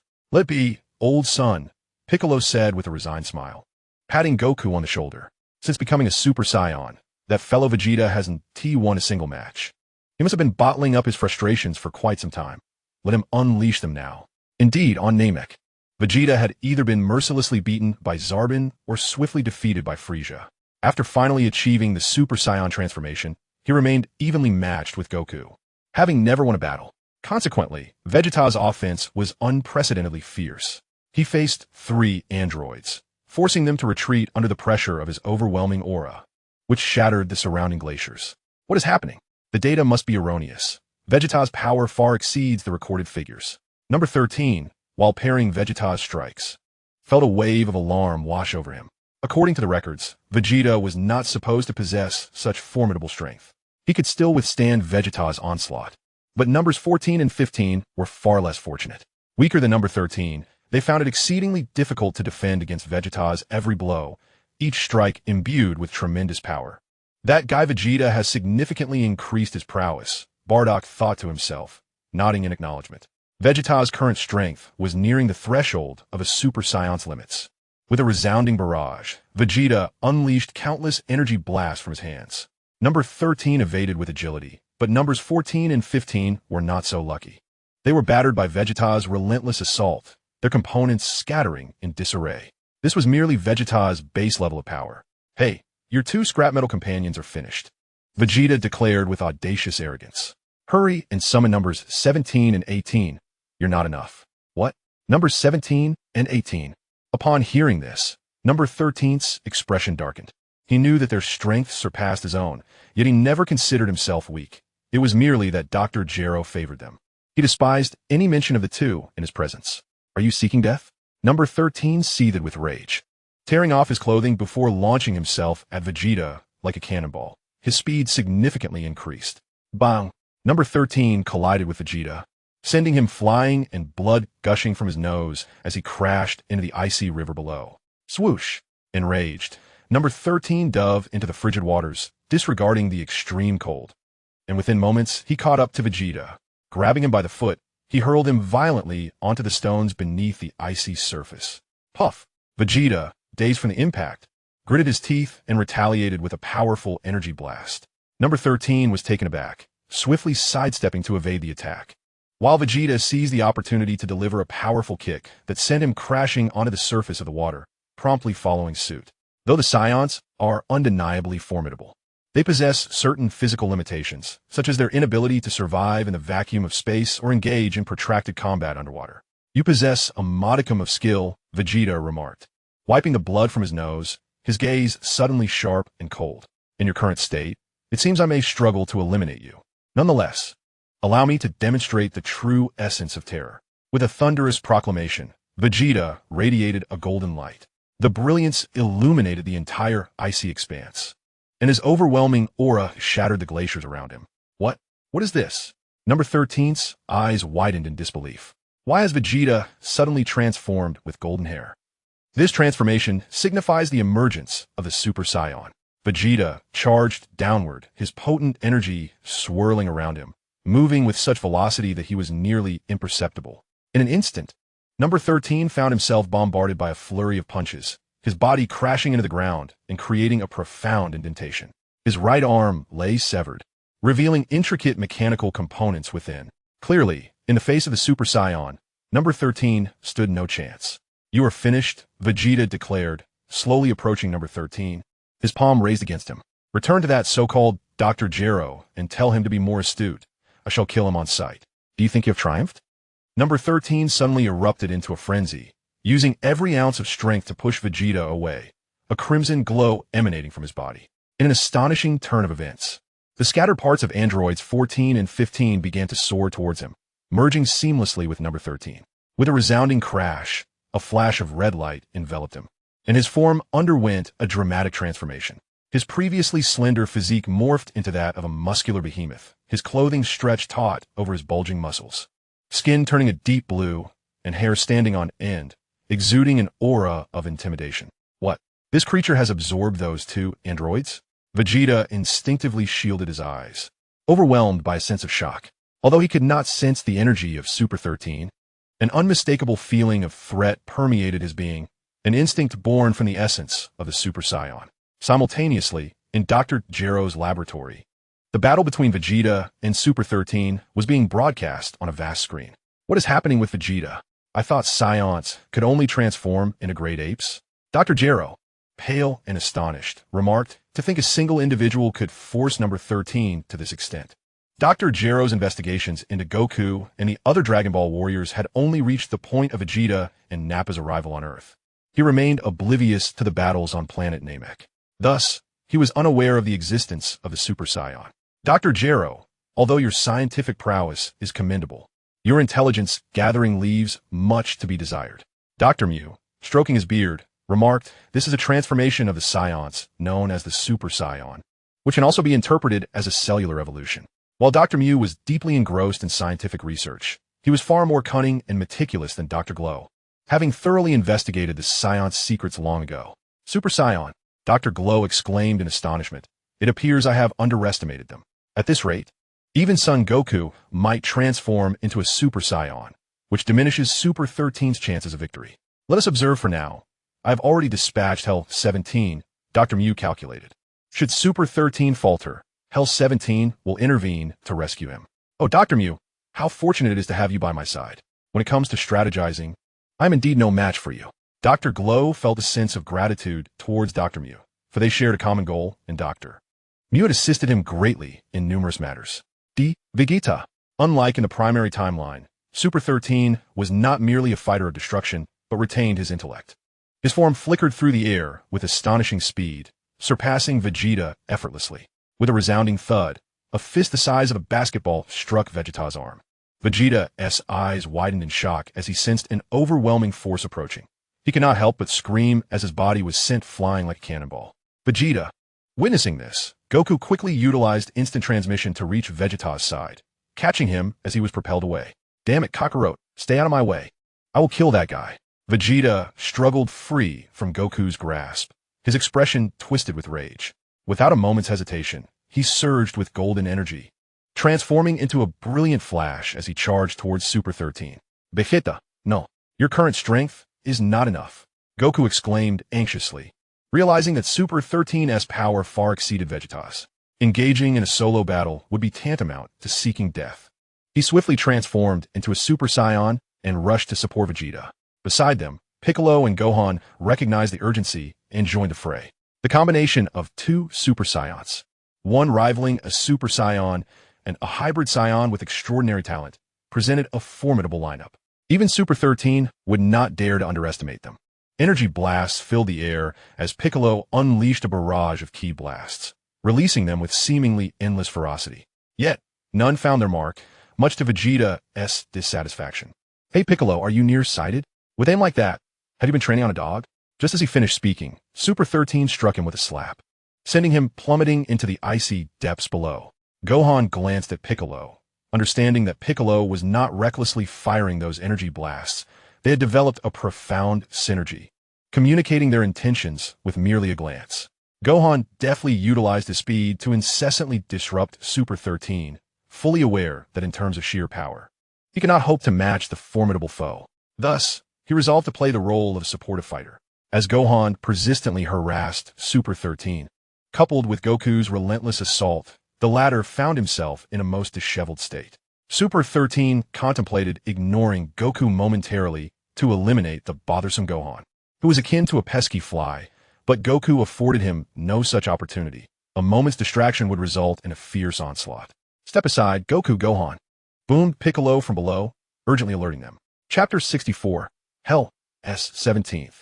The sky was densely packed with energy blasts, each diminutive in size, yet overwhelming in number, all launched by Piccolo moments earlier. Combine! Piccolo shouted as he observed Goku and Gohan retreating to safety, crossing his arms in a fierce gesture. In an instant, it seemed as though the multitude of energy blasts possessed a will of their own, converging upon Super 13's form rather than remaining scattered. With a thunderous explosion, the heavens trembled violently. Well done, Piccolo, Goku praised, giving a thumbs up. Though it appeared as a chaotic barrage, Piccolo had meticulously sealed Super 13's position. With no means of instant transmission, evasion was impossible. This is a new technique I've recently developed, Piccolo replied, slightly out of breath from the considerable energy expenditure required. TSH. All flash and no substance, Vegeta remarked, emerging from beneath the water, unable to suppress a smirk at Piccolo's display. Did we succeed? Gohan's eyes remained fixated on the sight of the explosion, pondering whether such a devastating attack could leave Super 13 unscathed. However, a tall shadow suddenly loomed behind Gohan. "Gohan, watch out!"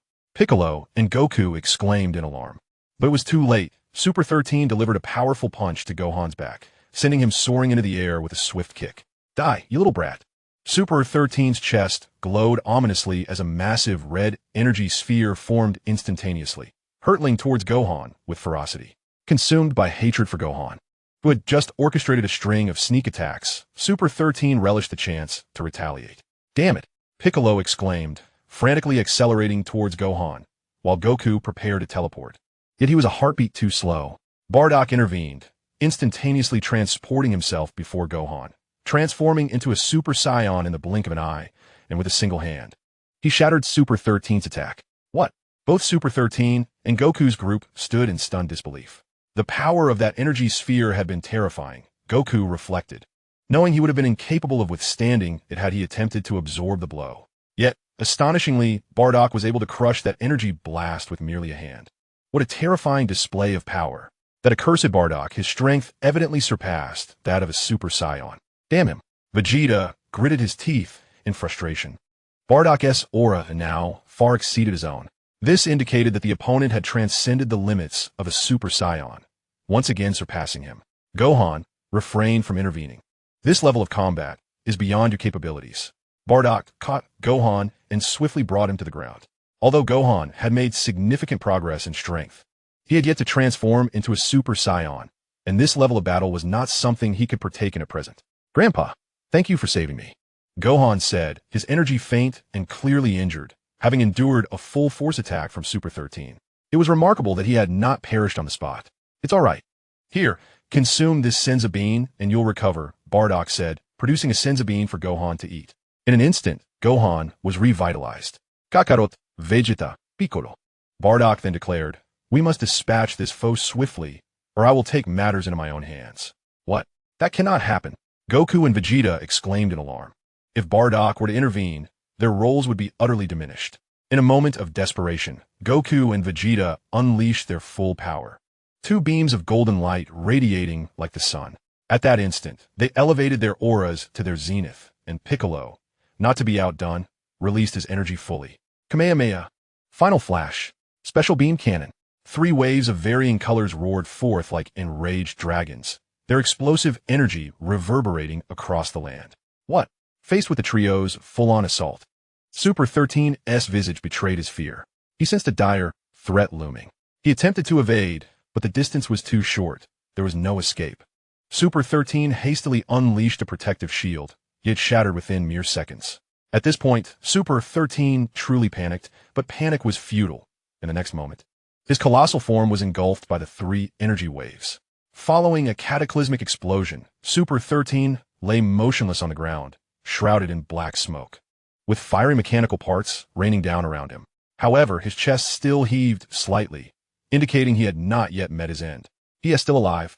Vegeta soared forward, coldly stating, "Let me, the great Vegeta, finish you off." He gathered his energy into a powerful attack, determined to eliminate Super 13 in one final blow. Yet, at that moment, an unexpected turn of events occurred. A lithe figure appeared like a specter, suddenly kicking Vegeta away. Simultaneously, this individual hoisted Super 13, casting a chilling glance at Goku and the others. Who is this? Goku and Piccolo stood on high alert. Before them was a young man clad in brown attire, his hair flowing with an ethereal grace. Is that 17? Suddenly, Bardock, who had been observing from a distance, sprang to his feet and swiftly approached Goku and the others. The visage of this young man unmistakably resembled 17, albeit with a notable difference. In his eyes, there was an absence of emotion, akin to a merciless machine. This left Bardock perplexed. Why had only 17 appeared? Where was 18? Damn it, I shall slay you. Vegeta, having been ambushed, charged back with a fury that consumed him. What was with this incessant trend of sneak attacks today? In his rage, Vegeta disregarded all caution and launched a final flash at 17. Yet, 17 remained unfazed, extending a single hand, conjuring a formidable suction that instantaneously absorbed Vegeta's attack. Goku Vegeta, My target today is not you, 17 declared. Cherish the days to come, for soon, Hell 17 will personally end your lives. No sooner had he spoken than he hoisted Super 13 and vanished swiftly. Trying to escape? Not on my watch. Bardock refused to let the enigmatic 17 flee. Having noticed the strands of time surrounding him, this indicated that this individual was the catalyst for the temporal disturbances. With this realization, Bardock clenched his right fist and dashed towards 17's rear, delivering a forceful punch. Humph! Hell 17, devoid of any sentiment, pivoted and countered with a punch of his own, colliding with Bardock's fist. Incredibly, Bardock was sent reeling, while Hell 17 merely swayed slightly before vanishing into thin air. Chapter 65. The King's Commission. Father, are you all right? Goku exclaimed, swiftly extending his arms to catch Bardock as he plummeted to the ground. Vegeta and Piccolo hurried to his side. I am fine, Bardock replied, shaking his head. Though his expression was grave, the entity claiming to be Hell 17 was evidently not the 17 he once knew. The original 17 lacked such formidable power. Yet this Hell 17 was extraordinarily potent. Despite their brief clash, Bardock could distinctly sense that Hell 17's strength rivaled that of a fully powered Super Saiyan. Such a revelation left him astounded. What on earth had transpired? Was this alternate timeline's Dr. Gero truly so formidable? Bardock was engulfed in confusion, as the events unfolding before him had diverged significantly from what he understood. To unravel these mysteries, he must first locate Dr. Gero. Bardock, was that the 17 you spoke of? At this moment, Vegeta, filled with fury, inquired. He had just overheard that fellow claiming to be Hell's Android 17. It can be said, yet it can also be disputed, Bardock replied. This 17 is unlike any I have known, nor is he akin to the 17 from the future. What do you mean? Are you suggesting that history has diverged? Piccolo, remarkably astute, instantly grasped the implication of Bardock's words. That is a fair interpretation, Bardock nodded solemnly. The 17 I am familiar with is an artificially created being, modified from humans, still retaining vestiges of human emotion. However, the Hell 17 I encountered bore no trace of joy, anger, or sorrow. He resembled a mere machine. The most alarming aspect is his overwhelming strength. Even if we all banded together, we may not be able to vanquish him. Although Bardock was nearing the pinnacle of Super Saiyan power, he had yet to attain it fully. And as for Goku and the others, their situation was even more dire. Defeating Hell 17 would prove challenging for Bardock in his current state, though with sheer determination, it might not be impossible. However, killing him was out of the question. Is he truly that formidable? Goku and Vegeta exclaimed, astonished. They had witnessed Bardock's immense power firsthand. Yet this formidable warrior claimed that even their combined efforts might not suffice to secure victory. Were androids truly that exaggerated in their capabilities? The situation is rather peculiar. We should return and deliberate further, Bardock suggested. Our immediate task is to help you transcend the limits of Super Saiyan, after which we shall locate Dr. Gero. And then all matters will become clear. Transcend the limits of Super Saiyan? Upon hearing this, Vegeta and Goku's interest was piqued. They had indeed reached a bottleneck and had been striving to break through the Super Saiyan barrier. Yet such a feat could not be accomplished swiftly. Bardock, where will we find the time to train? Vegeta scoffed. We have no idea when those androids will appear. You needn't worry about that, Bardock reassured them. I will take you to a remarkable place where training for a single day equates to a year of training outside. Bardock had already devised a plan. It was time for Goku and the others to enter the hyperbolic time chamber for their training. Ah, Father, are you referring to the hyperbolic time chamber? Goku exclaimed, suddenly realizing. Indeed, you trained there as a child, so you should be aware of its effects, Bardock affirmed with a nod. Hey, Kakarot, what exactly is this hyperbolic time chamber? Vegeta, unable to contain his excitement, thought that training there for a day would surely allow him to surpass Super Saiyan and exact revenge on the android for past humiliations. It is a space where the flow of time differs from that of the outside world, Piccolo interjected. The environment is quite harsh, but if one can endure, their power will significantly increase. However, each individual may only enter twice in their lifetime. In my childhood, I could only persist for a month. Haha, Goku chuckled. Shaking his head, Bardock remarked, you need not worry about the androids. Feel free to train with confidence. Should they cause any trouble, I can handle them. He was not inclined to enter the hyperbolic time chamber just yet. He planned to perfect his mastery of Super Saiyan at full power before making a decisive breakthrough to Super Saiyan 2. Very well, let us head to the temple. Goku proclaimed, brimming with determination, and immediately activated instant transmission. Meanwhile, on a distant planet in the universe, a massacre was unfolding. A monstrous creature, reminiscent of an insect, was rampaging mercilessly, reducing the entire planet to a lifeless husk. All the life forms on this planet have been absorbed, greatly enhancing my power, the beast declared. Clenching its fists, a sinister grin plastered across its face. Yet, it is still insufficient. My current strength should suffice to defeat androids 17 and 18. But with Goku and the others still around, I should absorb more life forms to be prudent. Its wings unfurled behind it, transforming into a streak of light that shot into the heavens, soaring freely through the cosmos. In the Saiyan alliance, Raditz was training soldiers, aided by Bardock, thus freeing him from the drudgery of daily management tasks. This allowed him ample time to hone his own skills and train his troops. Thanks to Raditz's guidance, the overall strength of the Saiyan alliance's soldiers surged remarkably, particularly the Saiyan Guard led by Tabul, each boasting battle powers exceeding 100,000. This force had far surpassed the former Frisia force. "Hey Raditz, do you hear me? This is King Kai," echoed a voice deep within Raditz's mind. "Oh, King Kai," Raditz exclaimed, promptly halting the soldiers' training and stepping aside to inquire. In the B-57 sector, a monster is wreaking havoc, slaughtering living beings. King Kai's tone was grave. "It is moving toward other planets. You must act quickly to stop it, or more lives will be lost." King Kai could monitor all the star systems in the North Galaxy, and had observed that every planet the monster visited ended in utter annihilation of all life forms, prompting him to urgently inform Raditz. As for Bardock, he refrained from interference, being already aware of the situation on Earth, and entrusted Raditz with dealing with the creature. "Is such a thing happening?" Raditz was incensed, declaring with conviction, "Rest assured, King Kai, anyone daring to cause trouble in my territory shall meet their demise." Without delay, Raditz briefed Paragus and commenced his search for the monster's energy signature. Upon locating it, Raditz's expression turned serious as he pondered, "What an overwhelming aura of malice and evil. When did such a creature emerge in the universe? Humph, encountering me, Raditz, is indeed a stroke of misfortune for you." Raditz locked onto the creature's presence. His finger pressed against his forehead, and in the next moment, he vanished from sight.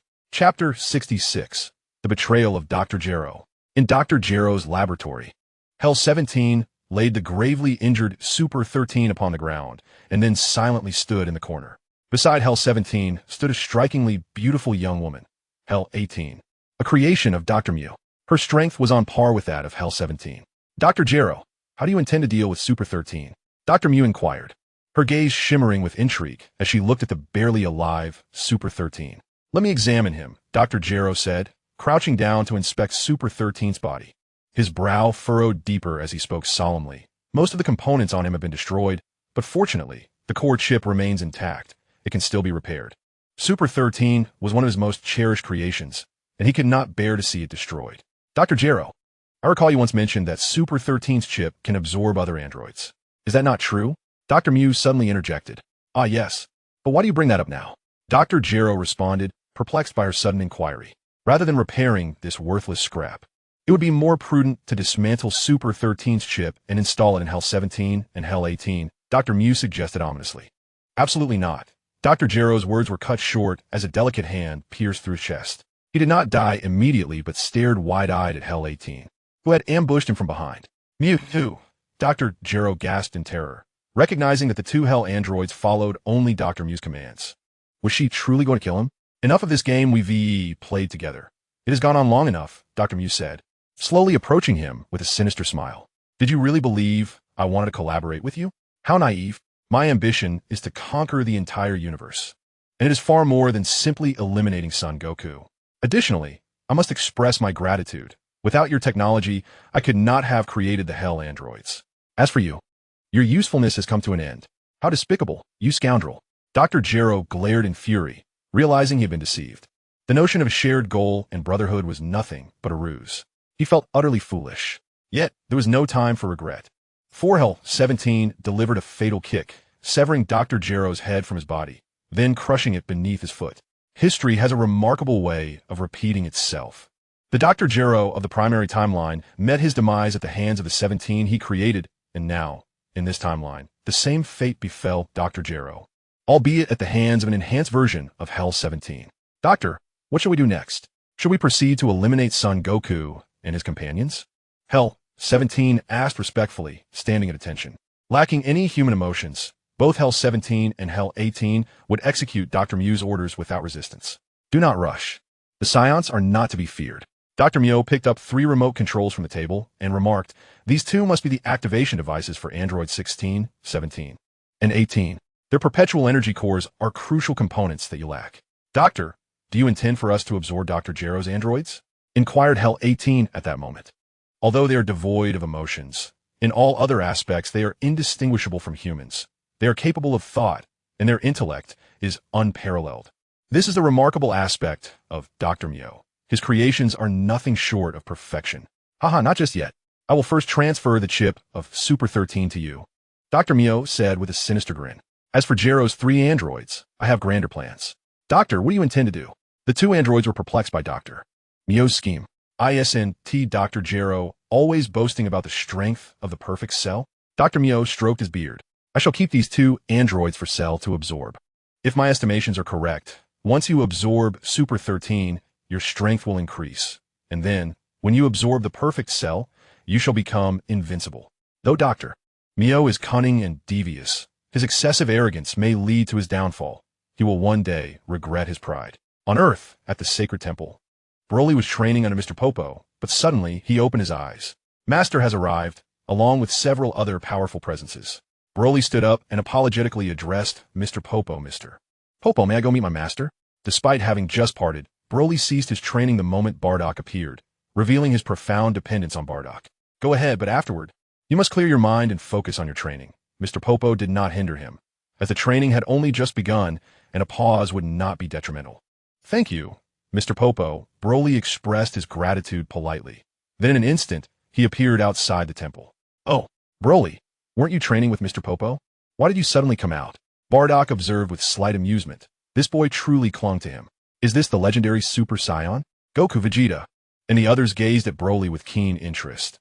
This towering figure is indeed a once-in-a-millennium Super Saiyan. Truly remarkable, and unlike Piccolo, they're all Saiyans. And the resonance of their bloodline is unmistakable. The overwhelming pressure emanating from Broly was palpable, and within him lay a terrifying energy capable of annihilating worlds. This is undoubtedly an unprecedented adversary. Broly also noticed Goku and the others, but he merely offered a polite greeting. He distinctly remembered Bardock's teachings about the importance of courtesy. Now, allow me to introduce at this moment, Bardock remarked, this is Broly, the legendary Super Saiyan I spoke of. Broly, allow me to introduce my son Kakarot and my grandson Gohan, along with Vegeta and Piccolo. Wow, you are the fabled Super Saiyan. Could you transform so I might witness it? Goku, filled with curiosity, yearned to behold this phenomenon firsthand. Vegeta, though equally intrigued, was restrained by his nature and would not approach with the same familiarity as Goku. I'm afraid I cannot transform into a Super Saiyan, Broly replied, his demeanor somewhat bashful, as he felt an affinity for Goku and Gohan due to their connection with Bardock. My master once told me that if I transformed, I would lose control, so I have refrained from doing so. I apologize for disappointing you. Goodness, he is so polite, unlike Vegeta's rudeness. Goku exclaimed in astonishment. Is this truly a Saiyan? Are Saiyans capable of such courtesy? Hey Kakarot, if you can't speak, then remain silent, Vegeta retorted, visibly irritated, for he found it infuriating that this insolent fool had dragged him into the conversation. Yet, deep down, he harbored a certain fondness for Broly. It was evident from his innocent gaze that he was not a malevolent individual. Piccolo and Gohan silently nodded in agreement, recognizing that despite being a legendary Super Saiyan, Broly possessed a commendable character. He was indeed a person of great potential. Chapter 67. The Clash of Raditz and Cell. Bardock, did you rush up to the temple due to the issue with the androids? The Supreme Kai inquired, leaning on his staff. He was aware of the happenings below, but felt powerless to intervene and avert the impending disaster. Indeed, I seek to utilize the hyperbolic time chamber, Bardock responded. A few unforeseen circumstances have arisen, and I wish for them to train within, for otherwise, they will be ill-equipped to face what lies ahead. Understood, the Supreme Kai nodded. You are all the saviors of Earth. I cannot offer much assistance. Focus on your training and become stronger. Thank you. Bardock turned to the others and asked, who among you wishes to enter first? I shall go first. Vegeta pushed past Goku, unable to contain himself. Just give me one day of training, and those androids will be nothing but fodder. I alone shall handle them. Is that so? You seem quite confident, Bardock chuckled. In that case, you may enter first. Oomph. Kakarot, what a pity. You won't have the chance to intervene this time. Vegeta provocatively remarked before following the Supreme Kai into the temple. Very well, we shall wait here. Bardock announced. Once Vegeta is inside, Kakarot, you and Gohan may enter, or the three of you together. No, I prefer to enter first, Piccolo interjected. Goku and Gohan should go in together. My training methods differ from theirs, and entering together may yield adverse effects. All right then, we shall wait here for Vegeta to emerge. Bardock addressed the celestial deity, saying, O Divine One, I implore you to keep a vigilant eye on the movements of the androids. Should they make any moves, please inform me immediately. Of course, came the reply. On a distant planet within the cosmos, it seemed that absorbing these cosmic beings had yielded meager enhancements. It was becoming evident that I must venture to Earth. Cell consumed the last remaining life form on this planet, yet the increase in his combat prowess was negligible. To attain further advancement, he realized that he must absorb androids 17 and 18. Just then, an enigmatic figure materialized out of thin air. Who is that? Cell exclaimed, astonished. Upon recognizing the newcomer, his eyes narrowed in disbelief as he coldly remarked, Raditz? I thought you were dead. His heart was shaken, for he believed Raditz had perished alongside Goku on Earth. Yet here stood this individual, and more alarmingly, his power was formidable. Raditz, following the trail of Cell's energy, instantaneously teleported to this planet. Initially, he felt a vague sense of the creature's power from afar, but upon closer proximity, he was astounded. This monster not only possessed his own energy, but also that of Bardock, Goku, and other Dragon Ball warriors. What sorcery is this? How can one being harbor such a fusion of energies? Who are you? Why do you slaughter innocent beings? Raditz demanded, fixing his gaze upon Cell. Moreover, how do you possess our energy? What kind of monster are you? A monster? You are mistaken. I am not a monster, Cell retorted with a sinister smile. I am the android Cell. Raditz, I find it curious. I thought you had perished. An android? Are you the 17 that my father spoke of? Raditz's pupils constricted. His father had mentioned androids long ago, and after being away from Earth for so long, he instinctively believed this creature to be Android 17. 17? No. Cell shook his head. Android 17 and 18 are merely fragments of my being, and they will ultimately be absorbed by me. As for you, before Cell could finish his sentence, he appeared before Raditz, his tail poised like a blade aimed at Raditz's chest. Clearly, Cell intended to absorb Raditz as well. Begone! Raditz shouted, seizing Cell's tail and forcefully slamming him against a rock. However, this assault proved ineffectual as Cell deftly executed a series of backflips to create distance. His expression now grave. What is the matter with this Raditz? Not only is he quick to react, but his strength is immense. This is entirely different from the records I have. From whence do you come, and what is your purpose? Raditz assumed a fighting stance, his mind resolute, for this Cell was indeed a formidable foe. How amusing. Why would I divulge that to you? Cell scoffed, as the wings of Cell unfurled behind him. He moved with breathtaking speed, traversing several kilometers in the blink of an eye. It seems you have chosen not to engage in conversation. Thus, I shall consign you to the depths of hell. Raditz's body shimmered with a crimson glow as he rapidly activated the Kaioken, engaging Cell in a fierce battle marked by extraordinary power. The entire planet became their arena, as they fought from the heavens to the earth and back again, neither yielding an inch. Both warriors clashed at an unparalleled velocity, every punch and kick resonating with a thunderous sound. What? How can this creature also utilize the Kaioken? Cell's astonishment grew with each exchange, as Raditz's strength far surpassed his expectations. Despite having unleashed half of his power, he found himself evenly matched with Raditz, a stark contrast to the historical accounts he was familiar with. Just how many lives has this fiend extinguished? The malevolence emanating from him was almost palpable. Raditz continued to move with incredible speed, his heart racing with shock. After an intense exchange, their fists collided, generating a force that caused the ground to tremble. Damn it, Cell thought, slightly out of breath. If he truly wished to eliminate Raditz, he could certainly do so with all his might. Yet he was wary of prolonging this confrontation, his inherently suspicious nature fearing unforeseen complications. The immediate priority was to rid himself of Raditz and swiftly achieve his perfect form. I expected you to be formidable, but it seems you are quite ordinary, Raditz retorted coldly. No amount of absorbed vermin can alter the fact that you are worthless. Now, allow me to escort you on your journey. With a resounding crash, a golden aura illuminated the entire planet as Raditz transformed into a Super Saiyan, his golden locks flowing in the wind, embodying the classic trope of the transformation into Super Saiyan 3. What? A gust of powerful wind surged forth, forcing Cell to stagger backward. A tempest of emotions raged within him. How could this be? Raditz's strength had surged significantly since their earlier encounter. What on earth is happening? Why has Raditz also transformed into a Super Saiyan? Cell's eyes darted about, clearly concocting a scheme. With a powerful explosion, Raditz had no intention of exchanging further words with Cell. He concentrated his energy, conjuring a massive purple energy wave. You wish to kill me? It won't be that simple. At that moment, Cell suddenly soared into the sky, rapidly gathering energy for the Kamehameha. However, he did not aim it at Raditz, but rather directed it toward the planet itself. Chapter 68. The Awakening of the Artificial Trio. What? This fiend intends to obliterate the planet. Raditz's expression darkened. He had not anticipated Cell's ruthless determination to destroy the planet without hesitation. He wished to intervene, but time was of the essence. And Cell's Kamehameha was already descending toward the ground. Raditz muttered a curse under his breath, then pressed his finger to his forehead, causing his body to vanish instantaneously. Although he was a Super Saiyan, he lacked the means to survive in the vastness of space. Thus, he chose to retreat. As for Cell, he was no longer his concern. Another peculiar technique? Cell observed Raditz's silent disappearance, unable to suppress his curiosity about the nature of this elusive move. Nonetheless, this was fortuitous. It allowed him to escape. Once he returned to Earth and absorbed androids 17 and 18, he would eliminate Raditz, accompanied by a blinding flash. The planet was reduced to ashes.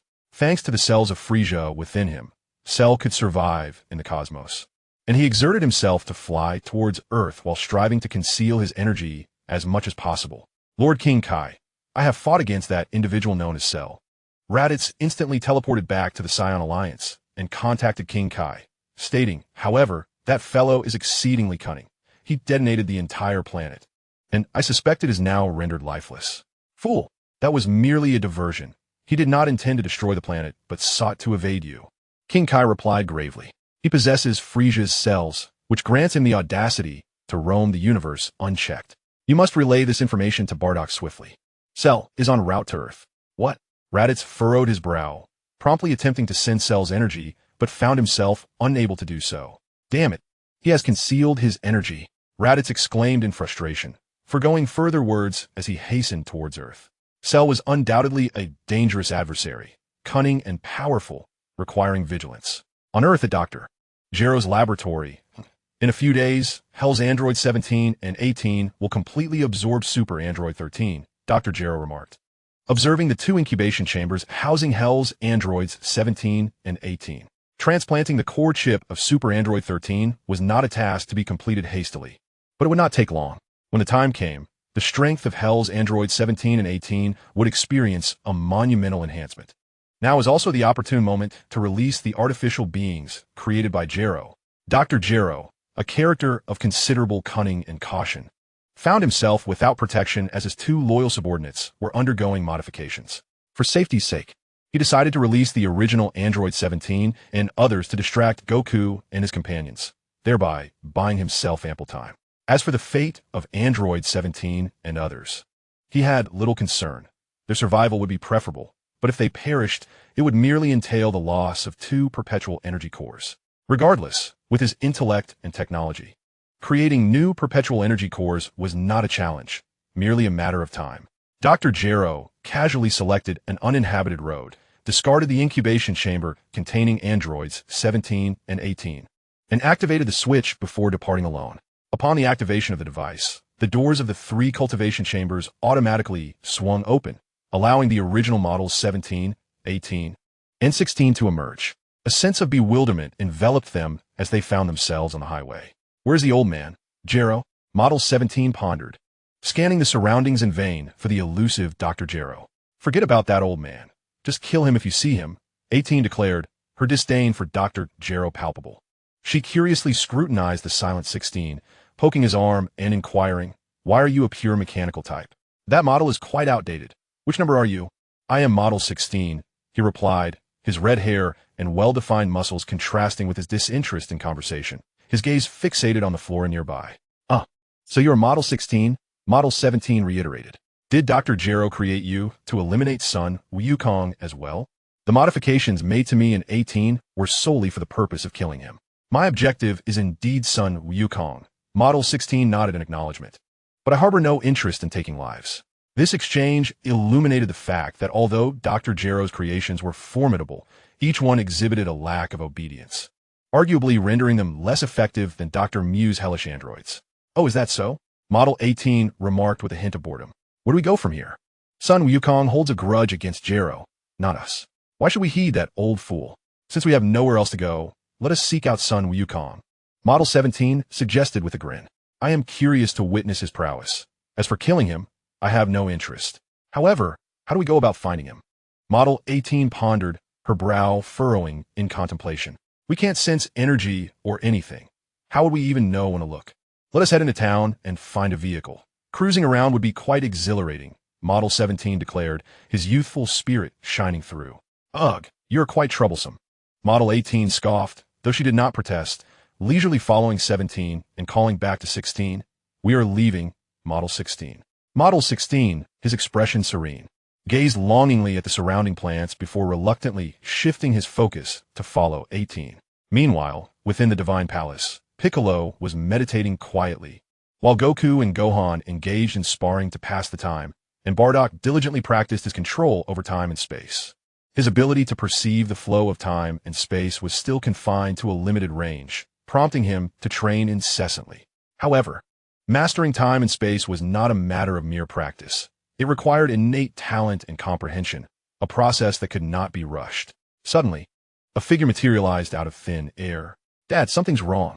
Raditz exclaimed urgently, addressing Bardock. What is it? What has happened? Bardock inquired, his eyes opening in confusion as he turned to Raditz. Even Piccolo and the Goku-Gohan duo ceased their training, their attention drawn to the commotion. Lord King Kai just reached out for assistance, claiming that a monster is rampaging and slaughtering beings throughout the North Galaxy. Raditz spoke gravely. That fellow Cell, I had a confrontation with him, but the scoundrel is exceedingly cunning and managed to elude me. Lord Kai mentioned that he is currently en route to Earth, so I thought it prudent to inform you. Chapter 69, The Arrival of Future Trunks. What? Cell has made an appearance? Raditz's words caused Bardock to rise abruptly. How can this be? Cell should have returned to an even more distant future to absorb the humans on Earth. How has he now ventured into the cosmos? Bardock promptly closed his eyes to sense the flow of time and space, only to discover that it was even more chaotic than before. Clearly, it was due to the interference of Cell and Android 17 that the normal flow of time had been disrupted. The absence of any detectable energy indicated Cell's caution in concealing his presence.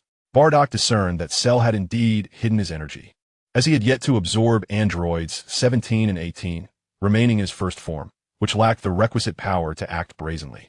Let us not concern ourselves with him for now. He is deliberately concealing himself, making our search for him quite challenging. Bardock contemplated for a long while before asserting, however, this rogue poses a significant threat. If we discover him, we must eliminate him immediately, and we should closely monitor the movements of androids 17 and 18.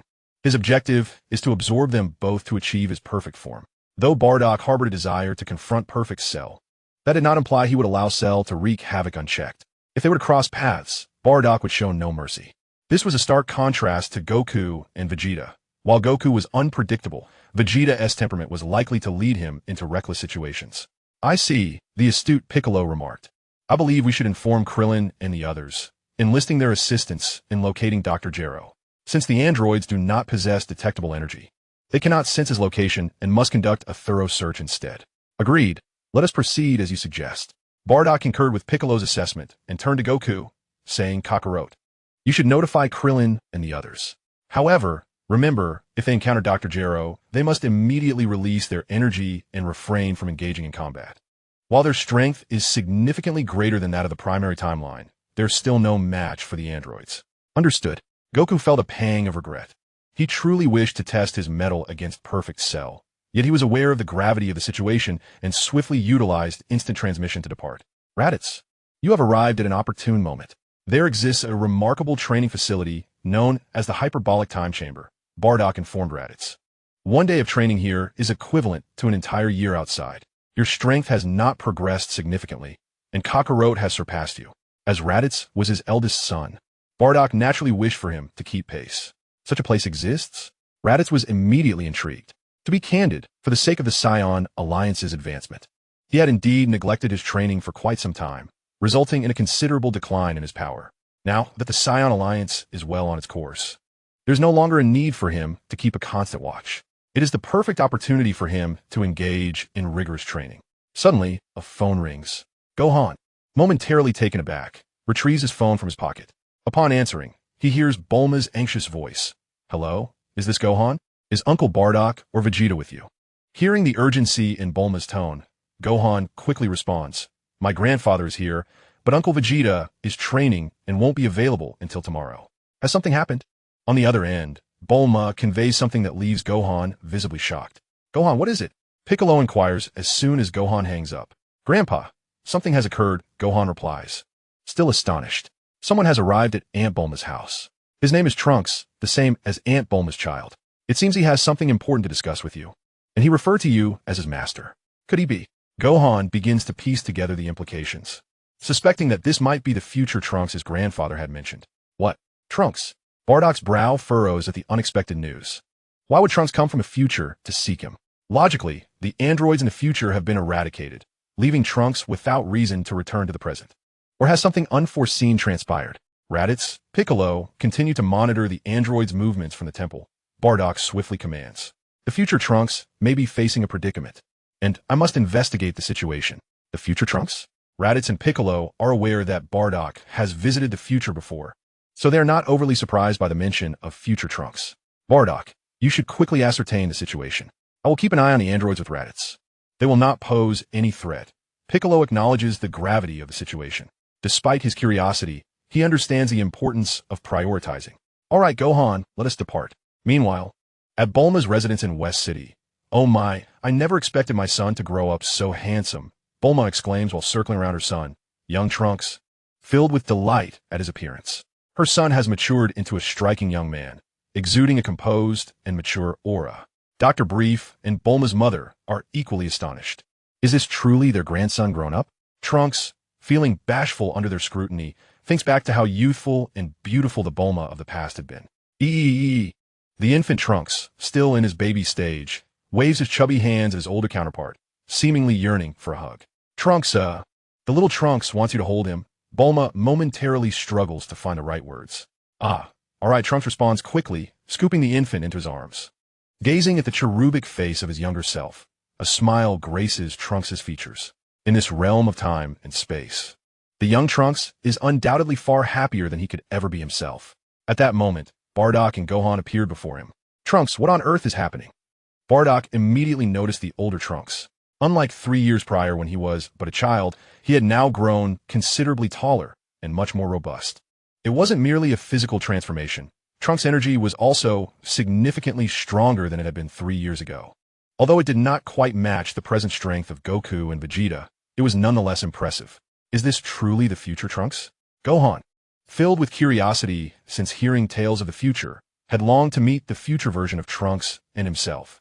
Master, Trunks exclaimed with excitement, then gazed at the still childish Gohan, his eyes flickering with complexity and surprise. So this is what Gohan looked like as a child. His energy is remarkable. No wonder he is Gohan, possessing such formidable power at such a young age. Trunks, do tell, how did you return from the future? Did you encounter Cell? Bardock pondered deeply, unable to comprehend the reason behind Trunks' return, only able to link it to Cell. Master, you are aware of Cell? This revelation left Trunks momentarily stunned, as he had not expected that this timeline also bore the presence of Cell. Trunks' expression darkened, and he gritted his teeth, saying, that fiend Cell, taking advantage of my absence with Gohan, stole my mother's time machine and returned to this era. I see, Bardock understood. It seemed that Cell in this timeline did not originate from an even more distant future like his counterpart in the main timeline, but rather from the future of this particular timeline. However, Bardock then expressed his confusion. Wait a moment, if Cell stole the time machine, how did you manage to return? To his knowledge, the future Bulma had only invented one time machine. So how had Trunks made his journey back? Master, the situation is as follows, Trunks slowly explained. Ever since we defeated the androids, humanity has returned to a state of normalcy, and resources are no longer scarce. My mother actually invented 2 time machines. I used the other one to return to the present. A time machine? Bulma exclaimed, her mouth agape in exaggerated surprise. Then, with her hands on her hips, she proudly declared, "It seems the future me is quite remarkable, having developed a time-traveling machine. Ha ha ha." Such foolishness, Bardock suddenly admonished, his expression turning serious. "You are unaware, but do you know that traversing time at will is a grave offense? Even deities cannot manipulate time." Previously, he had little understanding of matters related to time and space, but after becoming a trainee Kaishin of time, his comprehension had deepened significantly. For instance, the Trunks of the main timeline, by traveling through time, inadvertently allowed Goku, who was supposed to die from a heart disease, to survive, which resulted in vastly different developments in the two timelines. He was unsure whether the main timeline had a Kaishin of time, but this timeline certainly did. Lunars is a supreme deity governing the realms of time and space. Who knows if that woman will cause significant troubles because of it? Bardock's words left those present momentarily stunned, for they seldom witnessed such gravitas from him. Trunks, in particular, pressed his lips together, his expression one of innocent dismay, resembling a child caught in wrongdoing. Sighing, Bardock ultimately refrained from approaching Date, stating, "This is a one-time exception. You must never traverse time and space so recklessly again, for the consequences could be dire. Do you understand?" Fortunately, Date bore no temporal threads, signifying that his arrival had not disrupted the flow of time.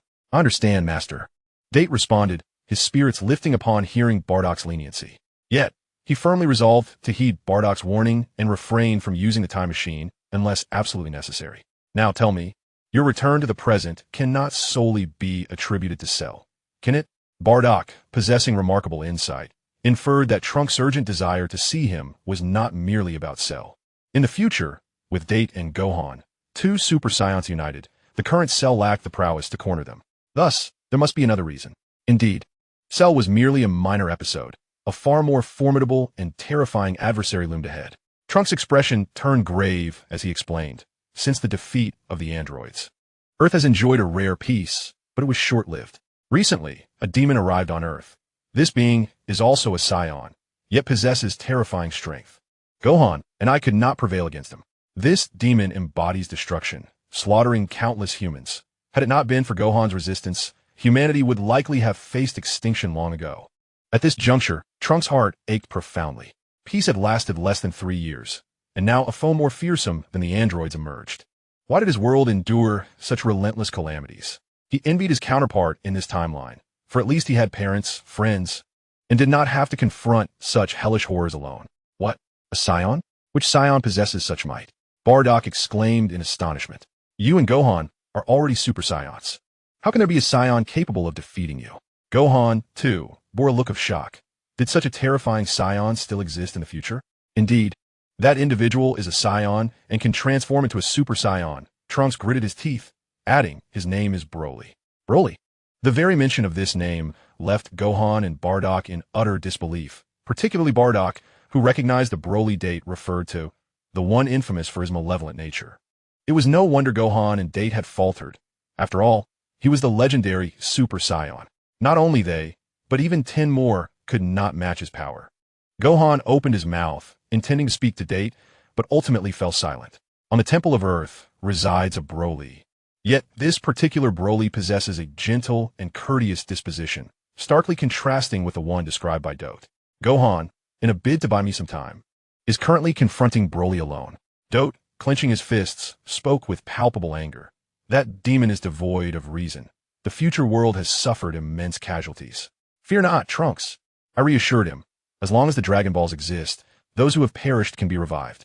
After a moment of contemplation, Bardock remarked, "With just the two of you, you are indeed no match for Broly, who is a legendary Super Saiyan. However, do not be disheartened. I shall accompany you to the future, but I must seek additional allies." He had already approached in infinite proximity to full-power Super Saiyan, yet deemed it insufficient. To vanquish Broly, he estimated that at least Super Saiyan 2 was required.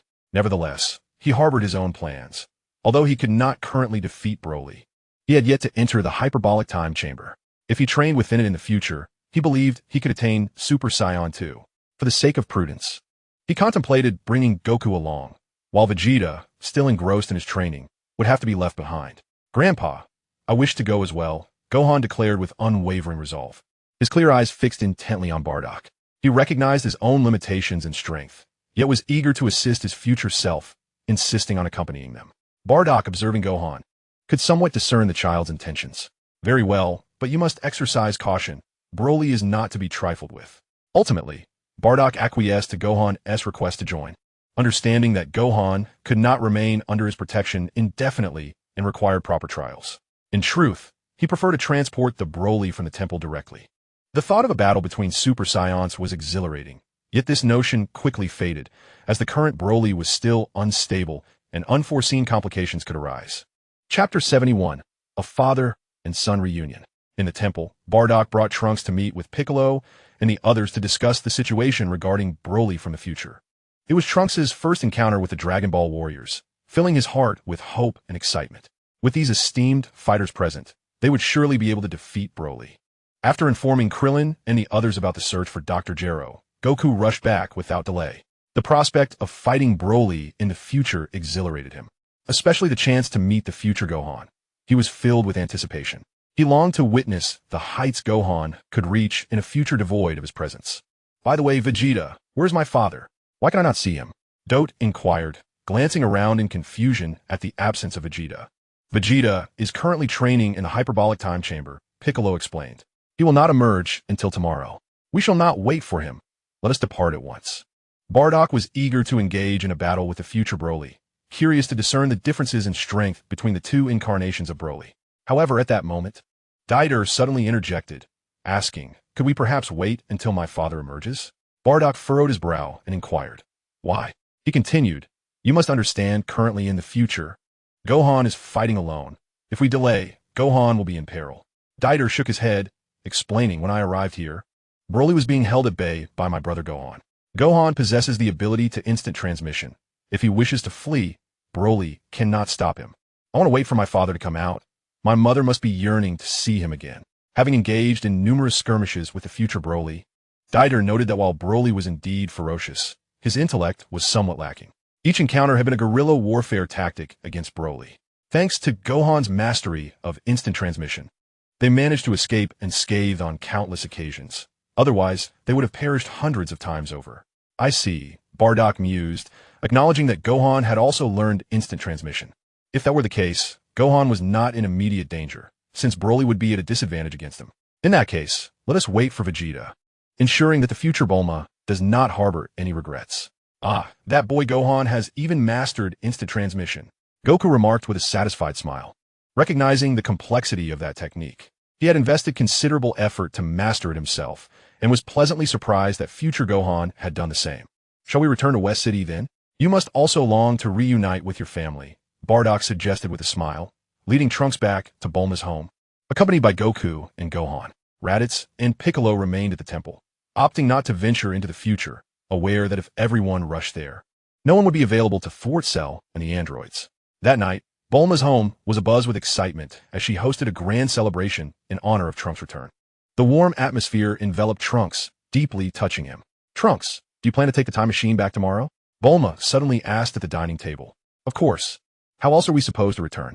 Dieter replied, perplexed by Bulma's seemingly foolish question. However, Bulma's face was clouded with concern as she responded. I just realized that the time machine is low on fuel. I don't have the materials needed to replenish it. What? Dieter's heart sank at Bulma's revelation. Indeed, he had been so preoccupied with returning to the past that he had overlooked the necessity of fuel for the journey back. The shortage of fuel posed a significant dilemma. Impossible. Goku and the others expressed their astonishment. Without sufficient fuel, they could not travel to the future. Do not fret about this, Bardock interjected, offering a solution. We do not require the time machine. I can take you to the future myself. Bardock's words left everyone wide-eyed in disbelief. How could this be possible? Without a time machine, how could one traverse into the future? There was indeed something I have yet to disclose to you all. Bardock gestured towards the silver ring on his finger, stating, this object is known as the time-space ring. It possesses the ability to traverse time and space. The time-space ring can be used an infinite number of times without altering history. Time-space ring. Goku and the others exclaimed in astonishment. Having initially believed the ring to be mere ornamentation, they were utterly astonished to discover that this small artifact could facilitate time travel. Master, is this truly the case? Trunks, brimming with excitement, inquired, But how did you come to possess such a remarkable item? Not only Trunks, but Goku and the others were equally intrigued. That's not for you to question. Suffice it to say, I can indeed take you to the future, Bardock replied, unwilling to reveal his identity as a trainee god of destruction. Eventually, they would learn the truth, but the pressing matter at hand was to confront Broly in the future. With Bardock's reluctance to divulge more, the others had no choice but to acquiesce. Time flew by swiftly, and before long, the night had passed. By noon the following day, Bardock and the Dragon Ball warriors gathered at the sacred temple. The door to the room of spirit and time creaked open, and Vegeta emerged, his robust figure commanding attention. This Vegeta has become immensely powerful. Sensing Vegeta's aura, Goku's expression turned serious, for this Vegeta was a stark contrast to the one from just a day prior. He was already nearing the full power of a Super Saiyan, living up to his reputation. Bardock silently nodded.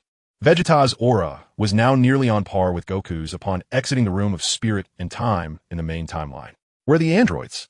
I shall eliminate them now, Vegeta declared, his newfound strength instilling him with confidence, eager to confront the androids at once. Vegeta, wait. Look who this is, Bulma interjected. You two bear quite the resemblance. What? Father and son. At Bulma's words, Vegeta's gaze shifted to Trunks, his pupils narrowing in realization. You mean to say this is Trunks? Indeed. This child is the Trunks from the future, Bulma affirmed with a nod. Smiling, Trunks, in your timeline, you have yet to meet your father, correct? How does it feel to see him for the first time? Chapter 72, A Journey to the Future. This is my father? His aura is even stronger than Gohan's. Trunks, upon stepping out beside Vegeta, could not tear his gaze away. This was his first encounter with his father, and he was not disappointed, just as his mother had described. Vegeta was a powerful and proud individual. Faced with his future son, Vegeta found himself at a loss for words. Expressing emotions was not his forte. For a fleeting moment, father and son exchanged glances, neither willing to break the silence. Coughing slightly, Bardock was the first to break the peculiar silence. Vegeta, circumstances have changed. We should temporarily set aside the matter of the androids, as we need to venture into the future world. Trunks' realm is in peril. In peril? Vegeta raised an eyebrow, inquiring, are you suggesting he has returned from the future seeking our assistance? That is one way to interpret it, Bardock replied, suddenly engulfed by an ominous premonition. Indeed, upon hearing this, Vegeta's temper flared, and he scolded without mercy. How dare you return in such a cowardly manner? Saiyans do not cower before formidable foes, nor do they abandon their posts. You have brought disgrace upon our lineage. Hey, Vegeta. Sensing Vegeta's wrath, Bulma quickly intervened. Goku and the others refrained from interjecting, recognizing that this was Vegeta imparting a lesson to his son. I did not flee, Trunks retorted, his face flushed with determination. We battled that demon for an extended period, and I found myself teetering on the brink of death multiple times. It was my mother who suggested I return to seek Uncle Goku's help for the future. Moreover, she is eager to meet you. He was not shirking responsibility. He had never intended to return for assistance. It was indeed Bulma who had urged him to go back in time to find Goku and Vegeta. In this critical moment, Bulma instinctively thought of Goku and Vegeta. Faced with Trunks' reasoning, Vegeta's expression softened considerably. If his son were truly so weak, he would have no desire to assist. Humph. Then let us proceed without delay. I wish to see who possesses such audacity. Vegeta's fighting spirit surged, eager to journey into the future to test his prowess and resolve the issues there before returning to vanquish those robots. Bulma smiled, aware that Vegeta held a deep concern for their son. Upon hearing that the future version of herself wished to meet him, he readily agreed to travel to the future. This indicated that in the depths of Vegeta's heart, she held the most significant place. Now that everyone is prepared, let us depart, Bardock instructed Raditz and Piccolo earnestly. Piccolo, Raditz, you must remain vigilant regarding the androids. Do not forget about that creature. Cell, if he is spotted, eliminate him immediately. Furthermore, if any uncontrollable events occur before our return, you may enlist Broly's assistance. I've already spoken with him, but under no circumstances should you summon him unless absolutely necessary. Understood? Currently, while Raditz and Piccolo could suppress Cell's first form, they would be ill-equipped to contend with his second form or perfect state. Not to mention the enigmatic Hell 17, who was the source of Bardock's greatest concern. Thus, he had conferred with Broly, who readily accepted Bardock's directives. I understand. You should hurry. The sooner you leave, the sooner you shall return. Piccolo nodded solemnly. Additionally, Please extend my regards to Gohan in the future. Do not worry, father. With Piccolo and me here, everything will be fine, Raditz assured from the side.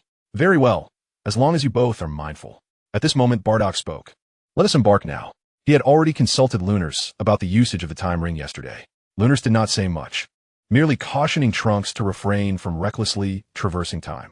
A humming sound resonated as a silver light emanated from the time ring, conjuring a swirling vortex of silver time and space. Let us go, Bardock declared as he stepped into the vortex, followed by the others, who entered in succession.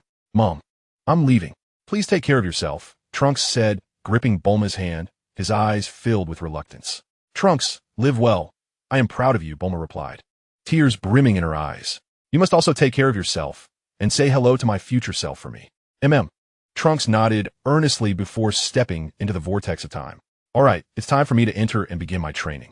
After witnessing everyone depart, Raditz stretched his back and said, Piccolo, I'll leave the rest to you. Rest assured, Piccolo replied. In a desolate grassland of the future world, two figures were moving at high speed. One of them was battered and bruised, yet his pace was remarkable, while the other figure relentlessly pursued him, occasionally unleashing energy blasts. These two were future Gohan and Broly. Damn it, my stamina is nearly depleted, future Gohan gritted his teeth, disregarding his injuries as he endeavored to lead Broly away from the city. Utilizing the advantage of instant transmission, he had been engaged in combat with Broly for quite some time. However, his energy was waning and his aura was significantly diminished. In contrast, Broly showed no signs of fatigue. Instead, he grew increasingly ferocious, his colossal muscles in no way hindering his speed. Gohan wondered how Trunks was faring in the past. He could only do his utmost to delay Broly for as long as possible. Just as Gohan felt utterly exhausted, his eyes suddenly lit up. This is Trunks' energy, along with several other powerful auras. Gohan exclaimed, his eyes widening in astonishment. It's the energy of my grandfather and father. Trunks truly brought them back from the past. The thought invigorated and excited Gohan. After 3 long years, he would finally reunite with his grandfather and his long-lost father. With this newfound hope, Gohan halted his flight, turned, and unleashed a ki blast at Broly before swiftly locking onto Trunks' energy, vanishing from his spot in an instant. Not this again. Broly seethed with fury upon witnessing Gohan's sudden disappearance. Each time, Gohan had evaded him using this technique, and had it not been for that, he could have easily crushed him with a single blow. Damn it! A cataclysmic burst of green energy erupted from him, leveling everything in the vicinity. Chapter 73. Vegeta meets future Bulma. Is this truly the future? Upon their first arrival in the future, Wukong and his companions were filled with an overwhelming sense of curiosity. However, the present state of this future was a desolate sight, starkly contrasting with the flourishing world of the past. Where's that Broly fellow? I shall eliminate him at once. Vegeta could no longer contain his impatience and prepared to seek out Broly. Suddenly, a figure drenched in blood materialized before them. Hope and light have truly arrived. Future Gohan gazed at the familiar visages before him, a smile gracing his face, but in the next moment, darkness enveloped him, and he collapsed to the ground. Hey, Gohan! Bardock swiftly caught him. Ah, so this is what Gohan looks like as an adult? Wukong was both astonished and intrigued upon his first encounter with future Gohan. Little Gohan's eyes widened as he pondered. Is this really my future self? Gohan brother. Datron hurriedly rushed to future Gohan's side, his heart filled with concern. He could only imagine the immense suffering Gohan must have endured while facing Broly alone. Do not worry. He merely fainted from exhaustion, Bardock reassured, sighing in relief. I came here in haste and forgot to bring the senzu beans. Trunks, I will take Gohan to the sacred temple for Dandy to heal him. You all should gather at Bulma's place, and we shall devise our next plan upon my return. Wait, Dandy. Little Gohan was momentarily taken aback, asking, Grandpa, are you referring to Dandy from Namek? He's on Earth too? Indeed, Bardock replied as he hoisted future Gohan. The Supreme Kai and Piccolo of this timeline have perished, which is why I had them summon Dandy as the new Supreme Kai. Is that even possible? Little Gohan was eager to see Dandy, but upon realizing he did not belong to this world, he dismissed the thought. Bardock spoke no further and, with future Gohan in tow, instantaneously transported to the sacred temple. Meanwhile, Wukong and the others, under Trunks' guidance, made their way to Bulma's residence. Bardock, uncle? It has been quite a while. At the sacred temple, Dandy exclaimed in surprise upon seeing Bardock. Having lived in the future for some time, he was already familiar with Bardock.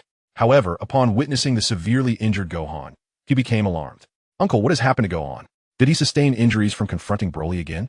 It was evident that Dandy had been keeping a close watch on Broly's affairs, and judging by his tone, Gohan's injuries were not a rare occurrence. Yes. Please assist Gohan with his treatment promptly, Bardock urged Dandy, who wasted no time and immediately began to heal Gohan. Meanwhile, at Bulma's residence in West City, Mom, I'm back. Trunks' voice echoed before he even arrived. Compared to 3 years prior, Bulma's home bore a striking resemblance to that of the past timeline. Trunks! Bulma exclaimed as she rushed out upon hearing his voice, but in the next moment, tears welled in her eyes as she choked back her emotions. Vegeta, Goku, the man she had yearned for day and night, stood before her once more. Once, that man who had faced countless dangers and stood protectively before her reappeared. Bulma, upon seeing the face lined with wrinkles, stirred a tumult of emotions within Vegeta. Bulma, we have arrived. You need not worry any longer, Goku remarked. However, I must say, the future version of you has aged considerably. I can barely recognize you. With a swift motion, Goku received a playful slap on the head, and Bulma, both laughing and crying, replied, You remain the same, utterly unchanged. It was evident that the reunion with Vegeta and Goku filled Bulma with excitement, rekindling that sense of reliance she had longed for. Bulma, Annie, it is a pleasure to meet you. I feel this greeting may be somewhat inappropriate. Gohan stammered, his silly grin betraying his uncertainty. Oh, Gohan, your appearance truly evokes fond memories for me, Bulma cooed, affectionately ruffling Gohan's hair. The sight of the young Gohan brought forth a flood of memories, gracing her lips with a sweet smile. Bulma, you have endured much. Vegeta struggled to find the right words to converse with the future Bulma, as she was both his wife and yet not, leaving him in a state of conflict. Vegeta Bulma's gaze fell upon him once more. That familiar yet foreign visage caused her emotions to unravel. Unable to contain herself, she embraced Vegeta tightly and wept openly in his arms. Vegeta's face flushed with embarrassment, feeling at a loss, especially when Bulma clung to him in front of Kakarot. Yet, upon hearing her cries, he found himself unable to push her away. It is all right, Bulma. We are here now.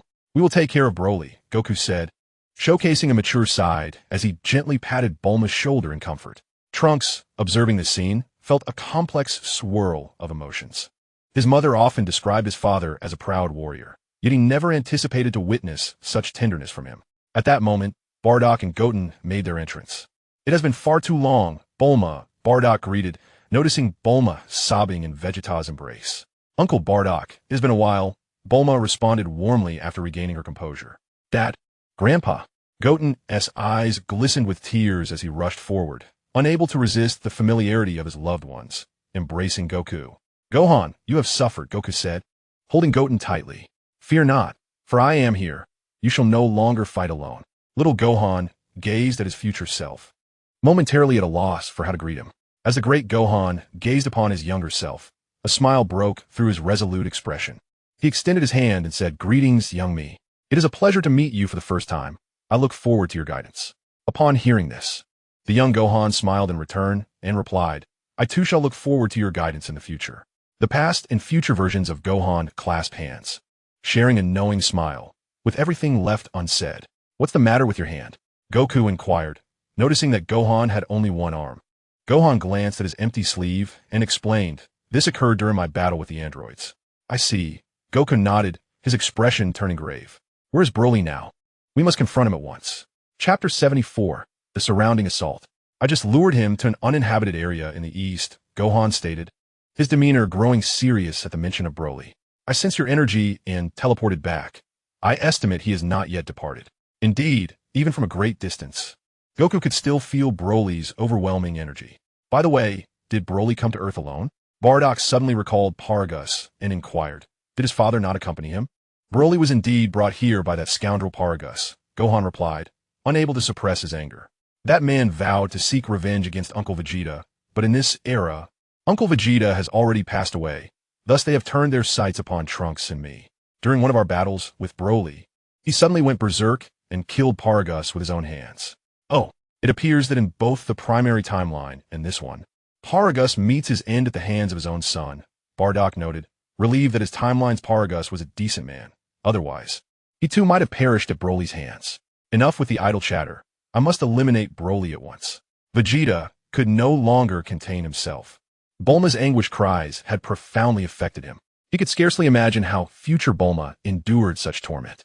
His sole thought now was to vanquish Broly and provide Bulma with a measure of solace. With all of us together, victory is assured. Gohan's spirit brimmed with resolve as he and Bardock locked on a Broly's location, instantly vanishing from sight. Everyone, let's give our all, Bulma silently prayed. Amidst the desolate expanse, Broly was consumed by fury, turning the once verdant plains into scorched earth, emanating a terrifying energy. Suddenly, figures materialized out of thin air. Is this truly the legendary Super Saiyan? Vegeta immediately spotted Broly and, in a fit of rage, transformed into his Super Saiyan form without a moment's hesitation, charging fiercely at Broly. However, despite being consumed by madness, Broly sensed an immense energy approaching. As he turned, Vegeta's fist landed squarely on his cheek with a thunderous crash that reverberated through the heavens. Remarkably, Broly remained unfazed. His formidable defensive capabilities rendered him completely unscathed. What? Vegeta's pupils constricted as he leaped into the air, delivering a powerful kick to Broly's neck. Yet even after this strike, Broly merely tilted his head slightly, seemingly unaffected. The legendary warrior's astonishing resilience was not easily breached. In disbelief, Vegeta realized that his attacks had little effect. From a distance, Goku watched in shock and exhilaration. Since emerging from the hyperbolic time chamber, Vegeta had become significantly stronger, yet against Broly, he was unable to land a single effective blow. Goku felt a tinge of fear creeping into his heart. Wait, Kakarot? At that moment, Broly caught sight of Goku and Bardock, and memories from his youth surged back, echoing with Goku's piercing cries. Kakarot! Broly roared, swatting Vegeta aside with a single blow, his colossal form barreling towards Goku with overwhelming force. Bring it on! Goku shouted with enthusiasm as he transformed into a Super Saiyan, charging headlong to collide with Broly. The earth shook with the impact, but Goku was sent reeling backward, clearly outmatched in power by Broly. Broly is indeed a monster, Bardock thought as he transformed into a Super Saiyan second grade, determined not to hold back against the legendary Super Saiyan. Grandpa, we shall assist you. The two Gohans joined the fray, with Trunks also transforming into a Super Saiyan to join the assault on Broly. The sky was filled with energy blasts, as the two Gohans and Trunks unleashed a relentless barrage upon Broly. Two Super Saiyans, and one on the verge of Super Saiyan. Under such an onslaught, any other opponent would have been reduced to nothing. Yet, Broly, with his unique and extraordinary defenses, absorbed the attacks with his sheer physicality, emerging with nothing more than a layer of dust upon him. Unbelievable, a monster, young Gohan gasped in terror, having never faced Broly before. He was beginning to comprehend the immense challenges that his future self would face. Get lost! Broly, now enraged, unleashed a pulsating green aura that expanded outward, triggering a series of devastating explosions that sent Gohan and his companions flying. Broly, do not become complacent. At this moment, Bardock had already arrived before Broly, delivering a powerful punch that struck Broly squarely on the chin. The impact sent Broly's massive form flying. Compared to Goku and the others, Bardock's physical strength was significantly superior, which was the reason he had consistently honed his body. In this confrontation with Broly, he was the only one capable of delivering a blow. Kakarot! Broly's physical prowess was of an extraordinary caliber. Though he was sent flying by a single punch, he quickly regained his composure, his colossal hand unleashing a shockwave towards Bardock. Such swift reflexes! The green shockwave propelled Bardock backward, yet he gritted his teeth and summoned a surge of strength, pushing the wave skyward. Gallic Gun! A roar echoed as Vegeta transformed into a Super Saiyan second grade, unleashing a purple shockwave that struck Broly. After training in a hyperbolic time chamber, Vegeta's power was second only to Bardock among those present. He had surpassed the limits of Super Saiyan, and with this full-force strike, he could effortlessly obliterate the earth. Yet, even against such a terrifying attack, Broly withstood it fiercely, enduring the onslaught of the shockwave while single-handedly grasping Vegeta's head. With a thunderous crash, Broly slammed Vegeta's skull against a rock, instantly reducing it to dust. Vegeta, struck severely, coughed up blood, and plummeted to the ground. Simultaneously, Gohan and Goku utilized instant transmission to appear before Broly. In their hands, blue energy waves coalesced. Kamehameha! Chapter 75, Super Saiyan Son. The Kamehameha unleashed by the father-son duo was colossal, brimming with an overwhelming force. Dazzling blue light illuminated the surroundings as Broly was sent soaring into the sky. The intense energy stirring up a tempest of dust. Had they succeeded? Gohan and Goku panted, the recent Kamehameha having drained a significant portion of their energy. Surely this formidable attack would inflict some damage on Broly? Yet, as the dust settled, everyone except Bardock felt an icy chill. For Broly remained utterly unscathed, his aura still surging with an increasingly formidable intensity. Is this the legendary Super Saiyan? A bitter smile spread across Goku's face. He had never encountered such an overwhelming opponent before. Even at his utmost, he could not inflict even the slightest harm to Broly's hair. Gohan and the others wore grim expressions, particularly Gohan, whose heart raced in terror. For Broly's energy now seemed to have escalated beyond its previous level, as if he possessed no limits whatsoever. This was Broly, the terrifying legend of the Super Saiyan. Bardock's expression was grave as he said, "This individual possesses not only formidable defense and remarkable speed, but his strength can escalate infinitely with each battle. If we cannot swiftly eliminate him, it will be our demise." No one doubted Bardock's earnestness, for they had all witnessed Broly's prowess firsthand. Vegeta, struggling to rise from the rubble, had reverted to his base form, his battle suit in tatters, and his body marred with blood. His heart brimmed with resentment and fury. Once having transcended the limits of a Super Saiyan, he could have looked down upon the world. Yet now, in Broly's presence, he felt as powerless as a child. This disparity weighed heavily upon him. "I will see you dead," Vegeta declared, his small energy flaring as he transformed once again into a Super Saiyan of the second grade. Though he had the capability to ascend to the third grade, he refrained, aware of its glaring weaknesses. A radiant golden aura erupted forth, and Vegeta's energy surged to its zenith. With arms outstretched and veins bulging upon his forehead, his power intensified. "Vegeta, if you continue this way, the Earth will be obliterated," Goku exclaimed, aghast at Vegeta's intentions.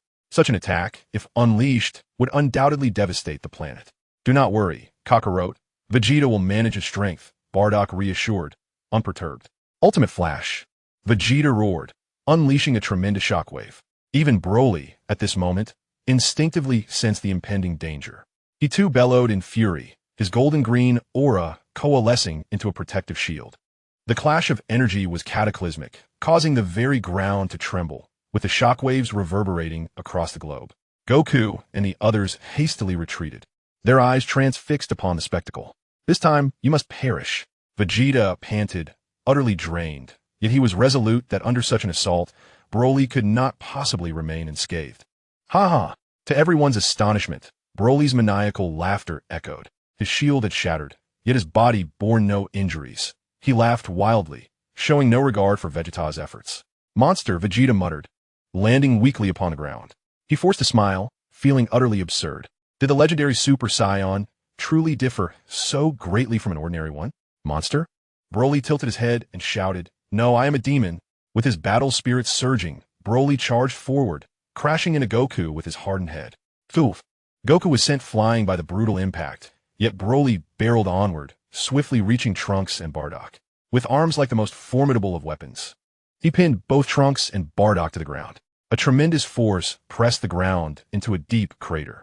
After dealing with Tate and Bardock, Broly's figure flickered and appeared before Gohan and his younger counterpart. "Die," he sneered, his lips curling into a cruel smile as his fists, as large as basketballs, mercilessly swung towards the younger Gohan. The boy felt a chill run through him. There was no time to evade, the distance was too short. Just as the impending blow was about to land, the larger Gohan's body interposed itself in front of the younger Gohan. Broly's iron fist ruthlessly pierced through the elder Gohan's abdomen. What? The younger Gohan was momentarily stunned, realizing that it was his future self who had sacrificed himself to save him. "Hurry, get away." The elder Gohan clutched Broly's fist tightly, blood gushing from his wound. "Gohan." In the distance, Bardock and Goku, witnessing this scene, were instantly filled with rage. The father and son teleported to the elder Gohan's side, simultaneously striking Broly to push him back, then supporting the elder Gohan. "Gohan, hold on. I'll take you, Dondi." Bardock sensed the elder Gohan's life force swiftly diminishing and, disregarding everything else, immediately teleported away with him. Broly was too powerful with their current strength. It would be tantamount to suicide, so retreating was the wisest choice. You fiend. Goku's heart was ablaze with fury, a colossal energy erupting from within him. In his wrath, Goku transcended the limits of Super Saiyan, transforming into Super Saiyan 2. He tore off his martial arts uniform, revealing his muscular physique, and engaged Broly once again. The explosive Goku, charged with energy, forced Broly to stagger back. Seeing this, Trunks joined the fray, while Vegeta had already succumbed to a loss of combat ability. I want to let you escape. I will never forgive you. The younger Gohan's mind replayed the moment when the elder Gohan had selflessly saved him, igniting a surge of explosive energy that shattered some internal restraint within him. Aya! The younger Gohan roared to the heavens, golden light erupting around him as his hair transformed into a golden hue, an unparalleled aura resonating throughout the realms. It is well known that Gohan's strength when enraged is formidable. At this very moment, driven by intense anger, he broke free from his physical limitations, becoming a Super Saiyan. Not only that, but his power surged uncontrollably. His hair stood upright, and flames of energy erupted from his form like a geyser, arcs of lightning swirling around him. Broly, prepare to meet your end. Chapter 76, The Fleeting Super Saiyan 2. The golden figure seemed to transcend space itself. Gohan charged forward like a humanoid Tyrannosaurus, the violent winds from his rush sending Goku and Trunks flying. His still youthful fists now contained the power to obliterate worlds. Broly was barely able to react before Gohan's formidable iron fist struck his abdomen. In a state of full power, Gohan's strength was astonishing. Even the legendary Super Saiyan Broly could not withstand it. Blood erupted from Broly's mouth as his body was propelled like a cannonball, Gohan's fierce punch shattering mountains in its wake. However, after delivering that devastating blow, the overwhelming force emanating from Gohan quickly dissipated. The lightning that surrounded him vanished, and he instantly reverted to his normal state, collapsing to the ground with a thud. This brief surge of power had drained Gohan's energy and stamina. How incredible! What has happened to Gohan? Goku exclaimed, astonished, for the energy Gohan had unleashed far surpassed that of Bardock and was even subtly greater than Broly's. How could this little guy possess such immense power? Vegeta was equally taken aback, questioning whether such strength was typical for a boy under 10. In that moment, he found himself somewhat admiring Gohan. He reflected that he had never possessed such strength at that age. Trunks was also stunned, realizing that Gohan's past strength had been so formidable that he could not even keep up. Everyone, don't just stand there. Broly is still alive. He hasn't perished. Goku suddenly snapped back to reality and shouted, "We must retreat and regroup once we have healed." He hurriedly lifted Gohan and used instant transmission to escape with Dend and Vegeta. Though he was a warrior at heart, he was not foolish. Even if Broly was injured, their chances of victory were slim, so it was best to withdraw for the time being. Kakarot. Broly's roar echoed through a nearby valley.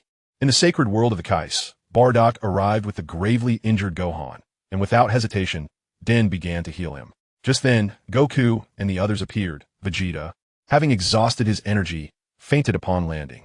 Only Goku and Trunks remained relatively unscathed, albeit injured to varying degrees. Kakarot, how is it? What of Broly? Bardock inquired urgently upon seeing Goku and the others return. Gohan injured Broly, Goku replied, still in disbelief. This child unleashed unprecedented power. It was truly remarkable. Oh! Bardock's gaze shifted to the unconscious Gohan, his eyes flickering slightly. From Goku's words, it was evident that Gohan, in a fit of rage, had surpassed his limits and momentarily transformed into a Super Saiyan 2. Bardock marveled at Gohan's potential, recognizing that the fury-driven transformation was indeed extraordinary. Yet he knew that it was only a fleeting moment of power. To fully master Super Saiyan 2, Gohan still had a long journey ahead. Father, what should we do now? Goku said gravely. Broly's strength is too formidable. Even if we were to confront him again, the outcome would likely remain the same. You are correct, Bardock agreed. Bardock agreed, saying, thus, I plan to enter the hyperbolic time chamber for training. Neither you nor Gohan has ventured in before, so you may join me. I have long wished to engage in training within the chamber, but various matters have delayed my intentions. Given the urgency of our current situation, the time has come to enter. Very well, I shall train earnestly. This time, I shall not falter, Goku declared with fervor. Are you referring to the hyperbolic time chamber? Dotto interjected. However, with so many of us here, it would take several days for everyone to complete a single round. There's only one chamber, and with 6 individuals present, it would equate to 6 days of training for each. It is impractical for everyone to train simultaneously. Not to mention that Vegeta would certainly object. You need not worry about that, Dandy replied. There are actually 3 chambers available for use. You can train to your heart's content. Since becoming the supreme deity, Dandy had not been idle. He not only enhanced the Dragon Shinron, but also added 2 more hyperbolic time chambers. This fact alone attests to Dandy's capability as a true deity. Oh, 3 chambers? That simplifies matters, Bardock remarked, somewhat surprised, as he cast a commendatory glance at Dandy. Indeed, appointing you as the supreme deity was the most prudent decision. Dandy smiled shyly, continuing his treatment of Gohan and the others. Before long, both Gohan and Little Gohan, along with Vegeta, regained consciousness. Bardock assigned rooms. Goku and both Gohans would share one, while Trunks and Vegeta would occupy another, with Bardock taking a chamber to himself. Vegeta initially expressed reluctance. He preferred solitude in his training. However, Dado insisted on training together with Vegeta, leaving him no choice but to acquiesce, albeit begrudgingly. Only future Gohan smiled knowingly. He understood Dado well, recognizing that his true desire was simply to spend more time with Vegeta. Very well, let us proceed. Bardock greeted everyone before entering the hyperbolic time chamber alone. In another realm, Krillin stood before a grand villa, pressing the doorbell. Shortly after, a tall and imposing figure emerged. Ah, Kiyoung, what brings you here? Daba exclaimed, somewhat surprised. Aren't you a police officer now? How do you find the time to visit me? It has been quite a while, Daba, Krillin replied with a smile. It's truly difficult to see you. Every time I try, you're either filming or training. Huh, what can I say? I am a world-class star, Daba replied with a touch of pride. By the way, did you come for something specific? Feel free to ask. I assure you I will assist you. Boss, we need to prepare for an awards ceremony this afternoon.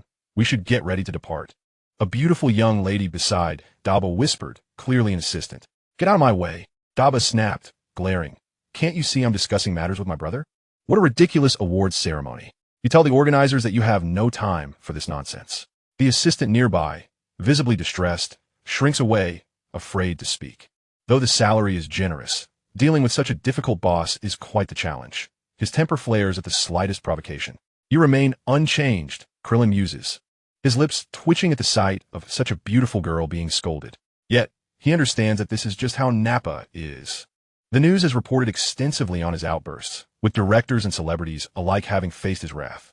This individual is notoriously known as a tyrant in the entertainment industry. Returning to the matter at hand, I have come to seek your assistance at Wukong's request to locate a certain Dr. Gero. He is a cyborg. Chapter 77. Krillin meets Android 18. Oh, a cyborg, you say?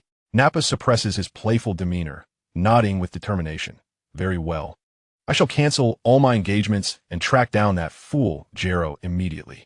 He swiftly sheds his suit, donning his battle attire, disregarding the astonished assistant beside him, and ascends into the sky. It has been quite some time since he last wore this outfit. The assistant stands there, bewildered, momentarily at a loss for words, while Krillin hastily departs in his police car. Beep, beep, beep. Shortly after Krillin's departure, his phone rings. Sheriff Krillin, we have reports from the public about a group stealing their vehicle located on the highway in the eastern region. After connecting the call, Krillin listens to his subordinate's report. No problem. I am heading out to apprehend those individuals right now. Without further thought, he speeds off in pursuit of the culprits. Stop immediately. Upon arriving at the scene, Krillin indeed spots a stolen van nearby. He grabs a megaphone and shouts, Hey, there are police behind you. Android 17, driving the van, glances in the rearview mirror and chuckles. Oh, look, it's a little baldy. Ugh, these humans are truly annoying. Android 18, now clad in a fresh outfit, flings open the van door and floats into the air, charging straight towards Krillin's police car. What?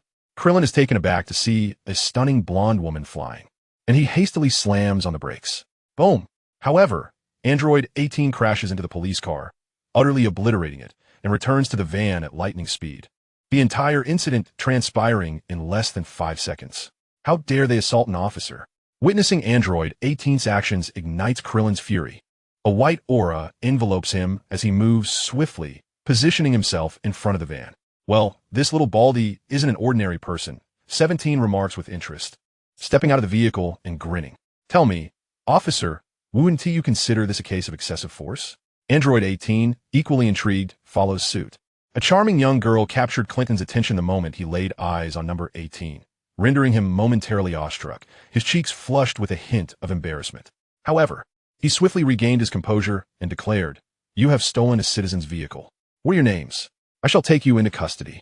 At that moment, number 17 scrutinized Clinton closely and couldn't help but inquire, "Hey, number 18, is this the Clinton mentioned in the records? The brother of son Wukong?" "Indeed, it is," number 18 exclaimed, finally recognizing Clinton. Meanwhile, number 16 observed the scene with a detached demeanor, showing little interest in the unfolding events. "Number 18? Clinton stammered, taken aback by the unfamiliar name. Yet, in the next instant, his expression shifted to one of terror as he trembled and uttered, You're the androids that Wukong spoke of?" He recalled Wukong mentioning that Dr. Jero's creations were indeed number 17 and number 18. "Oh my goodness. How unfortunate to encounter you here. Wait, you know about us?" Number 18 approached Clinton, her tone laced with curiosity. "Are you planning to eliminate us?" I. Clinton faltered, retreating a couple of steps, clearly flustered. Unable to stifle her laughter at Clinton's awkwardness, number 18 found him rather endearing. She leaned in, placed a gentle kiss on his cheek, and with a carefree wave said, "Farewell, little bald head." Number 17 chuckled softly, refraining from attacking Clinton, and continued, driving away in his van. Clinton stood frozen, his face as red as an apple, replaying number 18's actions in his mind. No, this isn't the time for such thoughts. I must quickly summon Piccolo and Nappa. Gazing at the receding van, he gritted his teeth and summoned all his energy. He was acutely aware that he stood no chance against the androids. He urgently needed backup. As Clinton released his energy, the Dragon Ball warriors sensed it, and Nappa was the first to soar in his direction. Meanwhile, far away in the temple, Piccolo suddenly opened his eyes. Without a moment's hesitation, he leapt into action, racing towards Clinton's location with remarkable speed. In the future world, within the hyperbolic time chamber, Bardock maintained his Super Saiyan form, simultaneously honing his physique and refining his mastery of full-powered Super Saiyan. After a period of rigorous training, he had achieved complete control over this form, reaching a level comparable to Goku during the Cell games in the main timeline. However, he was still one step shy of attaining Super Saiyan 2. This final step should not be underestimated. Goku and Vegeta had invested considerable effort to break through to Super Saiyan 2, and not everyone possessed Gohan's extraordinary capabilities. Bardock had reached a formidable plateau. Bardock paused, contemplating inwardly. Continuing to practice holds little significance while time remains. He must delve into the understanding of the temporal and spatial forces. Ever since acquiring the temporal shard from Lunars, he had diligently pursued the mastery of time and space. However, the endeavor proved exceedingly challenging. Over the years, Bardock had merely grasped the surface of this intricate power. No, he had scarcely even skimmed the surface. Within the confines of the Room of Spirit and Time, he found a more suitable environment for his training. The unique flow of time in this realm diverged from that of the outside world, greatly benefiting his studies of temporal power. The interwoven currents of time and space within the room were complex yet orderly. Bardock attentively sensed the fluctuations of time and space, and a notion began to form within him. This could be considered an alternate dimension. Should the exit be annihilated, escape would be impossible. Bardock speculated, for instance, the Majin Buu from the primary timeline could forcefully create an opening, indicating that to depart from this alternate dimension, one would at least need the prowess of a Super Saiyan 3. Even instant transmission would prove ineffective. However, if I could harness the temporal dynamics of this alternate space, then my instant transmission could advance further. Bardock's eyes gleamed with determination, increasingly convinced that his hypothesis was sound. He closed his eyes once more, earnestly pondering the nature of temporal power, leaving no detail overlooked. This was a profoundly tedious and protracted process. Chapter 78, The Unyielding 17. "Hey Krillin, what's going on? Have you found Dr. Jero?" Ba, Tien, and Piccolo hastened to Krillin's location. "No, it's not Dr. Jero," Krillin replied candidly. "It's androids 17 and 18. They stole a car from a civilian, and I came upon the scene after receiving a report." "What, 17 and 18? Piccolo's expression darkened, his fingers tapping rhythmically against his arm. "Strange, why are there two 17ths? This contradicts Bardock's account of history. Two 17ths? What is happening?" The Dragon Ball warriors gasped in astonishment. "Previously, we battled several androids," Piccolo recalled. "Just as we were about to defeat Android 13, another android emerged, declaring itself Hell 17. I distinctly remember its expression. It was a merciless killing machine. Hell 17? Krillin and the others momentarily found themselves bewildered. Could it be that Dr. Jero created two 17ths? "Piccolo, I believe the one I encountered is not the Hell 17, Krillin stated at that moment. Upon discovering me, they showed no intent to kill, and their demeanor did not suggest they sought vengeance against Goku. Rather, they appeared more like tourists enjoying a leisurely outing. Oh, is that so? Piccolo's expression shifted subtly as he nodded. Then it is confirmed. Android 17 indeed exists in duplicate, and this complicates matters. The existence of a single android is already quite troublesome, let alone two. Hey, Piccolo, why don't we seek out the androids that Clint encountered earlier? Suggested Dabura. From Clint's words, they do not seem to be bloodthirsty individuals. Perhaps we can glean the whereabouts of that scoundrel Jero from them. You speak wisely. Let us proceed. Piccolo concorde. Allow me to handle the conversation. Let us refrain from hastily engaging them in conflict. Piccolo, always the sage, had his words accepted without dissent. Having made their decision, the Dragon Ball warriors swiftly advanced towards the direction of androids 17 and 18. However, none noticed a shadow lurking behind them, stealthily following their path. As anticipated, Android 17 and his companion had not ventured far. They had merely arrived at a small town in their van. Suddenly, Android 16 opened his eyes and said, 17, halt the vehicle. Several powerful energies are approaching. His internal detection device allowed him to sense the proximity of living beings. Oh, Android 17 raised an eyebrow, parked the vehicle, and stepped out to survey the surroundings. Sure enough, several figures descended from the sky. I thought it might be someone else. It's you again? Little bald head, Android 17 remarked with a grin, noting the presence of Piccolo among others. His knowledge of the Dragon Ball warriors was comprehensive, enabling him to recognize everyone present. Androids 18 and 16 also exited the vehicle. Who was this person? The unfamiliar face of Android 16 caused Piccolo's pupils to dilate. Could this be yet another new android? Damn it, he muttered. What do you want? Android 18 replied, somewhat impatiently. I still need to buy new clothes. If there is nothing important, kindly leave us be. Hold on. I wish to inquire. Piccolo interjected, his voice low. Are you Android 17 or Hell 17? He needed to ascertain unequivocally which 17 he faced. Hell 17? The mention of this term startled Android 17 and his companions. Even the usually composed Android 16 began to show signs of distress. What do you mean by that? Android 17 quickly inquired. What is Hell 17? Aren't you an android? How would you not know about your own counterpart? Piccolo found himself puzzled at this moment. Counterpart? What are you saying? Android 17 was increasingly bewildered. My companions are only 18 and 16. I have no idea what you mean by Hell 17. So, this towering figure must be Android 16. Piccolo realized. Looking back at 16, he pressed on. Then it's rather curious. Not long ago, we encountered someone identical to you, who claimed to be Hell 17. I assumed you were aware of this. What? Such a thing exists? Now, the three androids were truly taken aback. Where did this Hell 17 emerge from? It seemed that, aside from Dr. Jero, another individual lurked in the shadows. As number 16 reflected, he pondered aloud, it strikes me that there was something amiss from the very beginning. Why are we here by the roadside instead of in the laboratory? It became evident that someone had abandoned them on the street. Hence their activation point was not at the research facility.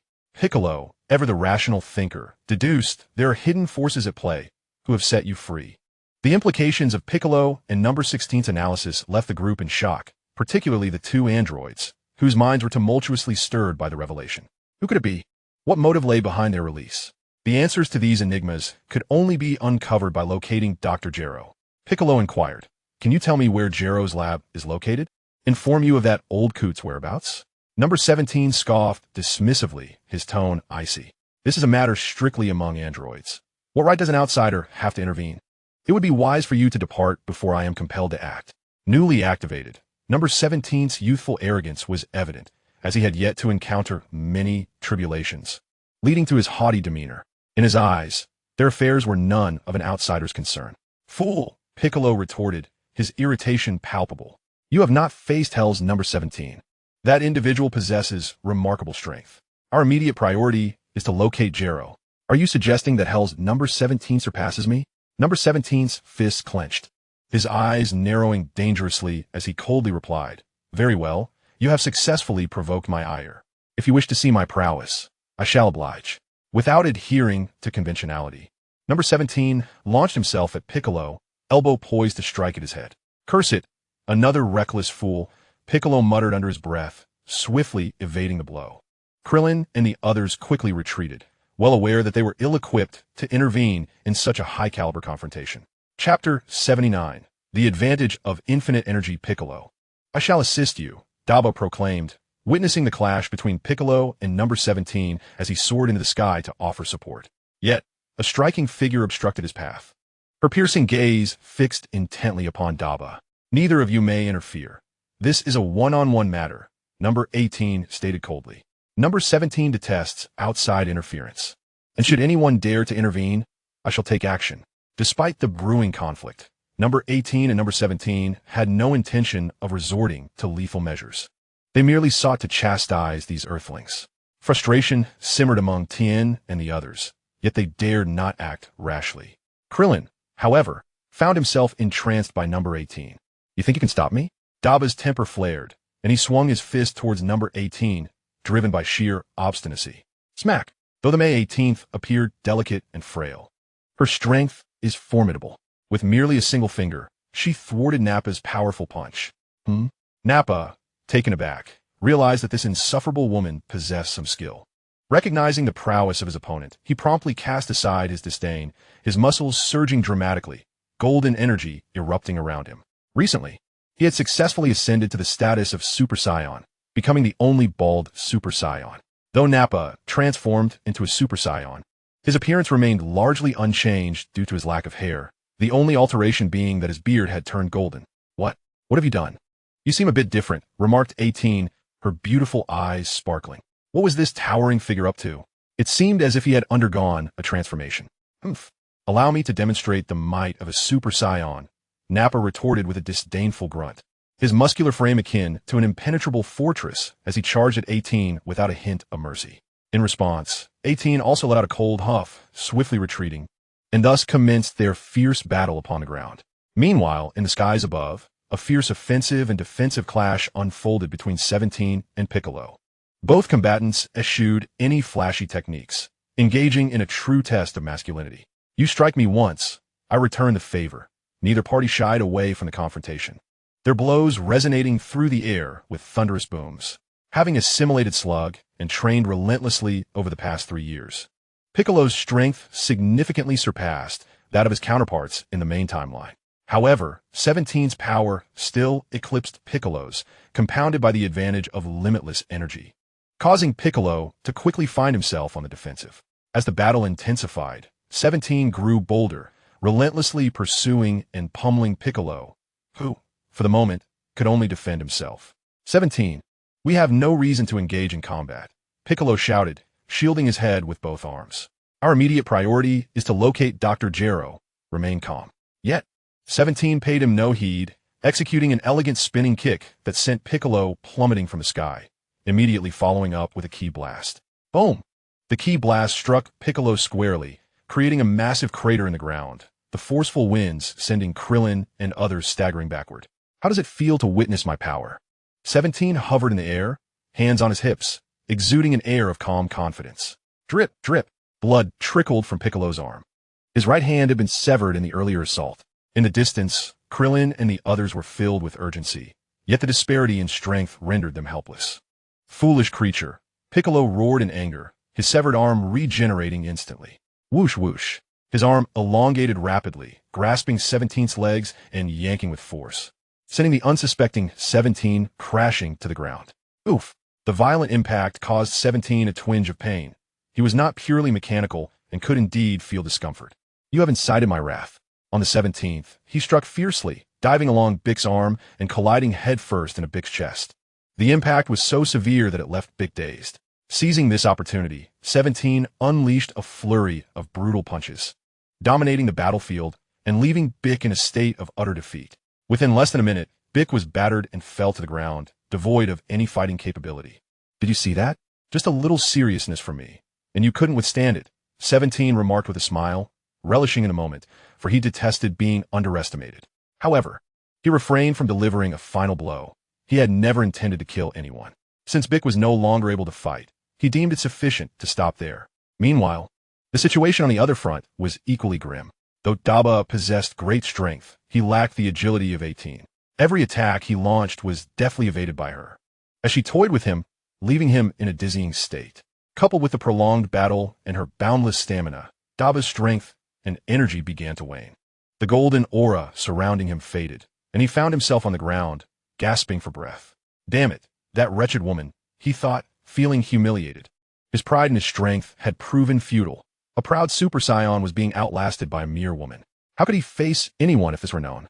Big guy, you've already lost, 18 teased, flipping her hair back with a smile adorning her delicate features. This is bad, Bick and Dabo are down. We must act quickly to save them. 10, unable to contain himself any longer, shouted in fury and charged at 18, followed by the rest of the warriors. Only Krillin remained rooted in place, not out of cowardice, but because he did not wish to harm a charming girl. Still daring to approach? What a fool, 18 remarked, raising an eyebrow as she seized Abba and hurled him towards the oncoming Tien and the others. The impact sent the Dragon Ball warriors sprawling, covered in dust and debris. Witnessing this, 17 also kicked Bick towards them, coolly stating, "You are no match for us. You should leave." With that, he drove away in his small vehicle. 18 poked her head out of the window, waving at Krillin, saying goodbye, little bald head. The Dragon Ball warriors felt a deep sense of humiliation, realizing they were powerless against their foes. Even the strongest Bick and Daba had been effortlessly defeated. Strange, these androids seem different from what Bardock described. They do not appear to be as malevolent as he claimed, Krillin pondered, aware that 17 and 18 could have easily exterminated them, but chose not to, contrary to Bardock's portrayal of them as ruthless killers. Let us return to the temple. Both Daba and Bick have sustained serious injuries. Klin and the others helped Naba and Bick to their feet, and the group soared towards the temple, hidden within an inconspicuous patch of grass. A green creature observed the unfolding scene with wide, astonished eyes, filled with amazement and confusion. Chapter 80, Super Bick. In the future world, within the time chamber, Bardock hovered in midair, his eyes tightly shut, as invisible threads swirled around him, his golden hair defying the stillness of the air. He had maintained his Super Saiyan state for over a month. His mastery of the full power of the Super Saiyan was unparalleled, surpassing even the strength of Goku from the same time period and rivaling that of the perfect Cell. Yet, the barrier to achieving Super Saiyan 2 remained unbroken. He was still in search of that crucial opportunity. He had initially thought to break through to Super Saiyan 2 within the time chamber, but he had underestimated the challenge. Achieving Super Saiyan 2 was no simple feat. Not everyone possessed the prowess of Gohan. Time passed, though Bardock could not tell how long, when suddenly his eyes snapped open. In an instant, his figure manifested in the outside world, only to immediately return to the time chamber. Success! Bardock felt a surge of excitement as he clenched his fists, proclaiming, "After extensive training, I have successfully grasped a portion of the power of time and space, and my ability to teleport has significantly improved." During this time, he had devoted himself entirely to understanding the power of time and space, and he had finally begun to see results. His comprehension of the temporal fluctuations of the universe had reached a qualitative leap. Furthermore, he had successfully upgraded his teleportation. Now, he could traverse dimensions without relying solely on brute strength. In the main timeline, only beings of Majin Buu's caliber could create a rift into another dimension. Yet Bardock, at full power as a Super Saiyan, was already capable of such feats, demonstrating the formidable nature of time and space power. However, Bardock had only mastered a fraction of this vast force. The road to complete mastery remained long and arduous. With some time remaining, Bardock estimated that it was nearing the moment for him to exit. He did not wish to squander this opportunity. He intended to use this time to hone some extraordinary techniques. Once again, a golden light erupted from him as energy coalesced in his palm, the shimmering outline of a lightsaber flickering in his grasp. In the past world at the Goddess Temple, frustration brewed. Naba and Bick had consumed the Senza beans and were back on their feet. Bick slammed his fist into the ground, astonished by the relentless determination of Android 17 and the unexpected strength of his opponent. The expressions of the other Dragon Ball warriors were somber, and silence enveloped the group. "Bick, do not lose heart," Klin was the first to speak, offering words of comfort. "Tomorrow, Raditz will emerge from the time chamber, and surely he will have a plan. They can now only place their hopes on Leitais." "I fear it may be too late," Piccolo said through gritted teeth.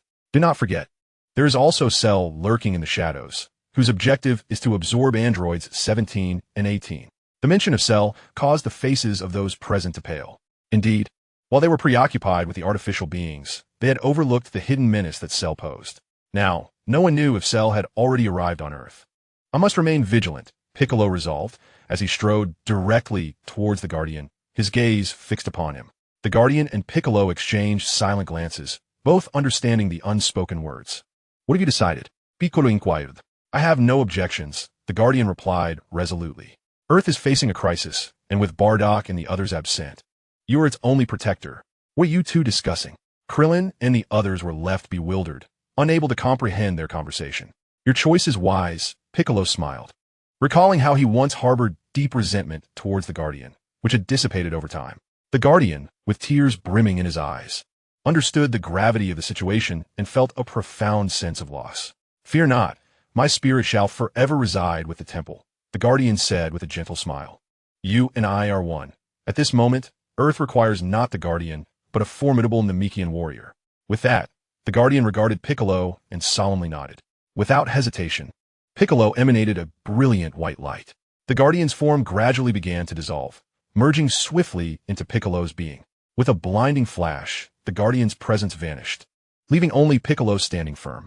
Guardian, Mr. Popo discreetly wiped away tears, having shared many years of companionship with the Guardian. It was impossible not to feel sorrow at their parting. There is no need for sadness, Mr. Popo. Piccolo turned, offering a reassuring smile. The Guardian is within me, and I am the Guardian.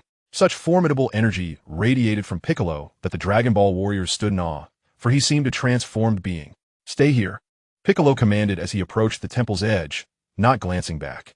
I will prevent those foolish androids from causing chaos. In an instant, Piccolo vanished into the horizon, propelled by his immense energy.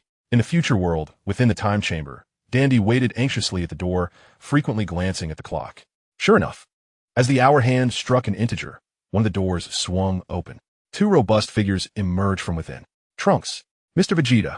Dandy could not contain his excitement. At this moment, both father and son have undergone significant changes, particularly Trunks, who has matured considerably, his physique now more robust, and his formerly short hair has transformed into striking long locks. Has Master and Gohan not yet emerged? Trunks inquired, glancing towards the other two rooms.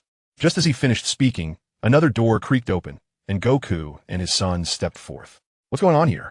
Trunks and Vegeta furrowed their brows, fixating on the trio. Their garments were tattered, yet they retained their Super Saiyan forms, devoid of the ferocity typically exhibited during battle, almost as if embodying a serene and composed demeanor in everyday life. That Kakarot, is he attempting to maintain his Super Saiyan state in a normal condition, thereby conserving energy for combat? Vegeta clenched his teeth. His experience far surpassed Trunks's, and he instantly discerned Goku's situation. Though it vexed him, he couldn't help but admire Goku's training aptitude. This fool, often appearing daft, consistently innovates in his training.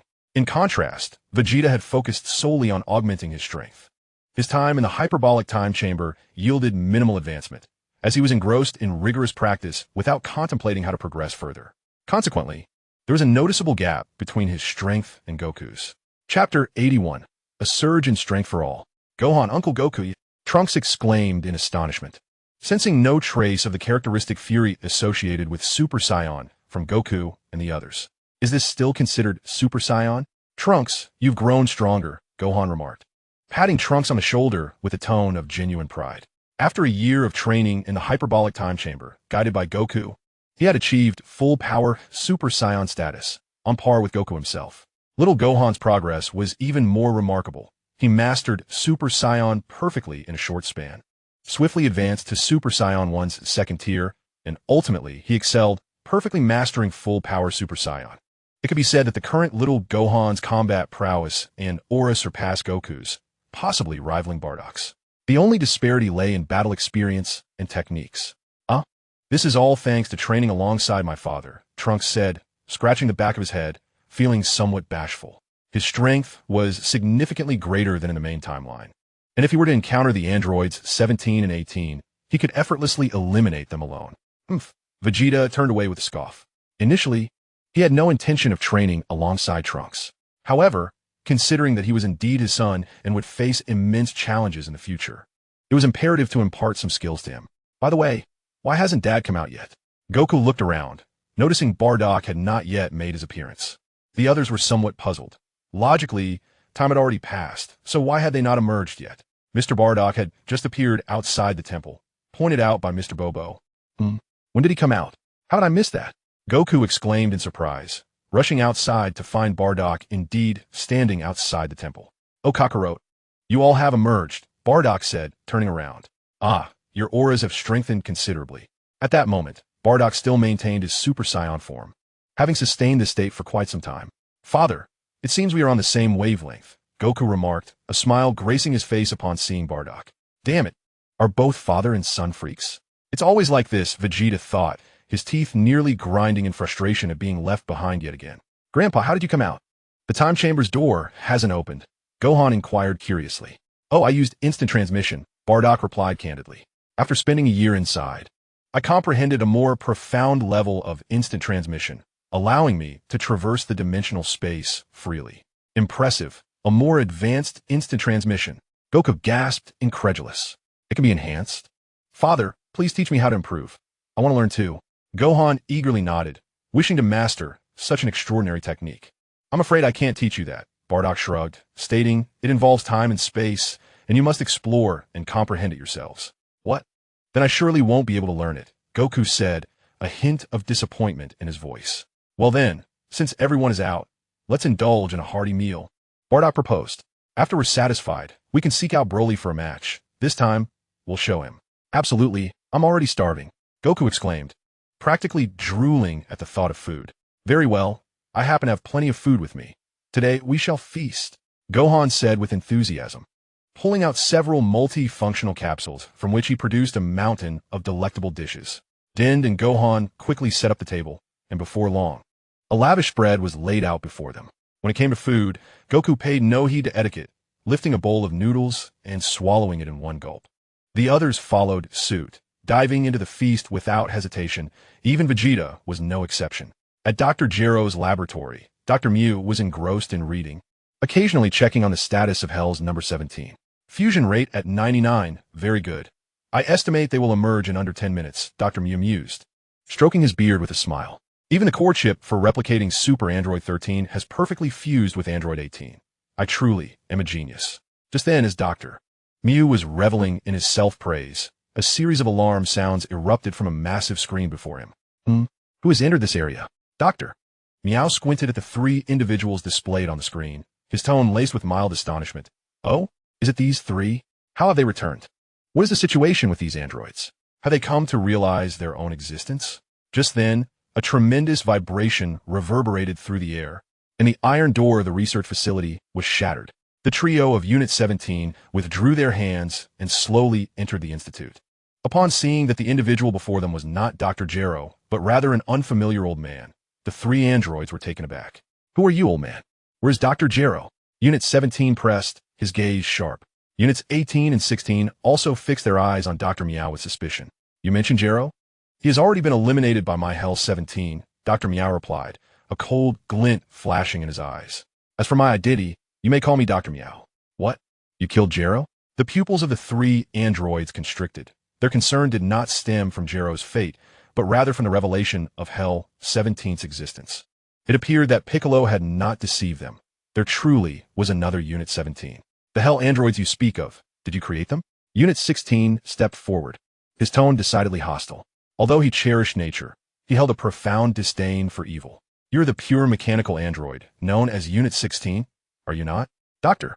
Meow remarked without even glancing at Unit 16, his voice indifferent. "What of it? Compared to you, they are the epitome of perfection." "What did you say?" This statement irked Units 17 and 18 greatly. The old man was clearly looking down on them. "Is my meaning unclear?" Dr. Meow scoffed. "I appreciate the time you have afforded me, but you are no match for the Hell androids. Surrender the perpetual energy core willingly." "So it was you who activated us." Unit 17 realized with fury. "You old wretch, coveting what belongs to me. I shall send you straight to hell." In a sudden burst of rage, Unit 17 transformed into a blur, charging at Dr. Meow. Chapter 82. The Second World War of Broly. Bang! Bang! Just as Unit 17 prepared to eliminate Dr. Meow, two resounding explosions erupted. From behind Dr. Meow, two energy capsules detonated, and two figures emerged from the flames. The sight of these two individuals left Units 17 and 18, as well as Unit 16, utterly incredulous. For the two figures before them, aside from their differing attire, bore an uncanny resemblance to themselves. However, the expressions in their eyes were cold and devoid of any emotion. So these are the hell androids you spoke of? Unit 17's forehead pulsed with veins. Shocked to find his doppelgangers had come into existence. What do you think? My creations are flawless, are they not? Dr. Meow said with a cold smirk, arms crossed. You are now devoid of any value and shall serve as nourishment for the hell androids. Dr. Meow's words resonated with an air of authority akin to a royal decree. The artificial beings from the underworld launched their assault, swiftly expelling the siblings, number 17 and his sister, from the research facility in the blink of an eye. The hellish androids quickly pursued them. Upon witnessing this, number 16 hastily followed to offer assistance. In the future world, Goku, feeling fully satisfied after a hearty meal, wiped his mouth and stretched lazily. Are you all ready? We are about to embark on a grand endeavor, he proclaimed, with a spirited resolve. Goten and Trunks, alongside 6 Super Saiyans, united their strengths, determined to confront Broly and reclaim their honor. Bardock, sensing the energy, swiftly locked onto Broly's presence, and in the next moment, the Saiyan warriors vanished from their location. They materialized in a dense forest. Before them stood a somewhat gaunt figure, voraciously consuming a ferocious tiger. This was Broly in his normal state. Though he was a legendary Super Saiyan, he was still human. He experienced hunger, fatigue, and a need for rest. How repulsive. Eating it raw without cooking, Goku remarked, feeling a wave of nausea. Broly's barbaric nature was evident. At the very least, he should have cooked the meat. Suddenly, Broly, sensing something, turned sharply to face them. Upon recognizing Bardock and Goku, 2 faces he could never forget, he murmured, "Kakarot," as he discarded the tiger and approached them slowly. With each step, the world around him began to shift, ripples of green energy emanating outward. With a thunderous explosion, Broly's form expanded, his muscles bulging to an exaggerated degree. Golden-green flames surrounded him, and his hair bristled like that of a hedgehog. In an instant, he transformed into his legendary Super Saiyan form. Bardock narrowed his eyes, acknowledging the surge in Broly's power since their last encounter. Everyone, be cautious. Do not hold back. Unleash your full strength, Goku commanded, pushing his energy to its maximum. His body taut with focus, determined not to let his guard down. Unlike in previous battles where he would test the waters before escalating his power, this opponent was different. Broly was devoid of reason. If they did not exert their full strength from the onset, they risked being overwhelmed in an instant. Vegeta and the others assumed battle stances, their forms radiating with golden light. Today, I shall bathe this battlefield in your blood, you insignificant insects, Broly declared, extending his finger to unleash a green energy blast. Bardock and the others swiftly leapt into the air as the green energy beam swept through, devastating the primordial forest and reducing it to rubble. Spread out. He's charging at us, Bardock commanded, maintaining his composure as he directed the group. Without his prompting, Goku and Vegeta had already dispersed to their respective positions. Broly surged upward from the ground, while Gohan and Trunks relentlessly unleashed energy blasts toward him. HMPH, merely trivial technique. Broly scoffed, showing no inclination to evade, effortlessly swatting away all the energy spheres with a single hand. Take this. Vegeta seized the opportunity to strike first, delivering a powerful blow to Broly's head. However, despite the immense force, it merely halted Broly momentarily. With a swift motion, Broly's enormous hand reached out, grasping Vegeta as one would a chick, and unceremoniously hurled him away as if he were refuse. At that moment, Goku and Gohan appeared before Broly, launching simultaneous kicks. The combined force of the 2 Super Saiyans sent Broly's massive form crashing to the ground, yet he quickly regained his balance. Suddenly, Bardock and young Gohan materialized behind Broly, both roaring as they unleashed heavy punches. The tremendous impact staggered Broly. Masenko, final flash. 2 waves of energy surged from afar, striking Broly head-on, and the overwhelming force propelled him backward. It was Trunks and Gohan who had initiated the assault. After a year of training in the hyperbolic time chamber, each warrior had significantly enhanced their strength, and their teamwork was remarkably synchronized. This round of combined attacks had placed Broly at a disadvantage. However, Broly remained formidable. His energy was surging as he puffed out his chest and unleashed a powerful tremor. The Masenko and Final Flash were utterly shattered by the force. What? The onlookers halted. Astonished expressions etched on their faces. Despite their coordinated efforts, they had only managed to push Broly back without inflicting any substantial damage. His terrifying physical resilience sent shivers down Goku and the other spines. Broly's current power surpassed that of Perfect Cell. Bardock expressionless, mused inwardly that even Perfect Cell would have struggled to withstand such an assault. From this perspective, Broly's strength had undoubtedly reached the level of Super Saiyan 2. Yet, even so, Bardock remained undaunted. His figure flickered through the air, reaching maximum speed. Allow me to show you my new technique. Bardock raised his hand, unleashing several energy waves that detonated mid-air before reaching Broly, enveloping the area in a cloud of dust. Seizing the moment, Bardock dashed behind Broly, his hand shimmering with golden light as he formed a golden energy sword. With a piercing clang, he swung the blade horizontally at Broly's waist, leaving a deep gash several centimeters long. Chapter 83. The Transformation of Energy into Matter. Bardock proudly hovered in midair, his golden energy sword shimmering brilliantly in his grasp.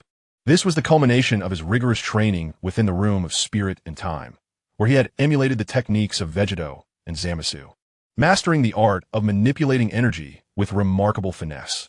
This technique was predicated on surprise, yet it demanded a significant expenditure of energy. What is this technique? Goku and the others widened their eyes, witnessing such a move for the first time. Trunks gazed in awe, marveling at his master's ability to devise such formidable and unique attacks. Suddenly, Broly's furious roar reverberated through the air. He felt a searing pain emanating from his back. His fierce gaze locked onto Bardock. With a swift motion, despite having sustained some injury, Broly propelled himself forward like a rocket, his target set squarely on Bardock. Come at me. Bardock raised an eyebrow, his inner warrior igniting with fervor. Instead of retreating, he advanced, bringing his energy sword down in a horizontal strike. However, Broly had anticipated this. He deftly sidestepped the attack and, in the same motion, concentrated a sphere of energy in his palm, unleashing it violently against Bardock's abdomen. With a multiform assault, Bardock felt the intense energy surge in his abdomen, reacting swiftly as his form split into multiple afterimages to evade Broly's onslaught. The two engaged in a fierce melee in the skies. Witnessing this, Goku and the others quickly joined the fray, for Super Saiyans unleashing their full power. While two approached their limits, united in their assault, they encircled Broly, launching a relentless barrage. Damn it, how are they so powerful? Android 17 and 18 found themselves in dire straits, pursued relentlessly by Hell 17. Despite their combined efforts, they were overwhelmed.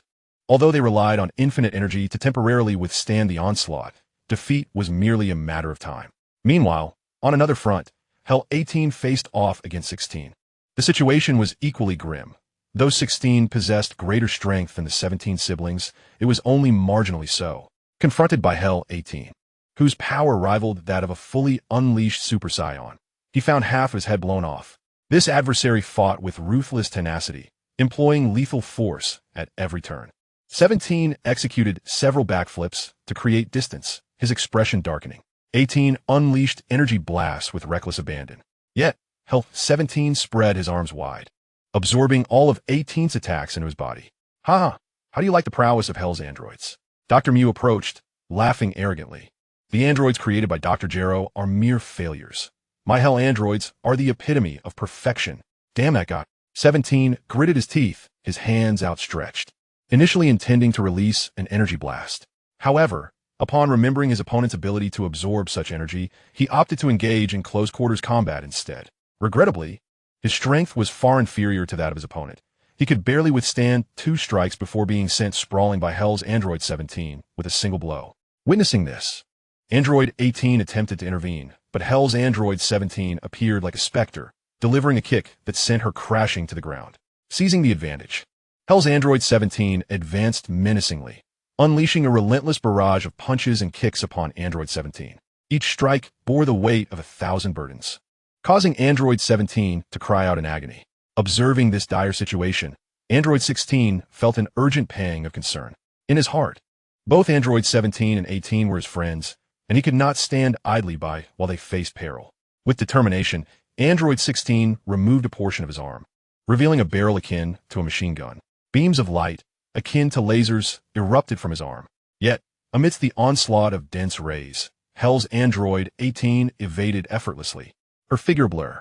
In a swift motion, she seized Android 16 by the neck, her formidable strength rendering him immobile.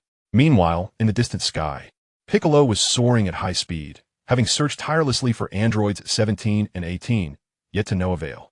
His frustration mounted, for the androids emitted no energy signatures. compelling him to conduct a thorough search. Suddenly, he heard the unmistakable sounds of explosions nearby. His spirits lifted, Piccolo accelerated, streaking through the sky like a comet.